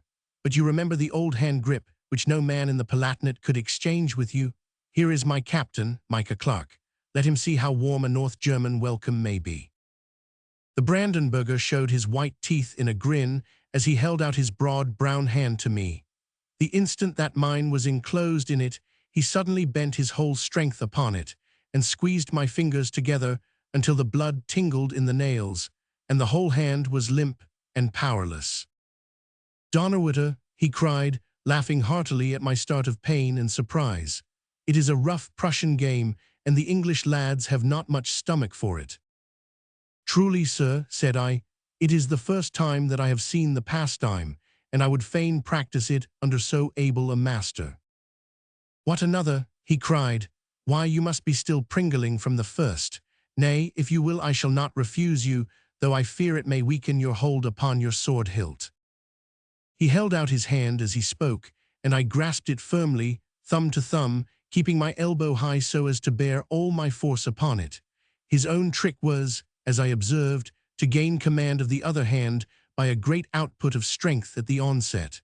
This I prevented by myself putting out all my power. For a minute or more we stood motionless, gazing into each other's faces. Then I saw a bead of sweat trickle down his forehead, and I knew that he was beaten. Slowly his grip relaxed, and his hand grew limp and slack, while my own tightened ever upon it, until he was forced in a surly, muttering voice to request that I should unhand him. Teufel und Hexerei, he cried, wiping away the blood which oozed from under his nails. I might as well put my fingers in a rat trap. You are the first man that ever yet exchanged fair hand grips with Anthony Bice. We breed brawn in England as well as in Brandenburg, said Saxon, who was shaking with laughter over the German soldier's discomfiture. Why, I have seen that lad pick up a full-size sergeant of dragoons and throw him into a cart as though he had been a clod of earth. Strong he is, grumbled Bice, still wringing his injured hand, strong as old Gott's mit de iron grip. But what good is strength alone in the handling of a weapon? It is not the force of a blow, but the way in which it is geschlagen that makes the effect. Your sword now is heavier than mine, by the look of it, and yet my blade would bite deeper. Is not that a more soldierly sport than kinderspiel such as hand-grasping and the like? He is a modest youth, said Saxon, yet I would match his stroke against yours. For what? Snarled the German. For as much wine as we can take at a sitting. No small amount either, said Bice, a brace of gallons at the least. Well, be it so, do you accept the contest? I shall do what I may, I answered, though I can scarce hope to strike as heavy a blow as so old and tried a soldier. Henker, take your compliments, he cried gruffly. It was with sweet words that you did coax my fingers into that fool-catcher of yours. Now here is my old headpiece of Spanish steel. It has, as you can see, 1 or 2 dints of blows, and a fresh one will not hurt it. I place it here upon this oaken stool high enough to be within fair sword sweep. Have at it, Junker, and let us see if you can leave your mark upon it. Do you strike first, sir, said I, since the challenge is yours. I must bruise my own headpiece to regain my soldierly credit, he grumbled. Well, well, it has stood a cut or two in its day. Drawing his broadsword, he waved back the crowd who had gathered around us, while he swung the great weapon with tremendous force round his head, and brought it down with a full, clean sweep on to the smooth cap of steel. The headpiece sprang high into the air and then clattered down upon the oaken floor with a long, deep line bitten into the solid metal. "Well struck, a brave stroke," cried the spectators. "It is proof steel thrice welded and warranted to turn a sword blade," one remarked, raising up the helmet to examine it and then replacing it upon the stool. "I have seen my father cut through proof steel with this very sword," said I, drawing the 50-year-old weapon. "He put rather more of his weight into it than you have done. I have heard him say that a good stroke should come from the back and loins rather than from the mere muscles of the arm." "It is not a lecture we want, but a Beispiel or example," sneered the German. "It is with your stroke that we have to do, and not with the teaching of your father." "My stroke," said I, "is in accordance with his teaching," and whistling round the sword, I brought it down with all my might and strength upon the German's helmet. The good old Commonwealth blade shore through the plate of steel, cut the stool asunder, and buried its point 2 inches deep in the oaken floor. "It is but a trick," I explained. "I have practiced it in the winter evenings at home." "It is not a trick that I should care to have played upon me," said Lord Grey, amid a general murmur of applause and surprise. "Odds bud, man, you have lived 2 centuries too late. What would not your thews have been worth before gunpowder put all men upon a level?" "Wunderbar," growled Bice, "wunderbar. I am past my prime, young sir, and may well resign the palm of strength to you. It was a right noble stroke. It hath cost me a runlet or 2 of canary and a good old helmet, but I grudge it not, for it was fairly done. I am thankful that my head was not darin. Saxon here used to show us some brave Schwarzspielerei, but he hath not the weight for such smashing blows as this. My eye is still true and my hand firm, though both are perhaps a trifle the worse for want of use," said Saxon, only too glad at the chance of drawing the eyes of the chiefs upon him. "At backsword, sword and dagger, sword and buckler, single falchion and case of falchions, mine old challenge still holds good against any comer, save only my brother Quartus, who plays as well as I do, but hath an extra half-inch in reach which gives him the vantage."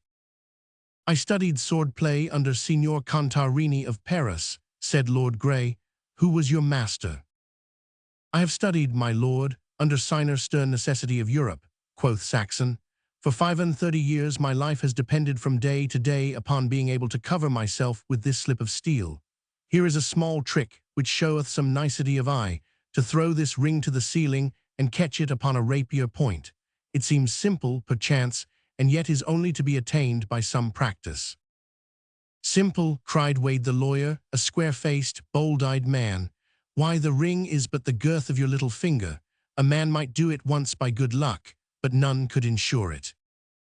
"I will lay a guinea a thrust on it," said Saxon, and tossing the little gold circlet up into the air, he flashed out his rapier and made a pass at it.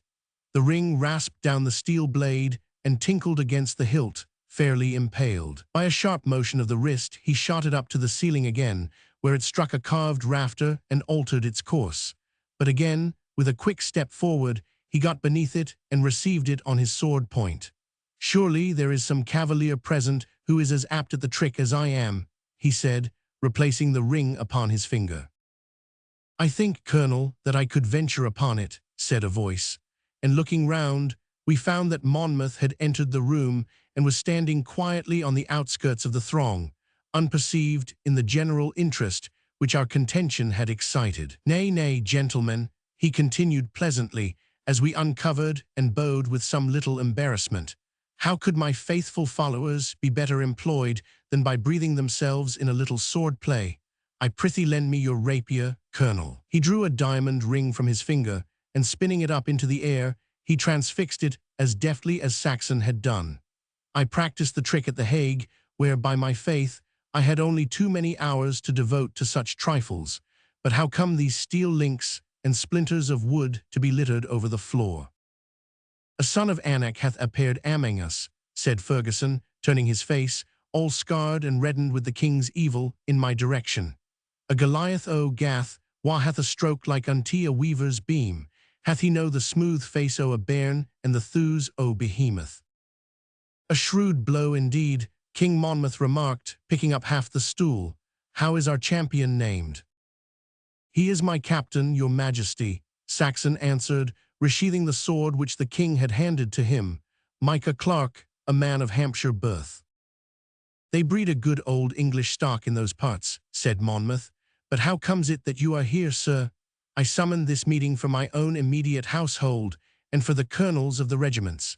If every captain is to be admitted into our councils, we must hold our meetings on the castle green, for no apartment could contain us." "I ventured to come here, your majesty," I replied, "because on my way hither I received a commission, which was that I should deliver this small but weighty package into your hands. I therefore thought it my duty to lose no time in fulfilling my errand." "What is in it?" he asked. "I know not," I answered. Dr. Ferguson whispered a few words into the king's ear, who laughed and held out his hand for the packet. "Tut, tut," said he, "the days of the Borgias and the Medicis are over, doctor. Besides, the lad is no Italian conspirator, but hath honest blue eyes and flaxen hair as nature's certificate to his character. This is passing heavy, an ingot of lead by the feel. Lend me your dagger, Colonel Holmes. It is stitched round with packthread. Ha, it is a bar of gold, solid virgin gold by all that is wonderful. Take charge of it, Wade, and see that it is added to the common fund. This little piece of metal may furnish 10 pikemen. What have we here? A letter and an enclosure. To James, Duke of Monmouth. It was written before we assumed our royal state. Sir Jacob Glancing, late of Snellerby Hall, sends greeting and a pledge of affection. Carry out the good work. 100 more such ingots await you when you have crossed Salisbury Plain. Bravely promised, Sir Jacob. I would that you had sent them. Well, gentlemen, ye see how support and tokens of goodwill come pouring in upon us. Is not the tide upon the turn? Can the usurper hope to hold his own? Will his men stand by him?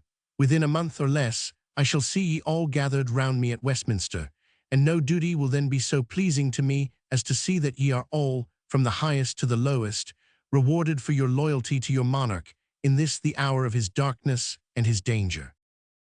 A murmur of thanks rose up from the courtiers at this gracious speech, but the German plucked at Saxon's sleeve and whispered, "He hath his warm fit upon him. You shall see him cold anon. 1,500 men have joined me here where I did but expect 1,000 at the most." The king continued, "If we had high hopes when we landed at Lime Cobb with 80 at our back, what should we think now when we find ourselves in the chief city of Somerset with 8,000 brave men around us? 'Tis but one other affair like that at Axminster, and my uncle's power will go down like a house of cards. But gather round the table, gentlemen, and we shall discuss matters in due form." "There is yet a scrap of paper which you have not read, sire," said Wade, picking up a little slip which had been enclosed in the note. "It is a rhyming catch, or the posy of a ring," said Monmouth, glancing at it. "What are we to make of this? When thy star is in trine, between darkness and shine. Duke Monmouth, Duke Monmouth, beware of the Rhine. Thy star in trine, what tomfoolery is this?" "If it please your majesty," said I have reason to believe that the man who sent you this message is one of those who are deeply skilled in the arts of divination, and who pretend from the motions of the celestial bodies to foretell the fates of men." "This gentleman is right, sir," remarked Lord Grey. "Thy star in trine is an astrological term, which signifieth when your natal planet shall be in a certain quarter of the heavens. The verse is of the nature of a prophecy. The Chaldeans and Egyptians of old are said to have attained much skill in the art, but I confess that I have no great opinion of those latter-day prophets who busy themselves in answering the foolish questions of every housewife. And tell by Venus and the moon, who stole a thimble or a spoon," muttered Saxon, quoting from his favorite poem. "Why, here are our colonels catching the rhyming complaint," said the king, laughing. "We shall be dropping the sword and taking to the harp anon, as Alfred did in these very parts, or I shall become a king of bards and trouveurs, like good King René of Provence. But, gentlemen, if this be indeed a prophecy, it should, methinks, bode well for our enterprise. It is true that I am warned against the Rhine, but there is little prospect of our fighting this quarrel upon its banks." "Worse luck," murmured the German under his breath. "We may therefore thank this Sir Jacob and his giant messenger for his forecast as well as for his gold. But here comes the worthy mayor of Taunton, the oldest of our councillors and the youngest of our knights. Captain Clarke, I desire you to stand at the inside of the door and to prevent intrusion. What passes amongst us will, I am well convinced, be safe in your keeping." I bowed and took up my post as ordered, while the councilmen and commanders gathered round the great oaken table which ran down the centre of the hall. The mellow evening light was streaming through the 3 western windows, while the distant babble of the soldiers upon the castle green sounded like the sleepy drone of insects.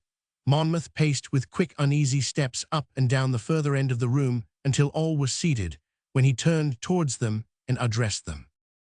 "You will have surmised, gentlemen," he said, "that I have called you together today that I might have the benefit of your collective wisdom in determining what our next steps should be. We have now marched some 40 miles into our kingdom, and we have met wherever we have gone with the warm welcome which we expected.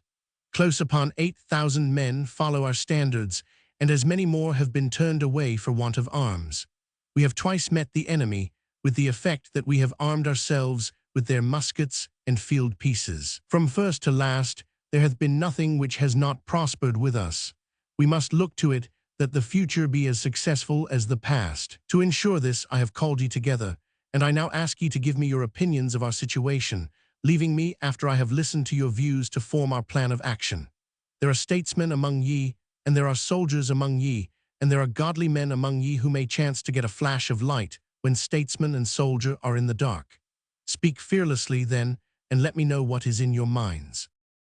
From my central post by the door I could see the lines of faces on either side of the board, the solemn, close-shaven Puritans, sunburned soldiers, and white-wigged, mustachioed courtiers. My eyes rested particularly upon Ferguson's scorbutic features, Saxon's hard aquiline profile, the German's burly face, and the peaky, thoughtful countenance of the Lord of Wark. "If nobody else will gie an opinion," cried the fanatical doctor, "I'll e'en speak mysel, as led by the inward voice. For have I no worked in the cause and slaved in it, much enduring and suffering many things at the hands o' the froward, whereby my ain spirit hath plentifully fructified? Have I no been bruised as in a wine-press, and cast out wy, hissing and scorning into waste places?" "We know your merits and your sufferings, doctor," said the king. "The question before us is as to our course of action." "Was there no a voice heard in the east?" cried the old Whig. "Was there no a sound as o' a great crying, the crying for a broken covenant and a sinful generation? Whence came the cry? Wha was the voice? Was it no that o' the man Robert Ferguson, wha raised himsel up against the great ones in the land, and wouldna be appeased?" "Aye, aye, doctor," said Monmouth impatiently. "Speak to the point, or give place to another." "I shall mak mysel clear, your majesty. Have we no heard that Argyle is cutten off? And why was he cutten off? Because he hadna due faith in the workings o' the Almighty, and must needs reject the help o' the children o' light in favour o' the bare-legged spawn o' prelacy, wha are half pagan, half popish. Had he walked in the path o' the Lord, he wadna be lying in the Tolbooth o' Edinburgh wi' the toe or the axe before him. Why did he no gird up his loins and march straight onwards wi' the banner o' light, instead o' dallying here and biding there like a half-hearted Didymus? And the same or war will fa' upon us if we dinna march on into the land and plant our ensigns afore the wicked town o' London, the town where the Lord's work is to be done, and the tares to be separated frae the wheat and piled up for the burning." "Your advice, in short, is that we march on," said Monmouth.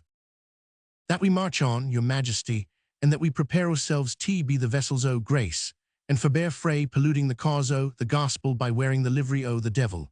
Here he glared at a gaily attired cavalier at the other side of the table, "or by the playing o' cards, the singing o' profane songs, and the swearing o' oaths, all which are nichtly done by members o' this army, why the effect o' giving much scandal to God's ain folk." A hum of assent and approval rose up from the more Puritan members of the council at this expression of opinion, while the courtiers glanced at each other and curled their lips in derision. Monmouth took 2 or 3 turns and then called for another opinion. "You, Lord Grey," he said, "are a soldier and a man of experience. What is your advice? Should we halt here or push forward towards London?" "To advance to the east would, in my humble judgment, be fatal to us," Grey answered, speaking slowly, with the manner of a man who has thought long and deeply before delivering an opinion. James Stewart is strong in horse, and we have none. We can hold our own amongst hedgerows or in broken country, but what chance could we have in the middle of Salisbury Plain? With the dragoons round us, we should be like a flock of sheep amid a pack of wolves. Again, every step which we take towards London removes us from our natural vantage ground, and from the fertile country which supplies our necessities. While it strengthens our enemy by shortening the distance he has to convey his troops and his victuals. Unless, therefore, we hear of some great outbreak elsewhere, or of some general movement in London in our favor, we would do best to hold our ground and wait an attack. You argue shrewdly and well, my Lord Grey, said the king. But how long are we to wait for this outbreak which never comes, and for this support which is ever promised and never provided? We have now been 7 long days in England, and during that time of all the House of Commons no single man hath come over to us, and of the lords none gave my Lord Grey, who was himself an exile. Not a baron or an earl, and only one baronet, hath taken up arms for me. Where are the men whom Danvers and Wildman promised me from London? Where are the brisk boys of the city who were said to be longing for me? Where are the breakings out from Berwick to Portland which they foretold? Not a man hath moved save only these good peasants. I have been deluded, ensnared, trapped by vile agents who have led me into the shambles. He paced up and down, wringing his hands and biting his lips, with despair stamped upon his face. I observed that Bice smiled and whispered something to Saxon, a hint, I suppose, that this was the cold fit of which he spoke. Tell me, Colonel Bice, said the king, mastering his emotion by a strong effort, do you, as a soldier, agree with my Lord Grey? Ask Saxon, your majesty, the German answered. My opinion in a Rathsversumlung is, I have observed, ever the same as his. Then we turn to you, Colonel Saxon, said Monmouth. We have in this council a party who are in favor of an advance and a party who wish to stand their ground. Their weight and numbers are, methinks, nearly equal. If you had the casting vote, how would you decide? All eyes were bent upon our leader, for his martial bearing and the respect shown to him by the veteran Bice made it likely that his opinion might really turn the scale. He sat for a few moments in silence with his hands before his face. I will give my opinion, your majesty, he said at last. Feversham and Churchill are making for Salisbury with 3,000 foot, and they have pushed on 800 of the Blue Guards and 2 or 3 dragoon regiments. We should therefore, as Lord Grey says, have to fight on Salisbury Plain, and our foot armed with a medley of weapons could scarce make head against their horse. All is possible to the Lord, as Dr. Ferguson wisely says. We are as grains of dust in the hollow of his hand, yet he hath given us brains wherewith to choose the better course, and if we neglect it, we must suffer the consequence of our folly. Ferguson laughed contemptuously and breathed out a prayer, but many of the other Puritans nodded their heads to acknowledge that this was not an unreasonable view to take of it. On the other hand, sire, Saxon continued, it appears to me that to remain here is equally impossible. Your Majesty's friends throughout England would lose all heart if the army lay motionless and struck no blow. The rustics would flock off to their wives and homes. Such an example is catching. I have seen a great army thaw away like an icicle in the sunshine. Once gone, it is no easy matter to collect them again. To keep them, we must employ them. Never let them have an idle minute. Drill them, march them, exercise them, work them, preach to them, make them obey God and their colonel. This cannot be done in snug quarters. They must travel. We cannot hope to end this business until we get to London. London, then, must be our goal, but there are many ways of reaching it. You have, sire, as I have heard, many friends at Bristol and in the Midlands. If I might advise, I should say let us march round in that direction. Every day that passes will serve to swell your forces and improve your troops, while all will feel something is a-stirring. Should we take Bristol, and I hear that the works are not very strong, it would give us a very good command of shipping and a rare centre from which to act. If all goes well with us, we could make our way to London through Gloucestershire and Worcestershire. In the meantime, I might suggest that a day of fast and humiliation be called to bring down a blessing on the cause. This address, skillfully compounded of worldly wisdom and of spiritual zeal, won the applause of the whole council, and especially that of King Monmouth, whose melancholy vanished as if by magic. By my faith, Colonel, said he, you make it all as clear as day. Of course, if we make ourselves strong in the West, and my uncle is threatened with disaffection elsewhere, he will have no chance to hold out against us. Should he wish to fight us upon our own ground, he must needs drain his troops from north, south, and east, which is not to be thought of. We may very well march to London by way of Bristol." "I think that the advice is good," Lord Grey observed, "but I should like to ask Colonel Saxon what warrant he hath for saying that Churchill and Feversham are on their way, with 3,000 regular foot and several regiments of horse." "The word of an officer of the Blues with whom I conversed at Salisbury," Saxon answered. "He confided in me, believing me to be one of the Duke of Beaufort's household.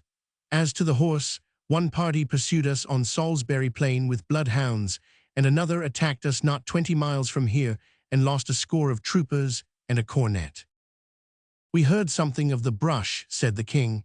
"It was bravely done, but if these men are so close, we have no great time for preparation."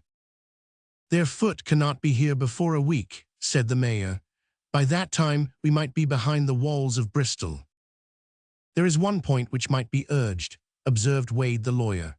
"We have, as your majesty most truly says, met with heavy discouragement in the fact that no noblemen and few commoners of repute have declared for us. The reason is, I opine, that each doth wait for his neighbour to make a move. Should one or two come over, the others would soon follow.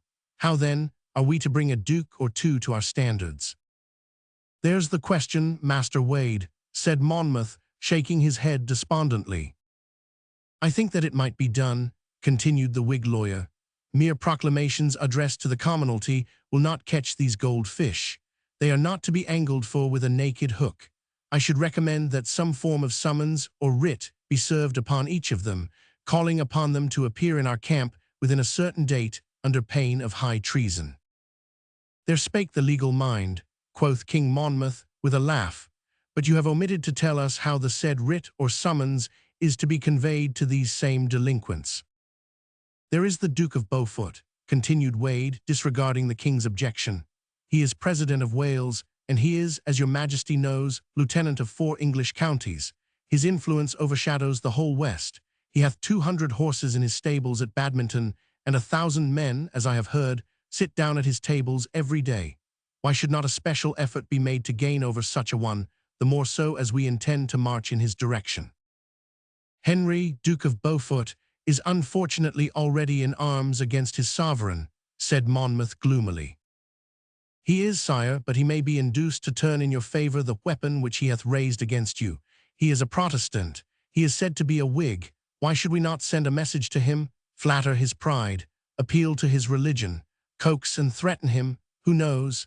He may have private grievances of which we know nothing, and may be ripe for such a move." "Your counsel is good, Wade," said Lord Grey, "but methinks his majesty hath asked a pertinent question. Your messenger would, I fear, find himself swinging upon one of the Badminton oaks if the Duke desired to show his loyalty to James Stuart.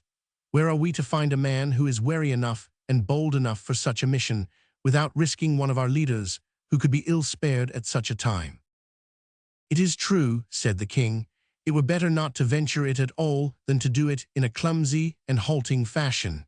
Beaufort would think that it was a plot not to gain him over, but to throw discredit upon him. But what means our giant at the door by signing to us?" "If it please your majesty," I asked, "have I permission to speak?"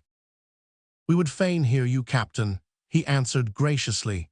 "If your understanding is in any degree correspondent to your strength, your opinion should be of weight." "Then, your majesty," said I would offer myself as a fitting messenger in this matter. My father bid me spare neither life nor limb in this quarrel, and if this honourable council thinks that the Duke may be gained over, I am ready to guarantee that the message shall be conveyed to him, if man and horse can do it." "I'll warrant that no better herald could be found," cried Saxon. "The lad hath a cool head and a staunch heart." "Then, young sir, we shall accept your loyal and gallant offer," said Monmouth. "Are ye all agreed, gentlemen, upon the point?" A murmur of assent rose from the company. "You shall draw up the paper, Wade. Offer him money, a seniority amongst the dukes, the perpetual presidentship of Wales, what you will if you can but shake him. If not, sequestration, exile, and everlasting infamy. And hark ye, you can enclose a copy of the papers drawn up by Van Brano, which prove the marriage of my mother, together with the attestations of the witnesses. Have them ready by tomorrow at daybreak, when the messenger may start. Note H. Appendix. They shall be ready, your majesty, said Wade. In that case, gentlemen, continued King Monmouth, I may now dismiss ye to your posts. Should anything fresh arise, I shall summon ye again, that I may profit by your wisdom. Here we shall stay, if Sir Stephen Timewell will have us, until the men are refreshed and the recruits enrolled. We shall then make our way Bristolwards, and see what luck awaits us in the north. If Beaufort comes over, all will be well. Farewell, my kind friends. I need not tell ye to be diligent and faithful. The council rose at the king's salutation, and bowing to him, they began to file out of the castle hall. Several of the members clustered round me with hints for my journey or suggestions as to my conduct. He is a proud, froward man, said one. Speak humbly to him, or he will never hearken to your message, but will order you to be scourged out of his presence. Nay, nay, cried another.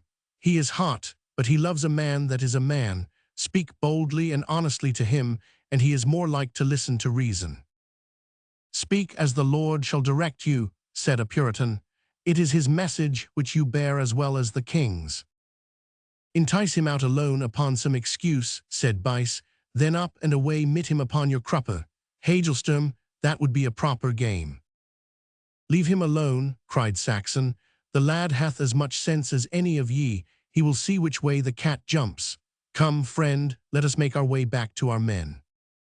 I am sorry indeed to lose you, he said, as we threaded our way through the throng of peasants and soldiers upon the castle green. Your company will miss you sorely. Lockarby must see to the two. If all goes well, you should be back in 3 or 4 days. I need not tell you that there is a real danger. If the Duke wishes to prove to James that he would not allow himself to be tampered with, he can only do it by punishing the messenger, which as lieutenant of a county he hath power to do in times of civil commotion. He is a hard man, if all reports be true. On the other hand, if you should chance to succeed, it may lay the foundations of your fortunes and be the means of saving Monmouth.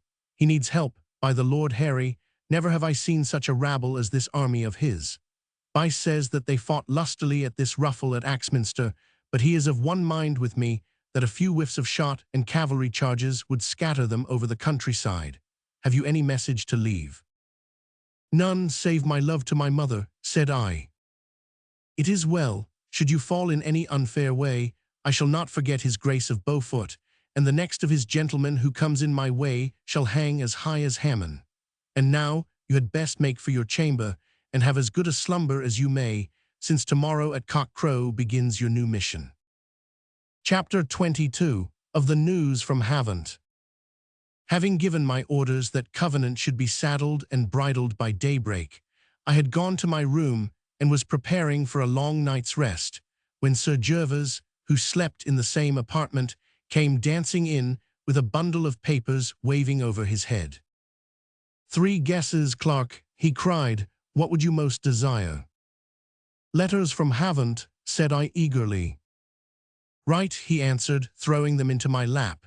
3 of them, and not a woman's hand among them. Sink me, if I can understand what you have been doing all your life. How can youthful heart resign? Lovely woman, sparkling wine. But you are so lost in your news that you have not observed my transformation. Why, wherever did you get these? I asked in astonishment, for he was attired in a delicate plum-colored suit with gold buttons and trimmings, set off by silken hosen and Spanish leather shoes with roses on the instep. It smacks more of the court than of the camp, quoth Sir Gervas, rubbing his hands and glancing down at himself with some satisfaction. I am also revictualled in the matter of ratafia and orange flower water, together with 2 new wigs, a bob and a quart, a pound of the imperial snuff from the sign of the Black Man, a box of de Crepigny's hair powder, my foxskin muff, and several other necessaries. But I hinder you in your reading. I have seen enough to tell me that all is well at home, I answered, glancing over my father's letter. But how came these things? Some horsemen have come in from Petersfield, bearing them with them. As to my little box, which a fair friend of mine in town packed for me, it was to be forwarded to Bristol, where I am now supposed to be, and should be were it not for my good fortune in meeting your party. It chanced to find its way, however, to the Bruton Inn, and the good woman there, whom I had conciliated, found means to send it after me. It is a good rule to go upon, Clarke, in this earthly pilgrimage, always to kiss the landlady. It may seem a small thing, and yet life is made up of small things. I have few fixed principles, I fear, but two there are which I can say from my heart that I never transgress. I always carry a corkscrew, and I never forget to kiss the landlady. From what I have seen of you, said I, laughing, I could be warranty that those two duties are ever fulfilled. I have letters too, said he, sitting on the side of the bed and turning over a sheaf of papers. Your broken-hearted Araminta. The wench cannot know that I am ruined, or her heart would speedily be restored. What's this? A challenge to match my bird Julius against my Lord Dorchester's cockerel for 100 guineas. Faith, I am too busy backing the Monmouth rooster for the Champion Stakes. Another asking me to chase the stag at Epping. Zounds, had I not cleared off I should have been run down myself, with a pack of bandog bailiffs at my heels. A dunning letter from my clothier. He can afford to lose this bill. He hath had many a long one out of me. An offer of 3,000 from little Dicky Chichester. No, Dicky, it won't do. A gentleman can't live upon his friends. None the less grateful. How now? From Mrs. Butterworth. No money for 3 weeks. Bailiffs in the house. Now curse me if this is not too bad. What is the matter? I asked, glancing up from my own letters. The baronet's pale face had taken a tinge of red, and he was striding furiously up and down the bedroom with a letter crumpled up in his hand. It is a burning shame, Clarke, he cried. Hang it, she shall have my watch. It is by Tompion, of the sign of the 3 Crowns in Paul's Yard, and cost 100 when new. It should keep her for a few months. Mortimer shall measure swords with me for this. I shall write villain upon him with my rapier's point. I have never seen you ruffled before, said I. No, he answered, laughing. Many have lived with me for years and would give me a certificate for temper, but this is too much. Sir Edward Mortimer is my mother's younger brother, Clarke, but he is not many years older than myself. A proper, straight-laced, soft-voiced lad he has ever been, and as a consequence, he throve in the world and joined land to land after the scriptural fashion. I had befriended him from my purse in the old days, but he soon came to be a richer man than I, for all that he gained he kept, whereas all I got, well, it went off like the smoke of the pipe which you are lighting. When I found that all was up with me, I received from Mortimer an advance, which was sufficient to take me according to my wish over to Virginia, together with a horse and a personal outfit. There was some chance, Clarke, of the Jerome acres going to him should aught befall me, so that he was not averse to helping me off to a land of fevers and scalping knives. Nay, never shake your head, my dear country lad, you little know the wiles of the world. Give him credit for the best until the worst is proved, said I, sitting up in bed smoking, with my letters littered about in front of me. The worst is proved, said Sir Gervas, with a darkening face. I have, as I said, done Mortimer some turns which he might remember, though it did not become me to remind him of them. This Mistress Butterworth is mine old wet nurse, and it hath been the custom of the family to provide for her. I could not bear the thought that in the ruin of my fortune she should lose the paltry guinea or so a week which stood between her and hunger. My only request to Mortimer, therefore, made on the score of old friendship, was that he should continue this pittance, I promising that should I prosper, I would return whatever he should disburse. The mean-hearted villain wrung my hand and swore that it should be so. How vile a thing is human nature, Clarke! For the sake of this paltry sum he, a rich man, hath broken his pledge, and left this poor woman to starve. But he shall answer to me for it. He thinks that I am on the Atlantic. If I march back to London with these brave boys, I shall disturb the tenor of his sainted existence. Meanwhile I shall trust to sundials, and off goes my watch to Mother Butterworth. Bless her ample bosoms, I have tried many liquors, but I dare bet that the first was the most healthy. But how of your own letters? You have been frowning and smiling like an April day. There is one from my father, with a few words attached from my mother, said I. The second is from an old friend of mine, Zachariah Palmer, the village carpenter. The third is from Solomon Sprent, a retired seaman, for whom I have an affection and respect. You have a rare trio of newsmen. I would I knew your father, Clarke. He must, from what you say, be a stout bit of British oak. I spoke even now of your knowing little of the world, but indeed it may be that in your village you can see mankind without the varnish, and so come to learn more of the good of human nature. Varnish or none, the bad will ever peep through. Now this carpenter and seaman show themselves no doubt for what they are. A man might know my friends of the court for a lifetime, and never come upon their real selves, nor would it perhaps repay the search when you had come across it. Sink me, but I wax philosophical, which is the old refuge of the ruined man. Give me a tub, and I shall set up in the piazza of Covent Garden and be the Diogenes of London. I would not be wealthy again, Micah. How goes the old lilt? Our money shall never indict us, or drag us to Goldsmith Hall. No pirates or wrecks can affright us. We that have no estates fear no plunder or rates, nor care to lock gates. He that lies on the ground cannot fall. That last would make a good motto for an almshouse. You will have Sir Stephen up, said I warningly, for he was carolling away at the pitch of his lungs. Never fear, he and his prentices were all at the broadsword exercise in the hall as I came by. It is worth something to see the old fellow stamp, and swing his sword, and cry, ha, on the down cut. Mistress Ruth and friend Lockarby are in the tapestried room, she spinning, and he reading aloud one of those entertaining volumes which she would have me read. Methinks she hath taken his conversion in hand, which may end in his converting her from a maid into a wife. And so you go to the Duke of Beaufort. Well, I would that I could travel with you, but Saxon will not hear of it, and my musketeers must be my first care. God send you safe back. Where is my jasmine powder and the patch box? Read me your letters, if there be aught in them of interest. I have been splitting a flask with our gallant colonel at his inn, and he hath told me enough of your home at Havant to make me wish to know more. This one is somewhat grave, said I. Nay, I am in the humour for grave things. Have at it, if it contain the whole Platonic philosophy. 'Tis from the venerable carpenter, who hath for many years been my adviser and friend. He is one who is religious without being sectarian, philosophically without being a partisan, and loving without being weak. A paragon, truly, exclaimed Sir Gervas, who was busy with his eyebrow brush. This is what he saith, I continued, and proceeded to read the very letter which I now read to you. Having heard from your father, my dear lad, that there was some chance of being able to send a letter to you, I have written this, and am now sending it under the charge of the worthy John Packingham of Chichester, who is bound for the West. I trust that you are now safe with Monmouth's army, and that you have received honourable appointment therein. I doubt not that you will find among your comrades some who are extreme sectaries, and others who are scoffers and disbelievers.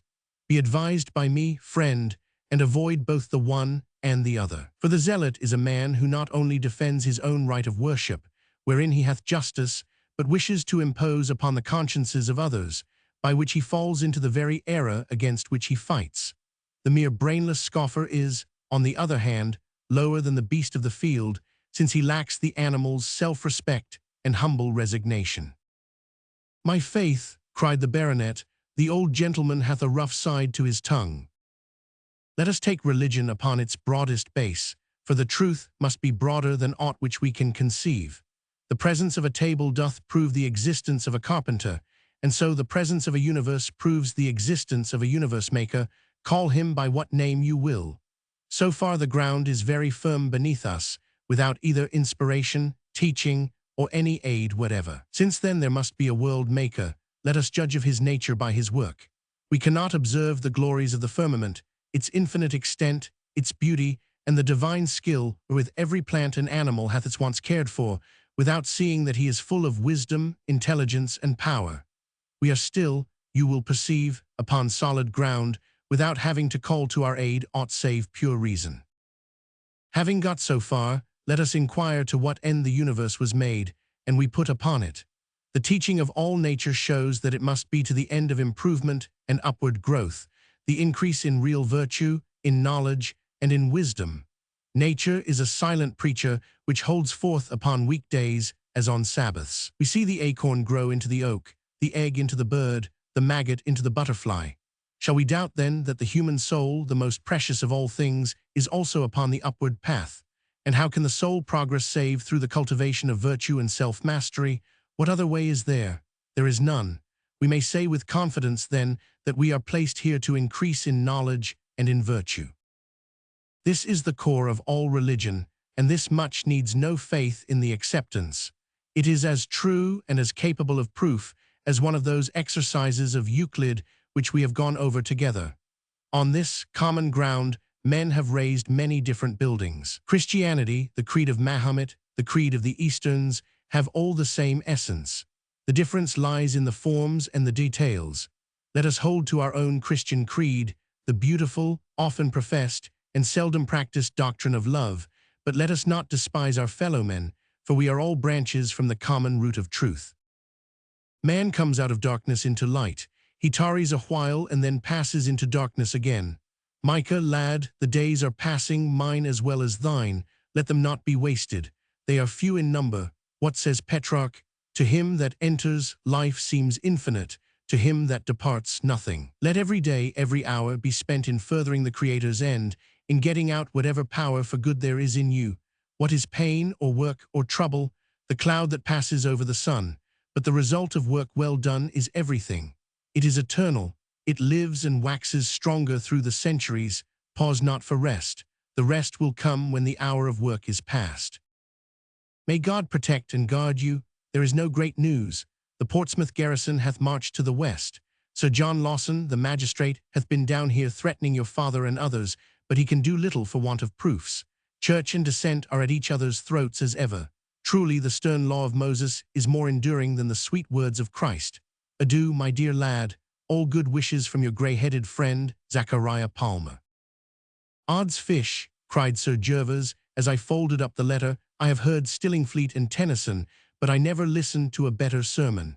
This is a bishop disguised as a carpenter.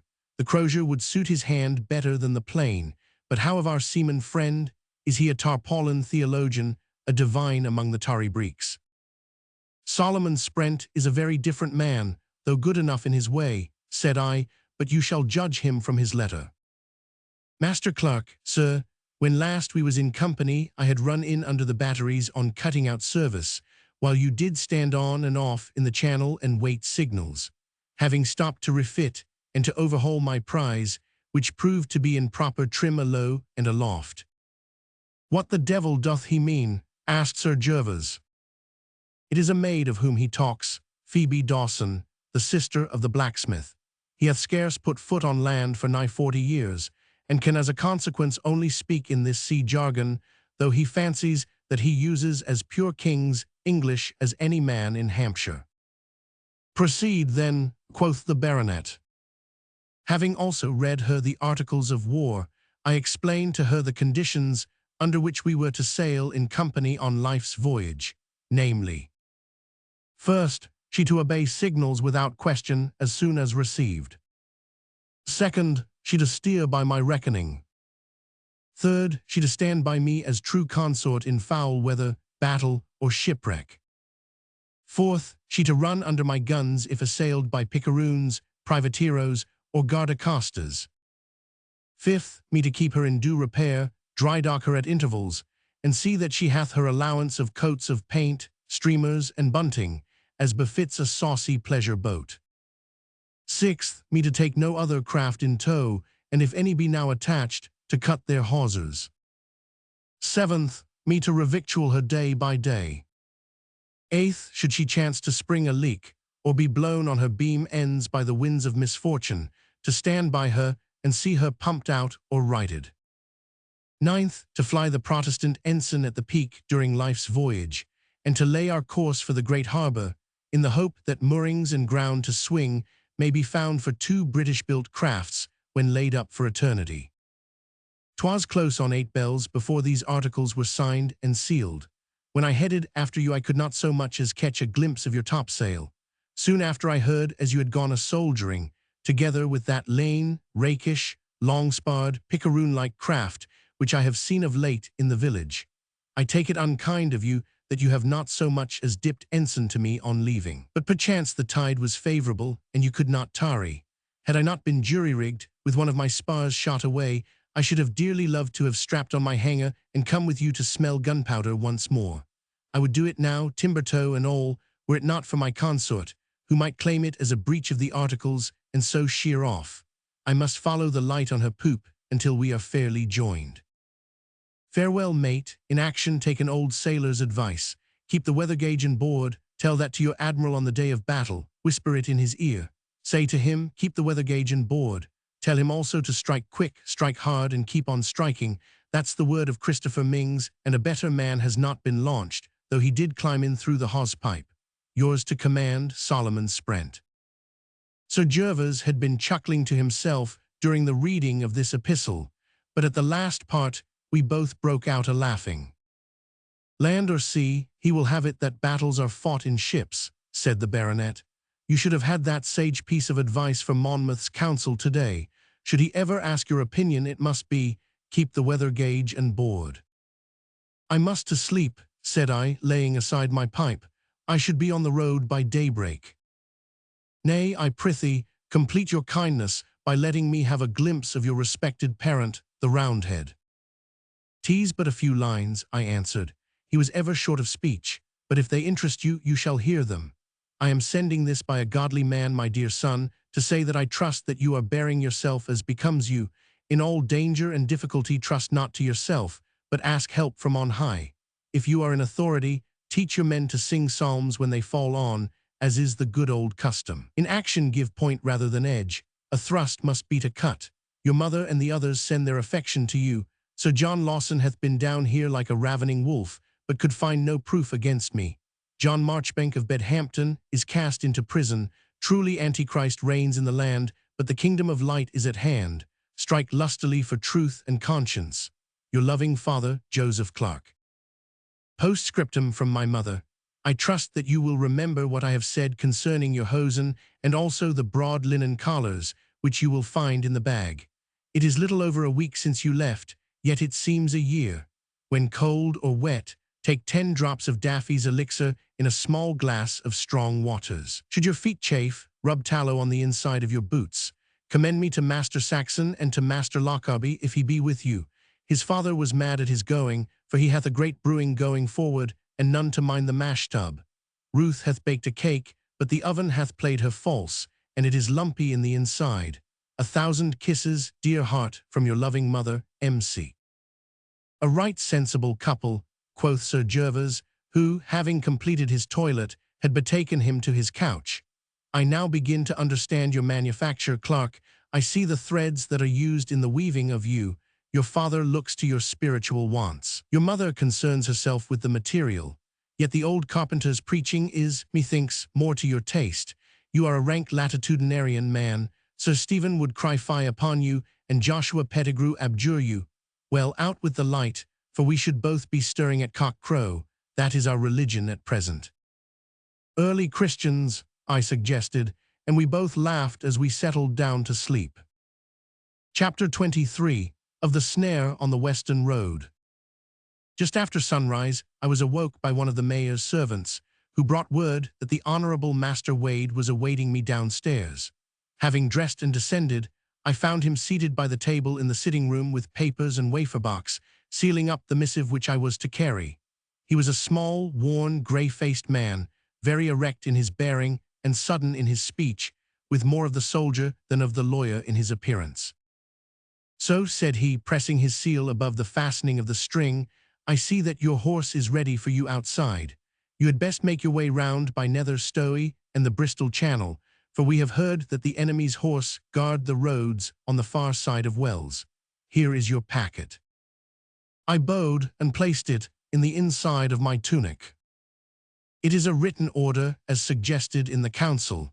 The Duke's reply may be written, or it may be by word of mouth. In either case, guard it well. This packet contains also a copy of the depositions of the clergyman at The Hague, and of the other witnesses who saw Charles of England marry Lucy Walters, the mother of His Majesty. Your mission is one of such importance that the whole success of our enterprise may turn upon it. See that you serve the paper upon Beaufort in person, and not through any intermediary, or it might not stand in a court of law. I promise to do so, if possible. I should advise you also, he continued, to carry sword and pistol as a protection against the chance dangers of the road, but to discard your headpiece and steel front as giving you too warlike an aspect for a peaceful messenger. I had already come to that resolve, said I. There is nothing more to be said, Captain, said the lawyer, giving me his hand. May all good fortune go with you. Keep a still tongue and a quick ear. Watch keenly how all things go. Mark whose face is gloomy and whose content. The Duke may be at Bristol, but you had best make for his seat at Badminton. Our sign of the day is Tewkesbury. Thanking my instructor for his advice, I went out and mounted Covenant, who pawed and champed at his bit in his delight at getting started once more. Few of the townsmen were stirring, though here and there a night-bonneted head stared out at me through a casement. I took the precaution of walking the horse very quietly until we were some distance from the house, for I had told Reuben nothing of my intended journey, and I was convinced that if he knew of it, neither discipline nor even his new ties of love would prevent him from coming with me. Covenant's iron-shod feet rang sharply, in spite of my care, upon the cobblestones, but looking back, I saw that the blinds of my faithful friend's room were undrawn, and that all seemed quiet in the house. I shook my bridle, therefore, and rode at a brisk trot through the silent streets, which were still strewn with faded flowers and gay with streamers. At the north gate a guard of half a company was stationed, who let me pass upon hearing the word. Once beyond the old walls, I found myself out on the countryside, with my face to the north and a clear road in front of me. It was a blithesome morning. The sun was rising over the distant hills, and heaven and earth were ruddy and golden. The trees in the wayside orchards were full of swarms of birds, who chattered and sang until the air was full of their piping. There was lightsomeness and gladness in every breath. The wistful-eyed red Somerset kine stood along by the hedgerows, casting great shadows down the fields and gazing at me as I passed. Farm horses leaned over wooden gates and snorted a word of greeting to their glossy-coated brother.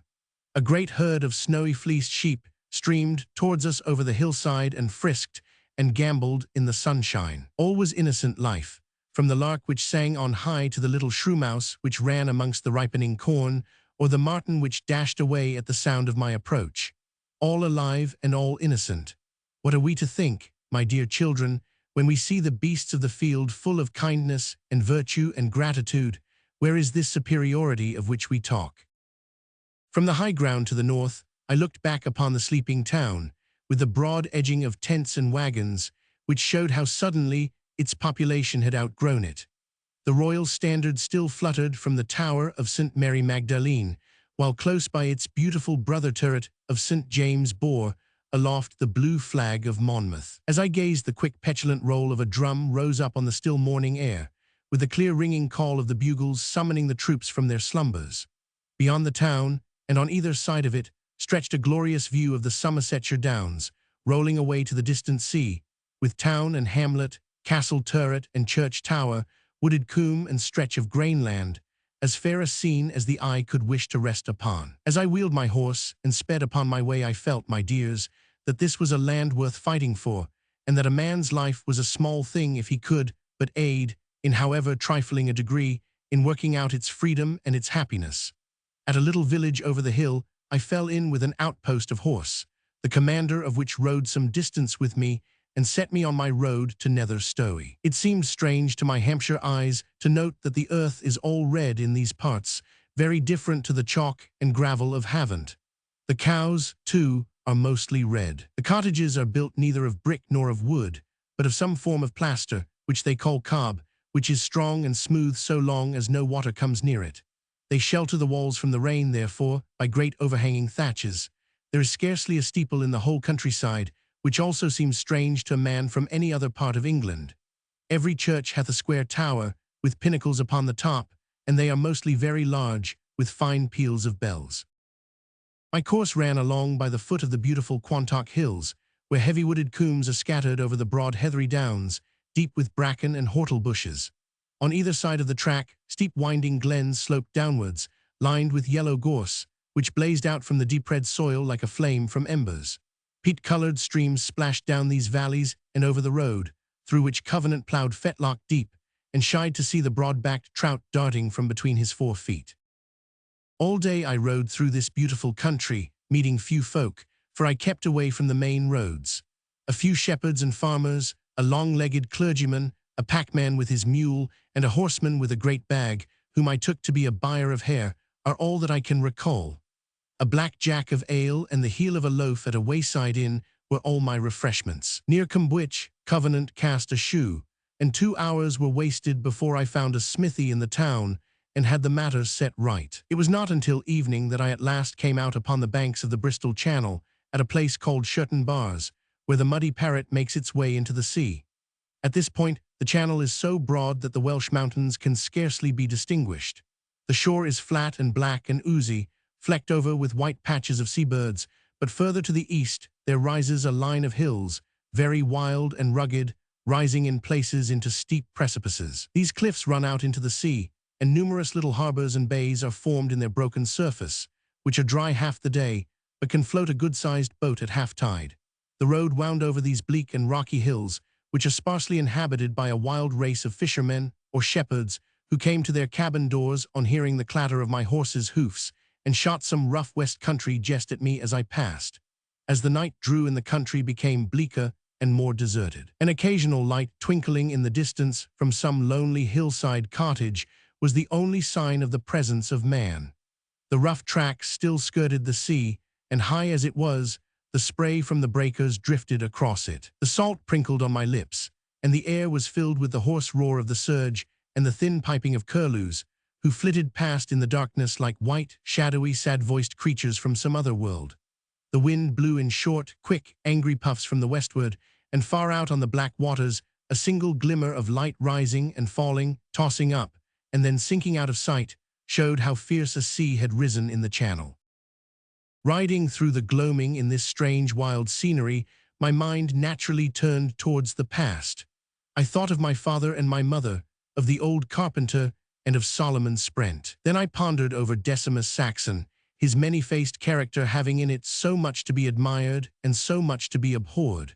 Did I like him or no? It was more than I could say. From him I wandered off to my faithful Reuben, and to his love passage with the pretty Puritan, which in turn brought me to Sir Gervas and the wreck of his fortunes. My mind then wandered to the state of the army and the prospects of the rising, which led me to my present mission with its perils and its difficulties. Having turned over all these things in my mind, I began to doze upon my horse's back, overcome by the fatigue of the journey and the drowsy lullaby of the waves. I had just fallen into a dream in which I saw Reuben Lockarby crowned King of England by Mistress Ruth Timewell, while Decimus Saxon endeavored to shoot him with a bottle of Daffy's elixir, when in an instant, without warning, I was dashed violently from my horse and left lying half-conscious on the stony track. So stunned and shaken was I by the sudden fall that though I had a dim knowledge of shadowy figures bending over me and of hoarse laughter sounding in my ears, I could not tell for a few minutes where I was nor what had befallen me. When at last I did make an attempt to recover my feet, I found that a loop of rope had been slipped round my arms and my legs so as to secure them. With a hard struggle, I got one hand free and dashed it in the face of one of the men who were holding me down. But the whole gang of a dozen or more set upon me at once, and while some thumped and kicked at me, others tied a fresh cord round my elbows and deftly fastened it in such a way as to pinion me completely. Finding that in my weak and dazed state all efforts were of no avail, I lay sullen and watchful, taking no heed of the random blows which were still showered upon me. So dark was it that I could neither see the faces of my attackers, nor form any guess as to who they might be, or how they had hurled me from my saddle. The champing and stamping of a horse hard by showed me that Covenant was a prisoner as well as his master. "Dutch Pete's got as much as he can carry," said a rough, harsh voice. "He lies on the track as limp as a conger." "Ah, poor Pete," muttered another. "He'll never deal a card or drain a glass of the right cognac again." "There you lie, mein gut vriend," said the injured man in weak, quavering tones, "and I will prove that you lie if you have a flaschen in your pocket." "If Pete were dead and buried," the first speaker said, "a word about strong waters would bring him to. Give him a sup from your bottle, Dickon." There was a great gurgling and sucking in the darkness, followed by a gasp from the drinker. Gott sei gelobt, he exclaimed in a stronger voice. I have seen more stars than ever were made. Had my Kopf not been well whooped, he would have knocked it in like an ill-staved cask. He schlags like the kick of a horse. As he spoke, the edge of the moon peeped over a cliff and threw a flood of cold, clear light upon the scene. Looking up, I saw that a strong rope had been tied across the road from one tree trunk to another about 8 feet above the ground.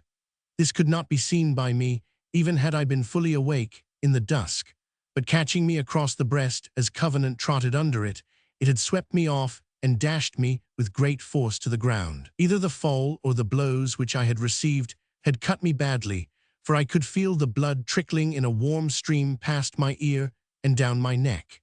I made no attempt to move, however, but waited in silence to find out who these men were into whose hands I had fallen. My one fear was lest my letters should be taken away from me, and my mission rendered of no avail. That in this, my first trust, I should be disarmed without a blow and lose the papers which had been confided to me, was a chance which made me flush and tingle with shame at the very thought. The gang who had seized me were rough-bearded fellows in fur caps and fustian jackets, with buff belts round their waists, from which hung short, straight whinyards. Their dark, sun-dried faces and their great boots marked them as fishermen or seamen, as might be guessed from their rude sailor speech. A pair knelt on either side with their hands upon my arms. A third stood behind with a cocked pistol pointed at my head, while the others, 7 or 8 in number, were helping to his feet the man whom I had struck, who was bleeding freely from a cut over the eye. "Take the horse up to Daddy Mycroft S," said a stout, black-bearded man who seemed to be their leader. "It is no mere dragooner hack, note I appendix, but a comely, full-blooded brute, which will fetch 60 pieces at the least. Your share of that, Peter, will buy salve and plaster for your cut." "Ha, houndsfoot," cried the Dutchman, shaking his fist at me. "You would strike Peter, would you? You would draw Peter's blood, would you? Tossen Teufel, man. If you and I were together upon the hillside, we should see which vas the petter man." "Slack your jaw tackle, Pete," growled one of his comrades. "This fellow is a limb of Satan for sure, and doth follow a calling that none but a mean, snivelling, base-born son of a gun would take too. Yet I warrant, from the look of him, that he could truss you like a woodcock if he had his great hands upon you, and you would howl for help as you did last Martinmas, when you did mistake Cooper Dick's wife for a gauger." "Truss me, would he, tot und howl," cried the other, whom the blow and the brandy had driven to madness. "We shall see. Take that, thou devil's spawn, take that." He ran at me and kicked me as hard as he could with his heavy sea boots. Some of the gang laughed, but the man who had spoken before gave the Dutchman a shove that sent him whirling. "None of that," he said sternly. "We'll have British fair play on British soil and none of your cursed longshore tricks. I won't stand by and see an Englishman kicked, d'ye see, by a tub-bellied, round-starned, schnapp-swilling, chicken-hearted son of an Amsterdam lustfrau. Hang him if the skipper likes. That's all above board, but by thunder, if it's a fight that you will have, touch that man again." "All right, Dickon," said their leader soothingly. "We all know that Pete's not a fighting man, but he's the best cooper on the coast, Pete. There is not his equal at staving, hooping, and bumping. He'll take a plank of wood and turn it into a keg, while another man would be thinking of it." "Oh, you remember that, Captain Murgatroyd," said the Dutchman sulkily. "But you see me knocked about and schlagged and bullied and called names, and what help have I? So help me, when the Maria is in the Texel next, I'll take to my old trade, I will, and never set foot on her again." "No fear," the captain answered, laughing. "While the Maria brings in 5,000 good pieces a year, and can show her heels to any cutter on the coast, there is no fear of greedy Pete losing his share of her. Why, man, at this rate you may have a lust house of your own in a year or two, with a trimmed lawn, and the trees all clipped like peacocks, and the flowers in pattern, and a canal by the door, and a great bouncing housewife, just like any burgomaster. There's many such a fortune been made out of Mechlin and cognac." "Aye, and there's many a broken Kopf got over Mechlin and cognac," grumbled my enemy. "Donner, there are other things beside lust houses and flower beds. There are lee shores and nor'westers, beaks and preventives. And there's where the smart seaman has the pull over the herring bus, or the skulking coaster that works from Christmas to Christmas with all the danger and none of the little pickings. But enough said, up with the prisoner, and let us get him safely into the bilboes. I was raised to my feet and half carried, half dragged along in the midst of the gang. My horse had already been led away in the opposite direction. Our course lay off the road, down a very rocky and rugged ravine which sloped away towards the sea. There seemed to be no trace of a path, and I could only stumble along over rocks and bushes as best I might in my fettered and crippled state. The blood, however, had dried over my wounds, and the cool sea breeze playing upon my forehead refreshed me and helped me to take a clearer view of my position. It was plain from their talk that these men were smugglers. As such, they were not likely to have any great love for the government or desire to uphold King James in any way. On the contrary, their goodwill would probably be with Monmouth, for had I not seen the day before a whole regiment of foot in his army raised from among the coaster folk? On the other hand, their greed might be stronger than their loyalty, and might lead them to hand me over to justice in the hope of reward. On the whole, it would be best, I thought, to say nothing of my mission, and to keep my papers secret as long as possible. But I could not but wonder, as I was dragged along, what had led these men to lie in wait for me as they had done. The road along which I had traveled was a lonely one, and yet a fair number of travelers bound from the west through Weston to Bristol must use it. The gang could not lie in perpetual guard over it. Why had they set a trap on this particular night then? The smugglers were a lawless and desperate body, but they did not, as a rule, descend to footpaddery or robbery. As long as no one interfered with them, they were seldom the first to break the peace. Then why had they lain in wait for me, who had never injured them? Could it possibly be that I had been betrayed? I was still turning over these questions in my mind when we all came to a halt, and the captain blew a shrill note on a whistle which hung round his neck. The place where we found ourselves was the darkest and most rugged spot in the whole wild gorge. On either side great cliffs shot up, which arched over our heads, with a fringe of ferns and bracken on either lip, so that the dark sky and the few twinkling stars were well nigh hid. Great black rocks loomed vaguely out in the shadowy light, while in front a high tangle of what seemed to be brushwood barred our road. At a second whistle, however, a glint of light was seen through the branches, and the whole mass was swung to one side as though it moved upon a hinge. Beyond it, a dark winding passage opened into the side of the hill, down which we went with our backs bowed, for the rock ceiling was of no great height. On every side of us sounded the throbbing of the sea. Passing through the entrance, which must have been dug with great labor through the solid rock, we came out into a lofty and roomy cave, lit up by a fire at one end and by several torches. By their smoky yellow glare, I could see that the roof was, at least 50 feet above us, and was hung by long lime crystals, which sparkled and gleamed with great brightness. The floor of the cave was formed of fine sand, as soft and velvety as a Wilton carpet, sloping down in a way which showed that the cave must at its mouth open upon the sea, which was confirmed by the booming and splashing of the waves, and by the fresh salt air which filled the whole cavern. No water could be seen, however, as a sharp turn cut off our view of the outlet.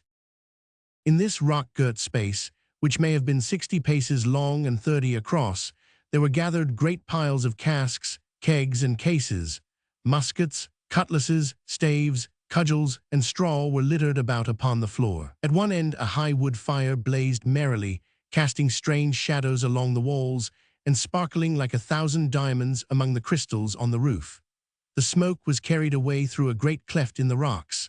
Seated on boxes or stretched on the sand round the fire, there were 7 or 8 more of the band, who sprang to their feet and ran eagerly towards us as we entered. "Have ye got him?" they cried. "Did he indeed come? Had he attendants?" "He is here, and he is alone," the captain answered.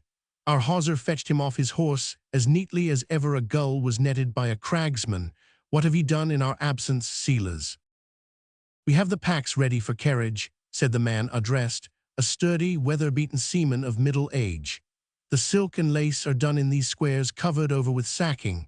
The one I have marked yarn, and the other jute, 1,000 of Mechlin to 100 of the shiny. They will sling over a mule's back. Brandy, schnapps, Schiedam, and Hamburg Goldwasser are all set out in due order. The baccy is in the flat cases over by the black drop there.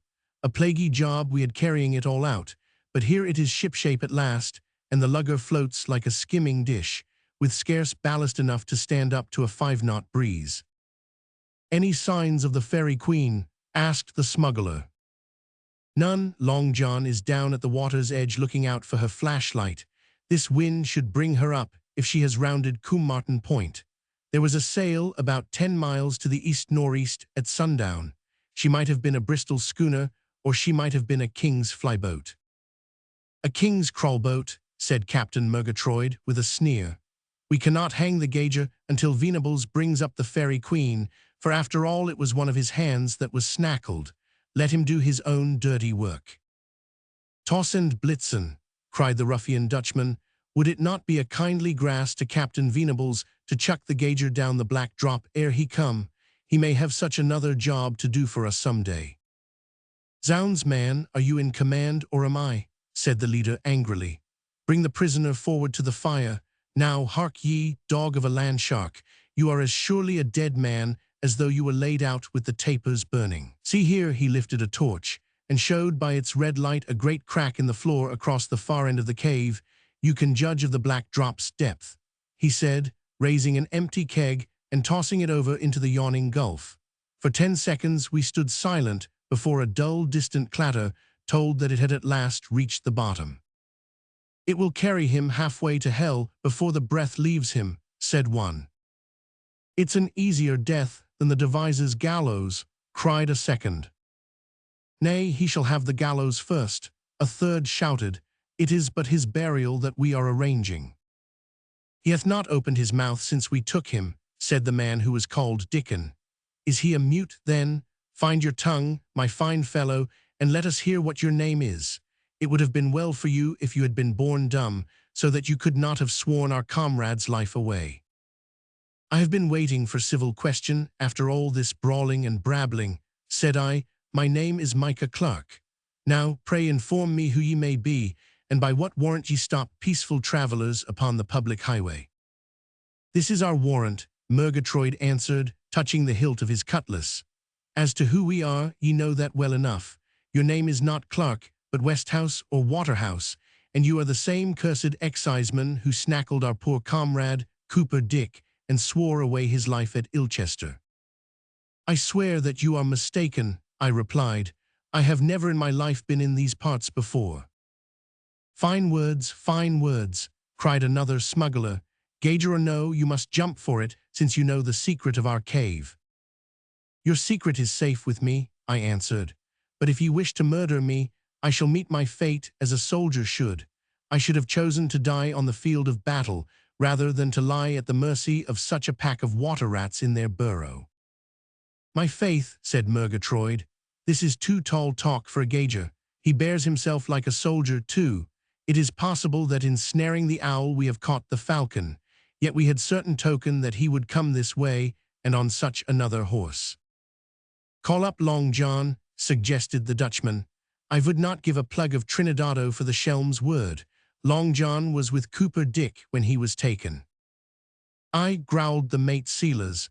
"He got a wipe over the arm from the gauger's whinyard. He'll know his face, if any will." "Call him, then," said Murgatroyd, and presently a long, loose-limbed seaman came up from the mouth of the cave, where he had been on watch. He wore a red kerchief round his forehead and a blue jerkin, the sleeve of which he slowly rolled up as he came nigh. "Where is Gauger Westhouse?" he cried. "He has left his mark on my arm. Rat me if the scar is healed yet. The sun is on our side of the wall now, Gauger. But hullo, mates, who be this that ye have clapped into irons? This is not our man." "Not our man," they cried with a volley of curses. "Why, this fellow would make 2 of the gauger, and leave enough over to fashion a magistrate's clerk. Ye may hang him to make sure, but still he's not the man." "Yes, hang him," said Dutch Pete. "Sapperment, is our cave to be the talk of all the country? Veer is the pretty Maria to go then, vid her silks and her satins, her kegs and her cases? Are we to risk our cave for the sake of this fellow? Besides, has he not schlagged my kopf, schlagged your Cooper's kopf, as if he had hit me mit mine own mallet? Is that not worth a hemp cravat?" "Worth a jorum of rumbo," cried Dickon. "By your leave, Captain, I would say that we are not a gang of patters and mitchers, but a crew of honest seamen, who harm none but those who harm us. Exciseman Westhouse hath slain Cooper Dick, and it is just that he should die for it. But as to taking this young soldier's life, I'd as soon think of scuttling the saucy Maria or of mounting the jolly Roger at her peak." What answer would have been given to this speech I cannot tell, for at that moment a shrill whistle resounded outside the cave, and two smugglers appeared bearing between them the body of a man. It hung so limp that I thought at first that he might be dead, but when they threw him on the sand he moved, and at last sat up like one who is but half awoken from a swoon. He was a square, dog-faced fellow, with a long white scar down his cheek, and a close-fitting blue coat with brass buttons. "It's Gauger Westhouse," cried a chorus of voices. "Yes, it is Gauger Westhouse," said the man calmly, giving his neck a wriggle as though he were in pain. "I represent the king's law, and in its name I arrest ye all, and declare all the contraband goods which I see around me to be confiscate and forfeited, according to the second section of the first clause of the statute upon illegal dealing. If there are any honest men in this company, they will assist me in the execution of my duty." He staggered to his feet as he spoke, but his spirit was greater than his strength, and he sank back upon the sand amid a roar of laughter from the rough seamen. "We found him lying on the road when we came from Daddy Mycroft's," said one of the newcomers, who were the same men who had led away my horse. "He must have passed just after you left, and the rope caught him under the chin and threw him a dozen paces. We saw the revenue button on his coat, so we brought him down, body o' me, but he kicked and plunged for all that he was 3/4 stunned." "Have ye slacked the hawser?" the captain asked. "We cast one end loose and let it hang." "'Tis well, we must keep him for Captain Venables. But now, as to our other prisoner, we must overhaul him and examine his papers, for so many craft are sailing under false colors that we must needs be careful.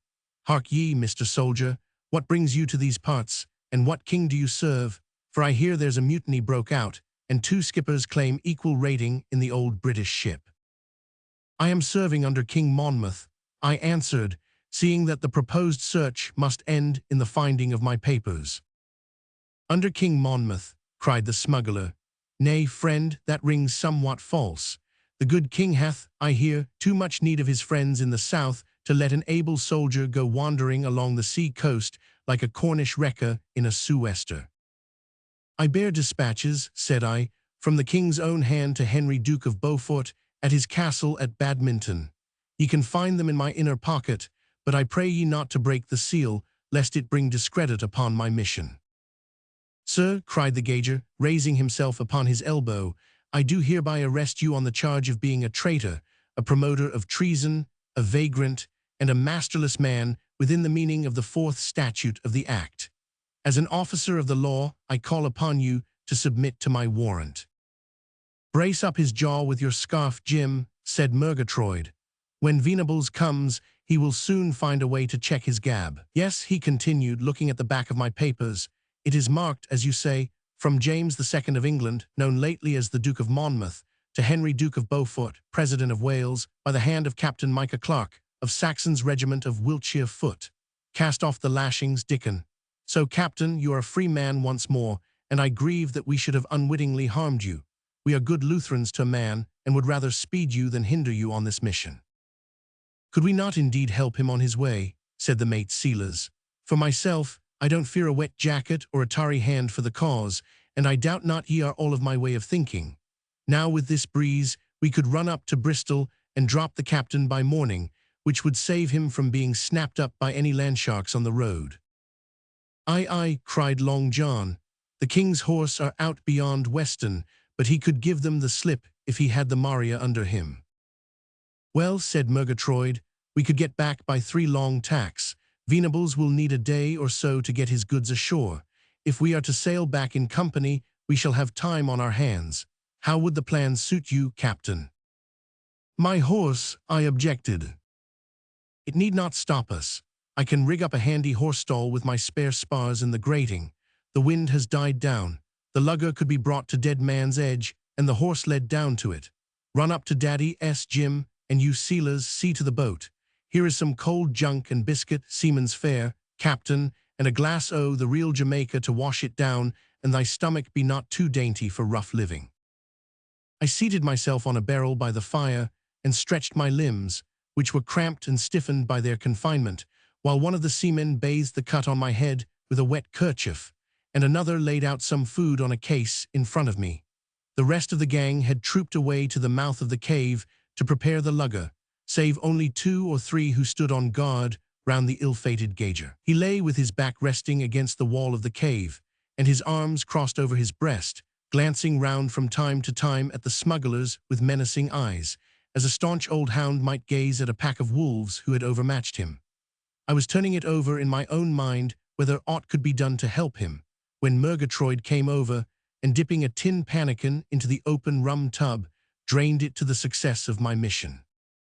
"I shall send Silas Belitho with you," said he, "while I bide here to meet Venables, who commands my consort, if there is aught that I can do to repay you for your ill usage." "There is but one thing, Captain," I broke in eagerly. "It is as much, or more, for your own sake than mine that I ask it. Do not allow this unhappy man to be murdered." Murgatroyd's face flushed with anger. "You are a plain speaker, Captain Clarke," said he. "This is no murder, it is justice. What harm do we hear? There is not an old housewife over the whole countryside who does not bless us. Where is she to buy her souchong or her strong waters except from us? We charge little and force our goods on no one. We are peaceful traders, yet this man and his fellows are ever yelping at our heels, like so many dogfish on a cod bank. We have been harried and chivied and shot at until we are driven into such dens as this. A month ago 4 of our men were bearing a keg up the hillside to Farmer Black, who hath dealt with us these 5 years back. Of a sudden, down came half a score of horse, led by this gauger, hacked and slashed with their broadswords, cut Long John's arm open, and took Cooper Dick prisoner. Dick was haled to Ilchester jail and hung up after the assizes like a stoat on a gamekeeper's door. This night we had news that this very gauger was coming this way, little knowing that we should be on the lookout for him. Is it a wonder that we should lay a trap for him, and that, having caught him, we should give him the same justice as he gave our comrades? He is but a servant, I argued. He hath not made the law. It is his duty to enforce it. It is with the law itself that your quarrel is. You are right, said the smuggler gloomily. It is with Judge Moorcroft that we have our chief account to square. He may pass this road upon his circuit. Heaven send he does, but we shall hang the gauger too. He knows our cave now, and it would be madness to let him go. I saw that it was useless to argue longer, so I contented myself with dropping my pocket knife on the sand within reach of the prisoner, in the hope that it might prove to be of some service to him. His guards were laughing and joking together and giving little heed to their charge, but the gauger was keen enough, for I saw his hand close over it. I had walked and smoked for an hour or more, when Silas the mate appeared, and said that the lugger was ready and the horse aboard. Bidding Murgatroyd farewell, I ventured a few more words in favor of the gauger, which were received with a frown and an angry shake of the head. A boat was drawn up on the sand, inside the cave, at the water's edge. Into this I stepped, as directed, with my sword and pistols, which had been given back to me, while the crew pushed her off and sprang in as she glided into deep water. I could see by the dim light of the single torch, which Murgatroyd held upon the margin, that the roof of the cave sloped sheer down upon us as we sculled slowly out towards the entrance. So low did it come at last that there was only a space of a few feet between it and the water, and we had to bend our heads to avoid the rocks above us. The boatmen gave 2 strong strokes, and we shot out from under the overhanging ledge and found ourselves in the open with the stars shining murkily above us and the moon showing herself dimly and cloudily through a gathering haze. Right in front of us was a dark blur, which, as we pulled towards it, took the outline of a large lugger rising and falling with the pulse of the sea. Her tall thin spars and delicate network of cordage towered above us as we glided under the counter, while the creaking of blocks and rattle of ropes showed that she was all ready to glide off upon her journey. Lightly and daintily she rode upon the waters, like some giant seafowl, spreading one white pinion after another in preparation for her flight. The boatmen ran us alongside and steadied the dinghy while I climbed over the bulwarks on to the deck. She was a roomy vessel, very broad in the beam, with a graceful curve in her bows, and masts which were taller than any that I had seen on such a boat on the Solent. She was decked over in front, but very deep in the after part, with ropes fixed all round the sides to secure kegs when the hold should be full. In the midst of this afterdeck, the mariners had built a strong stall, in which my good steed was standing, with a bucket full of oats in front of him. My old friend shoved his nose against my face as I came aboard, and neighed his pleasure at finding his master once more. We were still exchanging caresses when the grizzled head of Silas Belitho, the mate, popped out of the cabin hatchway. "We are fairly on our way now, Captain Clarke," said he. "The breeze has fallen away to nothing, as you can see, and we may be some time in running down to our port. Are you not, Ori?" "I am a little tired," I confessed. "My head is throbbing from the crack I got when that hawser of yours dashed me from my saddle." "An hour or two of sleep will make you as fresh as a mother carries chicken," said the smuggler. "Your horse is well cared for, and you can leave him without fear. I will set a man to tend him, though, truth to say, the rogues know more about studding sails and halyards than they do of steeds and their requirements. Yet no harm can come to him, so you had best come down and turn in." I descended the steep stairs which led down into the low-roofed cabin of the lugger. On either side, a recess in the wall had been fitted up as a couch. "This is your bed," said he, pointing to one of them. "We shall call you if there be aught to report." I needed no second invitation, but flinging myself down without undressing, I sank in a few minutes into a dreamless sleep, which neither the gentle motion of the boat nor the clank of feet above my head could break off. Chapter 24. Of the welcome that met me at Badminton. When I opened my eyes, I had some ado to recall where I was, but on sitting up, it was brought home to me by my head striking the low ceiling with a sharp rap. On the other side of the cabin, Silas Belitho was stretched at full length with a red woolen nightcap upon his head, fast asleep and snoring. In the center of the cabin hung a swing table, much worn, and stained all over with the marks of countless glasses and pannikins. A wooden bench, screwed to the floor, completed the furniture, with the exception of a stand of muskets along one side. Above and below the berths in which we lay were rows of lockers, in which, doubtless, some of the more choice laces and silks were stowed. The vessel was rising and falling with a gentle motion, but from the flapping of canvas I judged that there was little wind. Slipping quietly from my couch, so as not to wake the mate, I stole upon deck. We were, I found, not only becalmed, but hemmed in by a dense fog-bank which rolled in thick, choking wreaths all round us, and hid the very water beneath us.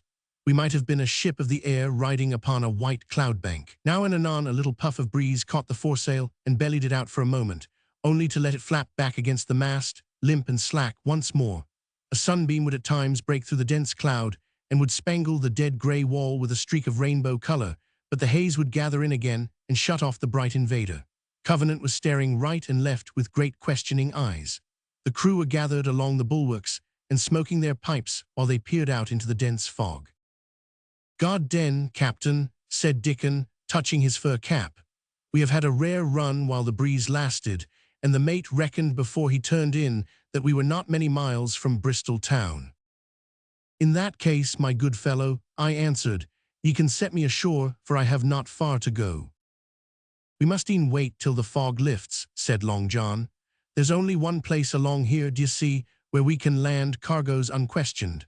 When it clears, we shall turn her head for it, but until we can take our bearings, it is anxious work. Why, the sand's under our lee." "Keep a lookout there, Tom Baldock," cried Dickon to a man in the bows.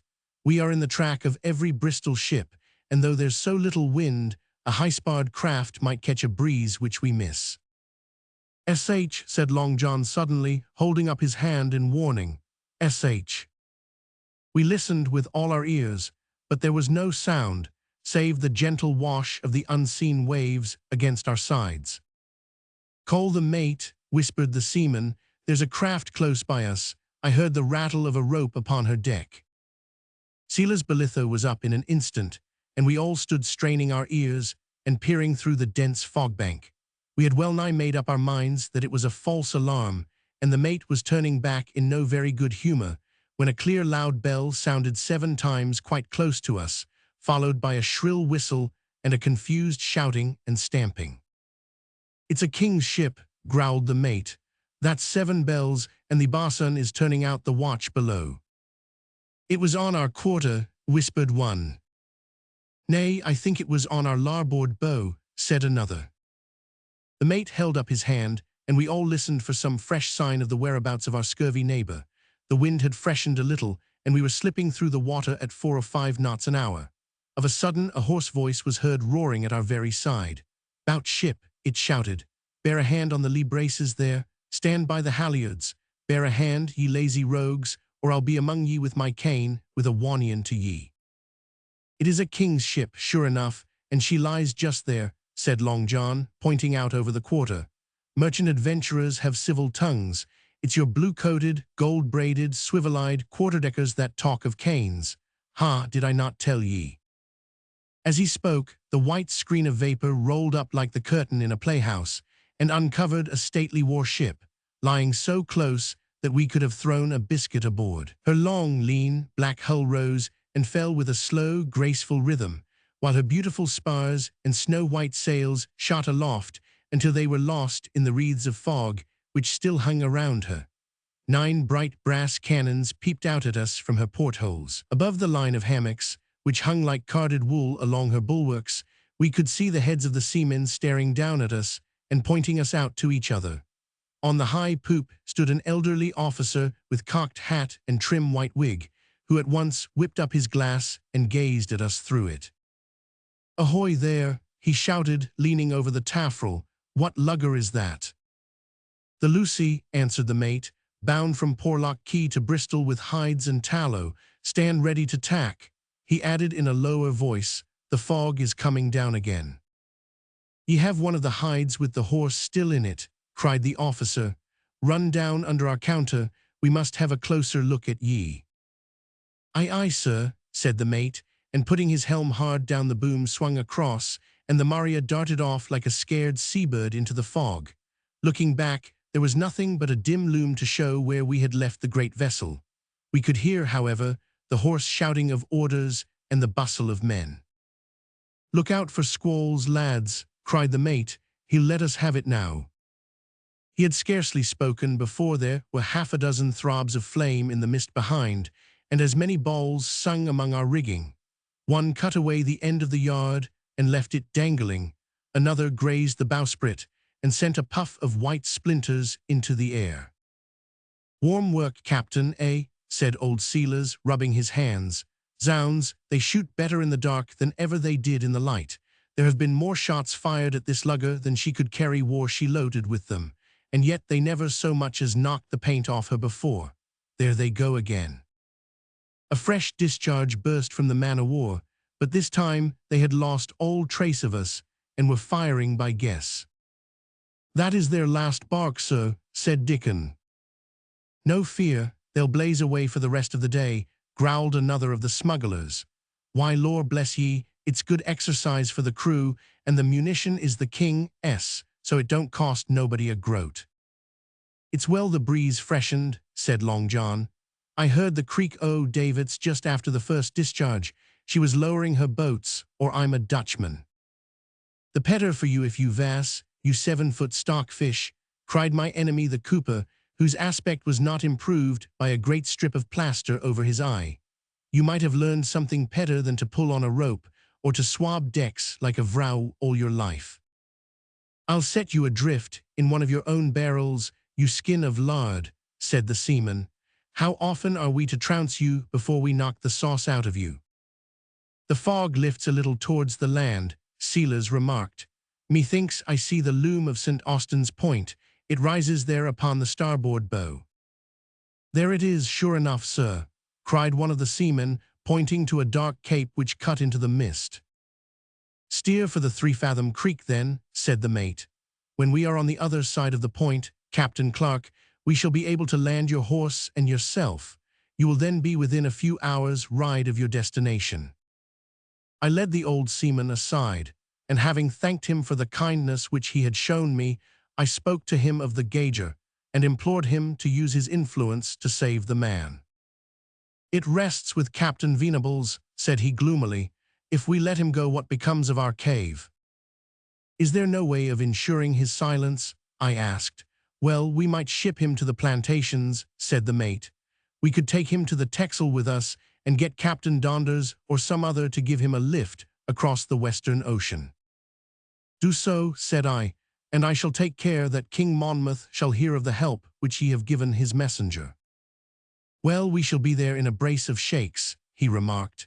Let us go below and load your ground tier, for there is nothing like starting well trimmed with plenty of ballast in the hold. Following the sailor's advice, I went down with him and enjoyed a rude but plentiful meal. By the time that we had finished, the lugger had been run into a narrow creek, with shelving sandy banks on either side. The district was wild and marshy, with few signs of any inhabitants. With much coaxing and pushing, Covenant was induced to take to the water and swam easily ashore, while I followed in the smuggler's dinghy. A few words of rough, kindly leave-taking were shouted after me. I saw the dinghy return, and the beautiful craft glided out to sea and faded away once more into the mists, which still hung over the face of the waters. Truly Providence works in strange ways, my children, and until a man comes to the autumn of his days, he can scarce say what hath been ill luck and what hath been good. For of all the seeming misfortunes which have befallen me during my wandering life, there is not one which I have not come to look upon as a blessing. And if you once take this into your hearts, it is a mighty help in enabling you to meet all troubles with a stiff lip. For why should a man grieve when he hath not yet determined whether what hath chanced may not prove to be a cause of rejoicing? Now here you will perceive that I began by being dashed upon a stony road, beaten, kicked, and finally well nigh put to death in mistake for another. Yet it ended in my being safely carried to my journey's end, whereas, had I gone by land, it is more than likely that I should have been cut off at Weston. For, as I heard afterwards, a troop of horse were making themselves very active in those parts by blocking the roads and seizing all who came that way. Being now alone, my first care was to bathe my face and hands in a stream which ran down to the sea, and to wipe away any trace of my adventures of the night before. My cut was but a small one, and was concealed by my hair. Having reduced myself to some sort of order, I next rubbed down my horse as best I could, and rearranged his girth and his saddle. I then led him by the bridle to the top of a sandhill hard by, whence I might gain some idea as to my position. The fog lay thick upon the channel, but all inland was very clear and bright. Along the coast the country was dreary and marshy, but at the other side a goodly extent of fertile plain lay before me, well tilled and cared for. A range of lofty hills, which I guessed to be the Mendips, bordered the whole skyline, and further north there lay a second chain in the blue distance. The glittering Avon wound its way over the countryside like a silver snake in a flower bed. Close to its mouth, and not more than 2 leagues from where I stood, rose the spires and towers of stately Bristol, the Queen of the West, which was, and still may be, the second city in the kingdom. The forest of masts, which shot up like a pine grove above the roofs of the houses, bore witness to the great trade both with Ireland and with the plantations which had built up so flourishing a city. As I knew that the Duke's seat was miles on the Gloucestershire side of the city, and as I feared lest I might be arrested and examined should I attempt to pass the gates, I struck inland with intent to ride round the walls and so avoid the peril. The path which I followed led me into a country lane, which in turn opened into a broad highway crowded with travellers, both on horseback and on foot. As the troublous times required that a man should journey with his arms, there was naught in my outfit to excite remark, and I was able to jog on among the other horsemen without question or suspicion. From their appearance they were, I judged, country farmers or squires for the most part, who were riding into Bristol to hear the news, and to store away their things of price in a place of safety. "By your leave, sir," said a burly, heavy-faced man in a velveteen jacket, riding up upon my bridle arm. "Can you tell me whether his Grace of Beaufort is in Bristol or at his house, O Badminton?" I answered that I could not tell, but that I was myself bound for his presence. "He was in Bristol yestreen a-drilling o' the train bands," said the stranger. "But indeed his Grace be that loyal, and works that hard for his Majesty's cause, that he's o'er the county, and it is but chance work for to try and to catch him. But if you are about to seek him, whither shall you go?" "I will to Badminton," I answered, "and await him there.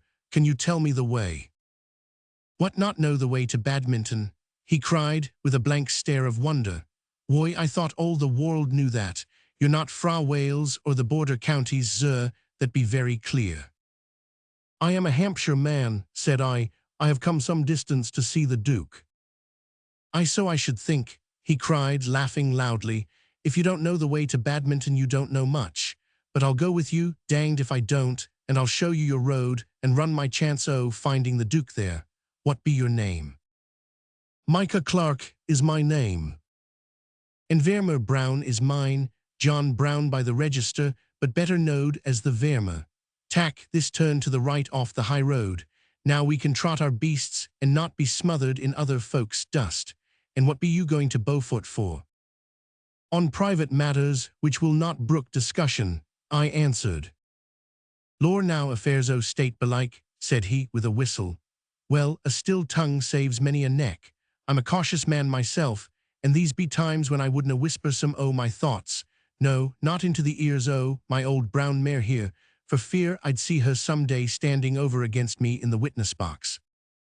They seem very busy over there, I remarked, for we were now in full sight of the walls of Bristol, where gangs of men were working hard with pick and shovel, improving the defences.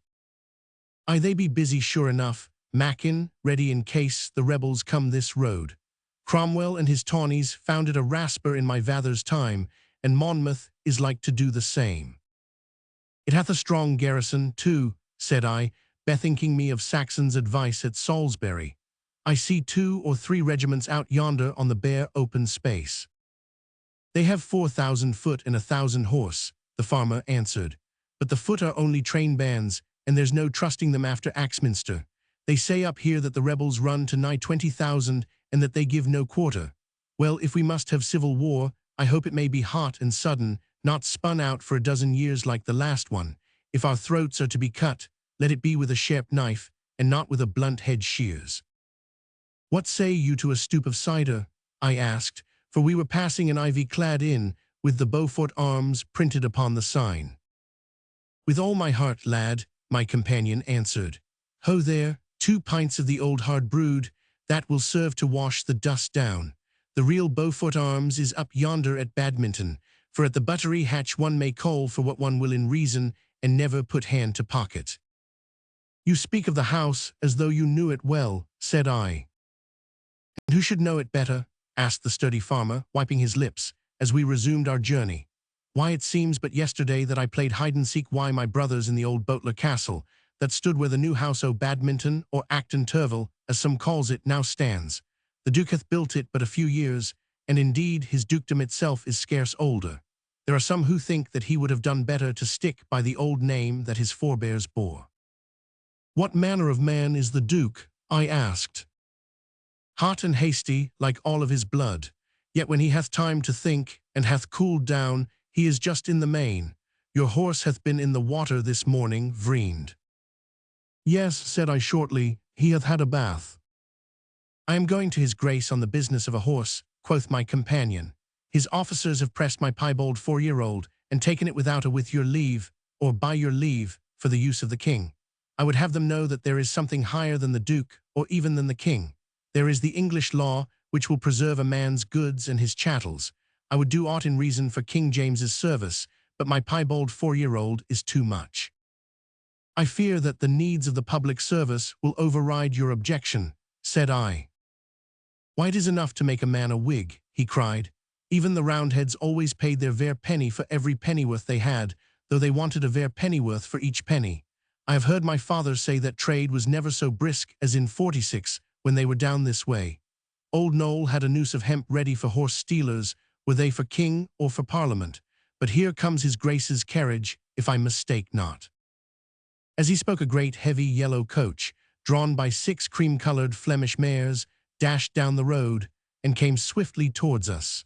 2 mounted lackeys galloped in front, and 2 others, all in light blue and silver liveries, rode on either side. His grace is not within, else there had been an escort behind, said the farmer, as we reined our horses aside to let the carriage pass. As they swept by, he shouted out a question as to whether the Duke was at Badminton, and received a nod from the stately bewigged coachman in reply. We are in luck to catch him, said Farmer Brown. He's as hard to find these days as a crake in a wheat field. We should be there in an hour or less. I must thank you that I did not take a fruitless journey into Bristol. What did you say your errand was?" I was again compelled to assure him that the matter was not one of which I could speak with a stranger, on which he appeared to be huffed, and rode for some miles without opening his mouth. Groves of trees lined the road on either side, and the sweet smell of pines was in our nostrils. Far away the musical pealing of a bell rose and fell on the hot, close summer air. The shelter of the branches was pleasant, for the sun was very strong, blazing down out of a cloudless heaven and raising a haze from the fields and valleys. "'Tis the bell from Chipping Sodbury," said my companion at last, wiping his ruddy face.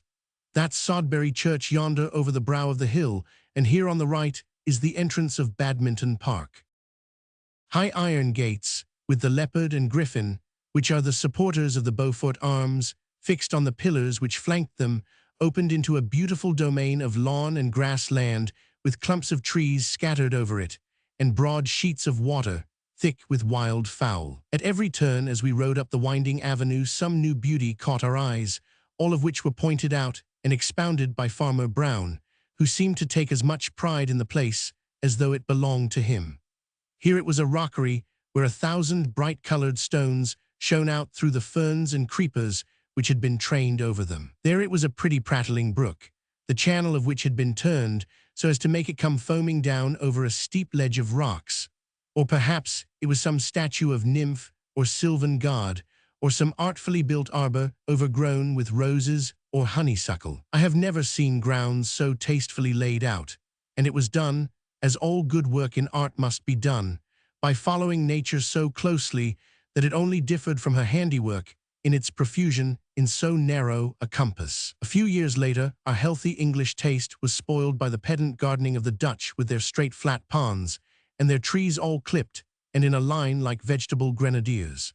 In truth, I think that the Prince of Orange and Sir William Temple had much to answer for in working this change, but things have now come round again, I understand, and we have ceased to be wiser than nature in our pleasure grounds. As we drew near the house, we came on a large extent of level sward on which a troop of horse were exercising, who were raised, as my companion informed me, entirely from the Duke's own personal attendants. Passing them, we rode through a grove of rare trees and came out on a broad space of gravel which lay in front of the house. The building itself was of great extent, built after the new Italian fashion, rather for comfort than for defense. But on one wing there remained, as my companion pointed out, a portion of the old keep and battlements of the feudal castle of the Botlers, looking as out of place as a farthingale of Queen Elizabeth joined to a court dress fresh from Paris. The main doorway was led up to by lines of columns and a broad flight of marble steps, on which stood a group of footmen and grooms who took our horses when we dismounted. A gray-haired steward or majordomo inquired our business, and on learning that we wished to see the Duke in person, he told us that His Grace would give audience to strangers in the afternoon at 3:30 by the clock. In the meantime, he said that the guests' dinner had just been laid in the hall, and it was his master's wish that none who came to Badminton should depart hungry. My companion and I were but too glad to accept the steward's invitation, so having visited the bathroom and attended to the needs of the toilet, we followed a footman, who ushered us into a great room where the company had already assembled. The guests may have numbered 50 or 60, old and young, gentle and simple, of the most varied types and appearance. I observed that many of them cast haughty and inquiring glances round them, in the pauses between the dishes, as though each marveled how he came to be a member of so motley a crew. Their only common feature appeared to be the devotion which they showed to the platter and the wine flagon. There was little talking, for there were few who knew their neighbors. Some were soldiers who had come to offer their swords and their services to the king's lieutenant. Others were merchants from Bristol, with some proposal or suggestion anent the safety of their property. There were 2 or 3 officials of the city who had come out to receive instructions as to its defense, while here and there I marked the child of Israel, who had found his way there in the hope that in times of trouble he might find high interest and noble borrowers. Horse dealers, saddlers, armorers, surgeons, and clergymen completed the company, who were waited upon by a staff of powdered and liveried servants, who brought and removed the dishes with the silence and deftness of long training. The room was a contrast to the bare plainness of Sir Stephen Timewell's dining hall at Taunton, for it was richly panelled and highly decorated all round. The floor was formed of black and white marble, set in squares, and the walls were of polished oak, and bore a long line of paintings of the Somerset family, from John of Gaunt downwards. The ceiling, too, was tastefully painted with flowers and nymphs, so that a man's neck was stiff ere he had done admiring it. At the further end of the hall yawned a great fireplace of white marble, with the lions and lilies of the Somerset arms carved in oak above it, and a long gilt scroll bearing the family motto, Mutare vel timer spurno. The massive tables at which we sat were loaded with silver chargers and candelabra, and bright with the rich plate for which badminton was famous. I could not but think that, if Saxon could clap eyes upon it, he would not be long in urging that the war be carried on in this direction. After dinner, we were all shown into a small antechamber, set round with velvet settees, where we were to wait till the Duke was ready to see us. In the centre of this room there stood several cases, glass-topped and lined with silk, wherein were little steel and iron rods, with brass tubes and divers other things, very bright and ingenious, though I could not devise for what end they had been put together. A gentleman-in-waiting came round with paper and inkhorn, making notes of our names and of our business. Him I asked whether it might not be possible for me to have an entirely private audience. His Grace never sees in private, he replied. He has ever his chosen counsellors and officers in attendance. But the business is one which is only fit for his own ear, I urged. His Grace holds that there is no business fit only for his own ear, said the gentleman. You must arrange matters as best you can when you are shown in to him. I will promise, however, that your request be carried to him, though I warn you that it cannot be granted. I thanked him for his good offices, and turned away with the farmer to look at the strange little engines within the cases. What is it? I asked. I have never seen aught that was like it. It is the work of the mad Marquis of Worcester, quoth he. He was the Duke's grandfather. He was ever making and devising such toys, but they were never of any service to himself or to others. Now look ye here, this why the wheels were called the water engine, and it was his crazy thought that, by heating the water in that air kettle, he might make the wheels go round, and thereby travel along iron bars quicker nor a horse could run. Oons, I'd match my old brown mare against all such contrivances to the end o' time, but to our places, for the Duke is coming. We had scarce taken our seats with the other suitors, when the folding doors were flung open, and a stout, thick, short man of 50 or thereabouts came bustling into the room and strode down it between two lines of bowing clients. He had large projecting blue eyes, with great pouches of skin beneath them, and a yellow, sallow visage. At his heels walked a dozen officers and men of rank, with flowing wigs and clanking swords. They had hardly passed through the opposite door into the Duke's own room, when the gentleman with the list called out a name, and the guests began one after the other to file into the great man's presence. Methinks his Grace is in no very gentle temper, quoth Farmer Brown. Did you not mark how he gnawed his nether lip as he passed? He seemed a quiet gentleman enough, I answered. It would try job himself to see all these folk of an afternoon. Hark at that, he whispered, raising his finger. As he spoke, the sound of the Duke's voice in a storm of wrath was heard from the inner chamber, and a little sharp-faced man came out and flew through the antechamber as though fright had turned his head. He is an armourer of Bristol, whispered one of my neighbours. It is likely that the Duke cannot come to terms with him over a contract. Nay, said another, he supplied Sir Marmaduke Hyson's troop with sabres, and it is said that the blades will bend as though they were lead. Once used, they can never be fitted back into the scabbard again. The tall man who goes in now is an inventor, quoth the first.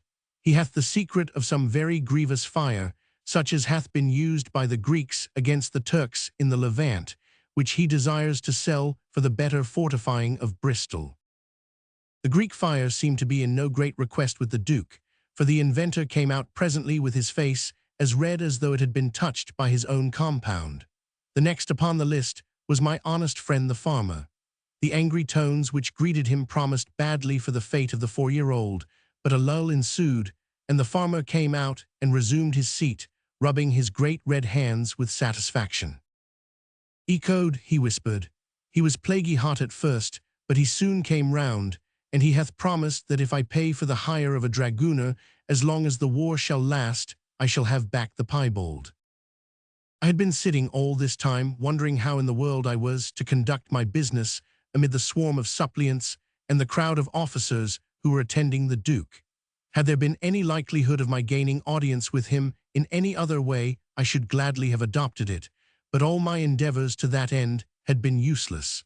Unless I took this occasion, I might never come face to face with him at all. But how could he give due thought or discussion to such a matter before others? What chance was there of his weighing it as it should be weighed? Even if his feelings inclined him that way, he dared not show any sign of wavering when so many eyes were upon him. I was tempted to feign some other reason for my coming, and trust to fortune to give me some more favorable chance for handing him my papers. But then that chance might never arrive, and time was pressing. It was said that he would return to Bristol next morning. On the whole, it seemed best that I should make the fittest use I could of my present position in the hope that the Duke's own discretion and self-command might, when he saw the address upon my dispatches, lead to a more private interview. I had just come to this resolution when my name was read out, on which I rose and advanced into the inner chamber. It was a small but lofty room, hung in blue silk with a broad gold cornice. In the center was a square table littered over with piles of papers, and behind this sat his Grace with full-bottomed wig rolling down to his shoulders, very stately and imposing. He had the same subtle air of the court which I had observed both in Monmouth and in Sir Gervas, which, with his high bold features and large piercing eyes, marked him as a leader of men. His private scrivener sat beside him, taking notes of his directions, while the others stood behind in a half-circle or took snuff together in the deep recess of the window. "Make a note of Smithson's order," he said, as I entered. 100 pots and as many fronts and backs to be ready by Tuesday, also 60 snaffances for the musketeers, and 200 extra spades for the workers. Mark that the order be declared null and void unless fulfilled within the time appointed. "It is so marked, Your Grace." "Captain Micah Clarke," said the Duke, reading from the list in front of him. "What is your wish, Captain?" "One which it would be better if I could deliver privately to your Grace," I answered. "Ah, you are he who desired private audience? Well, Captain, these are my counsel, and they are as myself, so we may look upon ourselves as alone. What I may hear they may hear. Zounds, man, never stammer and boggle, but out with it." My request had roused the interest of the company, and those who were in the window came over to the table. Nothing could have been worse for the success of my mission, and yet there was no help for it but to deliver my dispatches. I can say with a clear conscience, without any vainglory, that I had no fears for myself. The doing of my duty was the one thought in my mind. And here I may say once for all, my dear children, that I am speaking of myself all through this statement with the same freedom as though it were another man. In very truth, the strong, active lad of 21 was another man from the grey-headed old fellow who sits in the chimney corner and can do naught better than tell old tales to the youngsters. Shallow water gives a great splash, and so a braggart has ever been contemptible in my eyes. I trust, therefore, that ye will never think that your grandad is singing his own praises or setting himself up as better than his neighbours. I do but lay the facts, as far as I can recall them, before ye with all freedom and with all truth. My short delay and hesitation had sent a hot flush of anger into the Duke's face, so I drew the packet of papers from my inner pocket and handed them to him with a respectful bow. As his eyes fell upon the superscription, he gave a sudden start of surprise and agitation, making a motion as though to hide them in his bosom. If this were his impulse, he overcame it, and sat lost in thought for a minute or more with the papers in his hand.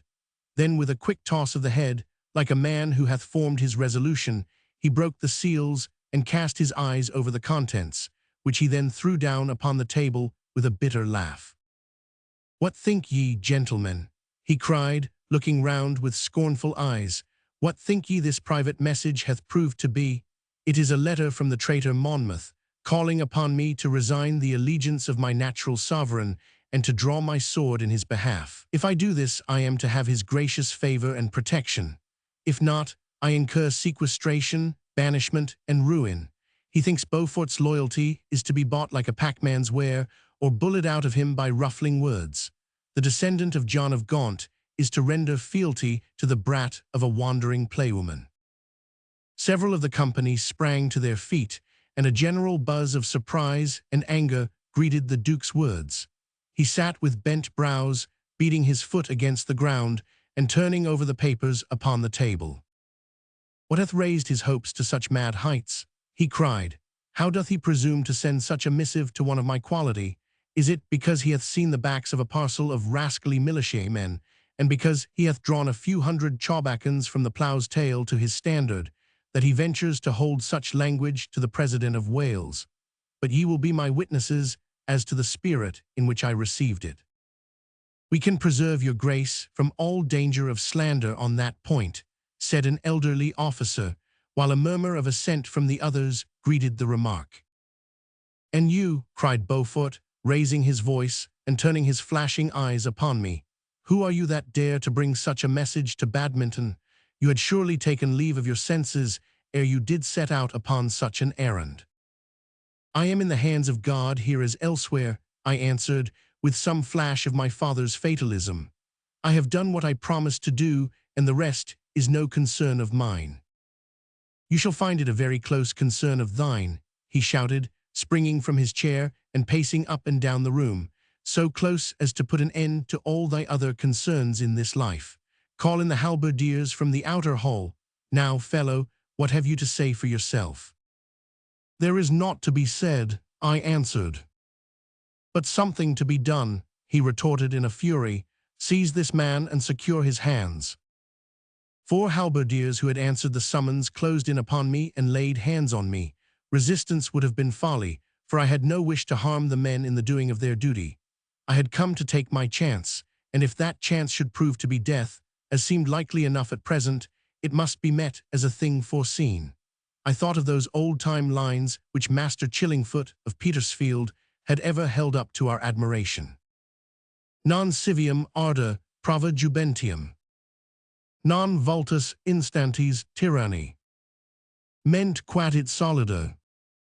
Here was the vultus instantes tyranny in this stout, bewigged, lace-covered, yellow-faced man in front of me. I had obeyed the poet in so far that my courage had not been shaken. I confess that this spinning dust-heap of a world has never had such attractions for me that it would be a pang to leave it. Never, at least, until my marriage, and that, you will find, alters your thoughts about the value of your life and many other of your thoughts as well. This being so, I stood erect, with my eyes fixed upon the angry nobleman, while his soldiers were putting the gyves about my wrists. Chapter 25. Of Strange Doings in the Boteler Dungeon. "Take down this fellow's statement," said the Duke to his scrivener. "Now, sirrah, it may not be known to you that his gracious majesty the king hath conferred plenary powers upon me during these troubled times, and that I have his warrant to deal with all traitors without either jury or judge. You do bear a commission, I understand, in the rebellious body which is here described as Saxon's regiment of Wiltshire foot. Speak the truth for your neck's sake." "I will speak the truth for the sake of something higher than that, your grace," I answered. "I command a company in that regiment." "And who is this Saxon?" "I will answer all that I may concerning myself," said I, "but not a word which may reflect upon others." "Ha!" he roared, hot with anger. "Our pretty gentleman must needs stand upon the niceties of honor after taking up arms against his king. I tell you, sir, that your honor is in such a parlous state already that you may well throw it over and look to your safety. The sun is sinking in the west. Ere it set your life too, may have set forever." "I am the keeper of my own honor, your grace," I answered. "As to my life, I should not be standing here this moment if I had any great dread of losing it. It is right that I should tell you that my colonel hath sworn to exact a return for any evil that may befall me, on you or any of your household who may come into his power. This I say, not as a threat, but as a warning, for I know him to be a man who is like to be as good as his word. Your colonel, as you call him, may find it hard enough to save himself soon," the Duke answered with a sneer. "How many men hath Monmouth with him?" I smiled and shook my head. How shall we make this traitor find his tongue? He asked furiously, turning to his counsel. I should clap on the thumbikins, said one fierce-faced old soldier.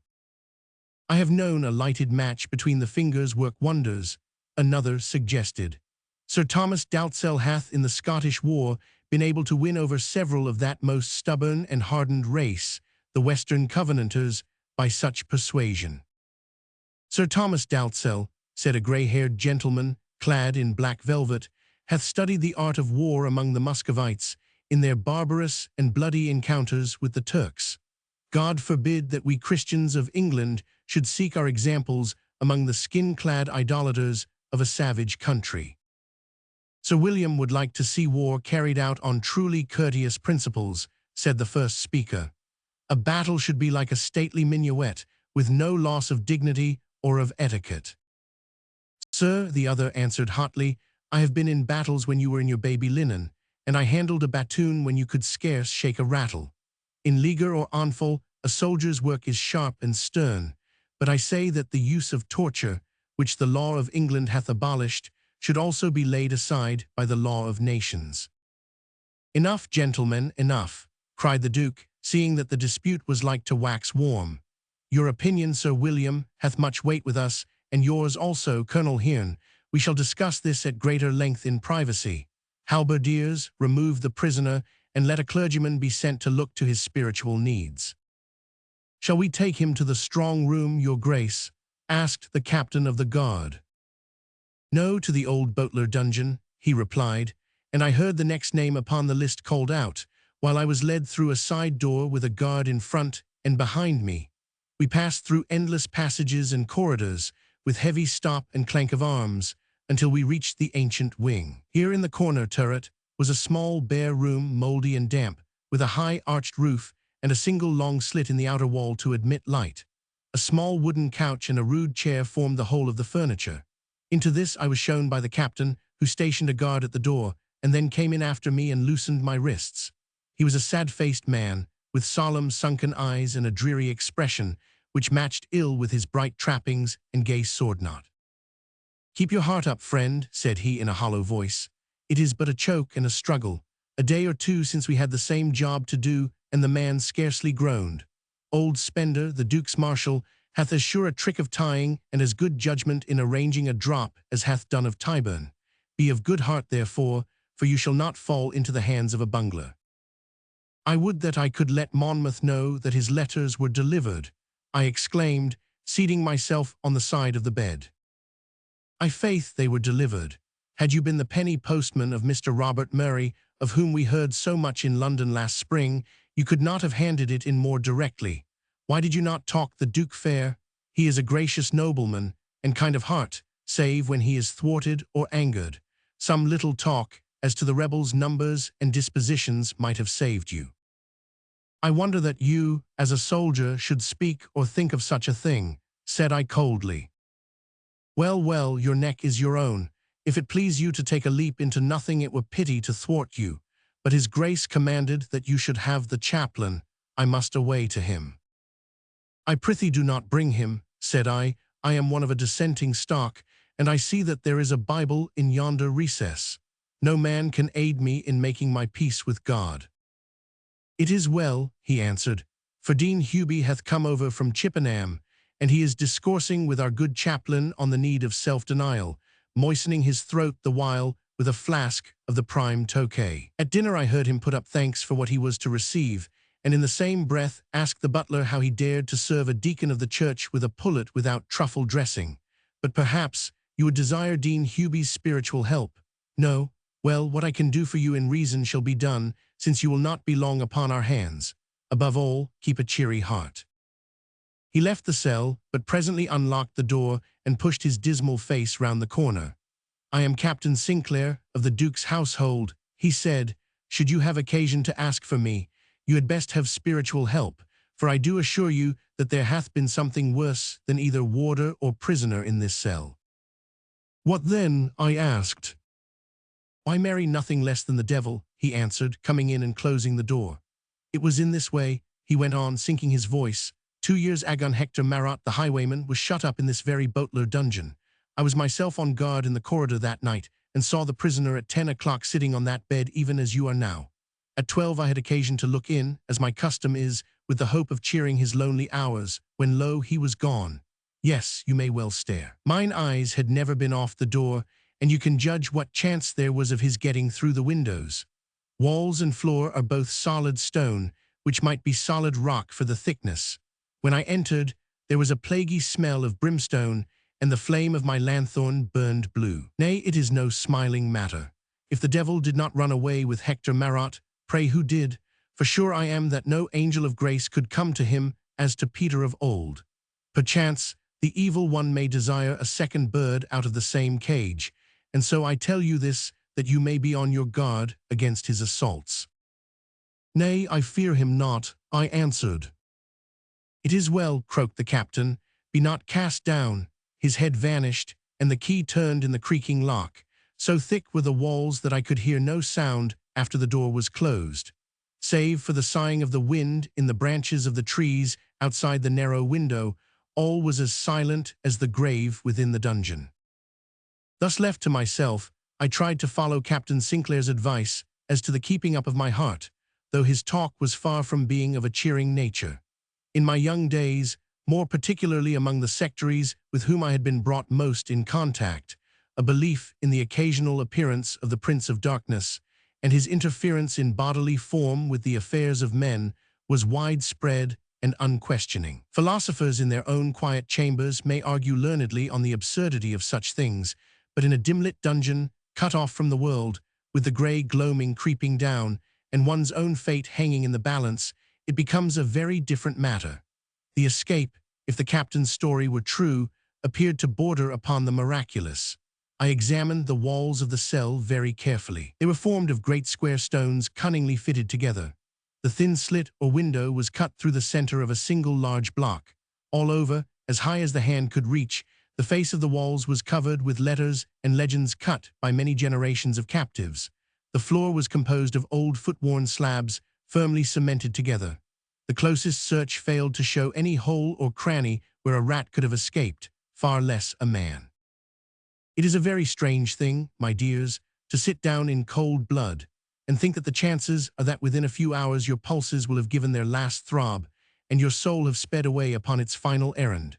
Strange and very awesome, the man who rideth down into the press of the battle with his jaw set and his grip tight upon rein and sword hilt cannot feel this, for the human mind is such that one emotion will ever push out another. Neither can the man who draws slow and catching breaths upon the bed of deadly sickness be said to have experience of it, for the mind weakened with disease can but submit without examining too closely that which it submits to. When, however, a young and hale man sits alone in quiet and sees present death hanging over him, he hath such food for thought that, should he survive and live to be grey-headed, his whole life will be marked and altered by those solemn hours, as a stream is changed in its course by some rough bank against which it hath struck.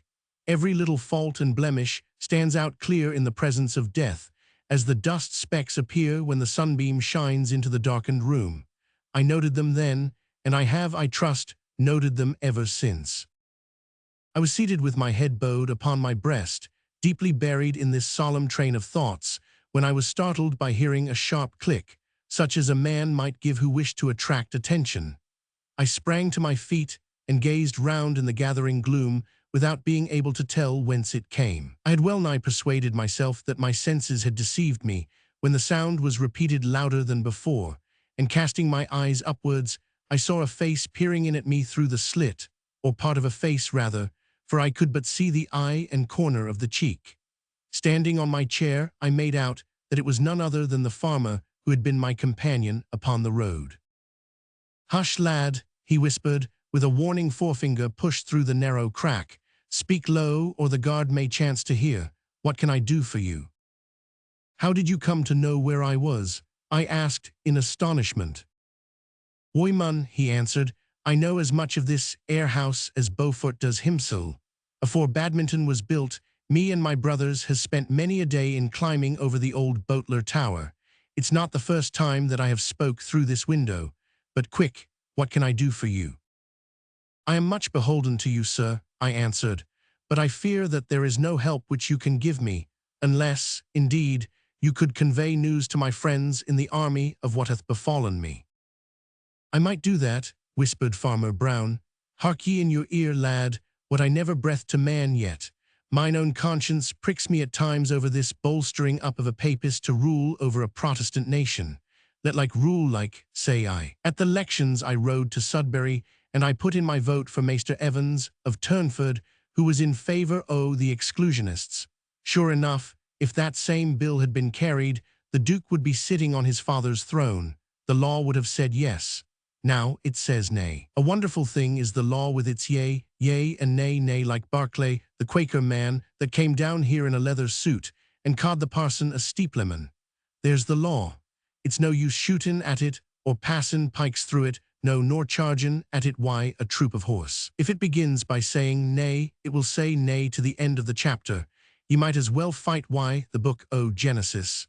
Let Monmouth get the law changed, and it will do more for him than all the dukes in England, for all that he's a Protestant, and I would do what I might to serve him. There is a Captain Lockarby, who is serving in Colonel Saxon's regiment in Monmouth's army. Said I, should things go wrong with me, I would take it as a great kindness if you would bear him my love, and ask him to break it gently, by word or by letter, to those that haven't.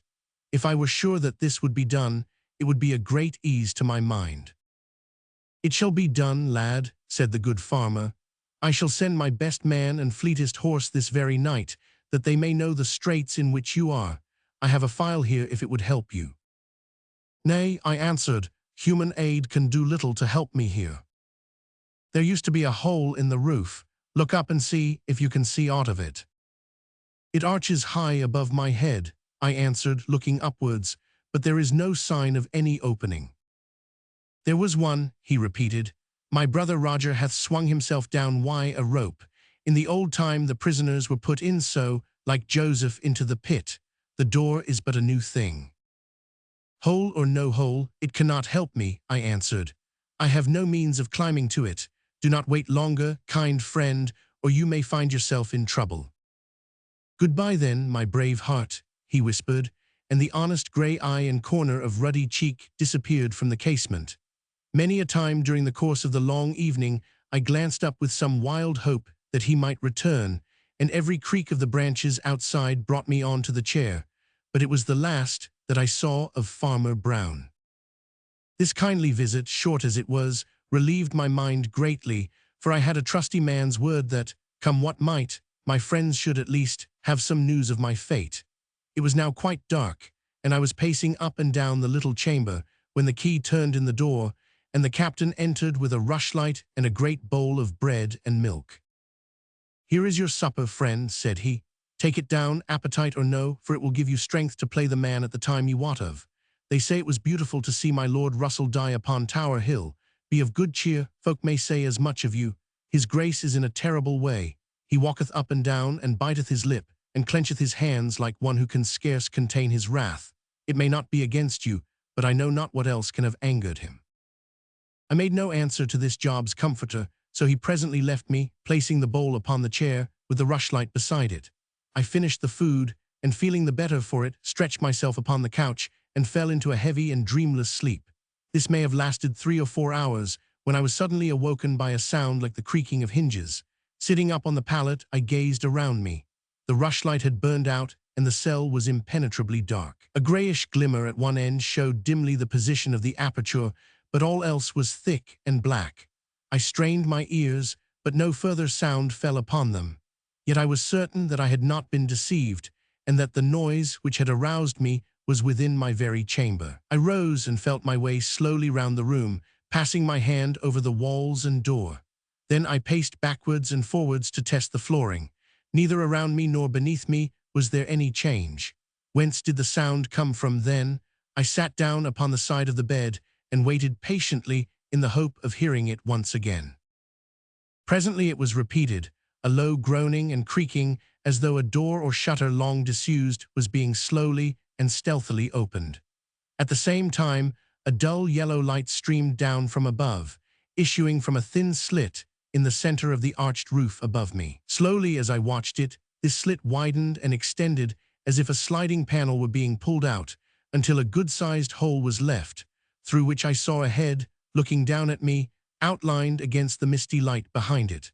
The knotted end of a rope was passed through this aperture and came dangling down to the dungeon floor. It was a good, stout piece of hemp, strong enough to bear the weight of a heavy man, and I found, upon pulling at it, that it was firmly secured above. Clearly it was the desire of my unknown benefactor that I should ascend by it, so I went up hand over hand, and after some difficulty in squeezing my shoulders through the hole, I succeeded in reaching the room above.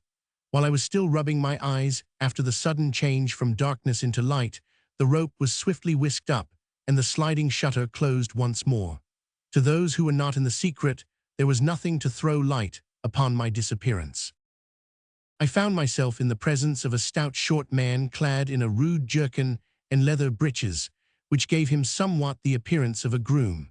He wore a broad felt hat drawn down very low over his eyes, while the lower part of his face was swathed round with a broad cravat. In his hand he bore a horn lanthorn, by the light of which I saw that the room in which we were was of the same size as the dungeon beneath, and differed from it only in having a broad casement which looked out upon the park.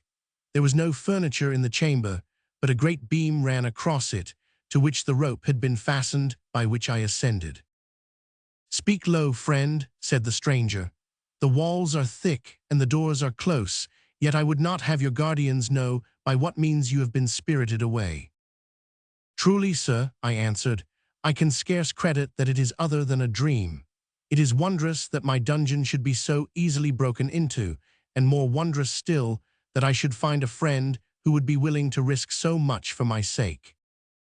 "Look there," quoth he, holding down his lanthorn so as to cast its light on the part of the floor where the panel was fitted. "Can you not see how old and crumbled is the stonework which surrounds it?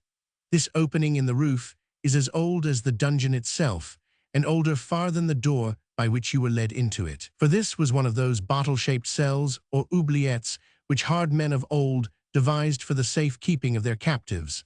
Once lowered through this hole into the stone-girt pit, a man might eat his heart out, for his fate was sealed. Yet you see that the very device which once hindered escape has now brought freedom within your reach." "Thanks to your clemency, your grace," I answered, looking keenly at my companion. "Now out on these disguises," he cried, peevishly pushing back the broad-edged hat and disclosing, as I expected, the features of the Duke. "Even a blunt soldier lad can see through my attempts at concealment. I fear, Captain, that I should make a bad plotter, for my nature is as open, well, as thine is. I cannot better the simile." "Your Grace's voice, once heard, is not easily forgot," said I. "Especially when it talks of hemp and dungeons," he answered, with a smile. "But if I clapped you into prison, you must confess that I have made you amends by pulling you out again at the end of my line, like a minnow out of a bottle. But how came you to deliver such papers in the presence of my council?" "I did what I could to deliver them in private," said I. "I sent you a message to that effect." "It is true," he answered, "but such messages come in to me from every soldier who wishes to sell his sword, and every inventor who hath a long tongue and a short purse. How could I tell that the matter was of real import?" "I feared to let the chance slip lest it might never return," said I. "I hear that your Grace hath little leisure during these times." "I cannot blame you," he answered, pacing up and down the room. "But it was untoward. I might have hid the dispatches, yet it would have roused suspicions. Your errand would have leaked out. There are many who envy my lofty fortunes, and who would seize upon a chance of injuring me with King James. Sunderland or Somers would either of them blow the least rumor into a flame which might prove unquenchable. There was naught for it, therefore, but to show the papers and to turn a harsh face on the messenger. The most venomous tongue could not find fault in my conduct. "What course would you have advised under such circumstances?" "The most direct," I answered. Aye, sir, honesty. Public men have, however, to pick their steps as best they may, for the straight path would lead too often to the cliff edge. The tower would be too scanty for its guests were we all to wear our hearts upon our sleeves. But to you in this privacy, I can tell my real thoughts without fear of betrayal or misconstruction. On paper I will not write one word. Your memory must be the sheet which bears my answer to Monmouth. And first of all, erase from it all that you have heard me say in the council room. Let it be as though it never was spoken. Is that done? I understand that it did not really represent your Grace's thoughts. Very far from it, Captain, but prithee tell me what expectation of success is there among the rebels themselves. You must have heard your colonel and others discuss the question, or noted by their bearing which way their thoughts lay. Have they good hopes of holding out against the king's troops? They have met with naught but success hitherto, I answered. Against the militia, but they will find it another thing when they have trained troops to deal with. And yet, one thing I know, that any defeat of Feversham's army would cause a general rising throughout the country. On the other hand, the king's party are active. Every post brings news of some fresh levy. Albemarle still holds the militia together in the west. The Earl of Pembroke is in arms in Wiltshire. Lord Lumley is moving from the east with the Sussex forces. The Earl of Abingdon is up in Oxfordshire. At the university, the caps and gowns are all turning into headpieces and steel fronts. James's Dutch regiments have sailed from Amsterdam. Yet Monmouth hath gained 2 fights, and why not a third? They are troubled waters, troubled waters. The Duke paced backwards and forwards with brows drawn down, muttering all this to himself rather than to me, and shaking his head like one in the sorest perplexity. I would have you tell Monmouth, he said at last, that I thank him for the papers which he hath sent me, and that I will duly read and weigh them. Tell him also that I wish him well in his enterprise, and would help him were it not that I am hemmed in by those who watch me closely, and who would denounce me were I to show my true thoughts. Tell him that, should he move his army into these parts, I may then openly declare myself, but to do so now would be to ruin the fortunes of my house, without in any way helping him. Can you bear him that message?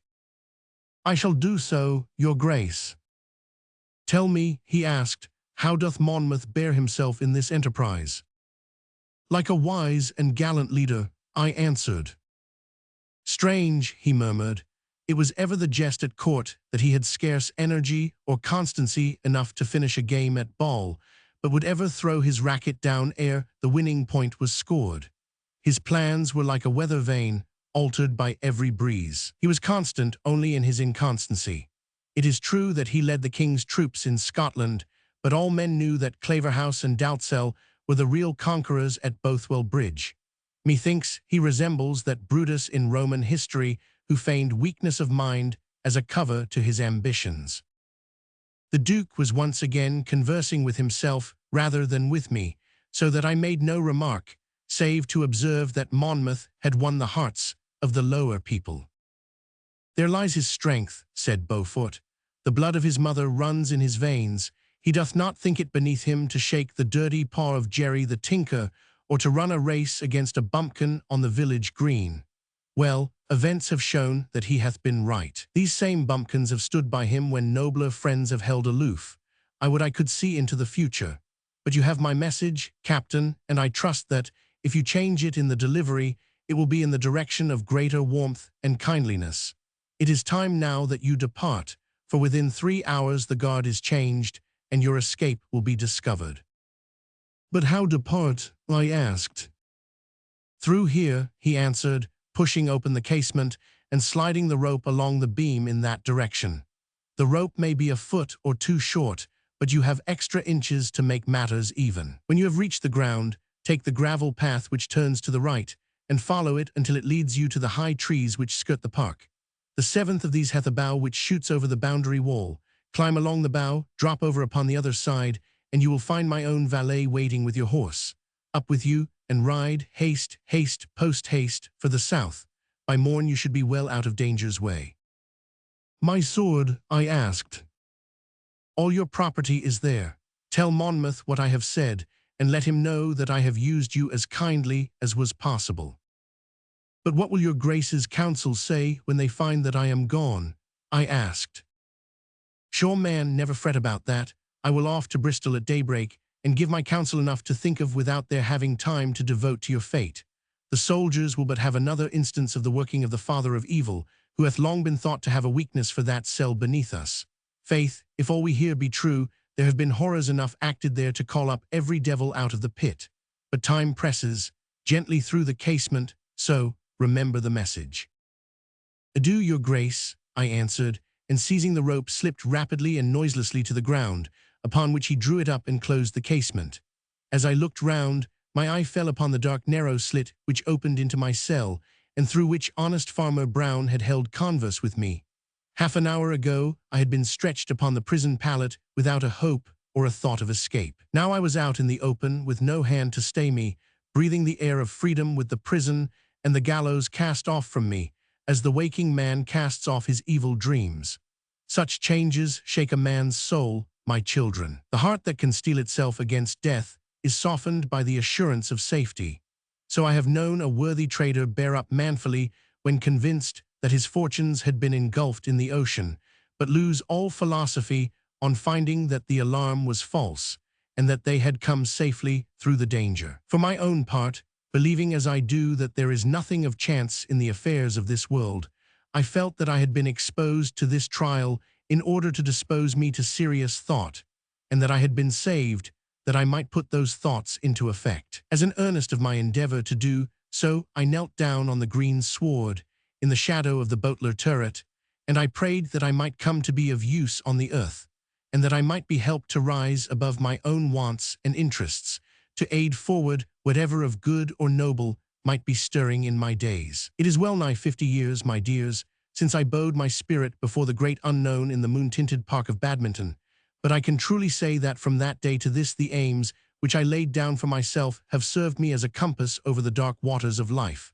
a compass which I may perchance not always follow, for flesh is weak and frail, but which hath, at least, been ever present, that I might turn to it in seasons of doubt and of danger. The path to the right led through groves and past carp ponds for a mile or more, until I reached the line of trees which skirted the boundary wall.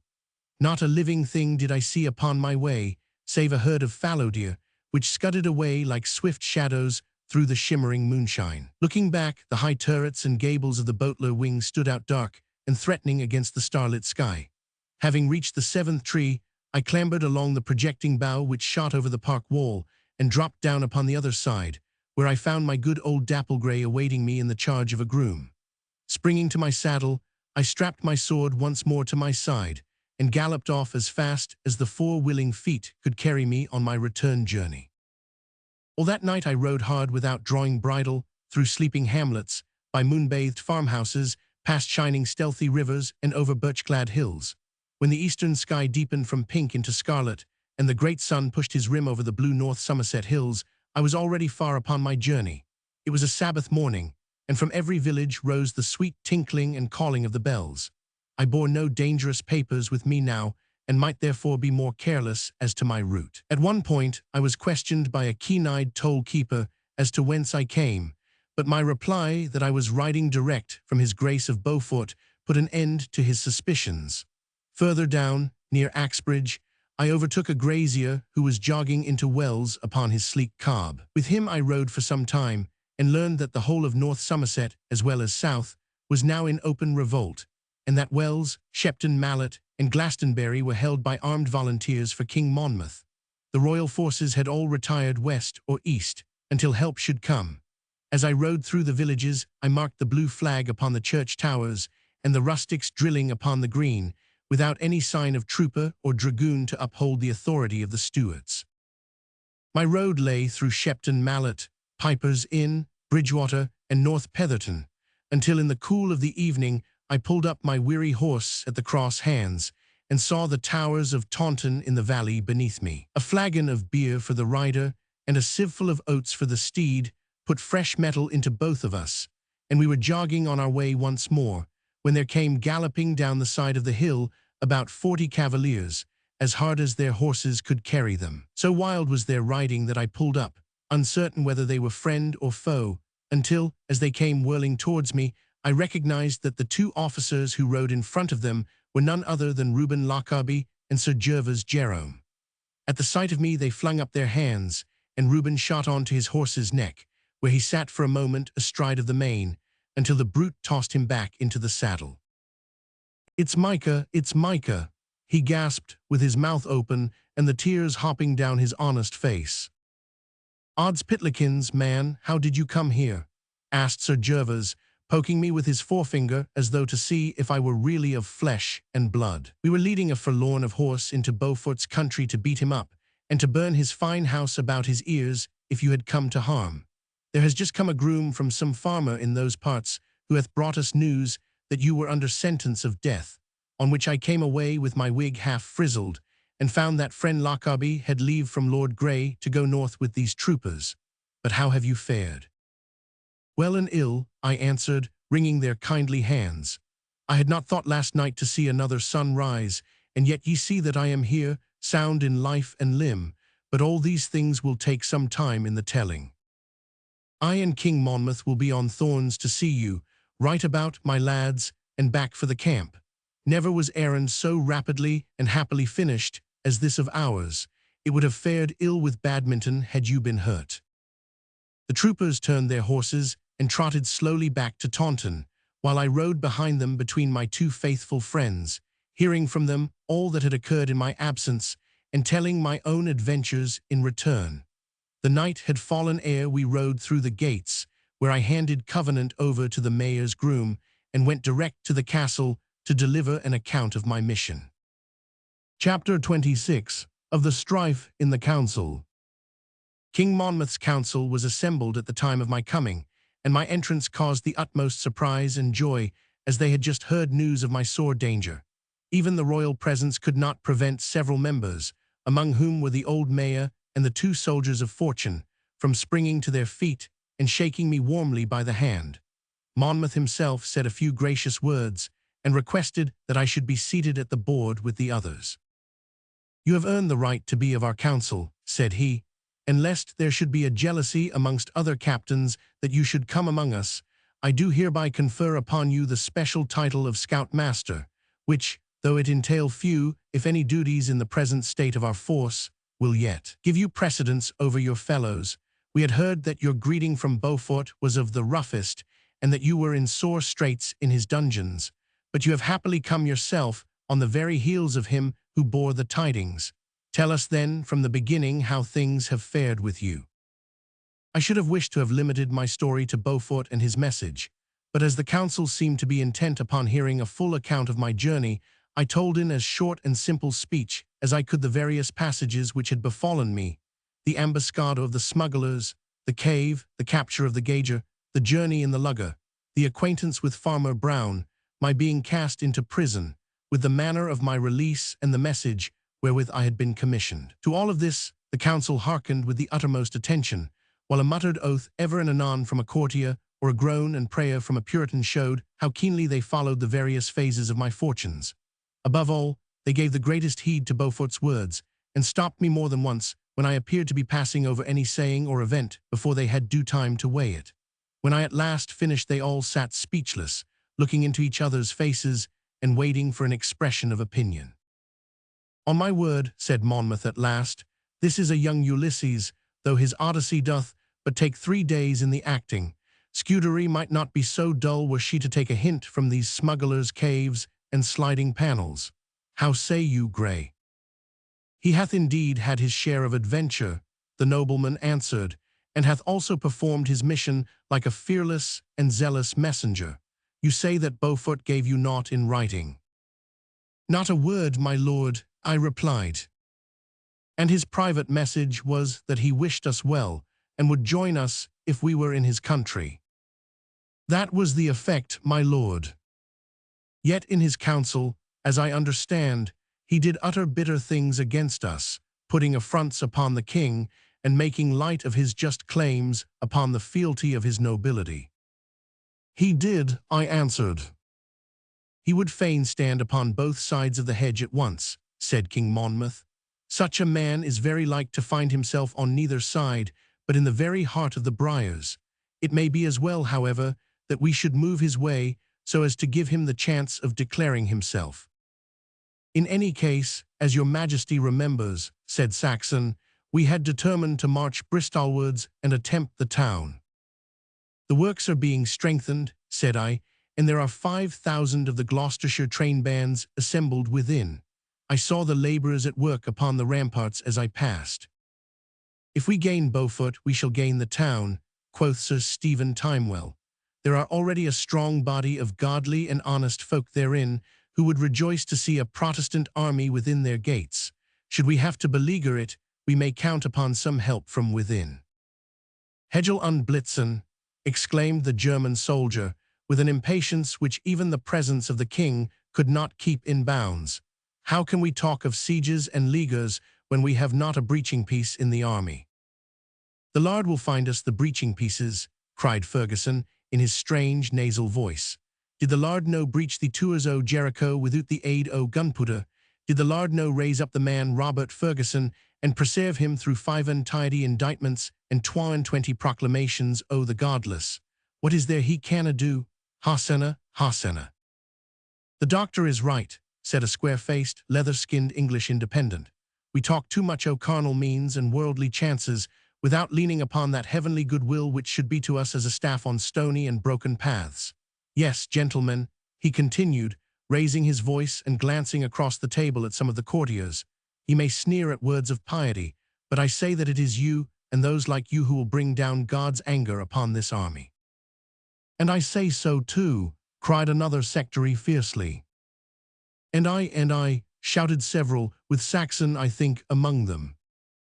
Is it your wish, your majesty, that we should be insulted at your very council board? Cried one of the courtiers, springing to his feet with a flushed face.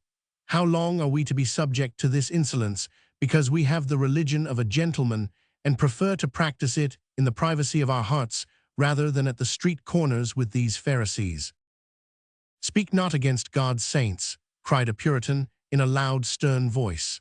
There is a voice within me which tells me that it were better to strike thee dead, yea, even in the presence of the king, than to allow thee to revile those who have been born again. Several had sprung to their feet on either side. Hands were laid upon sword hilts, and glances as stern and as deadly as rapier thrusts were flashing backwards and forwards. But the more neutral and reasonable members of the council succeeded in restoring peace, and in persuading the angry disputants to resume their seats. How now, gentlemen, cried the king, his face dark with anger, when silence was at last restored. Is this the extent of my authority, that ye should babble and brawl as though my council chamber were a Fleet Street pot-house? Is this your respect for my person? I tell ye that I would forfeit my just claims for ever, and return to Holland, or devote my sword to the cause of Christianity against the Turk, rather than submit to such indignity. If any man he proved to have stirred up strife amongst the soldiers or commonalty on the score of religion, I shall know how to deal with him.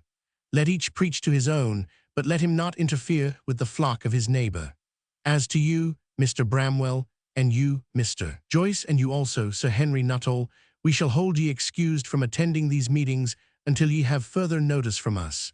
Ye may now separate, each to your quarters, and tomorrow morning we shall, with the blessing of God, start for the north to see what luck may await our enterprise in those parts.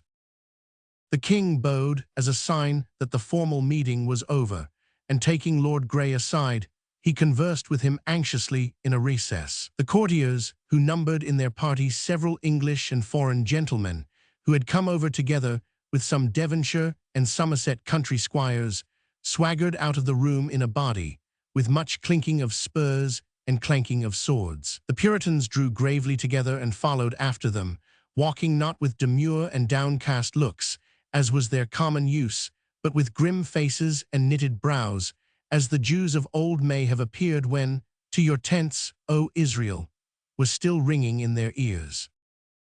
Indeed, religious dissension and sectarian heat were in the very air. Outside, on the castle green, the voices of preachers rose up like the drone of insects. Every wagon or barrel or chance provision case had been converted into a pulpit, each with its own orator and little knot of eager hearkeners. Here was a russet-coated Taunton volunteer in jackboots and bandolier, holding forth on the justification by works. Further, on a grenadier of the militia, with blazing red coat and white crossbelt, was deep in the mystery of the Trinity. In one or two places, where the rude pulpits were too near to each other, the sermons had changed into a hot discussion between the two preachers, in which the audience took part by hums or groans, each applauding the champion whose creed was most in accordance with his own. Through this wild scene, made more striking by the ruddy flickering glare of the campfires, I picked my way with a weight at my heart, for I felt how vain it must be to hope for success where such division reigned. Saxon looked on, however, with glistening eyes, and rubbed his hands with satisfaction. "The leaven is working," quoth he. "Something will come of all this ferment." "I see not what can come of it save disorder and weakness," I answered. "Good soldiers will come of it, lad," said he. "They are all sharpening themselves, each after his own fashion, on the whetstone of religion. This arguing breedeth fanatics, and fanatics are the stuff out of which conquerors are fashioned. Have you not heard how old Noel's army divided into Presbyterians, Independents, Ranters, Anabaptists, Fifth Monarchy men, Brownists, and a score of other sects, out of whose strife rose the finest regiments that ever formed line upon a field of battle? Such as do build their faith upon the holy text of sword and gun. You know old Samuel's couplet, 'I tell you, I would rather see them thus employed than at their drill, for all their wrangling and jangling.' But how of this split in the council?" I asked. "Ah, that is indeed a graver matter. All creeds may be welded together, but the Puritan and the scoffer are like oil and water. Yet the Puritan is the oil, for he will be ever atop. These courtiers do but stand for themselves, while the others are backed up by the pith and marrow of the army. It is well that we are afoot tomorrow. The king's troops are, I hear, pouring across Salisbury Plain, but their ordnance and stores are delaying them, for they know well that they must bring all they need, since they can expect little from the goodwill of the country folk. Ah, friend Bice, why jate ease?" "Ganz gut," said the big German, looming up before us through the darkness. "But sapperment, what a cawing and croaking, like a rookery at sunset. You English are a strange people, yes, Donnerwater, a very strange people. There are no two of you who think alike upon any subject under Himmel. The Cavalier will have his gay coat and his loose word. The Puritan will cut your throat rather than give up his sad-colored dress and his Bible. King James, cry some, King Monmouth, say the peasants. King Jesus, says the Fifth Monarchy man. No king at all, cry Master Wade and a few others who are for a commonwealth. Since I set foot on the Helderenberg at Amsterdam, my head hath been in a whirl with trying to understand what it is that ye desire. For before I have got to the end of one man's tale, and begin to see a little through the finsternis, another will come with another story, and I am in as evil a case as ever. But my young Hercules, I am right glad to see you back in safety. I am half in fear to give you my hand now, after your recent treatment of it. I trust that you are none the worse for the danger that you have gone through." "Mine eyelids are in truth a little heavy," I answered. "Save for an hour or two aboard the lugger, and about as long on a prison couch, I have not closed eyes since I left the camp." "We shall fall in at the second bugle call, about 8 of the clock," said Saxon. "We shall leave you, therefore, that you may restore yourself after your fatigues." With a parting nod, the two old soldiers strode off together down the crowded Fore Street, while I made the best of my way back to the mayor's hospitable dwelling, where I had to repeat my story all over again to the assembled household before I was at last suffered to seek my room. Chapter 27 of the affair near Keynsham Bridge. Monday, June 21, 1685, broke very dark and windy, with dull clouds moving heavily across the sky and a constant sputter of rain.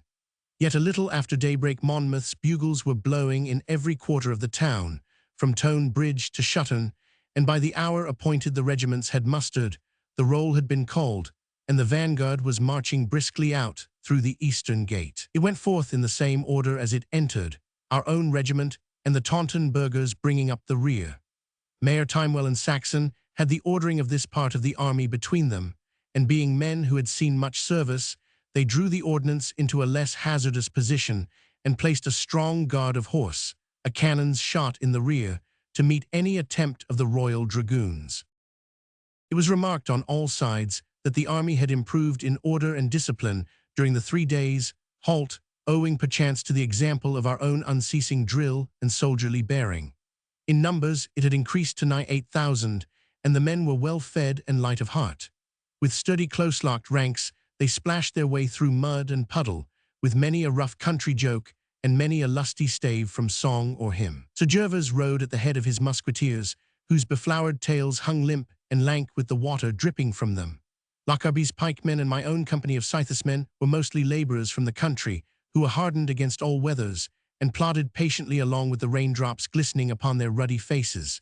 In front were the Taunton foot, behind, the lumbering train of baggage wagons, with the horse in the rear of them. So the long line wound its way over the hills.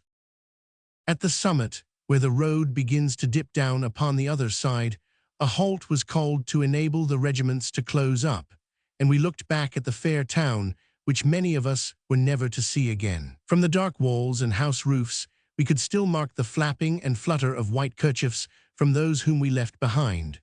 Reuben sat his horse beside me, with his spare shirt streaming in the wind, and his great pikemen all agrin behind him, though his thoughts and his eyes were too far away to note them. As we gazed, a long thin quiver of sunshine slipped out between two cloud banks and gilded the summit of the Magdalene Tower, with the royal standard which still waved from it. The incident was hailed as a happy augury, and a great shout spread from rank to rank at the sight of it, with a waving of hats and a clattering of weapons. Then the bugles blew a fanfare, the drums struck up a point of war, Reuben thrust his shirt into his haversack, and on we marched through mud and slush, with the dreary clouds bending low over us, and buttressed by the no less dreary hills on either side. A seeker for omens might have said that the heavens were weeping over our ill-fated venture.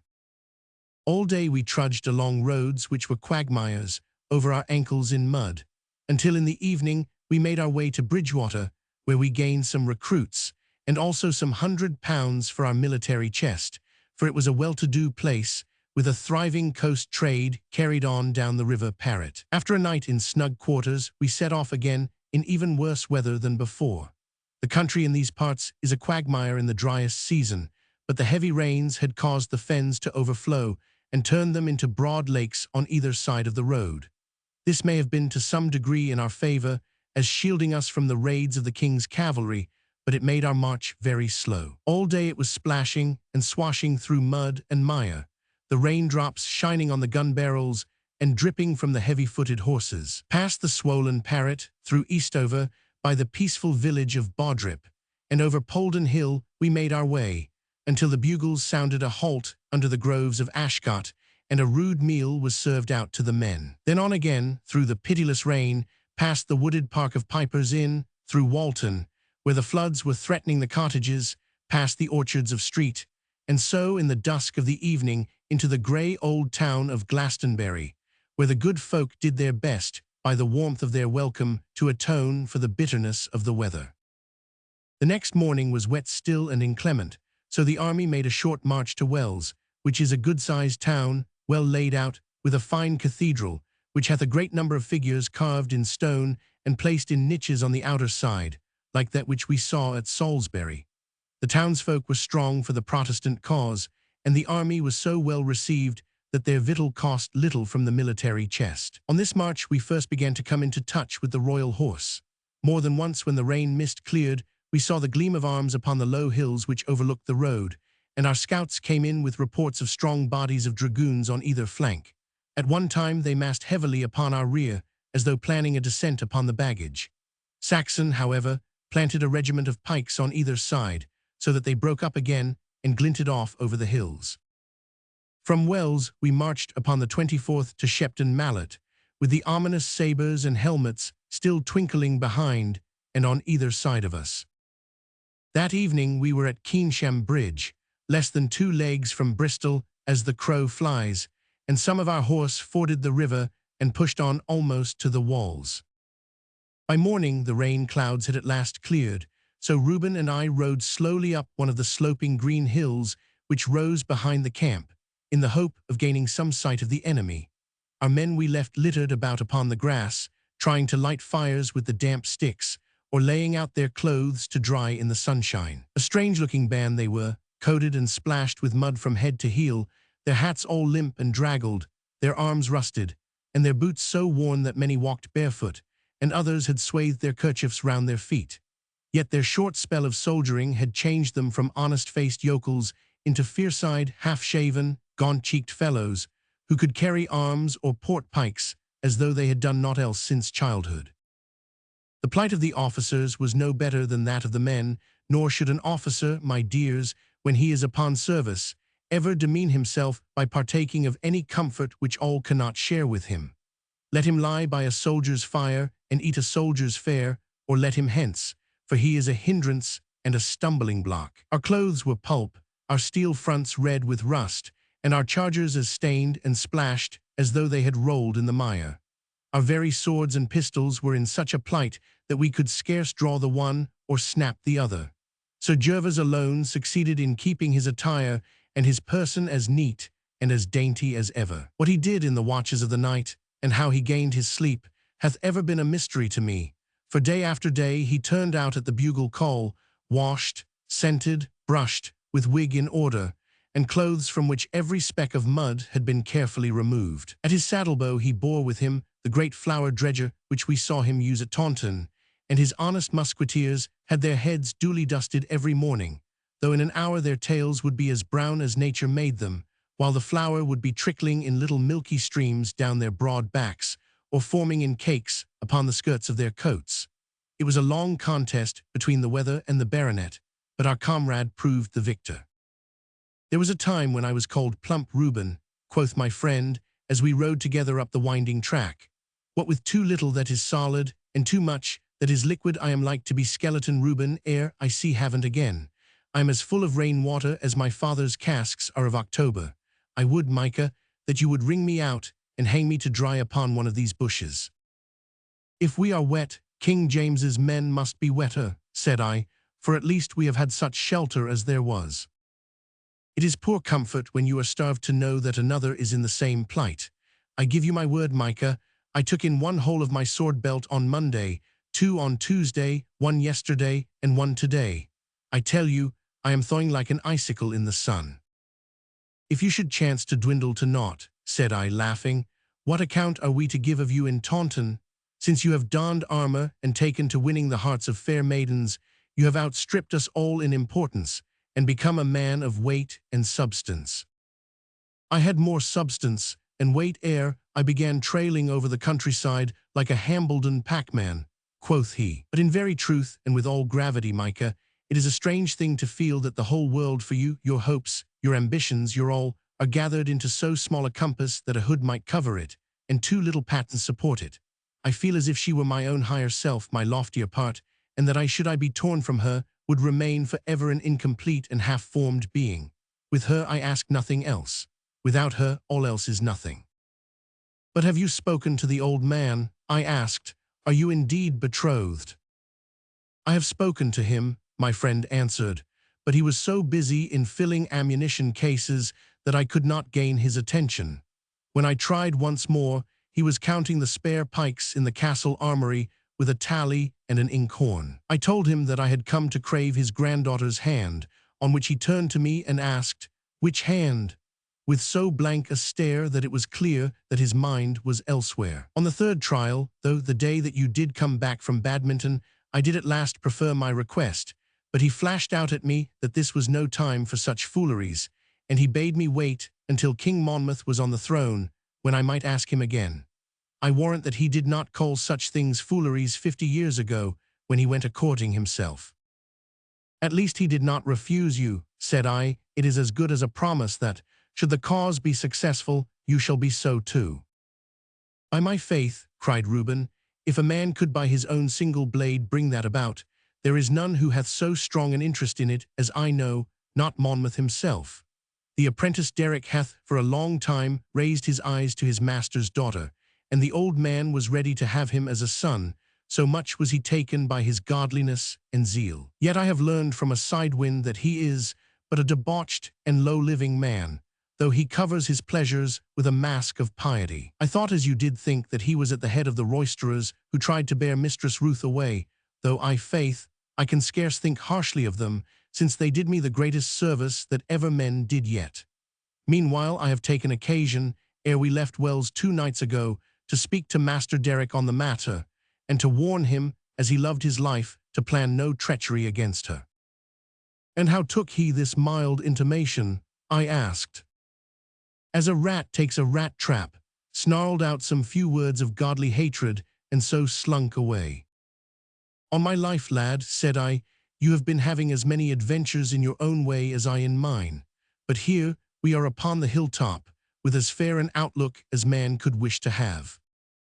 Just beneath us ran the Avon, curving in long bends through the woodlands, with the gleam of the sun striking back from it here and there, as though a row of baby suns had been set upon a silver string. On the further side, the peaceful, many-hued country, rising and falling in a swell of cornfields and orchards, swept away to break in a fringe of forest upon the distant Malverns. On our right were the green hills near Bath, and on our left the rugged Mendips, with queenly Bristol crouching behind her forts, and the grey channel behind flecked with snow-white sails. At our very feet lay Keynsham Bridge, and our army spotted in dark patches over the green fields, the smoke of their fires and the babble of their voices floating up in the still summer air. A road ran along the Somersetshire bank of the Avon, and down this 2 troops of our horse were advancing, with intent to establish outposts upon our eastern flank. As they jangled past in somewhat loose order, their course lay through a pine wood, into which the road takes a sharp bend. We were gazing down at the scene when, like lightning from a cloud, a troop of the Horse Guards wheeled out into the open, and breaking from trot to canter, and from canter to gallop, dashed down in a whirlwind of blue and steel upon our unprepared squadrons. A crackle of hastily unslung carbines broke from the leading ranks, but in an instant the guards burst through them and plunged on into the second troop. For a space, the gallant rustics held their own, and the dense mass of men and horses swayed backwards and forwards, with the swirling sword blades playing above them in flashes of angry light. Then bluecoats began to break from among the russet, the fight rolled wildly back for 100 paces, the dense throng was split asunder, and the royal guards came pouring through the rent, and swerved off to right and left through hedges and over ditches, stabbing and hacking at the fleeing horsemen. The whole scene, with the stamping horses, tossing manes, shouts of triumph or despair, gasping of hard-drawn breath and musical clink and clatter of steel, was to us upon the hill like some wild vision. So swiftly did it come, and so swiftly go. A sharp, stern bugle call summoned the Blues back into the road, where they formed up and trotted slowly away before fresh squadrons could come up from the camp. The sun gleamed, and the river rippled as ever, and there was nothing save the long litter of men and horses to mark the course of the hell blast which had broken so suddenly upon us.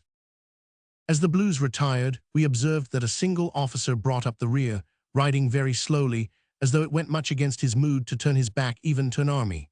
The space betwixt the troop and him was steadily growing greater, yet he made no effort to quicken his pace, but jogged quietly on, looking back from time to see if he were followed. The same thought sprang into my comrade's mind and my own at the same instant, and we read it in each other's faces. "This path," cried he eagerly, "it brings us out beyond the grove and is in the hollow all the way." "Lead the horses until we get on better ground," I answered. "We may just cut him off if we are lucky." There was no time for another word, for we hurried off down the uneven track, sliding and slipping on the rain-soaked turf. Springing into our saddles, we dashed down the gorge, through the grove, and so out onto the road, in time to see the troop disappear in the distance, and to meet the solitary officer face to face. He was a sunburned, high-featured man, with black mustachios, mounted on a great raw-boned chestnut charger. As we broke out onto the road, he pulled up to have a good look at us. Then, having fully made up his mind as to our hostile intent, he drew his sword, plucked a pistol out of his holster with his left hand, and gripping the bridle between his teeth, dug his spurs into his horse's flanks, and charged down upon us at the top of his speed. As we dashed at him, Reuben on his bridle arm and I on the other, he cut fiercely at me, and at the same moment fired at my companion. The ball grazed Reuben's cheek, leaving a red wheal behind it like a lash from a whip, and blackening his face with the powder. His cut, however, fell short, and throwing my arm round his waist, as the 2 horses dashed past each other, I plucked him from the saddle and drew him face upwards across my saddlebow. Brave Covenant lumbered on with his double burden, and before the guards had learned that they had lost their officer, we had brought him safe, in spite of his struggles and writhings, to within sight of Monmouth's camp. "A narrow shave, friend," quoth Reuben, with his hand to his cheek. He hath tattooed my face with powder until I shall be taken for Solomon Sprent's younger brother. Thank God that you are unhurt, said I. See, our horse are advancing along the upper road. Lord Grey himself rides at their head. We had best take our prisoner into camp, since we can do naught here. For Christ's sake, either slay me or set me down, he cried. I cannot bear to be carried in this plight, like a half-weaned infant, through your campful of grinning yokels. I would not make sport of a brave man, I answered. If you will give your word to stay with us, you shall walk between us. Willingly, said he, scrambling down and arranging his ruffled attire. By my faith, sirs, ye have taught me a lesson not to think too meanly of mine enemies. I should have ridden with my troop, had I thought that there was a chance of falling in with outposts or vedettes. We were upon the hill before we cut you off, quoth Reuben. Had that pistol bowl been a thought straighter, it is I that should have been truly the cut-off one. Zounds, Micah, I was grumbling even now that I had fallen away, but had my cheek been as round as of old, the slug had been through it. Where have I seen you before? Asked our captive, bending his dark eyes upon me. I have it. It was in the inn at Salisbury, where my light-headed comrade Horsford did draw upon an old soldier who was riding with you. Mine own name is Ogilvy, Major Ogilvy of the Horse Guards Blue. I was right glad that ye did come off safely from the hounds. Some word had come of your errand after your departure, so this same Horsford with the mayor and one or two other tantivys, whose zeal methinks outran their humanity, slipped the dogs upon your trail. I remember you well, I answered. You will find Colonel Decimus Saxon, my former companion, in the camp. No doubt you will be shortly exchanged for some prisoner of ours. Much more likely to have my throat cut, said he with a smile. I fear that Feversham in his present temper will scarce pause to make prisoners, and Monmouth may be tempted to pay him back in his own coin. Yet it is the fortune of war, and I should pay for my want of all soldierly caution. Truth to tell, my mind was far from battles and ruses at the moment, for it had wandered away to Aqua Regia and its action upon the metals, until your appearance brought me back to soldiership. The horse are out of sight, said Reuben, looking backwards, ours as well as theirs. Yet I see a clump of men over yonder at the other side of the Avon, and there on the hillside can you not see the gleam of steel? There are foot there, I answered, puckering my eyes. It seems to me that I can discern 4 or 5 regiments and as many colours of horse. King Monmouth should know of this with all speed. He does know of it, said Reuben. Yonder he stands under the trees with his council about him. See, one of them rides this way. A trooper had indeed detached himself from the group and galloped towards us. If you are Captain Clarke, sir, he said, with a salute, the king orders you to join his council. Then I leave the major in your keeping, Reuben, I cried. See that he hath what our means allow. So saying, I spurred my horse, and soon joined the group who were gathered round the king. There were Grey, Wade, Bice, Ferguson, Saxon, Hollies, and a score more, all looking very grave and peering down the valley with their glasses. Monmouth himself had dismounted, and was leaning against the trunk of a tree, with his arms folded upon his breast, and a look of white despair upon his face. Behind the tree, a lackey paced up and down, leading his glossy black charger, who pranced and tossed his lordly mane, a very king among horses. You see, friends, said Monmouth, turning lackluster eyes from one leader to another, Providence would seem to be against us. Some new mishap is ever at our heels. Not Providence, your majesty, but our own negligence, cried Saxon boldly. Had we advanced on Bristol last night, we might have been on the right side of the ramparts by now. But we had no thought that the enemy's foot was so near, exclaimed Wade. I told ye what would come of it, and so did Oberst Bice and the worthy mayor of Taunton, Saxon answered. However, there is naught to be gained by mourning over a broken pipkin. We must e'en piece it together as best we may. Let us advance on Bristol, and put our trust in the highest, quoth Ferguson. If it be his mighty will that we should tack it, then shall we enter into it, yea, though drakes and sakers lay as thick as cobblestanes in the streets. Aye, aye, on to Bristol, God with us, cried several of the Puritans excitedly. But it is madness, dumbheit, utter foolishness, Bice broke in hotly. You have the chance and you will not take it. Now the chance is gone and you are all eager to go. Here is an army of, as near as I can judge, 5,000 men on the right side of the river. We are on the wrong side, and yet you talk of crossing and making a beleaguering of Bristol without breaching pieces or spades, and with this force in our rear. Will the town make terms when they can see from their ramparts the van of the army which comes to help them? Or does it assist us in fighting the army to have a strong town beside us, from which horse and foot can make an outfall upon our flank? I say again that it is madness. What the German soldiers said was so clearly the truth that even the fanatics were silenced. Away in the east, the long shimmering lines of steel and the patches of scarlet upon the green hillside were arguments which the most thoughtless could not overlook. "What would you advise, then?" asked Monmouth moodily, tapping his jeweled riding whip against his high boots. "To cross the river and come to hand grips with them ere they can get help from the town," the burly German answered bluntly. "I cannot understand what we are here for if it be not to fight. If we win, the town must fall. If we lose, we have had a bold stroke for it, and can do no more." "Is that your opinion too, Colonel Saxon?" the king asked. "Assuredly, your majesty, if we can fight to advantage.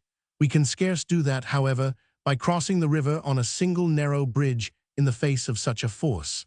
I should advise that we destroy this Keynsham bridge and march down this southern bank in the hope of forcing a fight in a position which we may choose." "We have not yet summoned Bath," said Wade. "Let us do as Colonel Saxon proposes, and let us in the meantime march in that direction and send a trumpet to the governor." "There is yet another plan," quoth Sir Stephen Timewell, "which is to hasten to Gloucester, to cross the Severn there, and so march through Worcestershire into Shropshire and Cheshire. Your majesty has many friends in those parts." Monmouth paced up and down with his hand to his forehead like one distrait.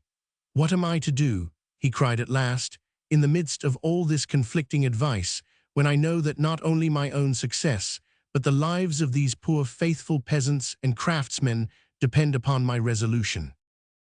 "With all humbleness, your majesty," said Lord Grey, who had just returned with the horse, "I should suggest, since there are only a few troops of their cavalry on this side of the Avon, that we blow up the bridge and move onwards to Bath, whence we can pass into Wiltshire, which we know to be friendly." "So be it," cried the king, with the reckless air of one who accepts a plan, not because it is the best, but because he feels that all are equally hopeless. "What think you, gentlemen?" he added, with a bitter smile. "I have heard news from London this morning that my uncle has clapped 200 merchants and others who are suspected of being true to their creed into the Tower and the Fleet. He will have one half of the nation mounting guard over the other half ere long." "Or the whole, your majesty, mounting guard over him," suggested Wade. "He may himself see the Traitor's Gate some of these mornings." "Ha ha, think ye so, think ye so?" cried Monmouth, rubbing his hands and brightening into a smile. "Well, mayhap you have nicked the truth. Who knows? Henry's cause seemed a losing one until Bosworth Field settled the contention. To your charges, gentlemen, we shall march in half an hour. Colonel Saxon and you, Sir Stephen, shall cover the rear and guard the baggage, a service of honor with this fringe of horse upon our skirts." The council broke up forthwith, every man riding off to his own regiment. The whole camp was in a stir, bugles blowing and drums rattling, until in a very short time the army was drawn up in order, and the forlorn of cavalry had already started along the road which leads to Bath. 500 horse with the Devonshire militiamen were in the van. After them in order came the Sailor Regiment, the North Somerset men, the 1st Taunton Regiment of Burghers, the Mendip and Bagworthy miners, the lace and woolworkers of Honiton, Wellington, and Ottery St. Mary, the woodmen, the graziers, the marshmen, and the men from the Quantock district. Behind were the guns and the baggage, with our own brigade and 4 colours of horse as a rearguard. On our march we could see the red coats of Feversham keeping pace with us upon the other side of the Avon. A large body of his horse and dragoons had forded the stream and hovered upon our skirts, but Saxon and Sir Stephen covered the baggage so skilfully, and faced round so fiercely, with such a snarl of musketry whenever they came too nigh, that they never ventured to charge home. Chapter 28 of the Fight in Wells Cathedral. I am fairly tied to the chariot wheels of history now, my dear children, and must follow on with name and place and date, whether my tale suffer by it or no. With such a drama as this afoot, it were impertinent to speak of myself, save in so far as I saw or heard what may make these old scenes more vivid to you. It is no pleasant matter for me to dwell upon, yet, convinced as I am that there is no such thing as chance either in the great or the little things of this world, I am very sure that the sacrifices of these brave men were not thrown away, and that their strivings were not as profitless as might at first sight appear. If the perfidious race of Stuart is not now seated upon the throne, and if religion in England is still a thing of free growth, we may, to my thinking, thank these Somerset yokels for it, who first showed how small a thing would shake the throne of an unpopular monarch. Monmouth's army was but the vanguard of that which marched years later into London, when James and his cruel ministers were flying as outcasts over the face of the earth. On the night of June 27, or rather early in the morning of June 28, we reached the town of Frome, very wet and miserable, for the rain had come on again, and all the roads were quagmires. From this next day we pushed on once more to Wells, where we spent the night and the whole of the next day, to give the men time to get their clothes dry and to recover themselves after their privations. In the forenoon, a parade of our Wiltshire regiment was held in the cathedral close, when Monmouth praised it, as it well deserved, for the soldierly progress made in so short a time.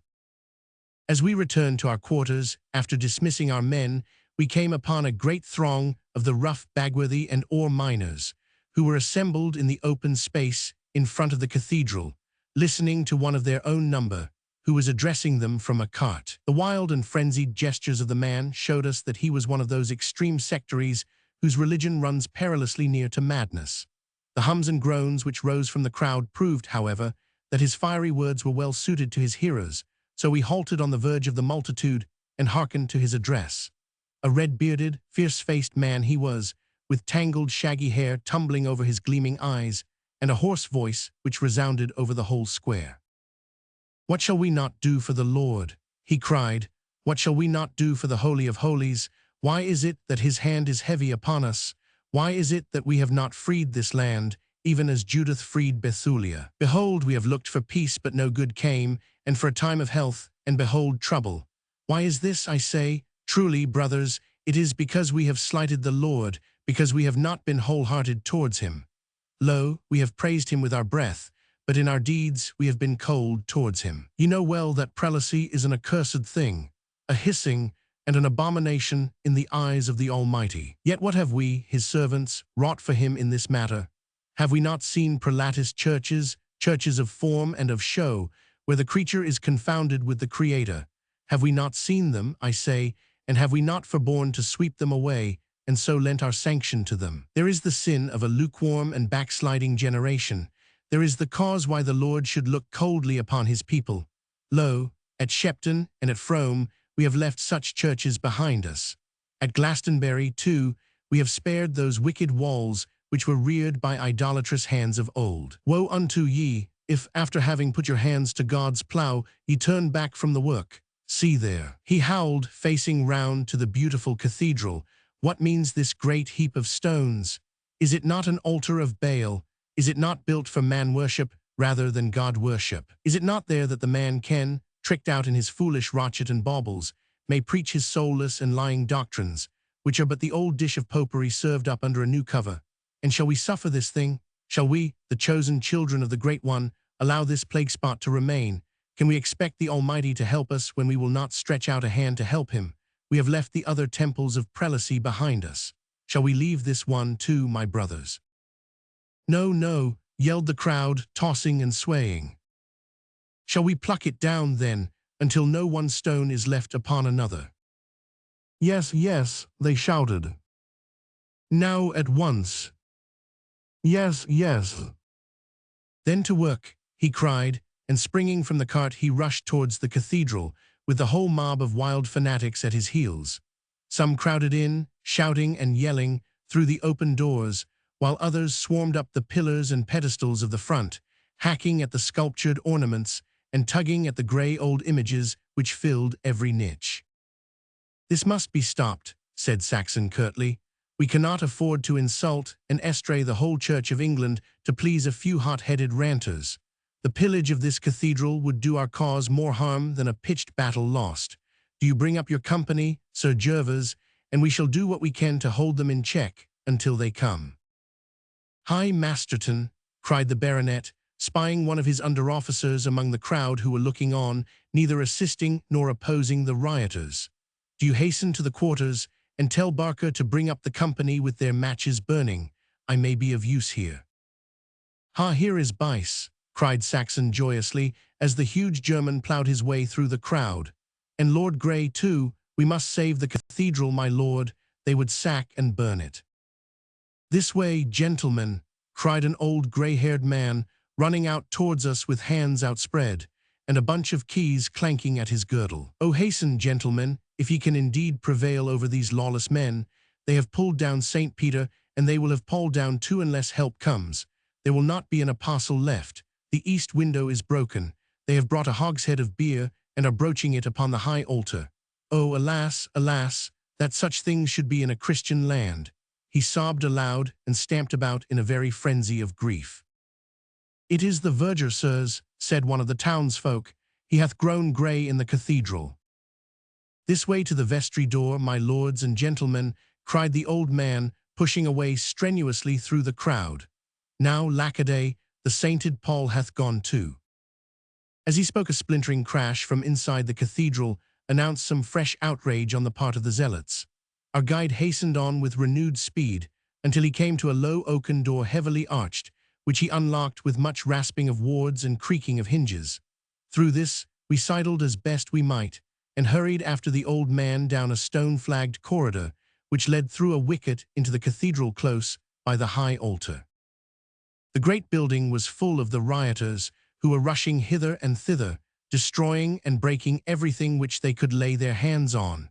A good number of these were genuine zealots, the followers of the preacher whom we had listened to outside. Others, however, were on the face of them mere rogues and thieves, such as gather round every army upon the march. While the former were tearing down images from the walls or hurling the books of common prayer through the stained glass windows, the others were rooting up the massive brass candlesticks and carrying away everything which promised to be of value. One ragged fellow was in the pulpit, tearing off the crimson velvet and hurling it down among the crowd. Another had upset the reading desk and was busily engaged in wrenching off the brazen fastenings. In the center of the side aisle, a small group had a rope round the neck of Mark the Evangelist and were dragging lustily upon it, until, even as we entered, the statue, after tottering for a few moments, came crashing down upon the marble floor. The shouts which greeted every fresh outrage, with the splintering of woodwork, the smashing of windows, and the clatter of falling masonry, made up a most deafening uproar, which was increased by the droning of the organ, until some of the rioters silenced it by slitting up the bellows. What more immediately concerned ourselves was the scene which was being enacted just in front of us, at the high altar. A barrel of beer had been placed upon it, and a dozen ruffians gathered round it, one of whom with many ribald jests had climbed up, and was engaged in knocking in the top of the cask with a hatchet. As we entered, he had just succeeded in broaching it, and the brown mead was foaming over, while the mob with roars of laughter were passing up their dippers and pannikins. The German soldier rapped out a rough, jagged oath at this spectacle, and shouldering his way through the roisterers, he sprang upon the altar. The ringleader was bending over his cask, blackjack in hand, when the soldier's iron grip fell upon his collar, and in a moment his heels were flapping in the air, and his head 3 feet deep in the cask, while the beer splashed and foamed in every direction. With a mighty heave, Bice picked up the barrel with the half-drowned miner inside, and hurled it clattering down the broad marble steps which led from the body of the church. At the same time, with the aid of a dozen of our men who had followed us into the cathedral, we drove back the fellow's comrades and thrust them out beyond the rails which divided the choir from the nave. Our inroad had the effect of checking the riot, but it simply did so by turning the fury of the zealots from the walls and windows to ourselves. Images, stonework, and wood carvings were all abandoned, and the whole swarm came rushing up with a hoarse buzz of rage, all discipline and order completely lost in their religious frenzy. "Smite the prelatists," they howled. "Down with the friends of Antichrist. Cut them off even at the horns of the altar. Down with them." On either side they massed, a wild, half-demented crowd, some with arms and some without, but filled to a man with the very spirit of murder. "This is a civil war within a civil war," said Lord Grey, with a quiet smile. "We had best draw, gentlemen, and defend the gap in the rails, if we may hold it good until help arrives." He flashed out his rapier as he spoke, and took his stand on the top of the steps, with Saxon and Sir Gervas upon one side of him, Bice, Reuben, and myself upon the other. There was only room for 6 to wield their weapons with effect, so our scanty band of followers scattered themselves along the line of the rails, which were luckily so high and strong as to make an escalado difficult in the face of any opposition. The riot had now changed into open mutiny among these marshmen and miners. Pikes, scythes, and knives glimmered through the dim light, while their wild cries re-echoed from the high-arched roof like the howling of a pack of wolves. "Go forward, my brothers," cried the fanatic preacher, who had been the cause of the outbreak. "Go forward against them. What though they be in high places? There is one who is higher than they. Shall we shrink from his work because of a naked sword? Shall we suffer the prelatist altar to be preserved by these sons of Amalek? On, in the name of the Lord." "In the name of the Lord," cried the crowd, with a sort of hissing gasp, like one who is about to plunge into an icy bath. "In the name of the Lord." From either side they came on, gathering speed and volume, until at last, with a wild cry, they surged right down upon our sword points. I can say nothing of what took place to right or left of me during the ruffle, for indeed there were so many pressing upon us, and the fight was so hot, that it was all that each of us could do to hold our own. The very number of our assailants was in our favor, by hampering their sword arms. One burly miner cut fiercely at me with his scythe, but missing me, he swung half round with the force of the blow, and I passed my sword through his body before he could recover himself. It was the first time that I had ever slain a man in anger, my dear children, and I shall never forget his white, startled face as he looked over his shoulder at me ere he fell. Another closed in with me before I could get my weapon disengaged, but I struck him out with my left hand, and then brought the flat of my sword upon his head, laying him senseless upon the pavement.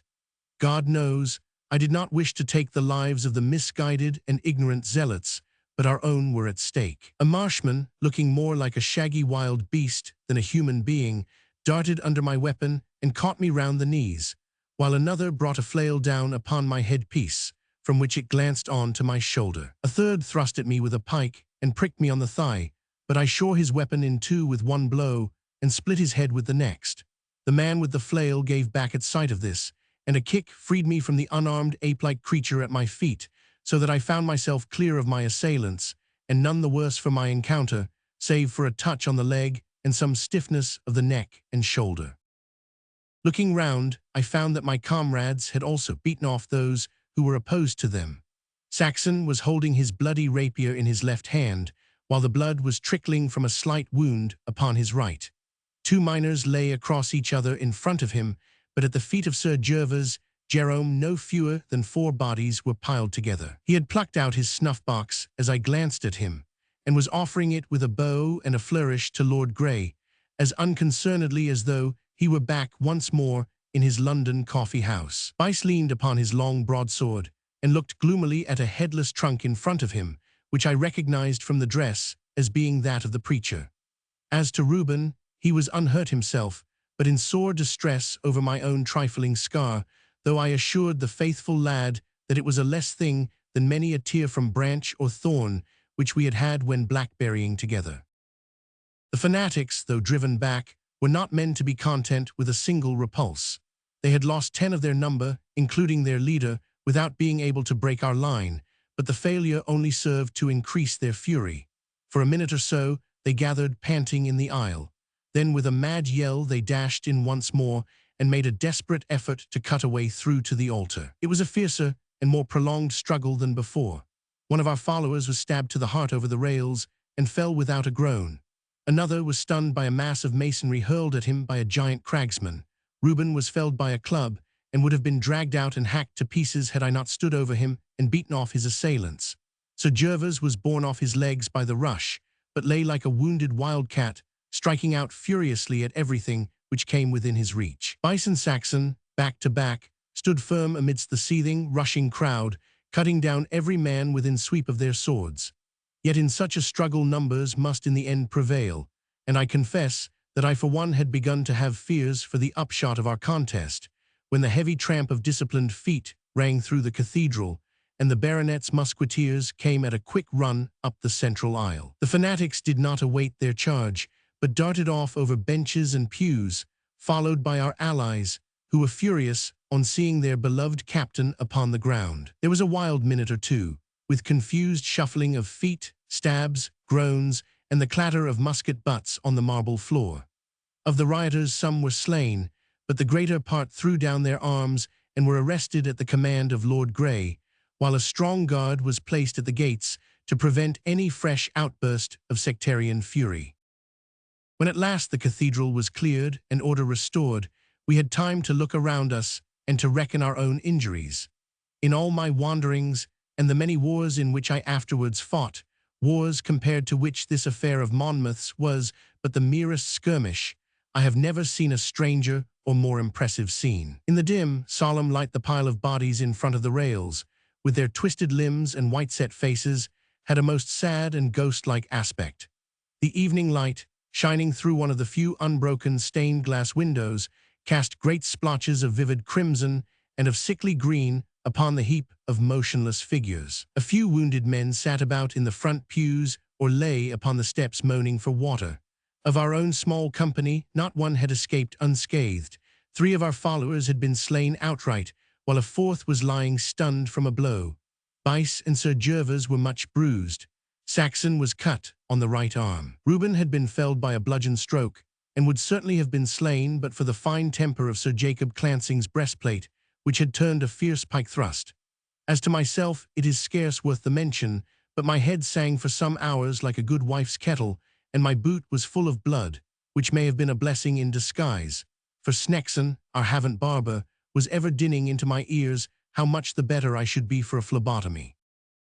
In the meantime, all the troops had assembled, and the mutiny been swiftly stamped out. There were doubtless many among the Puritans who had no love for the Prelatists, but none save the most crack-brained fanatics could fail to see that the sacking of the cathedral would set the whole Church of England in arms and ruin the cause for which they were fighting. As it was, much damage had been done, for whilst the gang within had been smashing all which they could lay their hands upon, others outside had chipped off cornices and gargoyles, and had even dragged the lead covering from the roof, and hurled it down in great sheets to their companions beneath. This last led to some profit, for the army had no great store of ammunition, so the lead was gathered up by Monmouth's orders and recast into bullets.